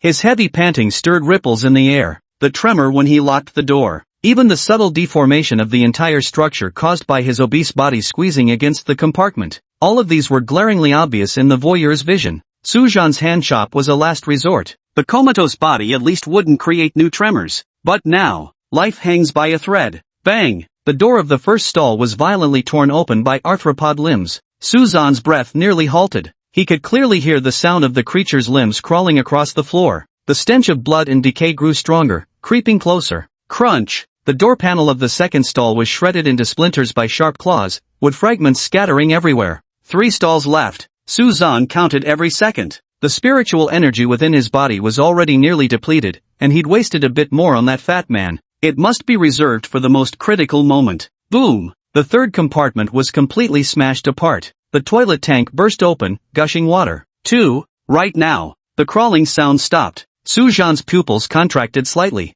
Bang! The fourth door was violently flung open. The monster discovered the unconscious middle-aged man. Next came the scene that wouldn't pass censorship. Warm blood seeped in beneath the door crack. It slowly spread to Suzhan's feet. The spine-chilling sound abruptly ceased. Dead silence. Suzhan could feel it. The eyeball-covered sack was now pressed against the door panel of the last cubicle. The squelching sound of dozens of eyeballs rotating was distinctly audible. They were searching, peering. Boom! The cubicle door was violently smashed open. Amid the flying wood splinters, a pitch-black figure came crashing toward the peeper like a cannonball. Suzhan's transformation was completed in an instant. Now his entire body was covered in jet-black scales. His muscles bulged, tracing perfectly grotesque contours beneath his skin. Every tendon brimmed with explosive power. His eyes had narrowed into vertical slits. The corners of its mouth split open to the ears, revealing rows of jagged, pale fangs. Its claws were sharp as blades. The newly grown tail cracked through the air with a whip-like snap, instantly shattering 3 of the onlookers' segmented limbs.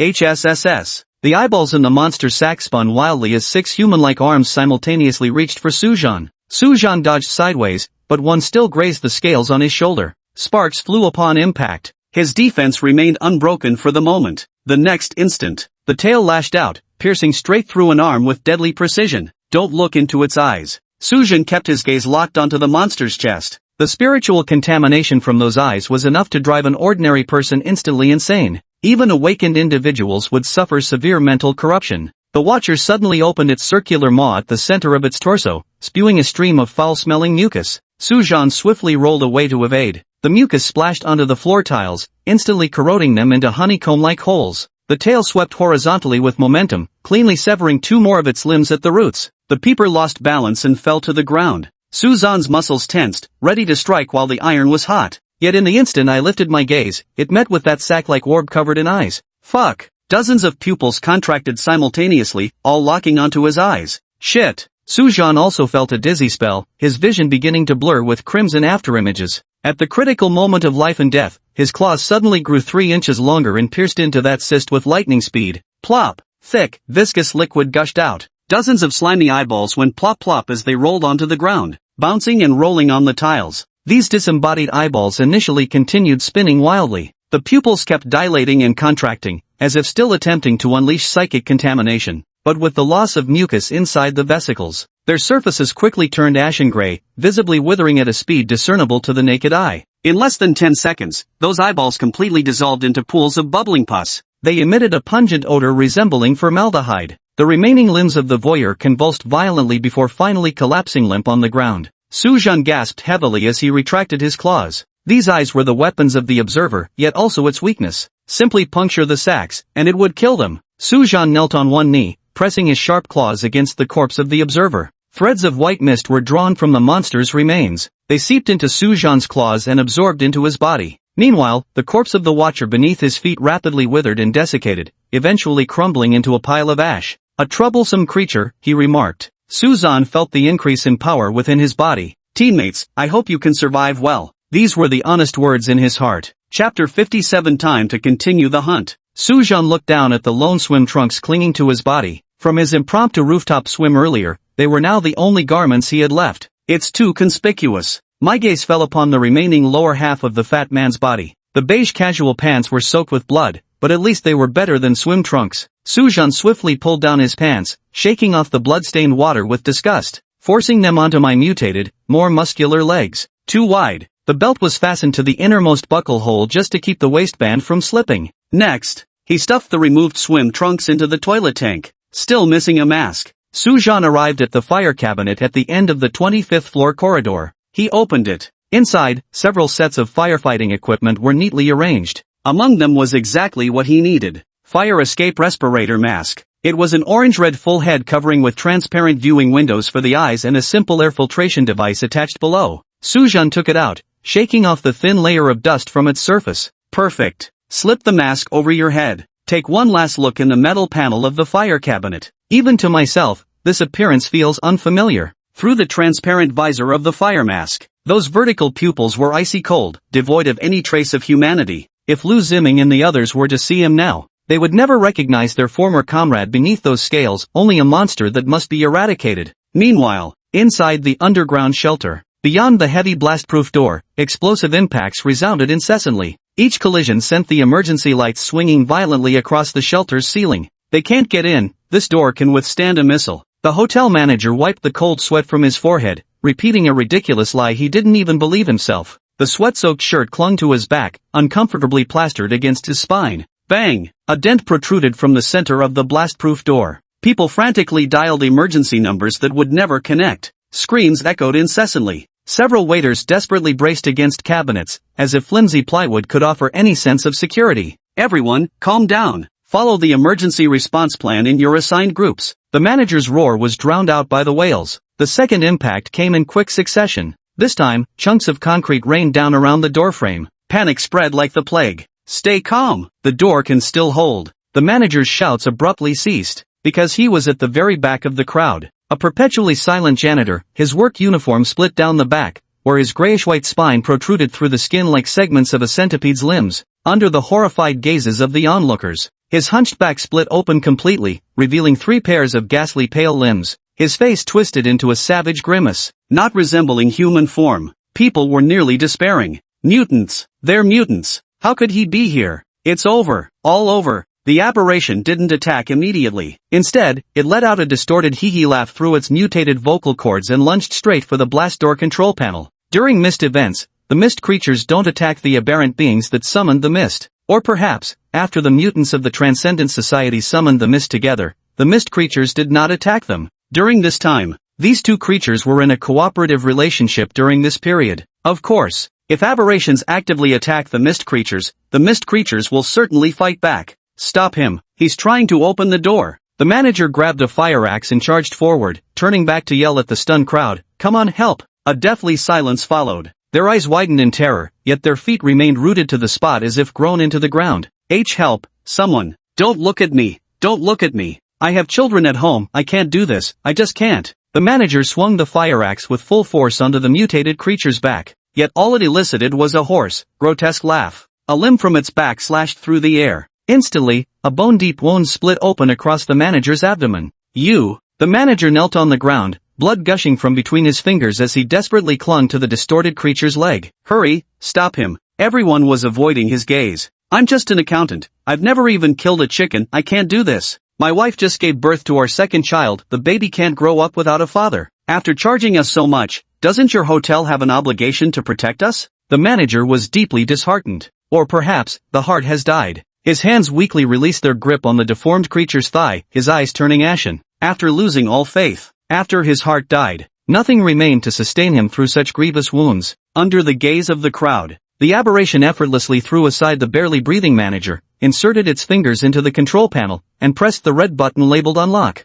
Don't! Finally, someone let out a scream, not to prevent tragedy, but foreseeing his own demise. The pressure valve hissed as the blast door slowly opened. Outside, the observers surged forward like a tidal wave, while inside, the aberrant creature was tearing open the manager's throat. The underground shelter presented a scene of utter despair. Desperate survivors shrinking back in terror, monsters pushing forward in a frenzied rush, and between them stood the mutated abomination, slowly licking blood from its claws. The first scream pierced the air. Then came the second, the third. The underground shelter fell completely. Sujan peeked out his head. At the end of the hallway, a stalker was gnawing on a corpse. Its 360-degree vision immediately detected Sujan's presence. All 6 arms extended simultaneously as the eyeballs within its blisters rolled wildly, attempting to unleash psychic contamination. Whoosh! Sujan's razor-sharp claws had already pierced through its chest, black blood trickling along the patterns of its scaly armor. His other hand seized the monster's head and smashed it violently against the wall. Bang! Right at this moment, Sujan suddenly felt the scales on the back of his neck stand up. There's still an enemy! Without hesitation, he released his prey and rolled sideways to evade the ambush. The second observer's claws scraped across the mask, leaving 3 deep gouges on the fire hydrant. Hiss! The ambushing observer let out a piercing shriek. Its lower body scurried forward with 6 rapidly thrashing limbs. Sujan's tail lashed out, hooked one of its forelimbs, and violently slammed it against the ground. Crack! The floor tiles shattered. Sujan's claws had pierced its sac. Eyeball mucus exploded onto the tiles with a corrosive sizzle. The first gravely injured watcher suddenly pounced from behind. Its remaining arm clamped viciously around Sujan's throat. Fangs sank into scaly armor. Thud! The tail stabbed out, piercing straight through the last remaining eyeball sac. 2 monster corpses collapsed simultaneously. Black blood pooled into a puddle beneath Sujan's feet. Sujan shook his slightly dizzy head. Engaging in combat with these peepers inevitably meant seeing their eyes during attacks. They were the most troublesome foes. But most likely, the eyes of the abyss had greatly enhanced his mental resilience. This allowed him to quickly dispose of them. Sujan placed his palm on the corpse of the peeper, pulling out wisps of pale mist from within it. The body on the ground rapidly withered. Its skin turned gray, eventually crumbling into a pile of loose white ash. The night wind poured through the shattered window, scattering the ashes. Sujan clenched his claws, feeling the surging power within his body. It was time to continue the hunt. The more watchers he killed, the safer his teammates would be. Sujan's figure silently blended into the darkness, moving stealthily toward the downstairs direction. Chapter 58, I hope you'll consider carefully. Sujan's claws pierced through the last peeper's sack. The 5th one. He shook the mucus off his hand. The entire corridor was covered in black blood. The next moment, piercing screams erupted downstairs in waves. Another victim had fallen. Sujan steadied his breathing. Hunting these aberrations continuously strengthened his abilities. Meanwhile, panic was erupting downstairs, an irresistible beacon for greater dangers. He stepped across the field of wreckage, avoiding viscous pools of blood. Now, this very moment, the sound of climbing echoed from the elevator shaft. Crash! The elevator's ceiling panel was flung open as 3 peepers pounced out simultaneously. Their bladders were unusually swollen. Clearly, they'd already feasted. Sujan's movement became a blur of afterimages. His left claw pierced through the first creature's maw. His tail swept horizontally, severing the second creature's limbs. The left claw plunged directly into the third creature's cyst. Black blood spattered across the wall. Beneath the visor, Sujan's lips split to his ears, revealing pale fangs. Pleasure. This was now the only sensation he felt. It seems this body of mine was born for the sole purpose of slaughtering mist creatures. Sujan took a deep breath, struggling to suppress the upward curl of his lips. Physical growth and strength. Mental euphoria. He was growing increasingly fond of this sensation. Continuing downstairs, he had just descended 2 more floors. Sujan suddenly stopped in his tracks. He stood at the staircase landing, his body subtly tensed. Two mutated creatures blocked the path ahead. One wore a cracked clown mask, the other had a Hulk mask on. Bro, what are you doing? The clown mask tilted its head, voice hoarse with laughter. Sujan immediately responded, didn't expect to meet Transcendence Society brothers here. You're summoning the mist, and I happen to be hunting here too. Such abominations that hunt together, especially those that appear when summoning the fog, most likely belong to the Transcendence Society. His current identity is that of an abomination. He is of the same kind as these two abominations, and these two mutated creatures, judging by the distortion energy fluctuations emanating from their bodies, their strength undoubtedly surpassed the initial stage of low threat level, which means, at minimum comparable to exposure realm 3rd tier or higher. A head-on confrontation would be unwise. For now, just focus on concealing your identity. Hunting? Then how do you explain those injuries on you? The Hulk-masked figure stepped forward, pointing at the black bloodstains on Sujan's body. This isn't human blood. That's right, black blood couldn't possibly be human. Whereas the blood of mist creatures and aberrations comes in various colors, including possibly black. But note, the blood of aberration breeds only transforms when they're in their aberrant form.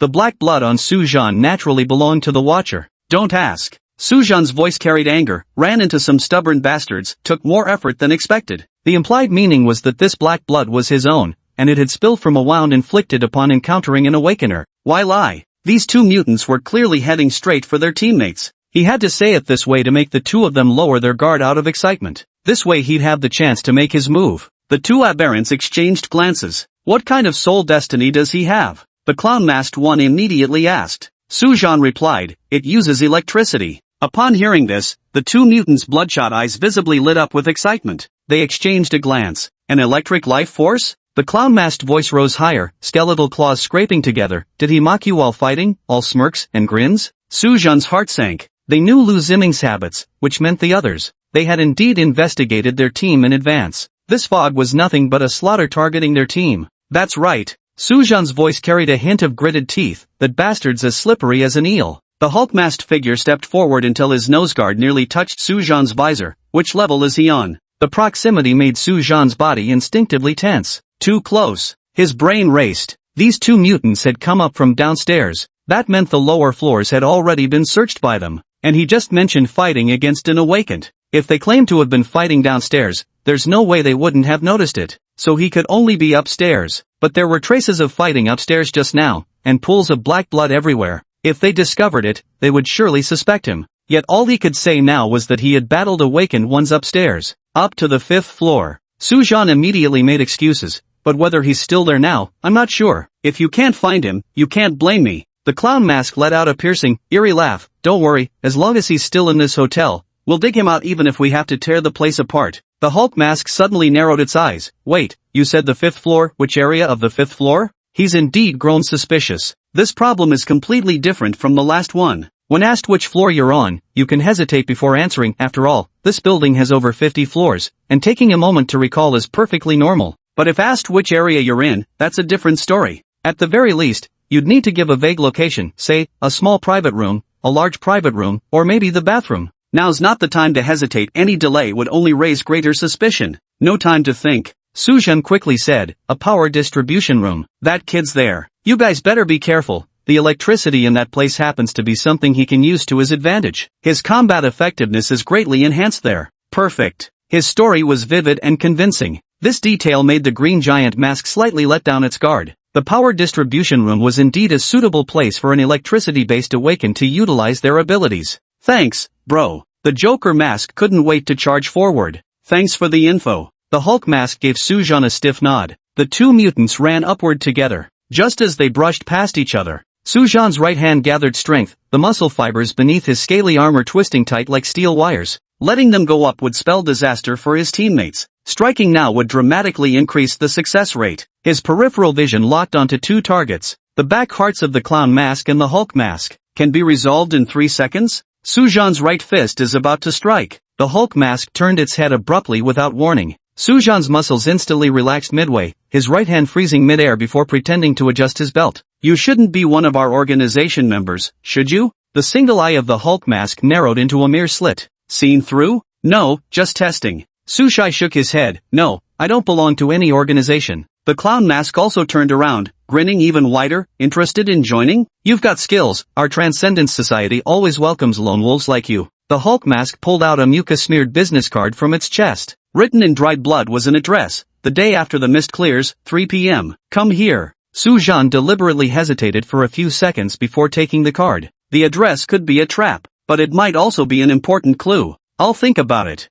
I hope you understand, only when the mist descends can one transcend. The Hulk-masked figure continued. We mutants are already rejected by human society as a whole. Where do we truly belong? Humans or mist creatures? I believe it's the latter. I hope you'll consider this carefully. Okay. Su-Jean nodded earnestly. Chapter 59. A bad life is better than a good death. But Transcendence Club is different here. We become whole again. The Hulk mask's voice whispered temptingly. Aren't you tired of living in hiding? Nearby, the Joker mask paced anxiously, its bone claws scratching at the wall impatiently. Come on, come on. If we don't go catch that electric kid soon, he'll get away. With that, it couldn't wait any longer and dashed up the stairs. The Hulk mask gave Su-Jean one last deep look before turning to follow. He had just turned his back. Su-Jean suddenly sprang into action. His target was crystal clear. The Hulk mask walking at the rear. The clown mask had already rushed up the stairs in haste. Now was the perfect moment. Whoosh! The right claw aimed straight for the Hulk's back. Yet just as the strike was about to land, the Hulk-masked figure suddenly sidestepped with startling speed. At the critical moment, he managed to twist his body and evade the lethal strike. Yet what he dodged was merely the fatal blow, not the entire attack. Thud! The right claw brutally pierced into the right shoulder joint of the Hulk's mask. With the sound of cracking bones, the entire right arm snapped off, blood splattering across the wall. Damn it! Didn't kill him? Arg! The Hulk mask let out a pained roar. Yet he reacted with lightning speed, pushing off with both legs to rapidly create distance. During this time, the body began to undergo violent mutations. Muscles swelled like inflated balloons, the vertebrae stretched segment by segment, and thick keratinized layers emerged across the skin's surface. In the blink of an eye, his height had already surged from just over 1.8 meters to beyond 2.3 meters, like a small armored giant blocking the stairway entrance. Looking to die, the Hulk mask roared furiously. The broken right shoulder wound began to writhe frantically, spawning several crimson tendrils in an instant. These tendrils intertwined with each other, forcefully stopping the bleeding from the severed arm. His left arm muscles bulged as it swung down toward Su-Jean's head. Boom! Su-Jean dodged sideways. The punch went straight through the wall. Concrete debris flew in all directions, shaking the entire floor with the impact. Such terrifying power. The Hulk's masked distorted strength was now fully revealed. After all, Su-Jean could completely gauge his true capabilities. Low-risk Tier 4. For unified combat power rankings, aberrations and mist creatures share the same tier names, ranging from low-risk to cataclysm, with each tier further divided into 1 to 10 minor tiers. Su-Jean's tail lashed out. With a sharp crack, it struck the opponent's knee joint. The exoskeleton shattered, sending fragments flying as the Hulk-masked figure staggered. Bang! Su-Jean seized the opportunity with a knee strike, landing squarely on the opponent's chin. Shattered teeth mixed with blood spurted out. Yet beneath the Hulk mask came maniacal laughter. From the severed right shoulder, fleshy tendrils, already clotting, suddenly lashed out. It wrapped around Su-Jean's right leg and violently swung him toward the ground. Boom! The floor tiles shattered. Sparks flew as Su-Jean's scaled armor scraped against the ground. He gritted his teeth and severed the fleshy tendrils with his claws, rolling aside just in time to evade the crushing stomp that followed. Only a gaping hole remained where he'd stood. Through the hole, the floor below became visible. Why, he cried. The Hulk mask's eyes were bloodshot, the severed tendrils of flesh on his right shoulder writhing wildly as he spoke in furious bewilderment. Before you die, I'll grant you a chance for last words. Behind him stood the Joker mask, 6 razor-sharp segmented limbs slowly extending from the torn fabric of his shredded back. His head tilted at an unnatural angle. We're the same breed. Why turn on your own kind? Of the same kind? Su-Jean slowly rose to his feet, shaking the blood from his tail, his voice icy cold. Actually, I think in terms of physique, we're more alike to humans. If you were killing ordinary people, I wouldn't object. After all, you need to survive too. But what you're trying to kill are the geniuses among humanity, those who will grow to become the backbone in humanity's fight against the mist. You're shaking the very foundations of Great Xia. All you can think is that since the mist hasn't descended upon Great Xia, the aberrant species are struggling to survive. But have you considered what happens when the mist fully descends upon Great Xia? Do you really think you'll survive then? In other words, as long as Great Xia stands, the aberrant species may struggle, but at least they have a chance to live. Aberrants were the mist's creations to deal with humanity. If humans went extinct, would aberrants still have any purpose? Is the mist really that benevolent? To place one's survival in the hands of an entirely different lifeform, praying for their mercy. This kind of behavior is the most ridiculous of all. The clown-masked figure spoke in a hoarse voice. We aim to shake the very foundations of Dasha. Humanity has no place for outsiders, but at least the mist has given us power. Power? Suzhan said calmly, and then, when humanity is extinct, do you really think the mist creatures will have any use for you? Don't fool yourselves. You're just tools the mist is using against humanity. Need I explain what happens to tools when they've served their purpose? He. There's an old saying in Dasha, a living coward is better than a dead hero. The Hulk mask's voice grew hysterical, but I believe that's complete bullshit. How could a living coward ever be better than a dead hero? Do you know what it's like to hide in sewers every day? Living like cockroaches, surviving on scraps of garbage. The Hulk mask's eyes burned with fervor. Rather than clinging to this miserable existence,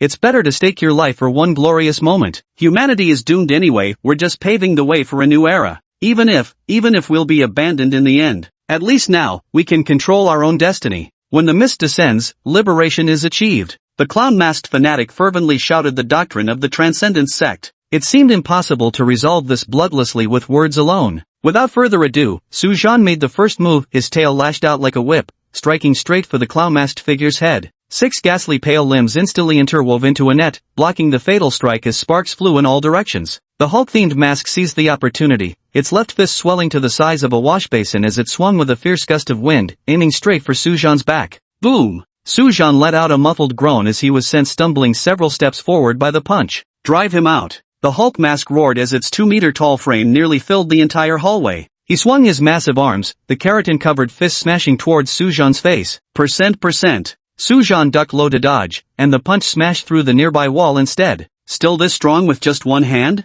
Suzhan continuously analyzed the battle situation in his mind. The Joker mask's power level was the same as the Hulk masks, both were low-risk 4th tier. There appeared to be 2 enemies, giving them numerical superiority. But in reality, the current battleground was the stairwell of a secured corridor. The terrain was extremely narrow, the Hulk's mask alone practically blocked the entire hallway. The Joker mask could only attack by crawling along the walls with its sharp appendages. The confined space completely neutralized their numerical advantage. Topographically, he held the upper hand. In terms of combat strength, the Green Giant's mask had caused him to lose his right arm. This was far more significant than merely losing a limb. His habitual right-handed attacks and combo moves could no longer be executed. The original offensive and defensive rhythm now had a fatal flaw. More critically, the loss of his right arm disrupted his balance. Every swing of his left fist would throw off his center of gravity, leaving him vulnerable. To sum up, the strength of the Green Giant's mask has decreased by at least half after losing its right arm. Chapter 60 times have changed. After absorbing the life essence of so many watchers, currently my strength is at low threat tier 3.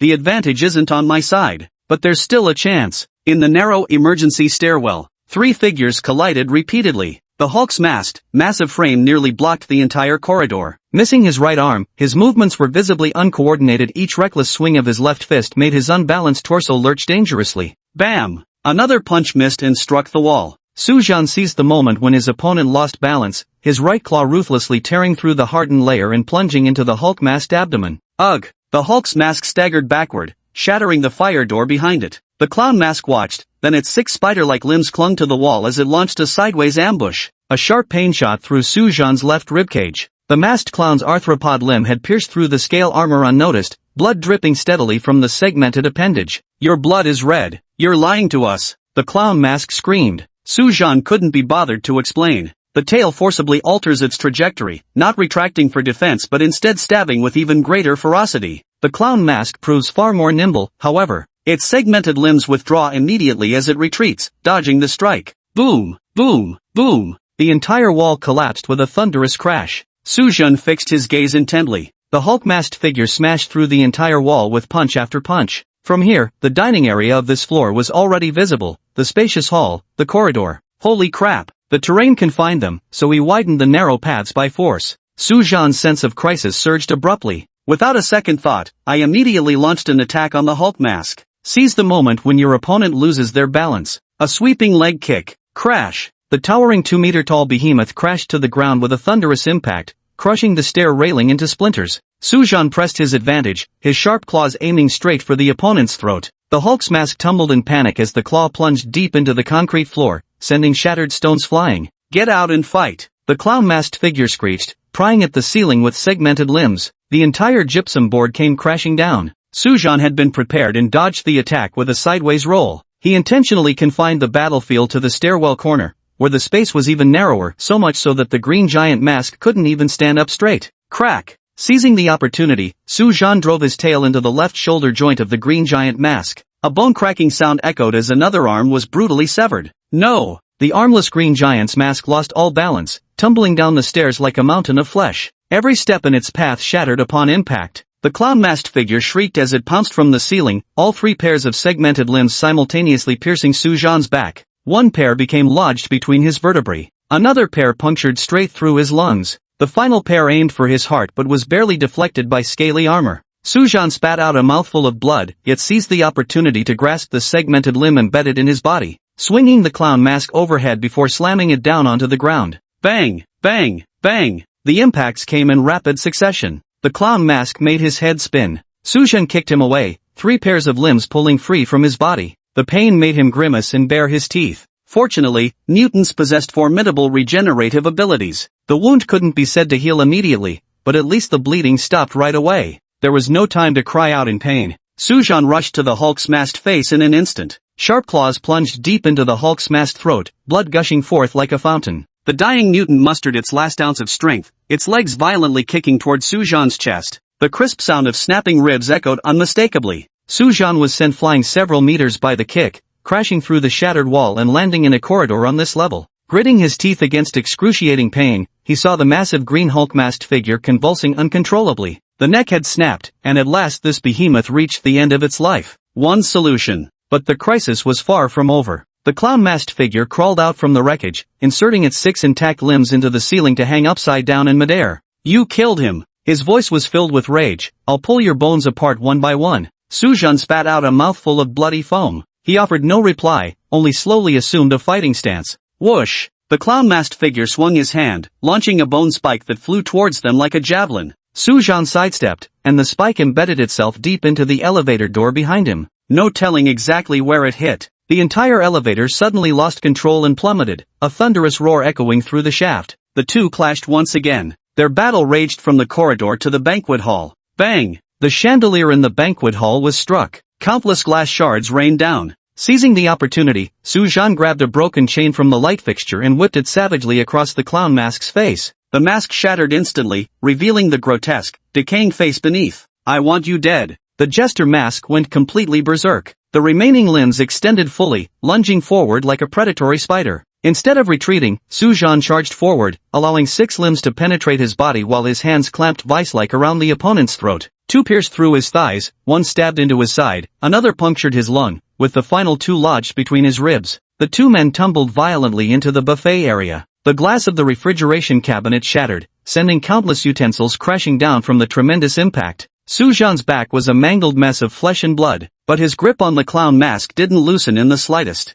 The opponent's arthropod limbs churned inside him, each movement dragging out gouts of blood. Excruciating pain struck. Sujan's vision began to blur. He could feel hot blood gushing from multiple wounds, pooling beneath him in crimson puddles. The opponent's 6 limbs were attacking me, yet both hands clung tightly to his own neck. My claws pierced through his palms, but his muscles locked them in place, preventing any further penetration. This was no way to finish him off completely. If this continued, I would be the first to die. The rotting face behind the clown mask loomed inches away, grinning with manic delight. The arthropod appendage churned violently within Sujan's body, threatening to tear him apart completely. Eyes of the abyss, slow down. Click. The illusory chime of a clock rang out. He used all his remaining spiritual power on this. This was his final trump card. The clown mask's movement suddenly slowed down, every subtle motion requiring tremendous effort. His pupils violently contracted as he watched Sujan's bloodstained fingers slowly tighten. Impossible. I was so close. During the peak of Joker Mask's power,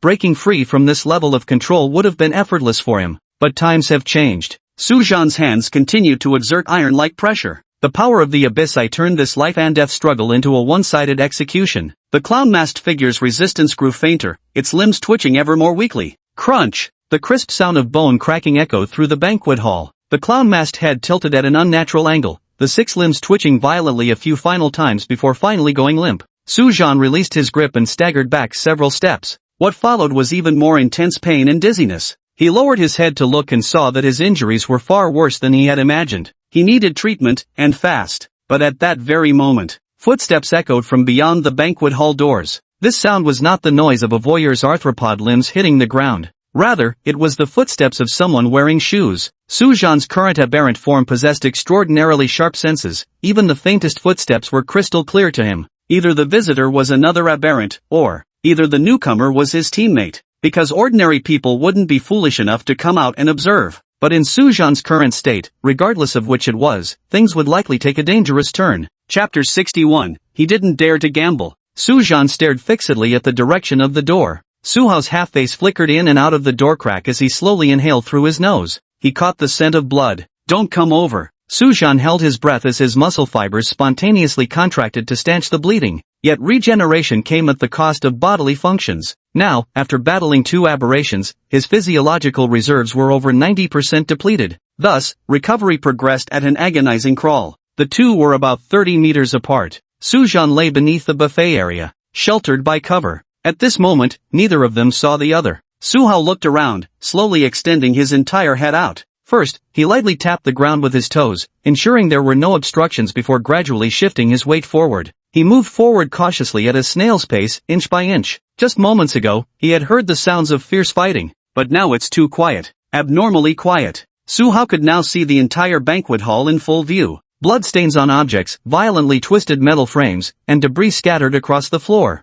All these traces point to one undeniable fact. Something has just undergone a life-or-death struggle here, and it might still be alive. But where has it gone? A bead of cold sweat trickled down Su Hao's temple. In his prime, he would have instantly used teleportation to investigate. But right now, his stamina was critically depleted. Even though his opponent appeared battle-worn, what if reserves still remained? He didn't dare to take the gamble. Yet an overpowering curiosity propelled him forward. Su Zhan caught the faint sound of that sweat droplet hitting the ground. The water droplet fell. Is he afraid? His tail silently arches, poised to strike at any moment, yet freezes in the very next instant. He doesn't know who stands before him, but it was most likely his teammate. Su Zhan was at a loss. He couldn't bring himself to kill his own comrade. Yet now he couldn't expose his identity, even by reverting from his aberrant form. How could these two aberrations, the clown mask and the Hulk mask, be explained? The wounds on their corpses clearly weren't caused by their own eyes of the abyss. Moreover, after exhausting his spiritual power during the exchange event with Starlight Academy, even with the aid of healing medicine, he couldn't possibly kill those two aberrations. This makes even less sense. Meanwhile, Su Hao's toes inched forward another 5 centimeters. The bloodstains were still fresh. The battle had ended less than 3 minutes ago. That thing must still be nearby. Move slowly like this. The scent of blood grew increasingly thick. A moment later, Su Hao's pupils abruptly constricted. On the buffet area's floor, blood was slowly spreading out. Whose blood is this? Hunter? Or prey? He couldn't tell, couldn't be sure. Su Zhan's body tensed. Any closer, and if it turned out to be an aberrant, he'd have no choice but to run. If they're on your team, just scare them off by fighting them. After all, his teammates were in poor condition and didn't dare rashly advance. Their thoughts diverged, yet both were equally tense. The unknown is always the most terrifying. Only a row of toppled dining tables and scattered broken tableware lay between them. Su Hao halted his steps. Now, all he needed was to take a few more forward steps or leap up to see everything on the other side clearly. Yet, by the same token, perspectives are mutual. What he could see across from him, naturally could be seen across from him as well. The air in the banquet hall was practically frozen. The two froze in their tracks, muscles coiled like springs, poised to confront this mysterious opponent. Suddenly, Su Hao's gaze sharpened. Amid the shattered tableware, he spotted a jet-black scale half buried in the debris. A recent memory came flooding back. This scale bore an uncanny resemblance to those of the mutated creature who'd saved him last time, the one wearing that Ultraman helmet. In that desperate fog incident, it was the owner of this scale who took the fatal blow for him. Su Hao slowly took half a step back. If it really was him, then wasn't this repaying kindness with enmity? This was the perfect excuse. He had already been contemplating retreat, and now his resolve was further solidified. Su Zhan listened carefully. He heard the sound of the other party retreating footsteps. Why withdraw? Are you scared? Outside the bunker, Su Hao slowly backed away, his gaze locked onto that pitch-black scale. 1 step, 2 steps. He slowly pivoted his heels toward the exit, left the banquet hall. Su Zhan cautiously peeked out, straining his ears to confirm the other party had completely departed. Ha! He finally exhaled the breath he had been holding for so long. His tense muscles relaxed. Gone, thankfully. The banquet hall sank back into deathly silence.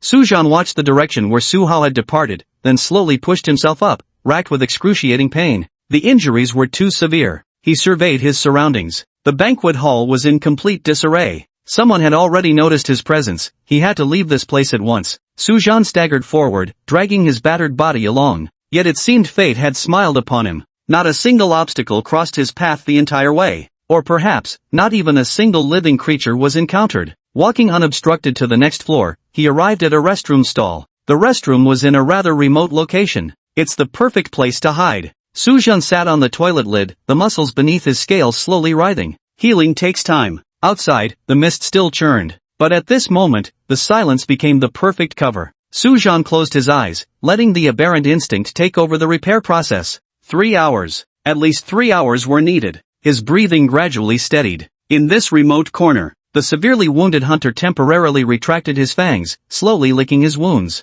Suzhan's vertical pupils flickered in the darkness, like candle flames in the wind. As time goes by, his eyelids grew heavier, as if weighted down by a 1,000-pound boulder. Don't sleep. He dug his claws into the wound on his thigh, using the sharp pain to fight against the overwhelming drowsiness. Not in such a dangerous environment. Closing your eyes now would be suicide. The sound of OWS crawling came from outside. Suzhan's body tensed violently. Damn it, could his luck really be this bad? Fortunately, his fears were unfounded. The sounds gradually faded into the distance. Suzhan finally relaxed slightly, but immediately pinched his wound to stay alert. 3 hours passed excruciatingly slowly. Yet Suzhan endured through it all. Now his injuries have mostly healed, but there's little energy left within him. But for Suzhan, it was already sufficient. He pushed open the compartment door. The corridor remained eerily silent. The occasional screams in the distance were the only reminder that the danger hadn't yet passed. There was no time to waste. Suzhan reached the stairwell, where the masked corpse of the Hulk still lay. He checked its body temperature with his hand.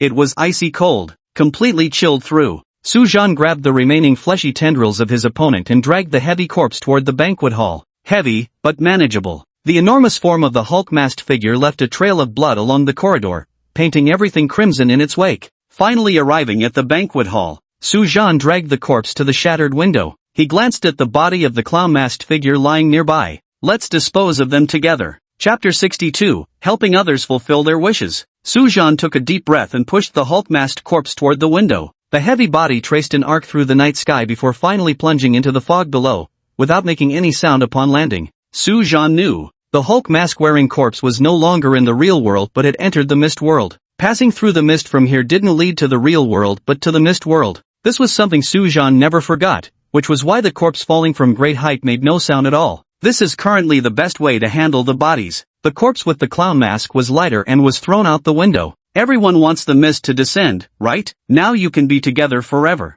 Suzhan thought to himself, I suppose I'm doing you a favor. Now I've delivered you to your faith, let's see if it will save you. Then, Suzhan dragged his exhausted body back to the banquet hall, his gaze sweeping over the scene of devastation. He crouched before the corpse of a human attendant, pulling a metal lighter from his suit's inner pocket. Click, a flame sprang to life. This is it. Pull off the blood-stained tablecloth and set it ablaze. Then he threw the burning tablecloth toward the curtains, and the fire spread instantly. Thick smoke billowed upward, quickly triggering the fire detectors on the ceiling. Beep! The fire alarm sounded. The sprinkler system abruptly activated. A freezing curtain of water descended from above, washing over everything on sight. Suzhan stood within the watery veil, watching all biological traces dilute under the torrent's assault. We normally use fire for this. Now it's turned to water. The flood has buried the truth forever. Even after the mist clears, no one will find any clues here. Suzhan knew he must have left biological traces during his fight with the two aberrations, like scales or something. However, these are the scales of the mutant Suzhan. What does that have to do with me, the awakened Suzhan? The biological information of creatures during mutation adopts DNA completely different from humans. This is one of the reasons why they haven't been eradicated by humans even to this day. What he's doing now is merely for double insurance. Suzhan has always been cautious. He glanced toward the door. It was time to resume the hunt. After all, opportunities like the mist incident were quite rare for him. Nowadays, the Transcendence Society is becoming increasingly rampant, specifically hunting down human geniuses. Right now, I must grow stronger quickly to better safeguard my own life. Immersive translate. No one expected it, absolutely no one. This fog event has reached its peak duration, 3 days. No fog event lasts longer than 3 days. The first day of fog. Suzhan focused on recovering from his injuries, hiding in a remote restroom to quietly regain his strength. Until the second day of fog. Only then did Suzhan begin to strike. Starting from picking off low-level isolated watchers, he gradually progressed step by step, killing stronger and stronger foes. During this time, he also noticed many eyes watching him. These were all survivors. Their eyes were filled with shock and confusion. It seemed hard for anyone to believe that mutants would hunt fog creatures not out of necessity, but by choice. Yet Su Zhan paid it no mind. So what if they saw? He wasn't cruel enough to kill them for such a trivial matter. Wearing a firefighting mask himself, his physique had also undergone significant changes. Not to mention these ordinary people, even his own teammates wouldn't recognize who he was. Su Zhan's special ability allowed him to sustain combat against the mist creatures by feeding off the battles themselves. After absorbing the essence of the Watcher's life, his strength returned to its peak. He transformed into an emotionless killing machine, starting the purge from the first floor, taking down the Watchers one by one. Wherever he passed, black blood sprayed and severed limbs flew. No technique, no detours, only the purest violence crushing forward. He didn't stop, continuing upwards. 15th floor, 20th floor, 30th floor. He carved his way up, floor by relentless floor. The entire Seaview Hotel had turned into a colossal slaughterhouse, with Su Zhan as its sole executioner. He fought his way all the way to the hotel rooftop. Along the way, Su Zhan also encountered his teammates, but he merely gave them a cold glance before continuing his slaughter. In a past life, a character from a famous MMORPG had once said, if violence isn't for slaughter, then it's utterly meaningless. Su Zhan had already changed his clothes and was now standing by the railing on the rooftop, looking down below. He hadn't counted carefully, but the number of spies he had killed exceeded 30. His strength had reached low danger 5th tier, not far from low danger 6th tier. I need to head down quickly, or suspicion might arise. Su Zhan released his aberration form and tossed his previously worn clothes into the mist. The survivors began discussing the monster's whereabouts. They reached a unified conclusion: the monster was upstairs. Everyone instinctively gathered downstairs without needing to discuss it. After all, the downstairs area had already been cleared by this aberrant creature, making it relatively safer. Even Lu Ziming and his 3 companions had arrived at the hotel lobby, which was the first floor of the hotel. Although their stamina was nearly drained when they encountered the mist, the constitution of awakened individuals was far beyond what ordinary people could match. As the saying goes, when a lion chases you, you don't need to outrun the lion, you only need to outrun your companions. It was brutal. Even if the 4 of them didn't want to admit it, this was the cruel reality. The hotel lobby reeked of blood. Su Zhan had arrived here long before. That guy is absolutely insane. Lu Ziming plopped down on the overturned reception desk. The sounds of fighting kept coming from downstairs all the way to where I was hiding. In the past, I would have definitely traded blows with him. And what about now? Su Hao picked up the conversation. Now, all I could do was run, and in the end, I couldn't even manage that. He found me anyway. Lu Ziming shook his head. But that guy must have known I'm not someone to mess with. He wisely took off. Su Zhan suddenly felt a wave of speechlessness. If he really hadn't left, wouldn't you be the one upset? Keep talking. Xiaxi crossed his arms. But this aberration is really strange. His hunting targets aren't humans, but mist creatures. Fengju leaned against a pillar. He let us go, just like that aberration wearing an Ultraman mask in the last mist incident. Right, look at those scales all over him. Su Hao quickly replied, is it the same as that mutated creature from last time? The one from last time didn't have a tail. Lu Ziming retorted. What if it grew one later? Su Hao stuck to his viewpoint. Anyway, I feel like apart from that tail, almost all the other details are exactly the same. I agree. Fengju briefly voiced his opinion. Su Zhan listened with rapt attention. After all, only he knew who that aberration was that had slaughtered the peeping toms. This feeling, how should I put it? It's like after an exam, being the only one who knows the correct answers. What do you think, Su Zhan? Lu Ziming looked at Su Zhan. Me? Su Zhan snapped back to reality and said, I watch sitting down, I watch lying down. That guy's probably still upstairs right now. When the mist clears, we'll investigate thoroughly and the truth will come out. Ah, you're really the clever one. Lu Ziming laughed and threw an arm around his shoulders. We'll definitely dig that guy out by then. Su Zhan's face darkened. He really felt like he'd wasted his efforts saving this kid. However, because of his outstanding performance, Lu Ziming tossed his bangs. I'll definitely speak up for him. As for the outcome, that's up to fate. Yes, everyone who's surviving here now owes their lives to him.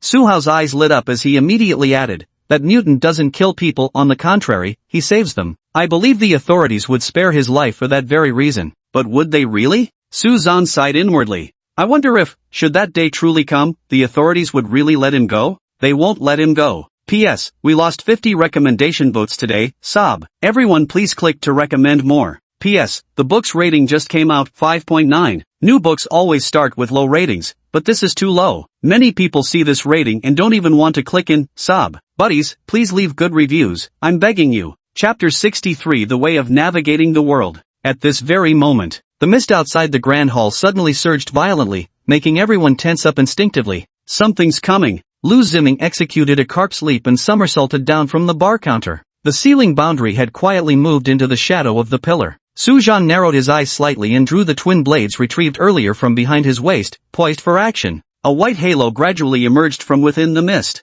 That's spiritual energy. Su Hao pressed Lu Ziming's shoulder. Wait, this fluctuation. The halo pierced through the mist. Teacher? Xia was the first to cry out in surprise. Wang Mingyuan still wore his gold-rimmed glasses, exuding an elegant demeanor. The spiritual energy flowing around him resembled liquid mercury. Wang Mingyuan adjusted his gold-rimmed glasses as the radiant aura gradually dissipated. Is everyone unharmed? I'm perfectly fine. Lu Ziming patted his chest, only to pull at his wound and suck in a sharp breath.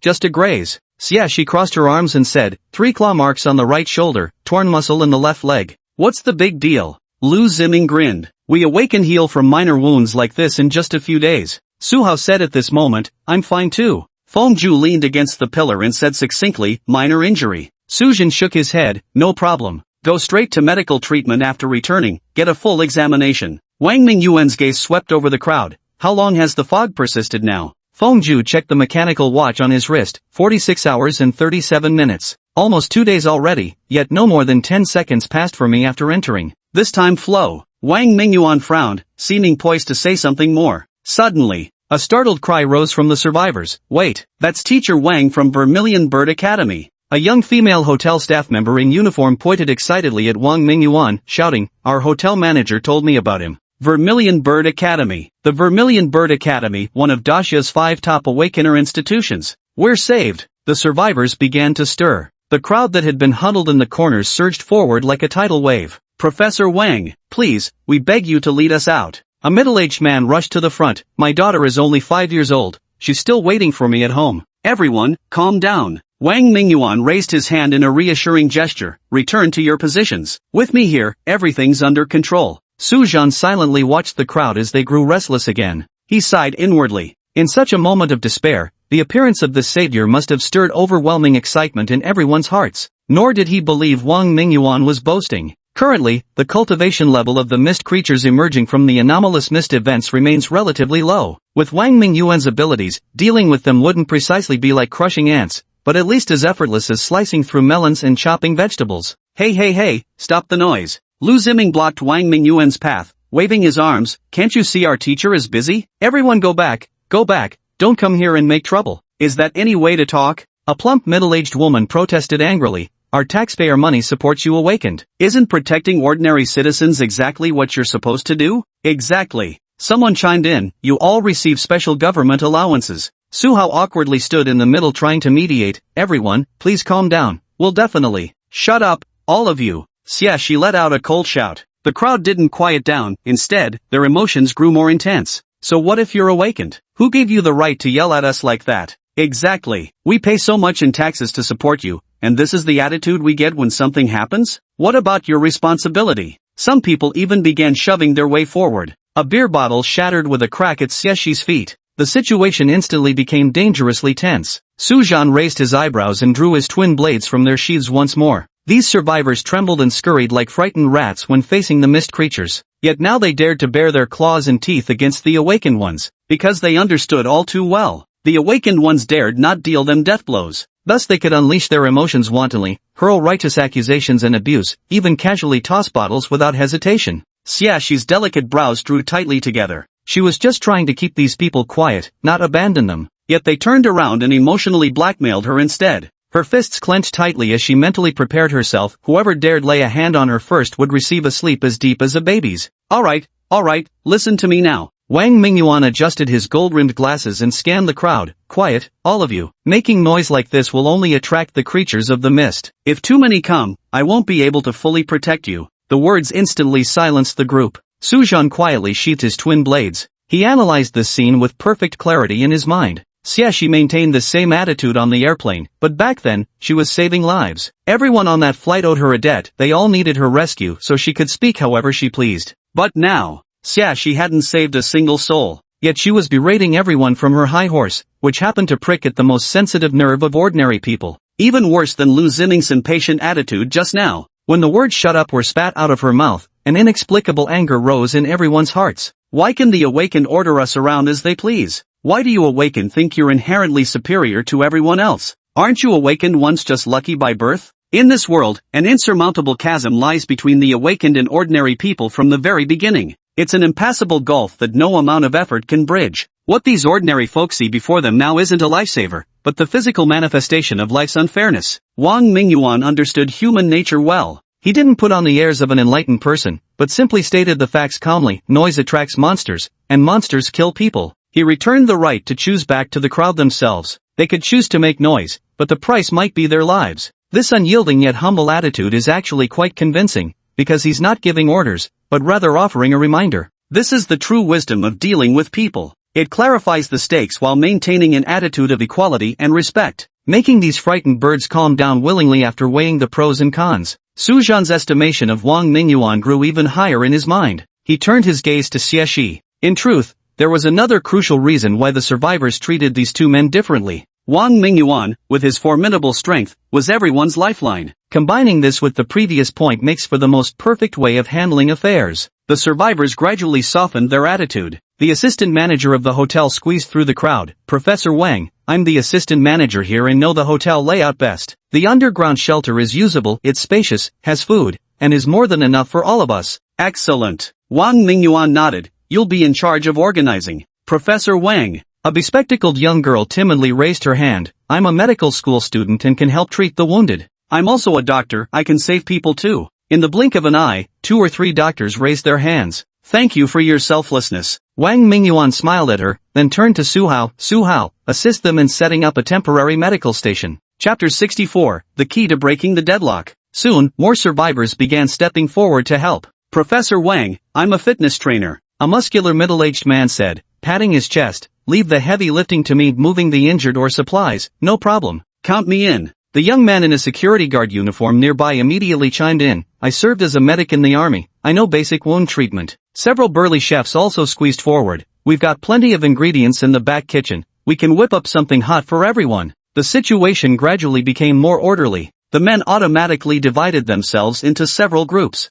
Some began transporting the wounded, others took charge of gathering usable supplies, and a few agile young men even volunteered to stand guard. Wang Mingyuan nodded in satisfaction and whispered to Xie, "From now on, be kinder to these people. Ordinary folks have their value too, the key is giving them a stage to prove themselves." Xie remained silent, his fists clenched tightly. She had to admit that Wang Mingyuan's way of handling things was far better than hers. At this moment, the proud girl was also reflecting on herself in her heart. Just then, a middle school student in uniform timidly approached Wang Mingyuan. "Teacher Wang, I may not have any special skills, but I can help take care of the elderly and children." Wang Mingyuan gently ruffled the boy's hair and said kindly, "Go ahead then." Lu Ximing leaned close to Su Zhan's ear and whispered, "Teacher Wang's aura of leadership is acting up again, the damn charm of his. Learn from it. You'll need this when you inherit your family's business." Su Zhan watched as the crowd gradually regained order. "Come on, let's stop idling and get on guard duty." He mentally reviewed everything Wang Mingyuan had just done. These were skills he might need later too.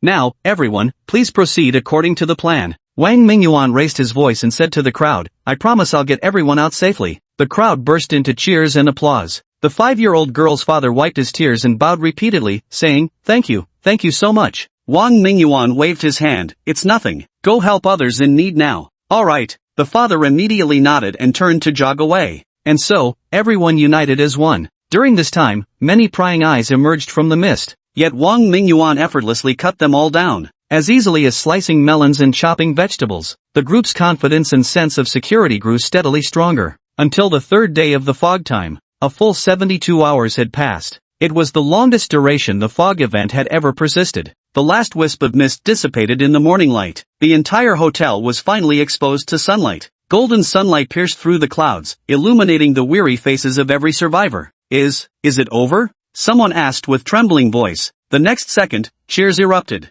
The glasses-wearing girl from medical school collapsed on the steps, her white coat soaked with blood, yet laughing like a child. The hotel assistant manager trembled as he pulled out his phone, its screen showing an unread message from his wife. He crouched in the corner, burying his face deep in his palms, shoulders shaking violently. The fitness coach suddenly scooped up the middle school student beside him, spinning in circles while shouting, "We survived! We survived!" Wang Mingyuan stood at the boundary between sunlight and shadow, watching these ordinary people who were both weeping and laughing, his lips curling faintly upward. She leaned against the wall with arms crossed, a flicker of emotion passing over his face. Lu Ziming had been about to crack some witty remark when Su Hao abruptly pulled him into an embrace. "All right, we've survived." Su Hao patted him on the back, signaling him not to disrupt the mood by saying anything else at this moment. Lu Ziming opened his mouth but ultimately chose to remain silent. In the distance, the city skyline gradually emerged from the dissipating mist. "Oh dear, Professor Wang, it's such a relief to see you all unharmed." The silver-haired Dean Li jogged over enthusiastically and warmly grasped Wang Mingyuan's hand.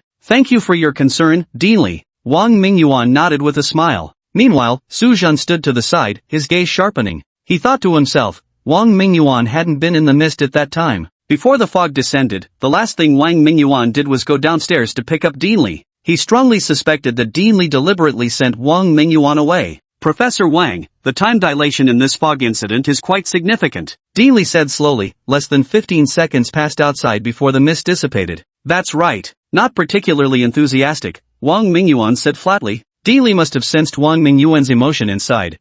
It's all my fault for being so old and confused that I couldn't find the way and had to ask you to come fetch me. Otherwise, with you there, many lives could have been saved." "Dean Li, don't say that." Wang Mingyuan shook his head lightly. "Fog incidents are inherently unpredictable. Such things happen. You always know how to comfort people," he said. Dean Li sighed and patted Wang Mingyuan's shoulder. "But this time it's really peculiar. We must investigate thoroughly. Professor Wang, remember to write a report about the fog incident. Come to my office for tea another day. A new batch of premium Longjing has just arrived." "Absolutely." Wang Mingyuan gave a slight bow. "Take care on your way." Dean Li walked away with his hands behind his back, slowly and leisurely, his steps so steady he didn't seem like an old man at all. "Teacher Wang, aren't you going to ask him?" Lu Ziming couldn't bear to watch any longer and spoke up. In the mist, Wang Mingyuan explained the whole story to them from beginning to end. It was just a matter of taking a few dozen extra steps. That's when the mist descended. What a coincidence, truly incredible. What are the odds of such a coincidence in this world? It's very likely a premeditated scheme. Confronting him now won't do any good. Wang Mingyuan adjusted his gold-rimmed glasses. He claims it's coincidence. Without evidence, what can you possibly do to him? What counts as evidence? Su Hao took over the conversation. Shouldn't all evidence be obtained through investigation? With him being such a major suspect, the authorities will surely send people to investigate. As we're cooperating with them, we're bound to uncover some traces. Let's hope so. But don't be too absolute. Coincidences are always possible. Wang Mingyuan scanned the towering Seaview Hotel and said, "What we need to do now is check whether there are any aberrations hiding among the survivors. If there are, we'll root them out. They're the best evidence." Hearing this, Su Zhan felt his heart sink. He had already killed those two mutants, throwing their corpses into the mist. Still, going by the Transcendent Society's usual behavior, those mutants wouldn't spill any information even if they died. But, Su Zhan slipped his right hand into his pocket, touching that card. This was the address left for him by that green-faced mask-wearing mutant to recruit him.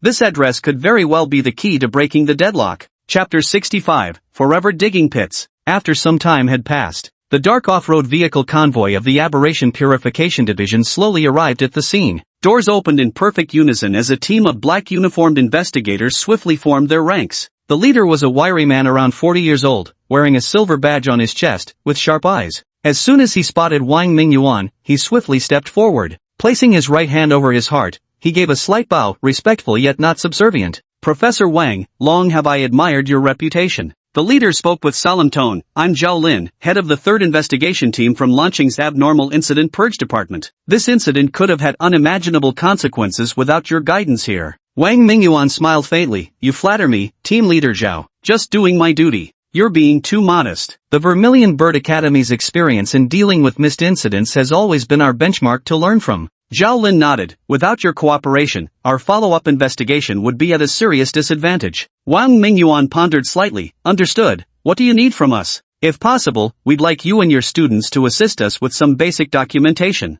Zhao Lin spoke with sincere earnestness. "We'd greatly appreciate your cooperation." Wang Mingyuan adjusted his glasses. "Agreed, but my students have just endured intense combat and require medical examinations as their top priority." "Of course, we have a medical team on standby who can make arrangements immediately." Zhao Lin responded promptly. "In addition, we've prepared a temporary rest area to ensure it won't delay anyone's recovery." Wang Mingyuan gave a slight nod. Then we'll trouble team leader Zhao with this matter. Zhao Lin said gratefully, very good, very good. Please carry on with your work first. I'll have someone come to coordinate the specific procedures, just let us know if you have any requests at all. Wang Mingyuan watched Zhao Lin depart, then turned to the students and said, did you all hear that? Go make a simple record, just tell the truth. Lu Ziming, especially you, mind your wording. Lu Ziming pouted, I know, it's just about not cracking jokes carelessly. Teacher Wang is really well respected out there. Wow, Su Hao sighed. Su Zhan also had such thoughts. In Lanqing's abnormal extermination division, being the group leader might not put you second only to one,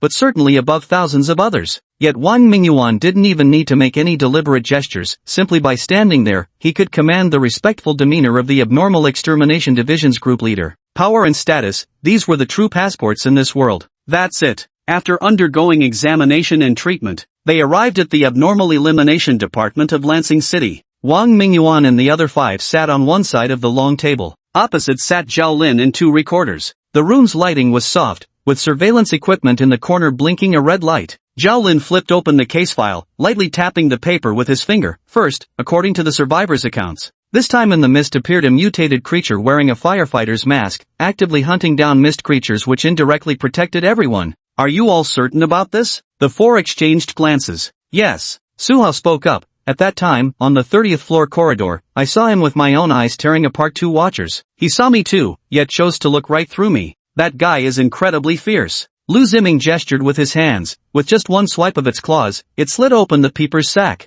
Zhao Lin noted while recording. The second question, according to the files, during the mist incident at Vermilion Bird City, the 4 of you encountered an aberrant specimen whose characteristics were strikingly similar to this one. Scales, bipedal locomotion, could it possibly be the same individual? Feng Zhu remarked calmly, the similarity is over 80%. The only difference this time is that it grew a tail, but its core behavioral patterns remain identical, prioritizing attacks on mist creatures. The third suspicious point. Zhao Lin frowned and said, the corpse of the peeper killed by Professor Wang remained intact, but all other peeper corpses completely vanished. This scene is identical to what was reported in your last case after the Ultraman mask aberration appeared. Everyone nodded in agreement once more. Zhao Lin closed the file and looked at Wang Mingyuan. Professor Wang, there's one more detail we need to verify with you. As he spoke, he motioned for his assistant to pull up the surveillance footage. The footage shows that the mist descended precisely as you were leaving the hotel perimeter to pick up Dean Li. Isn't this timing a bit too coincidental? Zhao Lin lowered his voice. Do you think Director Li might be involved in this incident? Would you be willing to cooperate with us?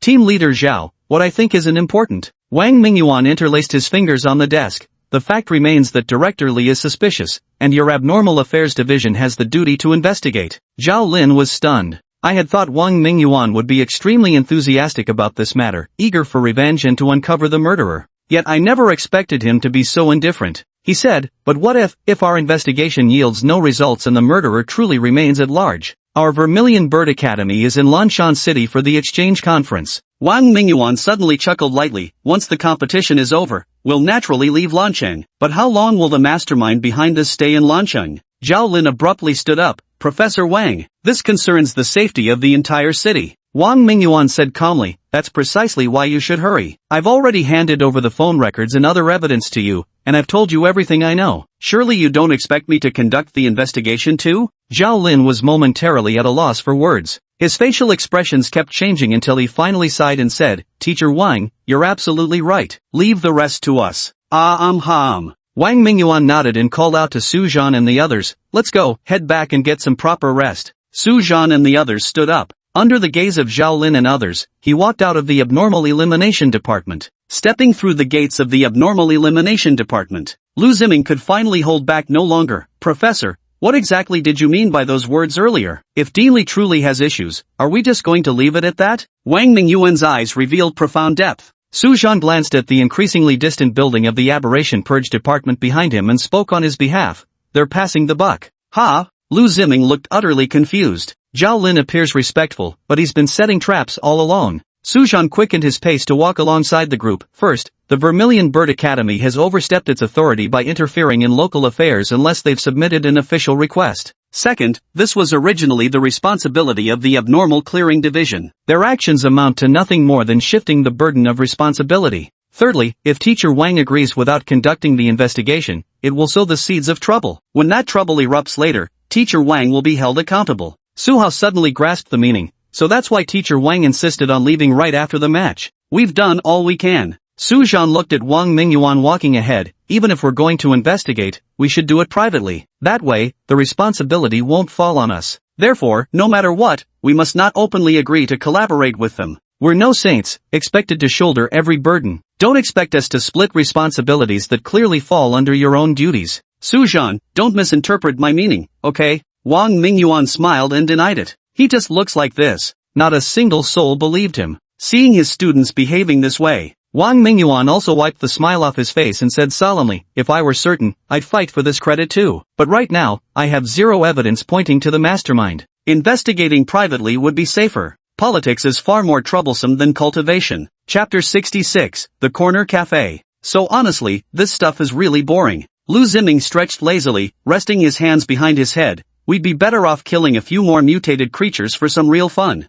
Su Hao shook his head with a bitter smile. But some things can't be solved just with brute force. Take this situation if it weren't for Professor Wang handling it properly. TCH, I say we should just storm their place. Lu Ziming made a punching motion. Why don't we just drag old Manly out and ask him? Su Zhen shook his head, and then what? Wait to make headlines? Su Zhan's right. Wang Mingyuan strolled down the street. Most of the time, fists don't solve problems, they just create more. Of course, if you're powerful enough to a certain degree, forget what I said. Otherwise, you'll have to play by this world's rules. Fengju shot a glance at Lu Ziming. Most trouble comes from talking too much. I suggest you keep your mouth shut. Hey, what do you mean by that? The crowd burst into laughter. The night breeze swept through the street, bringing a slight chill. There's no way to return to Binhai Grand Hotel now, after all. It just endured the mist incident, and authorities need to investigate and verify things there. Thus, everyone had to switch to another hotel. Though it couldn't compare to Binhai Grand Hotel, at least it wasn't too low tier. Under the care of professional medical staff, everyone gradually regained their health. For 3 days, it was all about recuperating at the hotel, doing rehab exercises and taking some healing potions and such. Even Feng Ju, who had exhausted his strength the most, had regained about 30% of his energy by now. Su Zhan thought about the card the Hulk mask had given him. It instructed him to come to this address the day after the mist. However, due to Wang Mingyuan's strong insistence on proper recovery and no leaving home, he couldn't very well go out on his own. Of course, this information absolutely must not be told to anyone else. Su Zhan simply couldn't explain it away. Besides, he had already used his mutant form during both fog incidents. A few more times like this, and he felt it would only be a matter of time before he was exposed. That's all the more reason not to share this information with everyone. Just wait. After all, he's already killed those 2 mutants. So there's a very good chance that even if he goes to the address on the business card at the specified time, he'll still come up empty-handed because of those 2 mutants' deaths. Let things take their own course and hope this address won't disappoint him. The third day, everyone was having a meal. Lu Ziming finally couldn't take it anymore and slammed the table. I've had enough. Staying cooped up in this crappy hotel every day, no place to train, nowhere to have fun. I'm fucking growing mushrooms here. Today, whatever happens, I'm going out for some fresh air. The dining table fell silent at once. Xiaxi slowly put down his chopsticks, surprisingly choosing not to argue this time. Su Zhan raised his eyebrows. Not refuting it meant tacit approval. Xiaxi seemed to want to go out too. Actually, Su Hao spoke slowly, we're close to the abnormal phenomena disposal department here. Even if something really happens, they can get here quickly. Feng Ju continued eating expressionlessly, but the speed of his fork noticeably slowed down. Wang Mingyuan set down his teacup and swept his gaze across everyone. Looks like you've all been itching to get out? Wang Mingyuan had strictly forbidden them from going out these past few days. On one hand, he was worried about retaliation from the Transcendence Society. On the other, he feared they might get caught up in the Abnormal Investigation Bureau's operations. But young people ultimately cannot be confined. Especially these hot-blooded awakened ones. Teacher Wang. Lu Ziming immediately put on a fawning expression and sidled up to Wang Mingyuan. Just a quick trip to the shopping street. I promise no trouble. Look at Feng Jue, he's nearly poked a hole through that plate already. Feng Ju gave him a cold glance but didn't refute. Fine, but we must move together. No one is allowed to wander off alone. Wang Mingyuan sighed softly and adjusted his gold-rimmed glasses. Especially you, Lu Ziming. At your command, sir. Lu Ziming immediately stood at attention and performed an exaggerated salute. Everyone quickly finished their meals and began packing up. 10 minutes later, in the hotel lobby, Lu Ziming was the first to rush down, wearing a garish Hawaiian shirt with his sunglasses pushed up on his forehead. So, handsome enough, he asked. Xiaxi rolled her eyes, dressed in a sleek black fitted t-shirt and tactical pants, radiating sharpness. Wang Mingyuan shook his head helplessly. Remember, don't wander too far from me. Today's just a regular shopping trip, understood? Forget it, We can't just keep the students locked inside. It's good to go out and get some fresh air. Understood. Everyone answered in unison. How should I put it? This little outing can be considered a small break. The group walked along the commercial street. Lu Ziming strode at the front with his hands in his pockets, his floral shirt standing out conspicuously in the crowd. Every now and then, he glanced back and urged, "Hurry up, there's a newly opened men's clothing shop ahead, let's check it out." According to the navigation, this commercial street is 1.2 kilometers long. Suhao looked at his phone's navigation and said, "There are 87 shops on both sides, with a pedestrian flow of about." Stop. Lu Ziming turned around and started walking backwards. "We're here to shop, not conduct market research. Even if something really happens, Teacher Wang is right beside us, what are you afraid of?" Suhao nodded in agreement upon hearing this. Wang Mingyuan swept a glance around and said indifferently, "Just don't wander off." Fengju walked along the edge of the group. Passing by a watch shop, he took an extra look at the mechanical timepieces displayed in the window. And so everyone walked along, stopping from time to time. In the blink of an eye, more than an hour had passed. Suzhan glanced down at his phone. The navigation map showed only 300 meters remained to the destination. He pointed ahead, "There's a coffee shop around the corner, want to grab a seat?" "Sure." Lu Ziming was the first to respond, "Perfect timing, I'm tired from walking." Xiaxi glanced at Suzhan's phone but said nothing. The coffee shop had minimalist decor with few customers. The group chose seats by the window, where floor-to-ceiling glass doors faced a quiet alley. Each person ordered a coffee from the server in turn. Suzhan's gaze inadvertently swept over the coffee shop staff. The Corner Cafe. This was the address given to him by the Hulk mask. Hopefully, he could uncover something from this. After the coffee was served, Lu Ziming sat with his legs crossed, fingers lightly tapping the rim of his coffee cup, wearing the expression of a connoisseur. The beans at this shop aren't roasted enough. He took a deliberate sip and frowned with practiced seriousness. "See this oil layer? Clearly under-extracted. The water's at least 2 degrees too cold." Suhao looked puzzled. "Since when did you know anything about coffee?" "Poof." Lu Ziming swirled his cup. "I learned from a coffee master, you know. A proper espresso should have crema as smooth as silk." Suzhan frowned. He knew young Master Lu was about to start showing off again. Chapter 67, Revealing the Unknown. The most crucial detail is actually the coarseness of the ground beans. Lu Ziming was still rambling on. A coffee shop of this caliber should at least use a 30,000 yuan grinder. He was simply too noisy. Many patrons around him began shooting disapproving glances his way. "Alright, Master Lu." Suhao immediately interjected, "Lower your voice. This isn't your house." Lu Ziming glanced around. Noticing these displeased stares, he wisely decided to hold his tongue. But his expression still seemed somewhat dissatisfied. Suzhan's ears were abruptly silenced. His gaze slowly swept across every corner of the cafe. Behind the bar, the barista moved with practiced ease. The servers wore professional smiles. Everything appeared utterly ordinary. After all, you can't tell a mutant just by looking at their appearance. Suzhan raised his hand and snapped his fingers. "Excuse me, waiter." A young waitress hurried over. "Sir, how may I help you? What's wrong with this coffee?" Su pushed the cup forward with an unpleasant expression. "Call your manager over." Of course, this wasn't because the coffee tasted bad. Rather, he couldn't see the manager here, he needed to observe the manager once. The waitress repeatedly bowed in apology before turning and hastily heading toward the kitchen. "What's wrong? Something with the coffee?" Lu Ziming leaned over, his face full of curiosity. Suzhan didn't answer, his fingers lightly tapping on the table.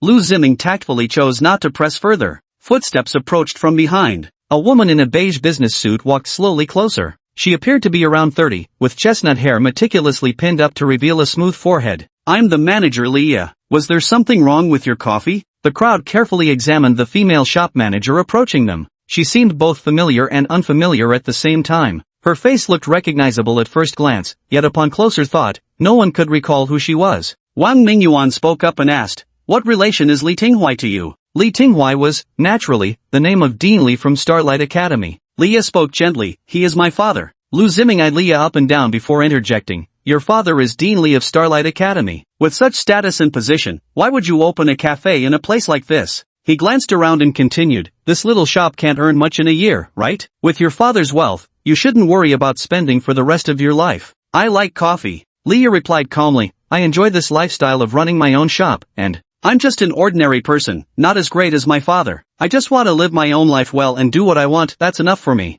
Lu Ziming was momentarily speechless, opening his mouth but unable to voice any rebuttal. Leah turned her gaze to Suzhan, slightly bowing as she asked, "Sir, may I ask what brings you to me? Is the coffee not to your taste?" "Of course not." Suzhan's brows relaxed as he stood up, I just thought this coffee was so exceptionally good that I wanted to see what kind of person could manage such an outstanding cafe. Leah nodded politely. Thank you for your support. If there's nothing else, I'll attend to my work now. The group all nodded in acknowledgement. Leah turned and walked away, her high heels clicking crisply against the marble floor. The figure quickly disappeared around the corner of the cafe. Sujan's gaze sharpened. The address given by the Hulk mask. This was the very coffee shop, and the manager of this coffee shop turned out to be Dean Li's daughter. Dean Li happened to be under serious suspicion. Sujan already had a bold idea forming in his mind. Think about it, Dean Li held the prestigious position of Starlight Academy's head, so why would he risk helping aberrant creatures? This makes no sense at all. The address provided by the Hulk mask led precisely to this coffee shop,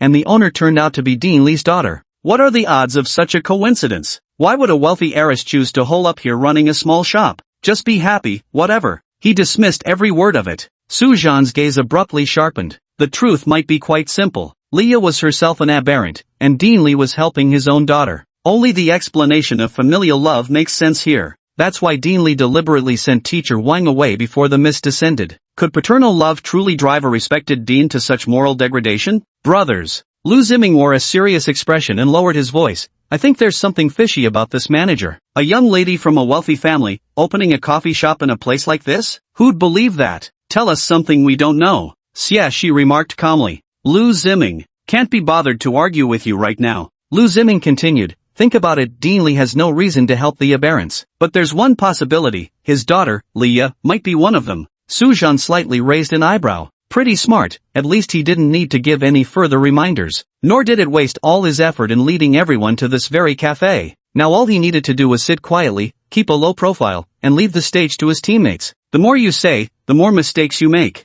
Now is not the time to reveal any flaws if they can be avoided. Wang Mingyuan, who had remained silent all this while, gently set down his coffee cup. Have any of you considered, he said, if Leah really had something to hide, why would she open a shop so close to the Anomaly Control Bureau? The most dangerous place is the safest. Su Hao spoke up. Opening a cafe here actually helps reduce suspicion. Wait.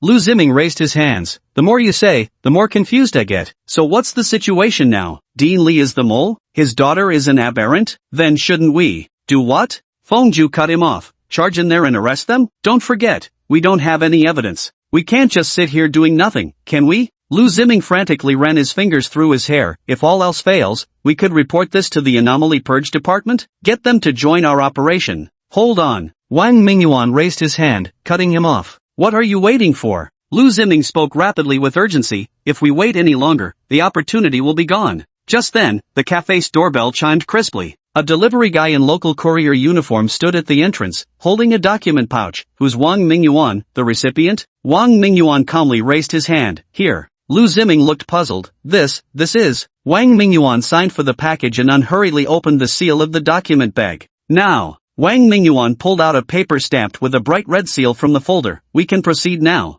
Everyone focused their gaze intently. It was unmistakably a search warrant from the Aberration Cleansing Bureau. Even Sujan couldn't help but widen his eyes in surprise. He never expected something this important to be delivered through local courier service. Moreover, Wang Mingyuan obtained a search warrant so clearly, he had formidable connections behind him. Nice going, Professor Wang. Chapter 68, The Slaughterhouse. Damn! Lu Ziming leapt up excitedly. Teacher Wang, when did you? While you were yelling like an idiot. Xia, she had already stood up. Sujun silently rose to his feet, his gaze locked onto the tightly closed door of the kitchen. The crowd steeled themselves, preparing for battle. The previous state of desolation. The frustration of being unable to act due to lacking legal authorization before. Liberated in this very instant. Wang Mingyuan carefully folded the search warrant and tucked it into his inner pocket, his gaze abruptly turning sharp. Fengju, secure the front hall. Su Hao, take control of the bar counter. Xia Shi, cover the flank. Suzhan, follow me. Lu Ziming.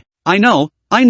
Lu Ziming rubbed his hands together excitedly. Head on assault, right? No. Wang Mingyuan adjusted his glasses and said, you're responsible for keeping watch at the entrance. Ha! Lu Ziming's face immediately fell. Move out. Wang Mingyuan barked an order, and everyone instantly shifted into combat readiness. Su Hao darted forward like a shadow, his dagger already pressing against the bartender's throat. Don't move. Cooperate with the investigation. At the same moment, Fengju's sword materialized in his hand as if conjured from thin air. The terrified patrons scrambled to get up from their seats. He was immediately silenced by Xieshi's piercing stare. everyone stay where you are. This is Special Anomaly Disposal Division business. Why won't you let me leave? Someone protested angrily. Xiaxi was about to issue a threat, but checked himself. With a sigh, he said, please cooperate with official procedures. Anyone who refuses will be detained for obstruction of justice. The venue fell into utter silence in an instant. Xiaxi's eyes lit up at the sight. Teacher Wang's method really worked. This way of speaking was much better than her previous approach. Lu Ziming stood guard reluctantly at the main entrance, muttering under his breath, why should I be the one watching the gate? But his hands moved without the slightest hesitation, spiritual power already gathering in his palms, ready to deal with any unexpected situation at a moment's notice.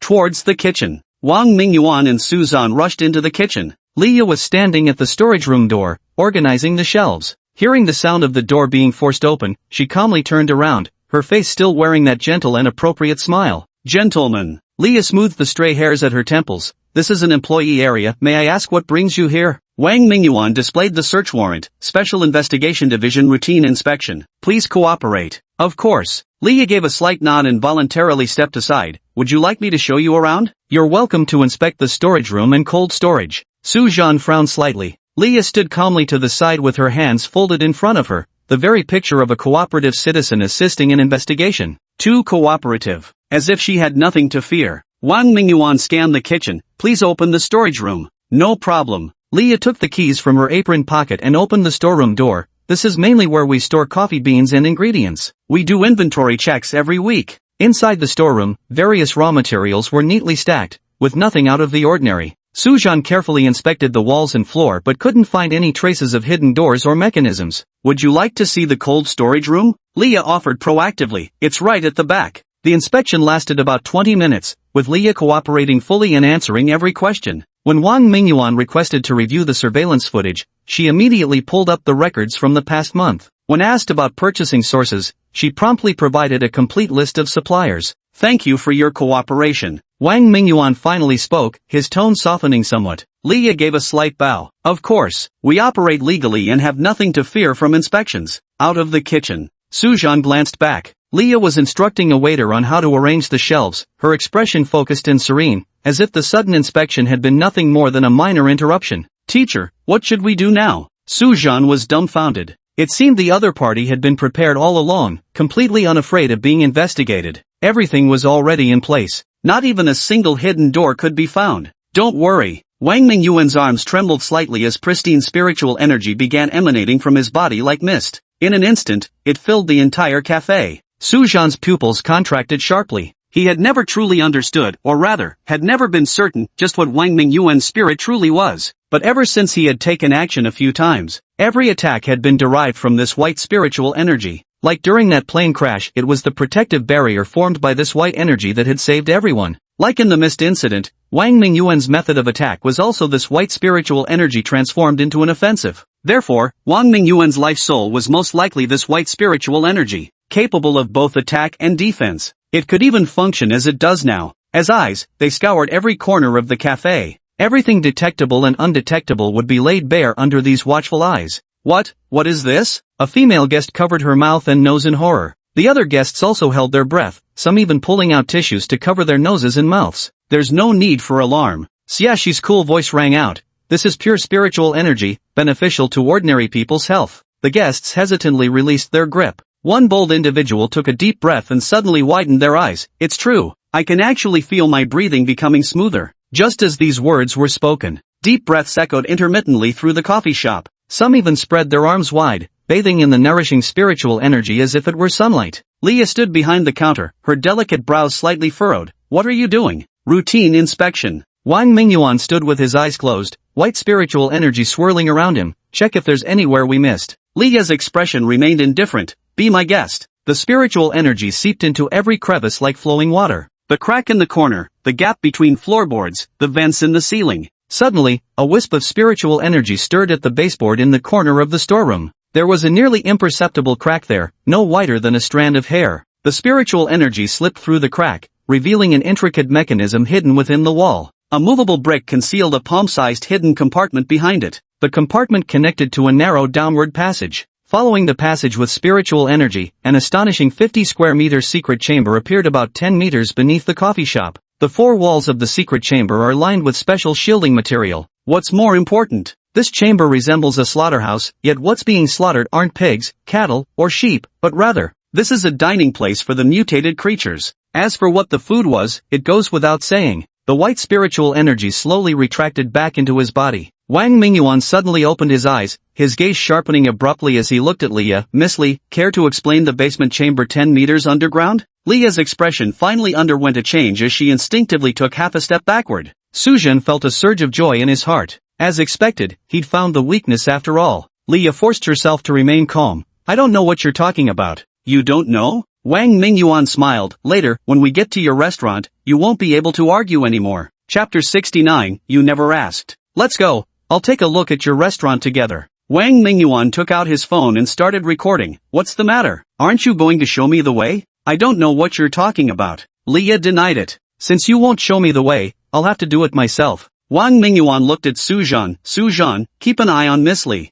Understood. Suzhan nodded and focused his attention on Leah. Yet he still felt completely secure. After all, with Wang Mingyuan present, these aberrations couldn't possibly cause any major trouble. So it was settled. Wang Mingyuan escorted Leah with Suzhan in tow. They descended to the underground chamber along a concealed passage. Pushing open the final hidden door, a wave of bloody stench assaulted them. The chamber had been arranged into a dining room. Beneath crystal chandeliers, stood a long table draped in snow-white linens. An orderly array of silver cutlery adorned the tabletop. Cleavers, boning knives, serrated blades. Spotlessly clean, with blades so sharp they could reflect one's face. Suzhan's eyes widened. In the corner, through the glass of the refrigerated cabinet, one could see neatly arranged ingredients, all vacuum-sealed in bags, with a faint dark red hue visible through them. Suzhan flipped through the menu on the long table. Fresh sashimi, medium-rare steak, bone marrow soup. Beside each dish name were notes about ingredient origins and the premium cuts to savor. Damn, the chef at this underground restaurant must be quite the people person.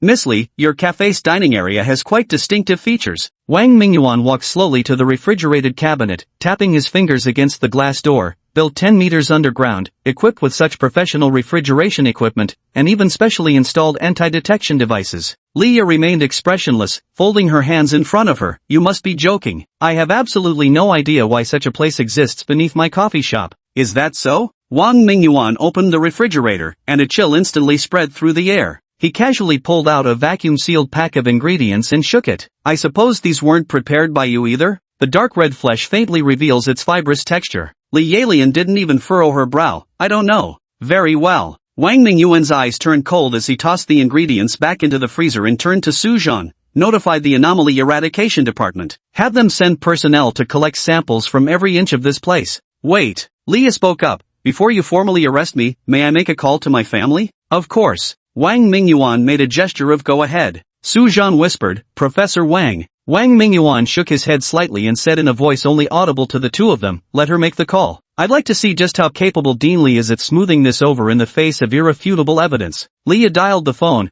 her tone still composed. Dad, I've run into a bit of trouble here. Dean Li's composed voice came over the phone. Hand the phone to Professor Wang. Wang Mingyuan took the mobile and pressed speakerphone. Dean Li, long time no see. The other party replied, Professor Wang, there's been some misunderstanding about this matter. I'll come immediately. Wang Mingyuan glanced at the overwhelming evidence filling the room. I look forward to your explanation. Hanging up the phone, the secret chamber fell silent. Leah still maintained her graceful posture, as if detached from the matter. Suzhan continued, Teacher, could Dean Li possibly? Don't worry. Wang Mingyuan adjusted his glasses. With irrefutable evidence here, he can't turn the tables. Very quickly, the black convoy of the Xenos Containment Bureau arrived, encircling the coffee shop. Zhao Lin strode briskly into the basement with a fully armed team of cleanup operatives. Professor Wang. Zhao stepped forward to shake hands, his gaze sweeping across the room filled with evidence. We couldn't have done this without you. Wang Mingyuan gave a slight nod. All the evidence is here. The ingredients in the refrigeration unit need to be sent for testing immediately. Everything has been arranged. Zhao Lin waved his hand, and the department staff immediately sprang into action. They carefully collected the knives, photographed the details, and placed the vacuum-packed ingredients into specially designed refrigeration boxes. The group headed up to the cafe. Several clearance officers escorted the cafe staff down the passageway. The waiter, who had been all smiles just moments ago, now looked ashen-faced. One of the young girls suddenly broke down in tears. I don't know anything. I was just following orders. Lin Zhao waved his hand coldly. Take them all in for questioning. He turned to Wang Mingyuan, his tone softening slightly. For this mission report, I'll truthfully record your contributions. Wang Mingyuan adjusted his glasses. Just doing my duty. Zhao Lin clasped his fists and said, thank you. You may join us later during the interrogation. Okay. Wang Mingyuan nodded. What's the matter? Did you find the evidence? Lu Ziming's duty as the lookout was also taken over by the personnel from the abnormal containment department, and he still had no idea what was happening now. Xia Shi and the others also gathered around, looking at the two with curiosity. It's fine, as long as no one talks about it outside.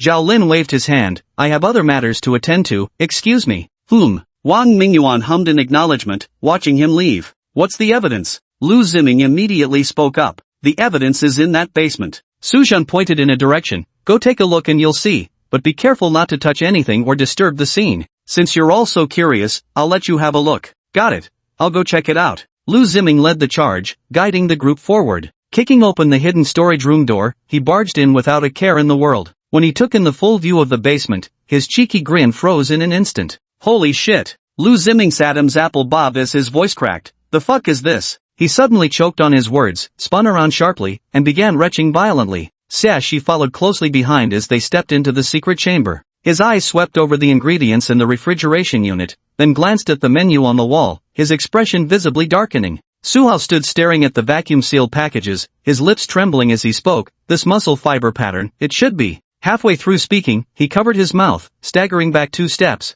Fengju walked in expressionlessly, staring at the dried bloodstains on the counter. The last time ingredients were handled couldn't have been more than 12 hours ago. Lu Ziming finally caught his breath and glanced at the refrigerator. I'll never eat steak again in my fucking life. Su Zhan stood at the stairwell watching them. They had seen dead bodies before, but never anything like this. This was far more brutal than mere corpses. Their psychological defenses needed some serious reinforcement. Lancheng Gourmet, now that's interesting. Su Zhan. Lu Ziming stepped forward and grabbed Su Zhan's arm. You bastard had bad intentions. You knew damn well what kind of hellhole was down there, yet you deliberately let us go in. You wanted to see it. Su Zhan shrugged expressionlessly, glancing at the vomit stains still clinging to Lu Ziming's designer sleeve. Another one of your fancy branded outfits ruined. Better clean that up. How heartless can you be? Ugh, Lu Ziming wailed, doubling over as another wave of nausea hit him. Su Zhan silently handed over a bottle of water and said with a smile, rinse your mouth, but don't aim toward the freezer. The others weren't as dramatic as Lu Ziming. Still, their eyes carried a tinge of resentment, as if joining Lu Ziming in blaming Su Zhan for not warning them. To this, Su Zhan spread his hands and said, you didn't ask. Chapter 70 not worth singing praises to. Blue Maple City. Abnormal Disposal Department. Interrogation Room. Team Leader Zhao. Wang Mingyuan looked at Zhao Lin. I want to ask you a question. What is it? Zhao Lin straightened his posture, looking completely attentive. Why haven't you investigated Dean Li's daughter all this time? Wang Mingyuan stared into his eyes and said, you had to wait until we came to uncover the problem at first glance. Damn. Zhao Lin waved his hand and said earnestly, Professor Wang, you're truly remarkable. To be honest, we've been to that coffee shop too, even used professional equipment, but still didn't discover that hidden room. You're the one. As soon as you took action, that secret room was revealed in no time. Wang Mingyuan slightly furrowed his brows and nodded, choosing not to inquire further. This explanation was sufficient. Pressing further wouldn't yield anything more. Leah was inside the interrogation room. Facing interrogation, she kept repeating the same sentence. I don't know. Wait until my father arrives to settle this. Besides, she's Dean Li's daughter. For the moment, none of them could do anything about her. Su Zhan and his 4 companions sat in the room across from the interrogation chamber. From here, they could clearly see everything happening inside the interrogation room through the one-way glass, while those inside couldn't see out. Impressive. Having powerful family connections really makes a difference. Lu Ziming stretched lazily upon seeing this scene. Having a good father certainly has its advantages. How dare you have the nerve to say that? Su Hao sensed he was being pretentious. Your father controls a conglomerate that ranks among the top 100 enterprises in Great Xia. Come now, come now. Lu Ziming waved his hand dismissively. How could my father compare to Dean Li? Merely mentioning them in the same sentence is flattering my father. Su Zhan had no good ideas either. Now they could only wait for Dean Li to arrive. But really now, making juniors like them wait was one thing, but even someone of Wang Mingyuan's seniority had to be left waiting by Dean Li like this. All those interrogators, investigators, and so on and so forth. Not to mention people like us. So many people are all waiting for Dean Li alone. Dean Li certainly commands great respect.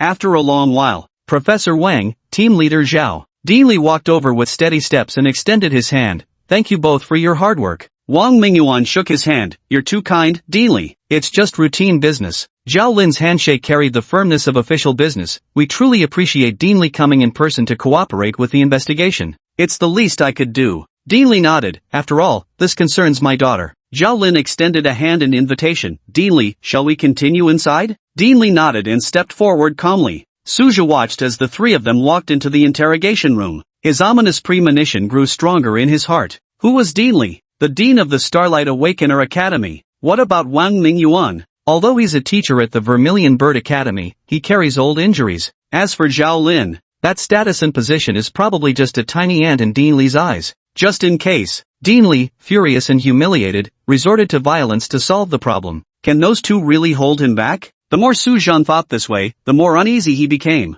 Yet seeing Wang Mingyuan's composed demeanor in the interrogation room, he gradually relaxed. He didn't believe his mentor could be any less astute than himself. He could think of it, so could Wang Mingyuan. Therefore, this wasn't something he needed to consider. He just needed to sit here now and enjoy the show. Inside the interrogation room, Leah sat quietly, her fingertips lightly tracing circles on the table's surface. Miss Li. Zhao Lin flipped open the case file. What's your explanation for the ingredients in the basement refrigeration unit? Leah remained silent, glancing at Director Li. Director Li slowly responded. Team Leader Zhao, my daughter has stated numerous times she knows absolutely nothing about that basement. Wang Mingyuan adjusted his glasses while examining the records. The door handle logs show Miss Li's fingerprints were used most frequently. Dean Li's eyes narrowed. Since when did Professor Wang learn to crack jokes? Fingerprints? Such things can be forged too. He turned to Zhao Lin. Team Leader Zhao, do you know how much equipment I donate to the Anomaly Purification Bureau every year? And in return, I get this kind of framing? Dad. Leah called softly. Don't speak. Dean Li cut her off and continued. Gentlemen, my daughter has been frail since childhood and cannot bear any fright. Zhao Lin remained unmoved. Based on existing evidence, we are fully justified in detaining Miss Li for 2 months by compulsory measures. In the adjacent room, Su Zhan raised an eyebrow slightly upon hearing this. 2 months was enough time to flush out any aberration into the open, because aberrations needed to feed every single month. Of course, he was the exception. When he first crossed over, there was no evidence to prove he was an aberrant. That's why Doberman didn't impose this measure on him. After all, this measure restricts personal freedom and could be considered a violation of human rights. So this measure would only be implemented when there was an overwhelming amount of concentrated evidence. Nevertheless, Su Zhan breathed a sigh of relief. After all, judging by Zhao Lin's attitude, he seemed all business, determined to take on Dean Li until the very end. Internally incorruptible. This will most likely work out. Inside the interrogation room, Dean Li's expression froze as he said coldly, You think this is enough to condemn my daughter? Not to condemn. Zhao Lin replied icily, just to observe. It seems I need to have a good discussion with your bureau director. Dean Li took out his phone and was about to make the call. This is Director Lan Cheng's directive. Wang Mingyuan said coolly. Dean Li's facial muscles twitched slightly as he stopped what he was doing. Professor Wang, are you saying the director knew about this all along? Wang Mingyuan unhurriedly took out a document from his briefcase and pushed it toward the center of the table. This is an investigation order personally signed by the director this morning. His fingertip lightly tapped the signature line. It clearly states that compulsory observation measures may be taken against involved personnel. Old Zhou is quite heartless, isn't he? Dean Li forced out 2 dry laughs. It seems even comrade-in-arms bonds fade with time. Dean Li. Wang Mingyuan emphasized his tone. This is a direct order from Director Zhou of Lanzhou Abnormality Eradication Department. You can't stop it. Dean Li's face darkened as he slumped back in his chair, as if all vitality had been drained from him. The interrogation room fell into deathly silence. Seeing her father in this state, Leah already anticipated her own fate. A faint, sorrowful smile appeared at the corners of her lips. Dad, I'm sorry. No, Yaha, don't. Dean Li instantly realized what his daughter intended to do and lunged forward, but it was already too late. Leah's skin began to crack, turning ashen gray, while her slender fingers twisted and deformed, nails elongating into sharp claws. Her once clear pupils dilated, transforming both eyeballs into murky amber orbs. Stop her! Zhao Lin shouted. But it was already too late. Leah's distorted body suddenly swelled. Bang! A mist of blood exploded, scattering chunks of flesh across the entire interrogation room glass. No! Dean Li collapsed to his knees, clutching his hair as he let out a heart-wrenching wail. Wang Mingyuan wiped the blood from his face and silently watched the scene. The next room. Su Zhan and the other 4 were stunned. Though the outcome could not be changed. But I truly never expected Leah to be so resolute. Newton's self-destruction, it's one of the Transcendence Society's research techniques. Probably didn't want to implicate her father. The bond between father and daughter runs unusually deep. But, it was destined to be unworthy of praise, only to be scorned by the world. But, Dean Li's daughter died before his very eyes. Coming next, would he truly be driven to desperation? Chapter 71 Director Zhou. The blood mist slowly dissipated. Silence reigned in the interrogation room. Dean Li knelt on the ground, his hands pressing into the pool of blood. His shoulders trembled slightly, as if suppressing rage. Crack! A sharp crack reverberated. A fine crack split the dial of the prestigious watch on Dean Li's wrist. Wang Mingyuan had already channeled all his spiritual energy, poised to react to any sudden developments. He could feel the very air in the interrogation room trembling. This was the precursor to the turbulent spiritual energy within Dean Li's body spiraling out of control. Zhao Lin's Adam's apple bobbed as cold sweat broke out on his forehead. Even the 5 from Su Zhan's group next door had quietly prepared themselves for battle. Well, even if their fighting might prove utterly useless, the tension in the room instantly reached a boiling point.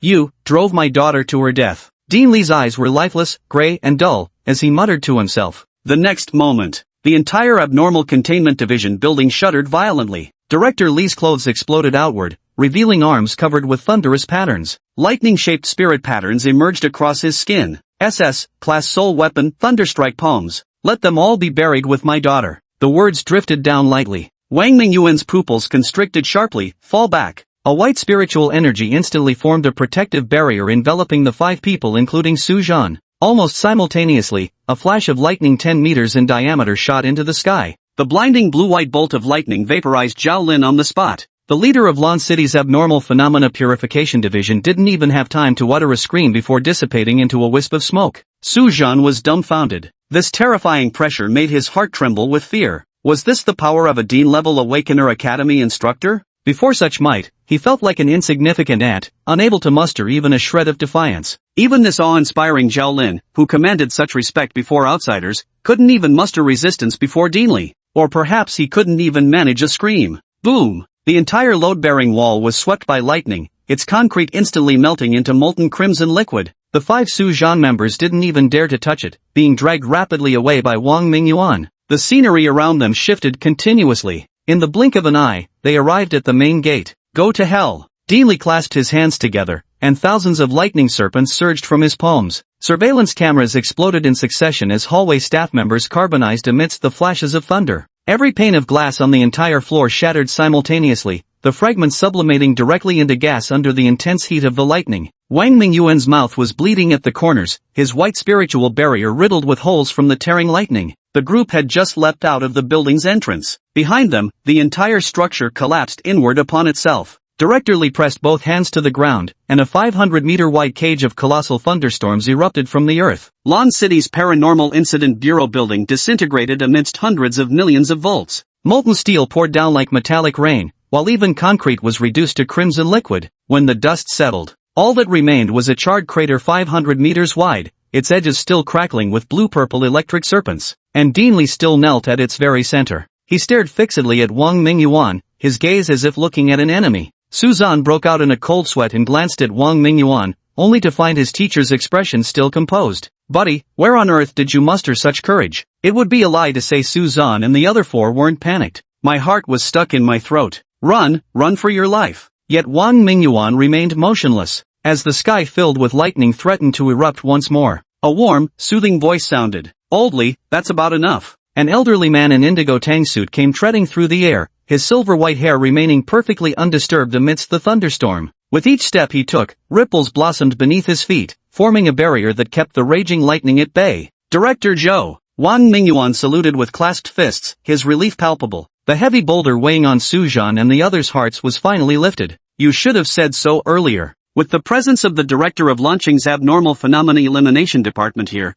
they could indeed set their minds at ease. Director Zhou gave a slight nod, yet his gaze remained fixed on Dean Li. Old Zhou, are you going to stop me? Dean Li's body crackled with increasingly violent arcs of lightning as he roared with bloodshot eyes. They drove my daughter to her death. They did nothing wrong. Director Zhou stood with his hands behind his back, his voice as steady as a tolling bell. Your daughter was an aberrant, yet as the head of the Starlight Awakener Institute, you knowingly broke the law, concealing the truth and failing to report it. Now you've gone so far as to kill so many innocent people. Do you admit your guilt? Do you admit your guilt? Director Li's body crackled with arcs of lightning. My daughter was kind-hearted since childhood. She wouldn't even step on an ant. Just because she's a deviant, does that mean she deserves to die? Old Lee, we've known each other for decades. You should understand. Chief Joe sighed. The aberrants are no longer human. They are a scourge that must be eradicated. No matter how kind she might have been as a child, once she became an aberrant, she had to hunt humans to survive. If your daughter isn't eliminated today, how many more innocent lives will she take in the future?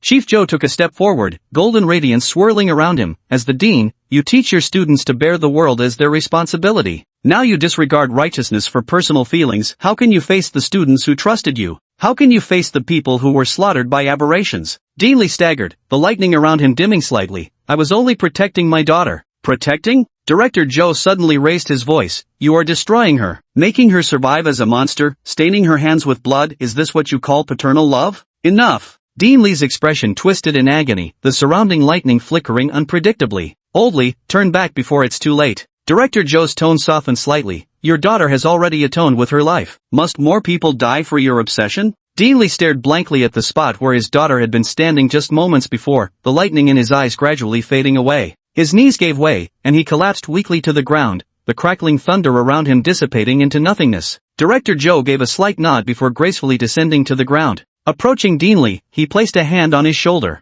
Old Lee, aberrants can emerge from ordinary people at any moment. We both know this clearly. While awakeners won't mutate, what about our loved ones? Our families? Dean Lee raised his head, his eyes bloodshot. The moment a beloved person becomes an aberrant, they're fated to survive only by hunting humans. Director Joe tightened his grip slightly. Family bonds are precious, but they must not become an excuse for leniency. The mercy you show today may cost countless innocent lives tomorrow. In the distance, Wang Mingyuan watched all of this indifferently. Someone clenched their fists tightly. Even Lu Ziming remained silent. Starlight Academy teaches its students to safeguard human civilization, yet you, as its dean, Director Joe sighed. You'll bear every ounce of responsibility for your crimes, but in consideration of your years of service, the authorities will grant you a dignified end. Dean Lee stared blankly at the pool of blood on the ground. While using his life soul, he deliberately protected this very spot. This was the last trace of his daughter's existence. After a long silence, he slowly closed his eyes. I understand. Director Joe withdrew his hand and helped Dean Lee to his feet. Everyone noticed that the same person who had just killed people as effortlessly as crushing an ant now had a hunched back like an ordinary old man. Chapter 72, Dean Lee's Confession. Sujan silently watched everything unfold. Dean Lee didn't come to a realization, he simply knew he had already lost. How long has Leah been a mutant?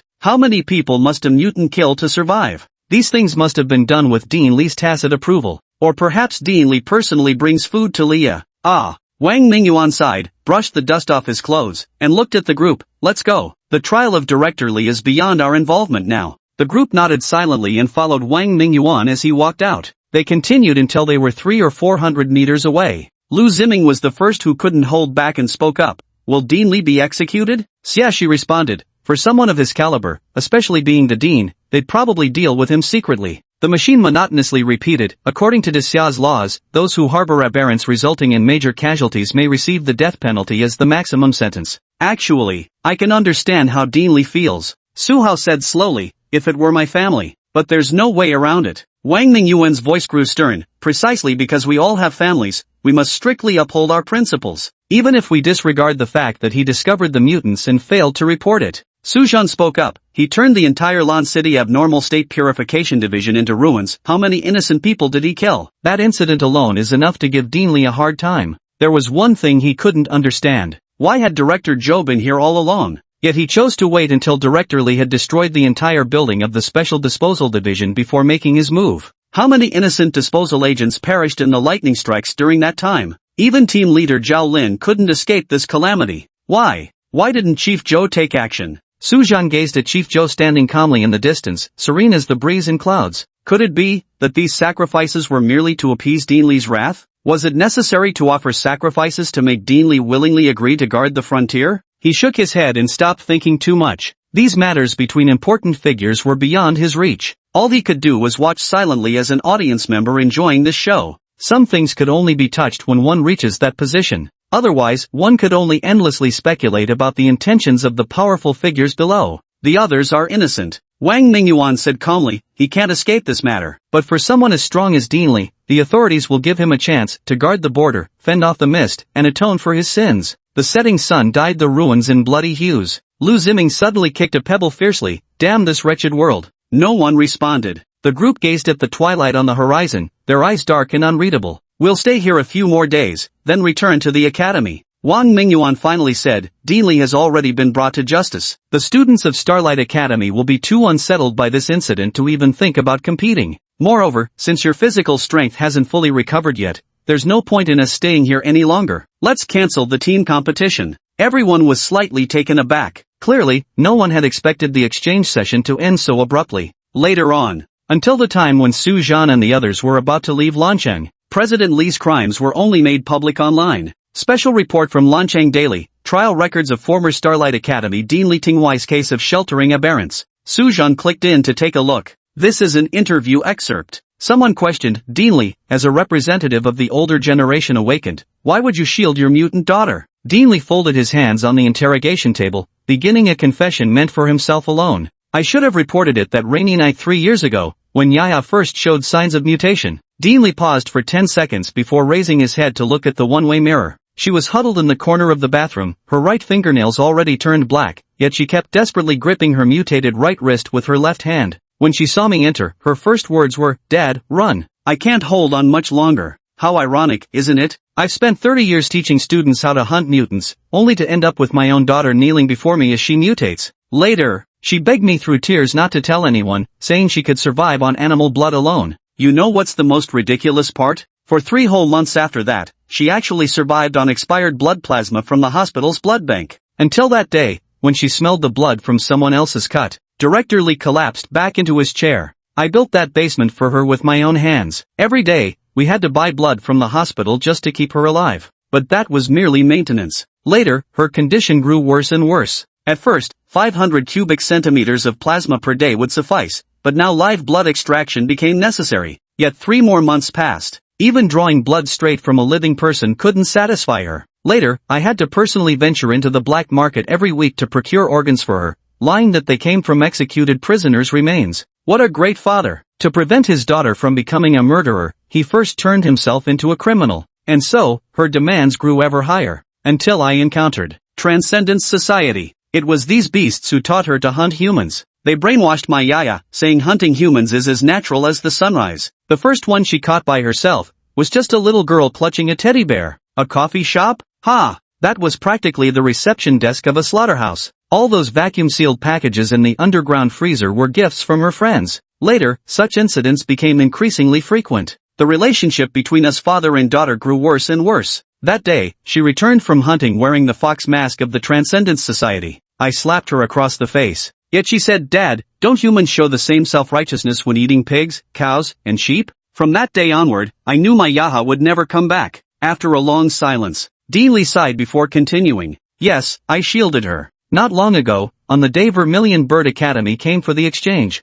I watched those kids finish their first day of matches with my own eyes. They won beautifully, but completely exhausted their physical strength. The envoy of the Transcendence sect sought out Yaya that very night. Their doctrine? Only when the mist descends can transcendence be achieved. Yet to summon the mist, one must first break the spine of Dasha's future. These genius trainees still under 20 years old. That day, she knelt in my study, begging me to send Wang Mingyuan away, saying just 1 minute would be enough. At this point, Dean Li slammed the table and rose in fury. Of course I know what this means. 5 of Dasha's brightest rising stars. 5 bodies that could have saved millions in the future. I turned her down at that time. She scratched me, or rather, just broke the skin slightly. She said she would kill herself if I didn't agree to her demands. I asked her why she insisted on killing those innocent children. She answered, this was the Lord's decree. The mist must descend before we can transcend. To hell with the Lord. That was clearly my daughter. In the end, I still agreed. I couldn't bear to watch her die before me. My heart kept insisting this would be the last time. The moment Wang Mingyuan stepped beyond the hotel's perimeter, the mist descended. Dean Li raised both hands. These hands, the very hands of countless awakened ones, personally opened the door for the butchers. I had thought those children were surely doomed. 5 exhausted trainees, 2 aberrant creatures, and a horde of mistborn. It should have been a slaughter. Yet they survived. Not only survived. Wang Mingyuan also brought his students to my daughter's coffee shop. His unique soul type. Even the Irregularity Purge Division couldn't find that hidden room after multiple searches, yet he managed to locate it. It was when Yaa called me that I learned the details of what had happened. I knew immediately that with the basement's discovery, the evidence was practically conclusive. I'm afraid Yaya's chances are slim. Sure enough, in the interrogation room, Yaya was to be imprisoned for 2 months, a death sentence for an aberration. In the end, she resorted to the transcendent sex-forbidden technique and self-destructed. Do you know what I was thinking about in the end? Would my daughter protect her fallen father, or defend that damned lord? But even the former would hold no meaning after losing her. I won't cling to life ignobly. I'll confess everything about myself. Now it's alright. I no longer have to go to the black market every week to buy organs and ingredients, nor do I have to live in constant fear for Yaya. No longer do I need to cower like a rat, terrified that Yaya's secret might be exposed. No longer. Director Lee slumped weakly in his chair, murmuring to himself, I know my sins are grievous, deserving of death, but I don't want to waste what I have. Send me to the frontier, to fight against the mist. I think that is where I can truly atone. Prior to the broadcast of this interview segment, multiple anomalies had already been apprehended among those associated with Corner Cafe. This stronghold of the Transcendence Society was completely eradicated. Finally, after trial by the Great Xia Supreme Tribunal, a video of the presiding judge has surfaced. The defendant, Li Tinghuai, former principal of Starlight Awakener Academy. Charges include harboring deviance, dereliction of duty, endangering human security, among others. Considering multiple offenses collectively, the sentence shall be death. However, there are 3 considerations for sentencing. First, defendant Li Tinghuai holds strategic value and qualifies under the Wartime Awakener Amnesty Act. Second, Lingnan Fortress currently faces an encroaching mist and personnel shortage, urgently requiring high-level awakeners to garrison its defenses. Third, the defendant voluntarily disclosed intelligence about the Transcendence Society, which constitutes a statutory mitigating circumstance. Li Tinghuai is hereby sentenced to exile at the Lingnan Fortress. The death penalty was commuted to life imprisonment, with the possibility of sentence reduction based on behavior. However, once you leave Lingnan Fortress, high-level awakened from neighboring fortresses may execute you on the spot without prior orders. This matter is concluded. P.S. Sometimes I wrote Tuachua Society earlier, other times Tuachua Cult, got a bit confused, but it's too troublesome to change now. Just treat both names as referring to the same organization. TT, my bad. But today I've updated 5,000 words. Any free little gifts to give out? Chapter 73 Thoroughly shocked. Meanwhile, inside the hotel, Su Zhan ate his final meal in Lancheng. After this meal, they would leave this place and return to Vermilion Bird Academy. That old man got off easy by not receiving the death penalty. Lu Ziming curled his lips and said, after committing every evil deed, he even killed people from the Aberration Purification Division. Xie, she sneered, if you ask me, we should throw him into the depths of the fog to feed the aberrants. Su Hao swallowed his food and hesitated. Actually, Dean Li he. What? Xiaxi's sharp gaze swept over. Are you still trying to speak up for him? No. Su Hao hunched his shoulders slightly. I just think it's such a pity. A daughter turning into an aberrant. That kind of thing happening to anyone would be a tragedy. Fengju sat silently to one side. Su Zhan remained silent. In his eyes, Dean Li's outcome was already quite favorable. Lu Ziming lowered his voice. Do you think he might stir up trouble again at the border? No. Wang Mingyuan said calmly, if the officials dare to do this, they must have means to control him. The awakened ones at the border are the strongest group in Great Xia. Dean Li couldn't possibly stir up trouble there. Besides, I believe Dean Li is smart enough to know escaping at the border is beyond his capability.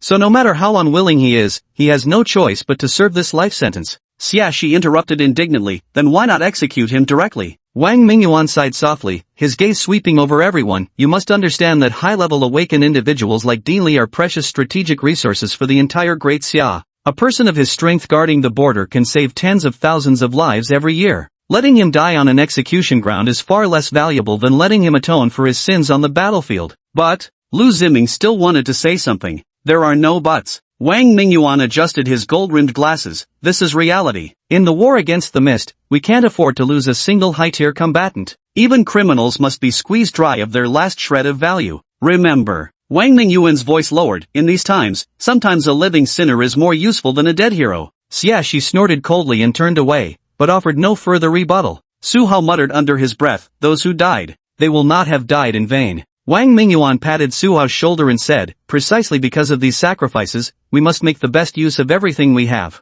Every time Dean Li slays a monster in Lingnan, he is paying for his crimes, atoning for his sins, and honoring the departed souls of these deceased. No one spoke another word. Su Zhan's gaze sharpened. He thought to himself, though Wang Mingyuan's words were brutal, they were indeed the most practical considerations. The dead couldn't be brought back to life, but the surviving Dean Li could still kill enemies. This was how to maximize benefits. Yet from this information, he gleaned another layer of meaning. Has Great Xia already fallen to such dire straits? Su Zhan gazed out the window, his thoughts churning tumultuously. An awakened one who committed such grave crimes is still being sent to guard the border, squeezing out his last remaining value. What does this imply? Has the Great Xia's defensive line become so fragile that even criminals cannot be summarily executed? Enough! Wang Mingyuan waved his hand. Everyone, go pack your luggage. We're catching a plane soon. Lu Ziming's expression changed instantly as he blurted out, no way, another flight? The Transcendent Society attacked last time and the plane straight up crashed, nearly wiped us all out. Su Zhan frowned deeply.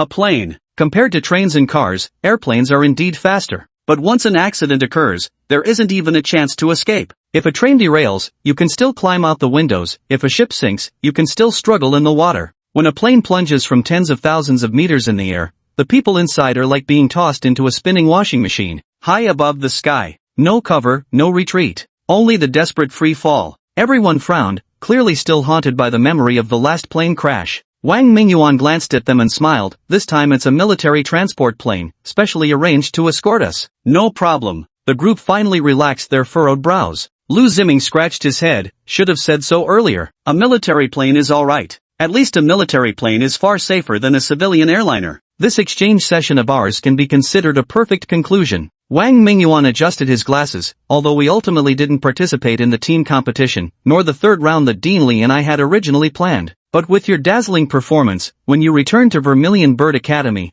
the Dean will surely publicly commend you. Any rewards? Su Zhan only cared about this now. To him, those intangible honors and praises were meaningless illusions. They neither strengthened his power nor could be exchanged for resources. Having lost both parents and lacking any cultivation background, his experiences had taught him more clearly than anyone else that only tangible things firmly held in one's hands were real. Of course. Wang Mingyuan seemed to have anticipated this question, explaining, given your circumstances, 3 out of your 5 members achieved the remarkable feat of 5 consecutive victories. Vermilion Bird Academy values teamwork spirit, so all 5 of you will receive 3 months worth of special training resource allocations. This means that for these 3 months, all cultivation resources in the Academy's treasury, including the gravity training chambers, body examination rooms, and more, will be freely accessible to you. Su Zhan's eyes lit up slightly. Holy crap, now this is what I call a real reward. The potions I couldn't normally afford to consume are now completely free. Noticing his reaction, Wang Mingyuan continued, however, I must specifically warn you all, especially you, Su Zhan.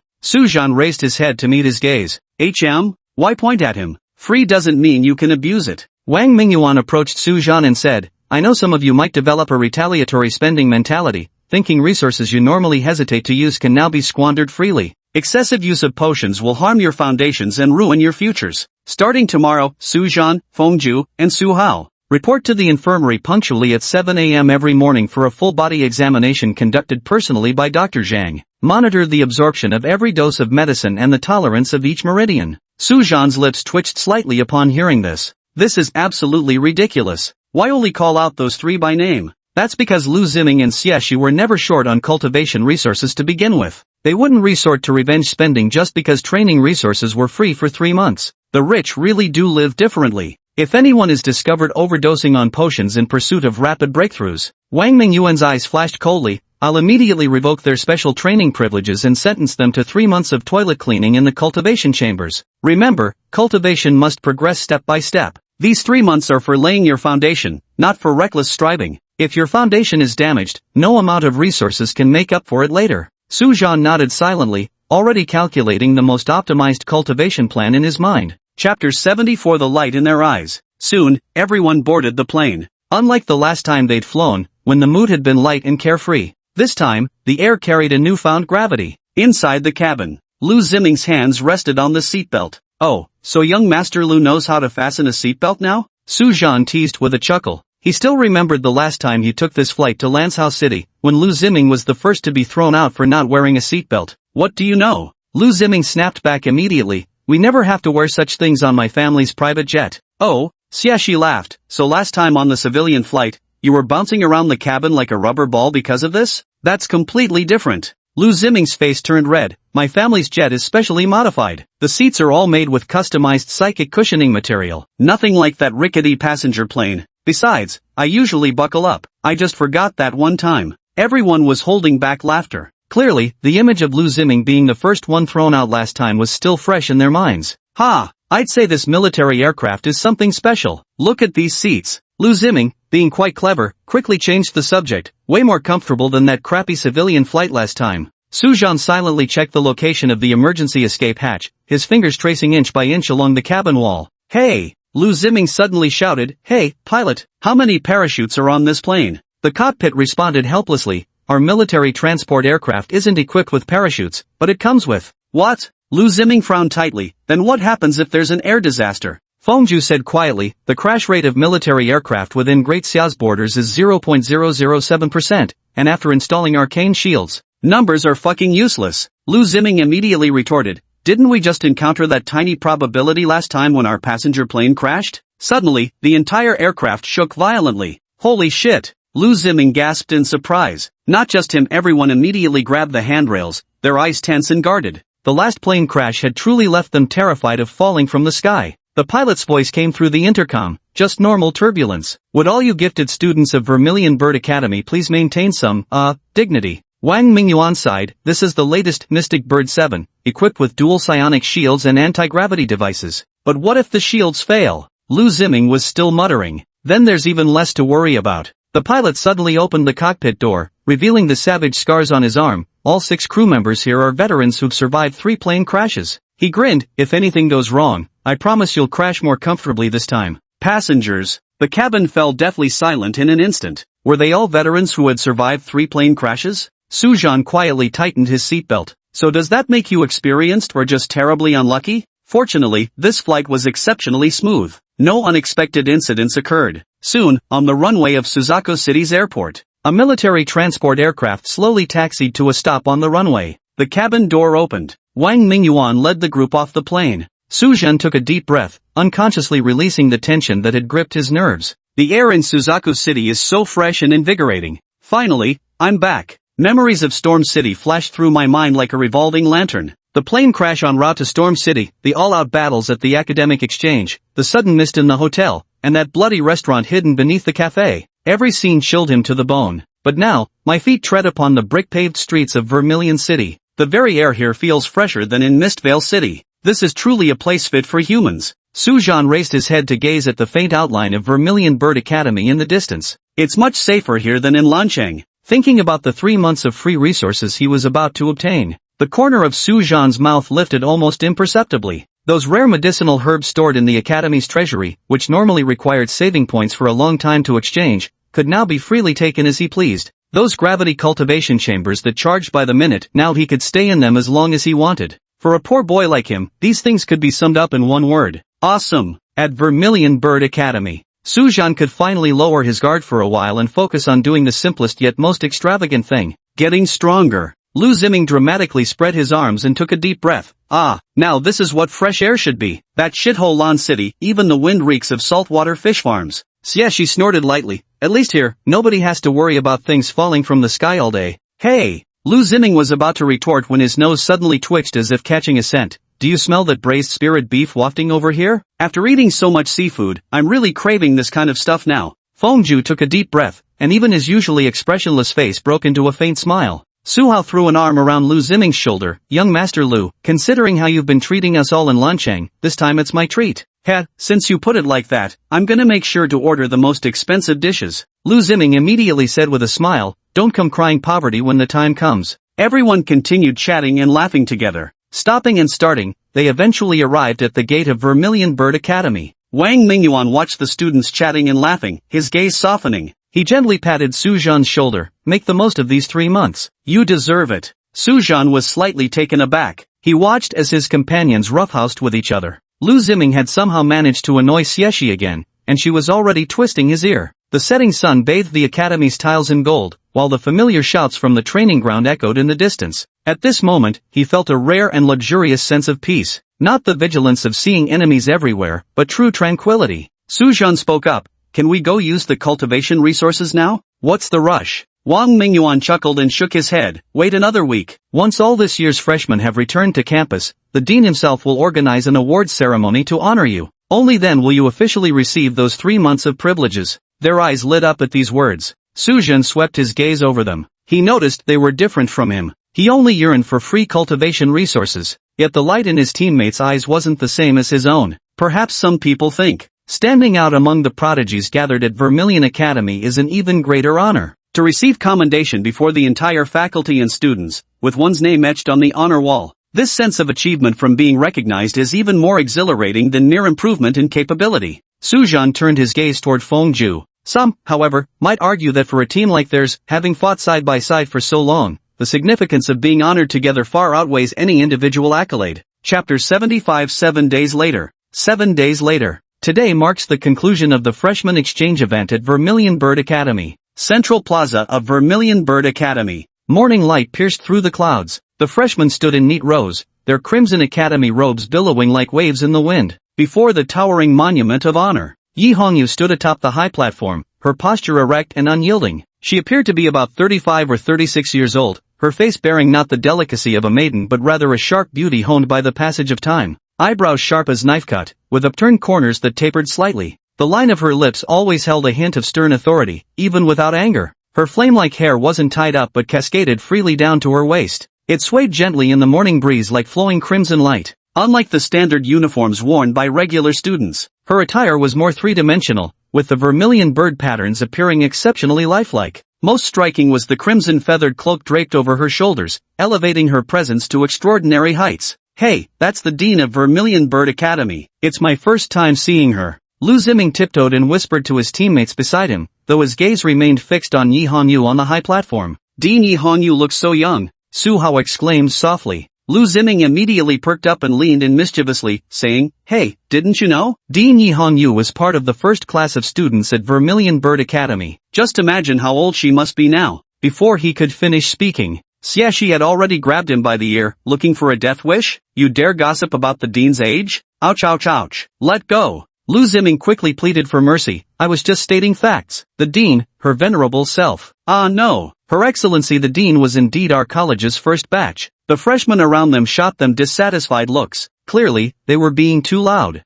Only then did Xiaxi release his grip. Lu Ziming rubbed his reddened ear and finally shut his mouth obediently. Xiaxi looked at Yi Hongyu with undisguised admiration in his eyes. Suzhan noticed this and tentatively said, "Xiaxi, what do you think of Dean Yi Hongyu? She's incredibly talented, she's my idol." Before he could finish speaking, Xiaxi unabashedly expressed her admiration for Yi Hongyu. Suzhan was slightly surprised, but upon closer reflection, it makes perfect sense. After all, Xiaxi is such a proud girl, she would only admire someone who could genuinely make her yield. And Dean Yi is precisely that kind of person. Lu Ziming scratched his head, his eyes lighting up. "But seriously, the dean's aura is way too overpowering, isn't it? Did you see that feather cloak she was wearing? So damn cool." Feng Ju interjected, "According to records, those feathers all come from mist creatures, crimson wing beasts. Their threat level is cataclysmic class." Cataclysmic class? Suzhan raised an eyebrow slightly. Based on his current understanding, the calamity level is already the highest tier among the mist creatures. To be able to kill such a creature and claim it as a trophy, Yi Hongyu's strength has clearly reached the pinnacle of human potential. Stop obsessing over cultivation every single day.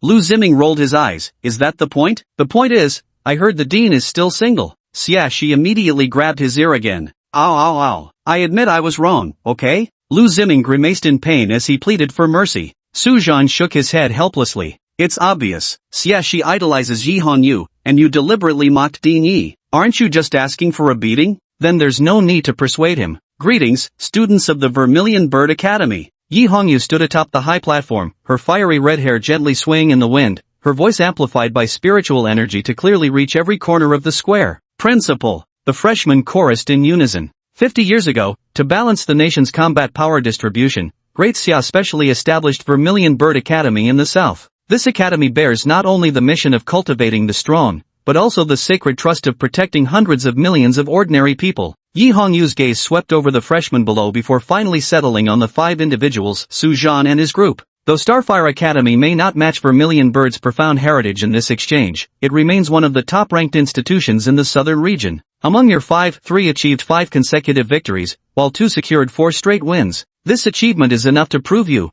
enough to engrave your names into Zhuchua's Hall of Fame. Let's give them a round of applause. The words had scarcely left his mouth. A thunderous applause erupted. As the 5 members of Suzhan's team stepped onto the stage, the granite slabs beneath their feet seemed to turn cottony soft, making each step feel weightless. The crowd's gaze made the very air feel scorching hot. Suzhan glanced sideways at his teammates beside him. Fengju stood tall with his chest out, his eyes fixed straight ahead without wavering. Lu Ziming walked at the forefront, his smile harder to suppress than an AK's recoil. Su Hao strode on Su Zhan's right side, his slender chest puffed out proudly, each step taken with utmost solemnity. She deliberately adjusted her pace before finally stopping at the position closest to Yi Hongyu. Though her gaze remained fixed straight ahead, her peripheral vision stayed glued to Ding Yi. When Yi Hongyu's gaze swept over her, the usually proud girl trembled slightly at her fingertips. The 5 figures stood solemnly before the memorial of honor, facing the scorching gazes of their schoolmates. This moment, Su Zhan also felt somewhat elated. The Vermilion Bird Academy, where tens of millions of examinees vie desperately for admission each year.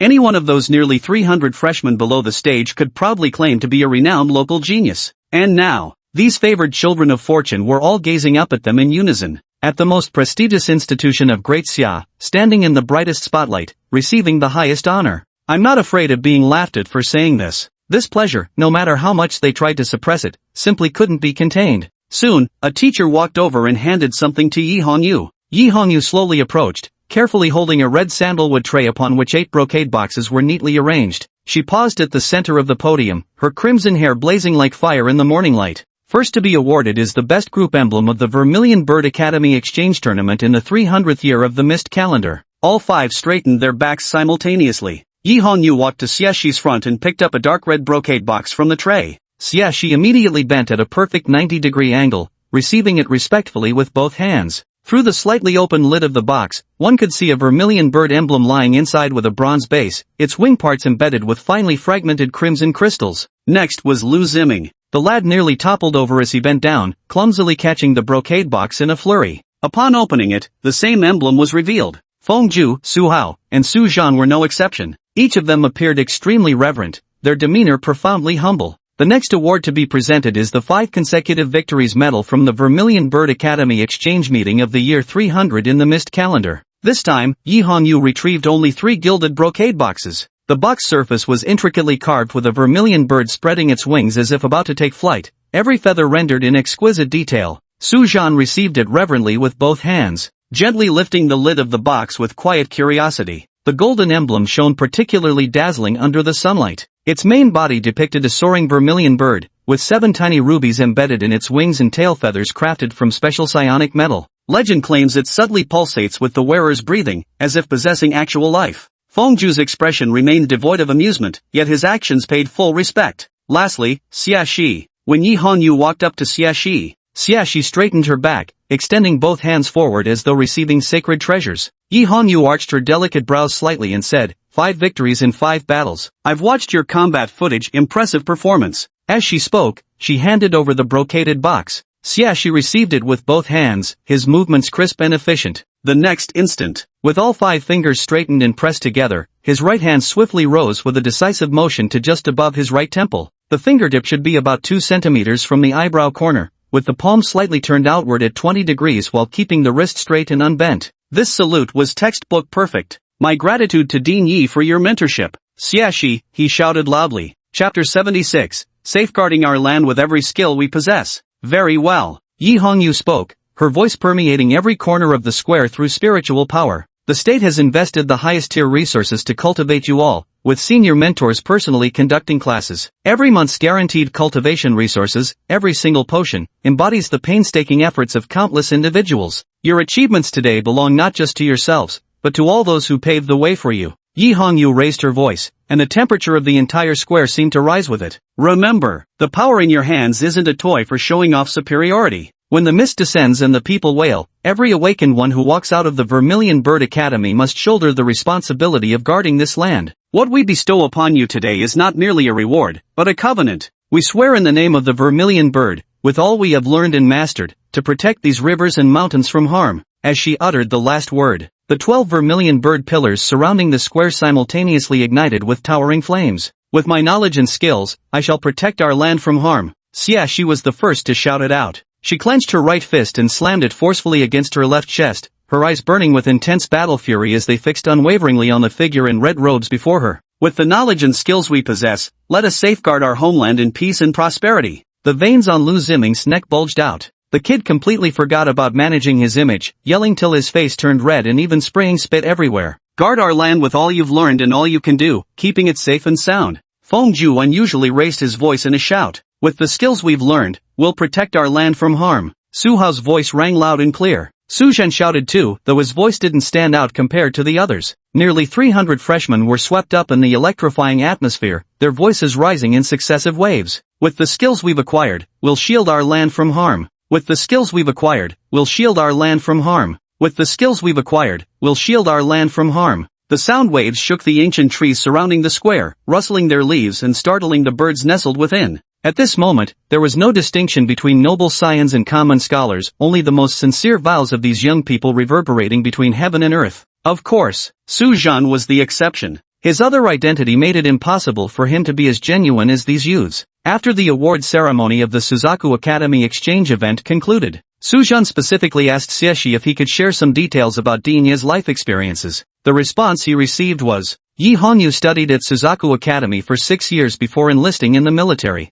A lifetime on horseback, breaking through life and death step by step. By age 43, he had reached the highest realm of Dasha's enlightened warriors, the Ocean Realm. Later, the old dean of the Vermilion Bird Academy passed away. With deep affection for her alma mater, she overcame all dissent to become the new dean of the Vermilion Bird Academy. From then on, she shouldered dual roles, commanding the army to guard the border while also managing the academy to nurture new talent. This was also the reason why she didn't even attend the new semester's opening ceremony. Too busy, couldn't get away. Yet despite this, she still insisted on holding this position. Even while stretched impossibly thin, Yi Hongyu never slackened in her reforms for the academy. She boldly introduced the military training system, expanded the training grounds, and even personally retrieved rare resources from the battlefield to enrich the academy's treasury. That's it. Moreover, under Yi Hongyu's leadership, the Vermilion Bird Academy grew increasingly prosperous. This is no empty talk. It can be seen from the graduation competition of the 5 great academies. Every year, graduates from the 5 great academies participate in a unified contest. This serves as an evaluation of each academy's teaching quality. And Vermilion Bird Academy's performance has been getting better and better ever since Yi Hongyu took charge. It can be said that Yi Hongyu devoted her entire life to Great Xia. He only accomplished 2 things in his lifetime: using his flesh and blood to guard the borders of Great Xia, and pouring all his knowledge into nurturing a new generation of awakened talents. For so many years, the Bloodblade Pass she guarded had never been breached, and the piled skeletons of mist creatures beneath its walls could form a second rampart. Wherever that crimson-feathered cloak swept past, even the most ferocious calamity-grade creatures instinctively recoiled in dread. At the Suzaku Academy, formulate educational methods to teach and nurture students. Use one's knowledge and skills to safeguard our land in peace. Her life truly lived up to the description of a national treasure without equal. No wonder Xieshi admired her so deeply. Even Su Zhen couldn't help but feel profound respect after hearing Xieshi's introduction of Yi Hongyu. However, the time that followed. 2 words, let's begin. After bidding farewell to his teammates, Su Zhen headed straight for the physical examination room, where professional equipment conducted a spiritual energy scan on him. Insert the identity card into the psionic analyzer. With a low-frequency hum, 6 scanning beams began slowly descending from the top of his head. 15 minutes later, the machine spat out a detailed report. Metabolic Function Evaluation Report. Hepatic Psychic Energy Conversion Efficiency, 78%, has reached safe threshold. Blood oxygen saturation, 95%, capable of tolerating 1 to 2 oxygen enhancers. Neuron activity level, normal, recommended to use with neural protectants. Kidney filtration system, extremely healthy, perfect detoxification filtration, capable of bearing medication conditions. In addition, there was a heap of other information. Following the data, Su Zhen headed straight for the resource distribution center. 3 doses of neuron activation serum. Su Zhen rapped on the counter. The staff member raised an eyebrow. This military-grade tonic with a unit price of 5 million Great Xia dollars was strictly rationed. Were it not for Yi Honyu's military connections, this item would never have appeared within Vermilion Bird Academy. And also this. Su Zhen didn't let him finish, pointing at the azure-glowing vials inside the refrigeration unit. Extreme Cell Regeneration Serum. I'll need 5 doses. Each one priced at 850,000 Daxia coins. All the high-end gadgets he usually couldn't bear to buy, today he took them all. And also spiritual overload inhibitors, need. Su Zhen kept pointing at the dazzling array of merchandise. The staff member swiped his ID card, his hand trembling. Are you sure you want the mana overload suppressants? A single dose of this stuff costs as much as a downtown apartment. That expensive? Then make it 2. Su Zhen didn't even blink. These potions would sustain him through 2 weeks of extreme training. First, use neuron-enhancing serum to boost reaction speed and mental resilience. Regenerative fluid repairs muscle damage from high-intensity training. Finally, forcefully break through the spiritual power threshold using inhibitors. The staff members' lips twitched as they reminded, dosage should be adjusted according to the body's absorption rate. I shouldn't need to explain that, right? Moreover, you must not resell these potions to others. If discovered, your free privileges will be revoked, and you will be fined 10 times the value of the sold resources. And don't waste anything on purpose, that point. Of course I know. Sujan could hardly wait any longer, but still politely extended his hand. May I have my ID card back now? Here you go. The staff member said no more and handed back the ID card. Sujan took the ID card. The potion was packed in a box with shockproof measures to prevent it from breaking during transport. He packed these boxes back into the bag, then ran off to shop elsewhere. Oh, calling it procurement would be more like calling it a $0 shopping spree. At the entrance of the gravity training room, the total value of the resources Sujan was carrying in his arms had already exceeded 50 million. And this was him showing restraint, pressing the needle of the neural activator against his carotid artery. As the solution entered his bloodstream, his thoughts instantly sharpened. Time to get to work. Sujan stepped into the gravity training chamber, the massive alloy door slamming shut behind him with a resonant boom. He pressed the control panel and directly adjusted the gravity coefficient to 10 times normal, without using his aberration form. As a control type awakened, his physical strength wasn't particularly high. Gravity field activated, 10 times standard gravity. The mechanical female voice sounded. The next moment, Sujan's knees suddenly gave way with a heavy thud, his bones cracking audibly throughout his body. He took a deep breath, slowly straightening his back, feeling the sluggishness of blood struggling to circulate in the ultragravity environment.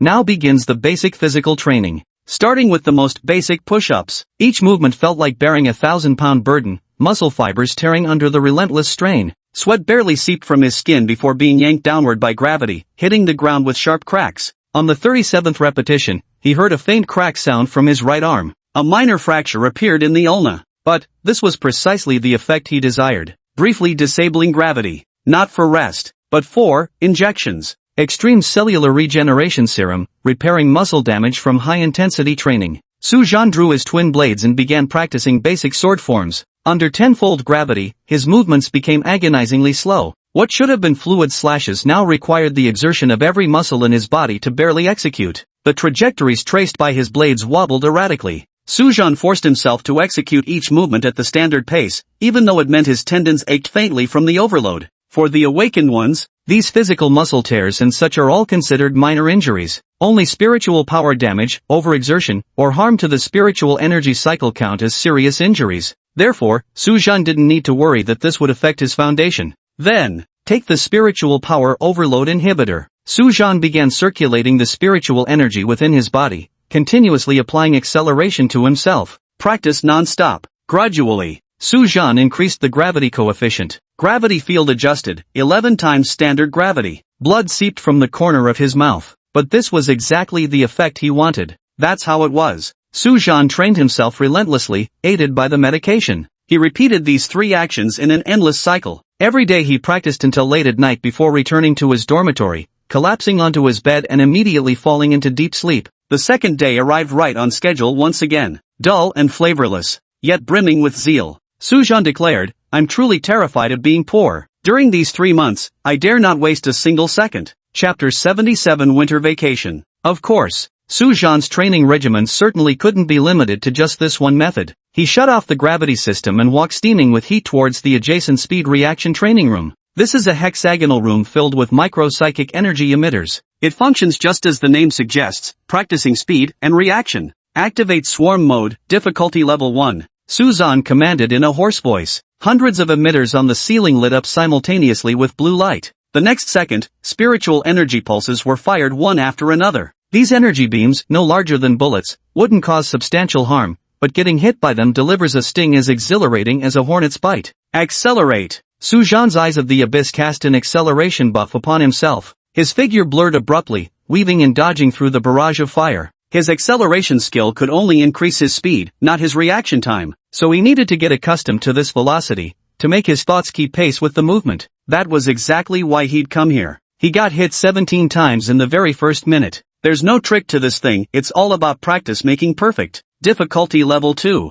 Sujan gritted his teeth and gave the order. The barrage of comments instantly thickened by 50%. A surge of spiritual energy struck his temple directly. Sujan's vision went black, yet his rolling maneuver remained perfectly controlled. growing stronger through adversity, maturing in the face of hardship. 2 hours later, he emerged flushed crimson all over, like a boiled lobster. Day after day, the cycle repeated. But soon, Suzhan gradually brought this frenzied training to a halt. Not because he was tired. It's just that, I'm getting a bit tired of taking meds. Suzhan stared at the test report. Based on physical growth curve analysis, continuing this training regimen will exceed metabolic load capacity, potentially damaging cultivation foundation. Recommendation: cease use of high-grade medications and reduce training volume by 50%. Below were detailed biometric readings. Suzhan gave a quick glance. Liver conversion rate has dropped below the safety threshold, kidney filtration coefficient is showing a yellow warning, and even blood oxygen saturation is down 3 percentage points from yesterday.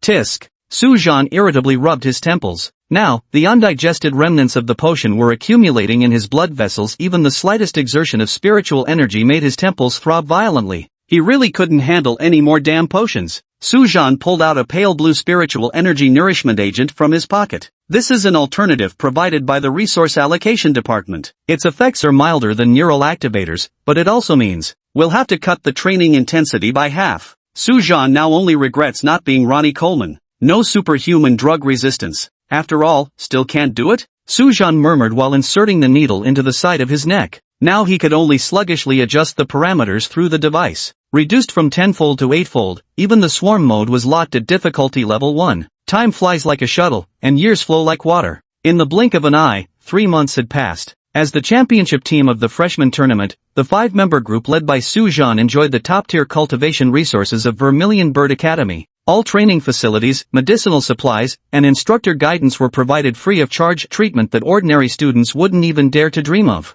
Before dawn each day, the 5 would already appear at the training grounds, not leaving until late at night with exhausted bodies. No choice. In the eyes of the other 4, Suzhan possessed the greatest talent. Even he is working so hard. What excuse do they have for not working hard? To put it bluntly, Suzhan is too competitive, overworking culture. The 4 of them fear falling behind. Even if they wanted to stop trying, they simply couldn't. Lu Ziming exclaimed, "Stop grinding so damn hard." But words aside, there was not the slightest slack in their training. This team was transforming at an astonishing pace. One should know, breaking through realms becomes increasingly difficult the higher you go. Unlike the rapid progress at the beginning of term, these few individuals couldn't maintain such cultivation speeds. Moreover, cultivation-enhancing elixirs shouldn't be overused. Yet through 3 months of relentless cultivation, forgetting sleep and meals, all 5 of them had advanced their cultivation by 3 minor stages. Suzhan also reached the 6th tier of the Dew realm. In truth, he could have gone even further, but making rapid consecutive breakthroughs would have destabilized his foundation.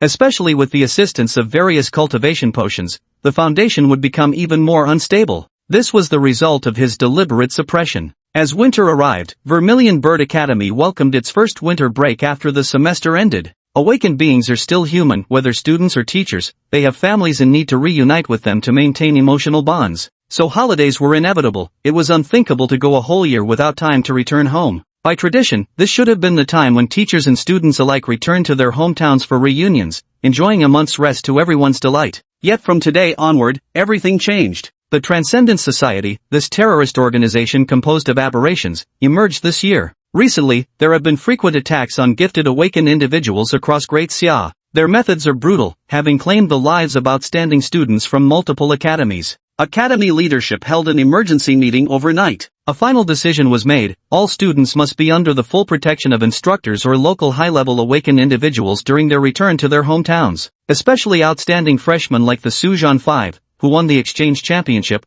were classified as key protected individuals. AI. Xie leaned against the dormitory window. We trained so hard to become stronger, yet we still need protection even to go home. No mistake. She found herself at the boys' dormitory yet again. Lu Ziming complained, the security system at the boys' dorm is way worse than the girls'. Suhao seemed entirely unconcerned. We're still young, not fully grown yet. Naturally, we need protection during this phase. Suzhan silently packed his luggage without a word. His luggage was simple: a few changes of clothes, some notebooks, and a small box of cultivation potions specially approved by the academy. Fengju crossed his arms and said calmly, "See you in a month." Lu Ziming slung an arm over Suzhan's shoulder and grinned. "Don't you dare outwork us even during the break, you little rascal. We've all got psychological trauma thanks to you these past 3 months. Just relax properly during the holidays, got it?" Everyone nodded silently in agreement. Suhao rubbed his sore arms. Feng Ju nodded solemnly at this moment. Even Xiaxi, who usually considered himself quite diligent,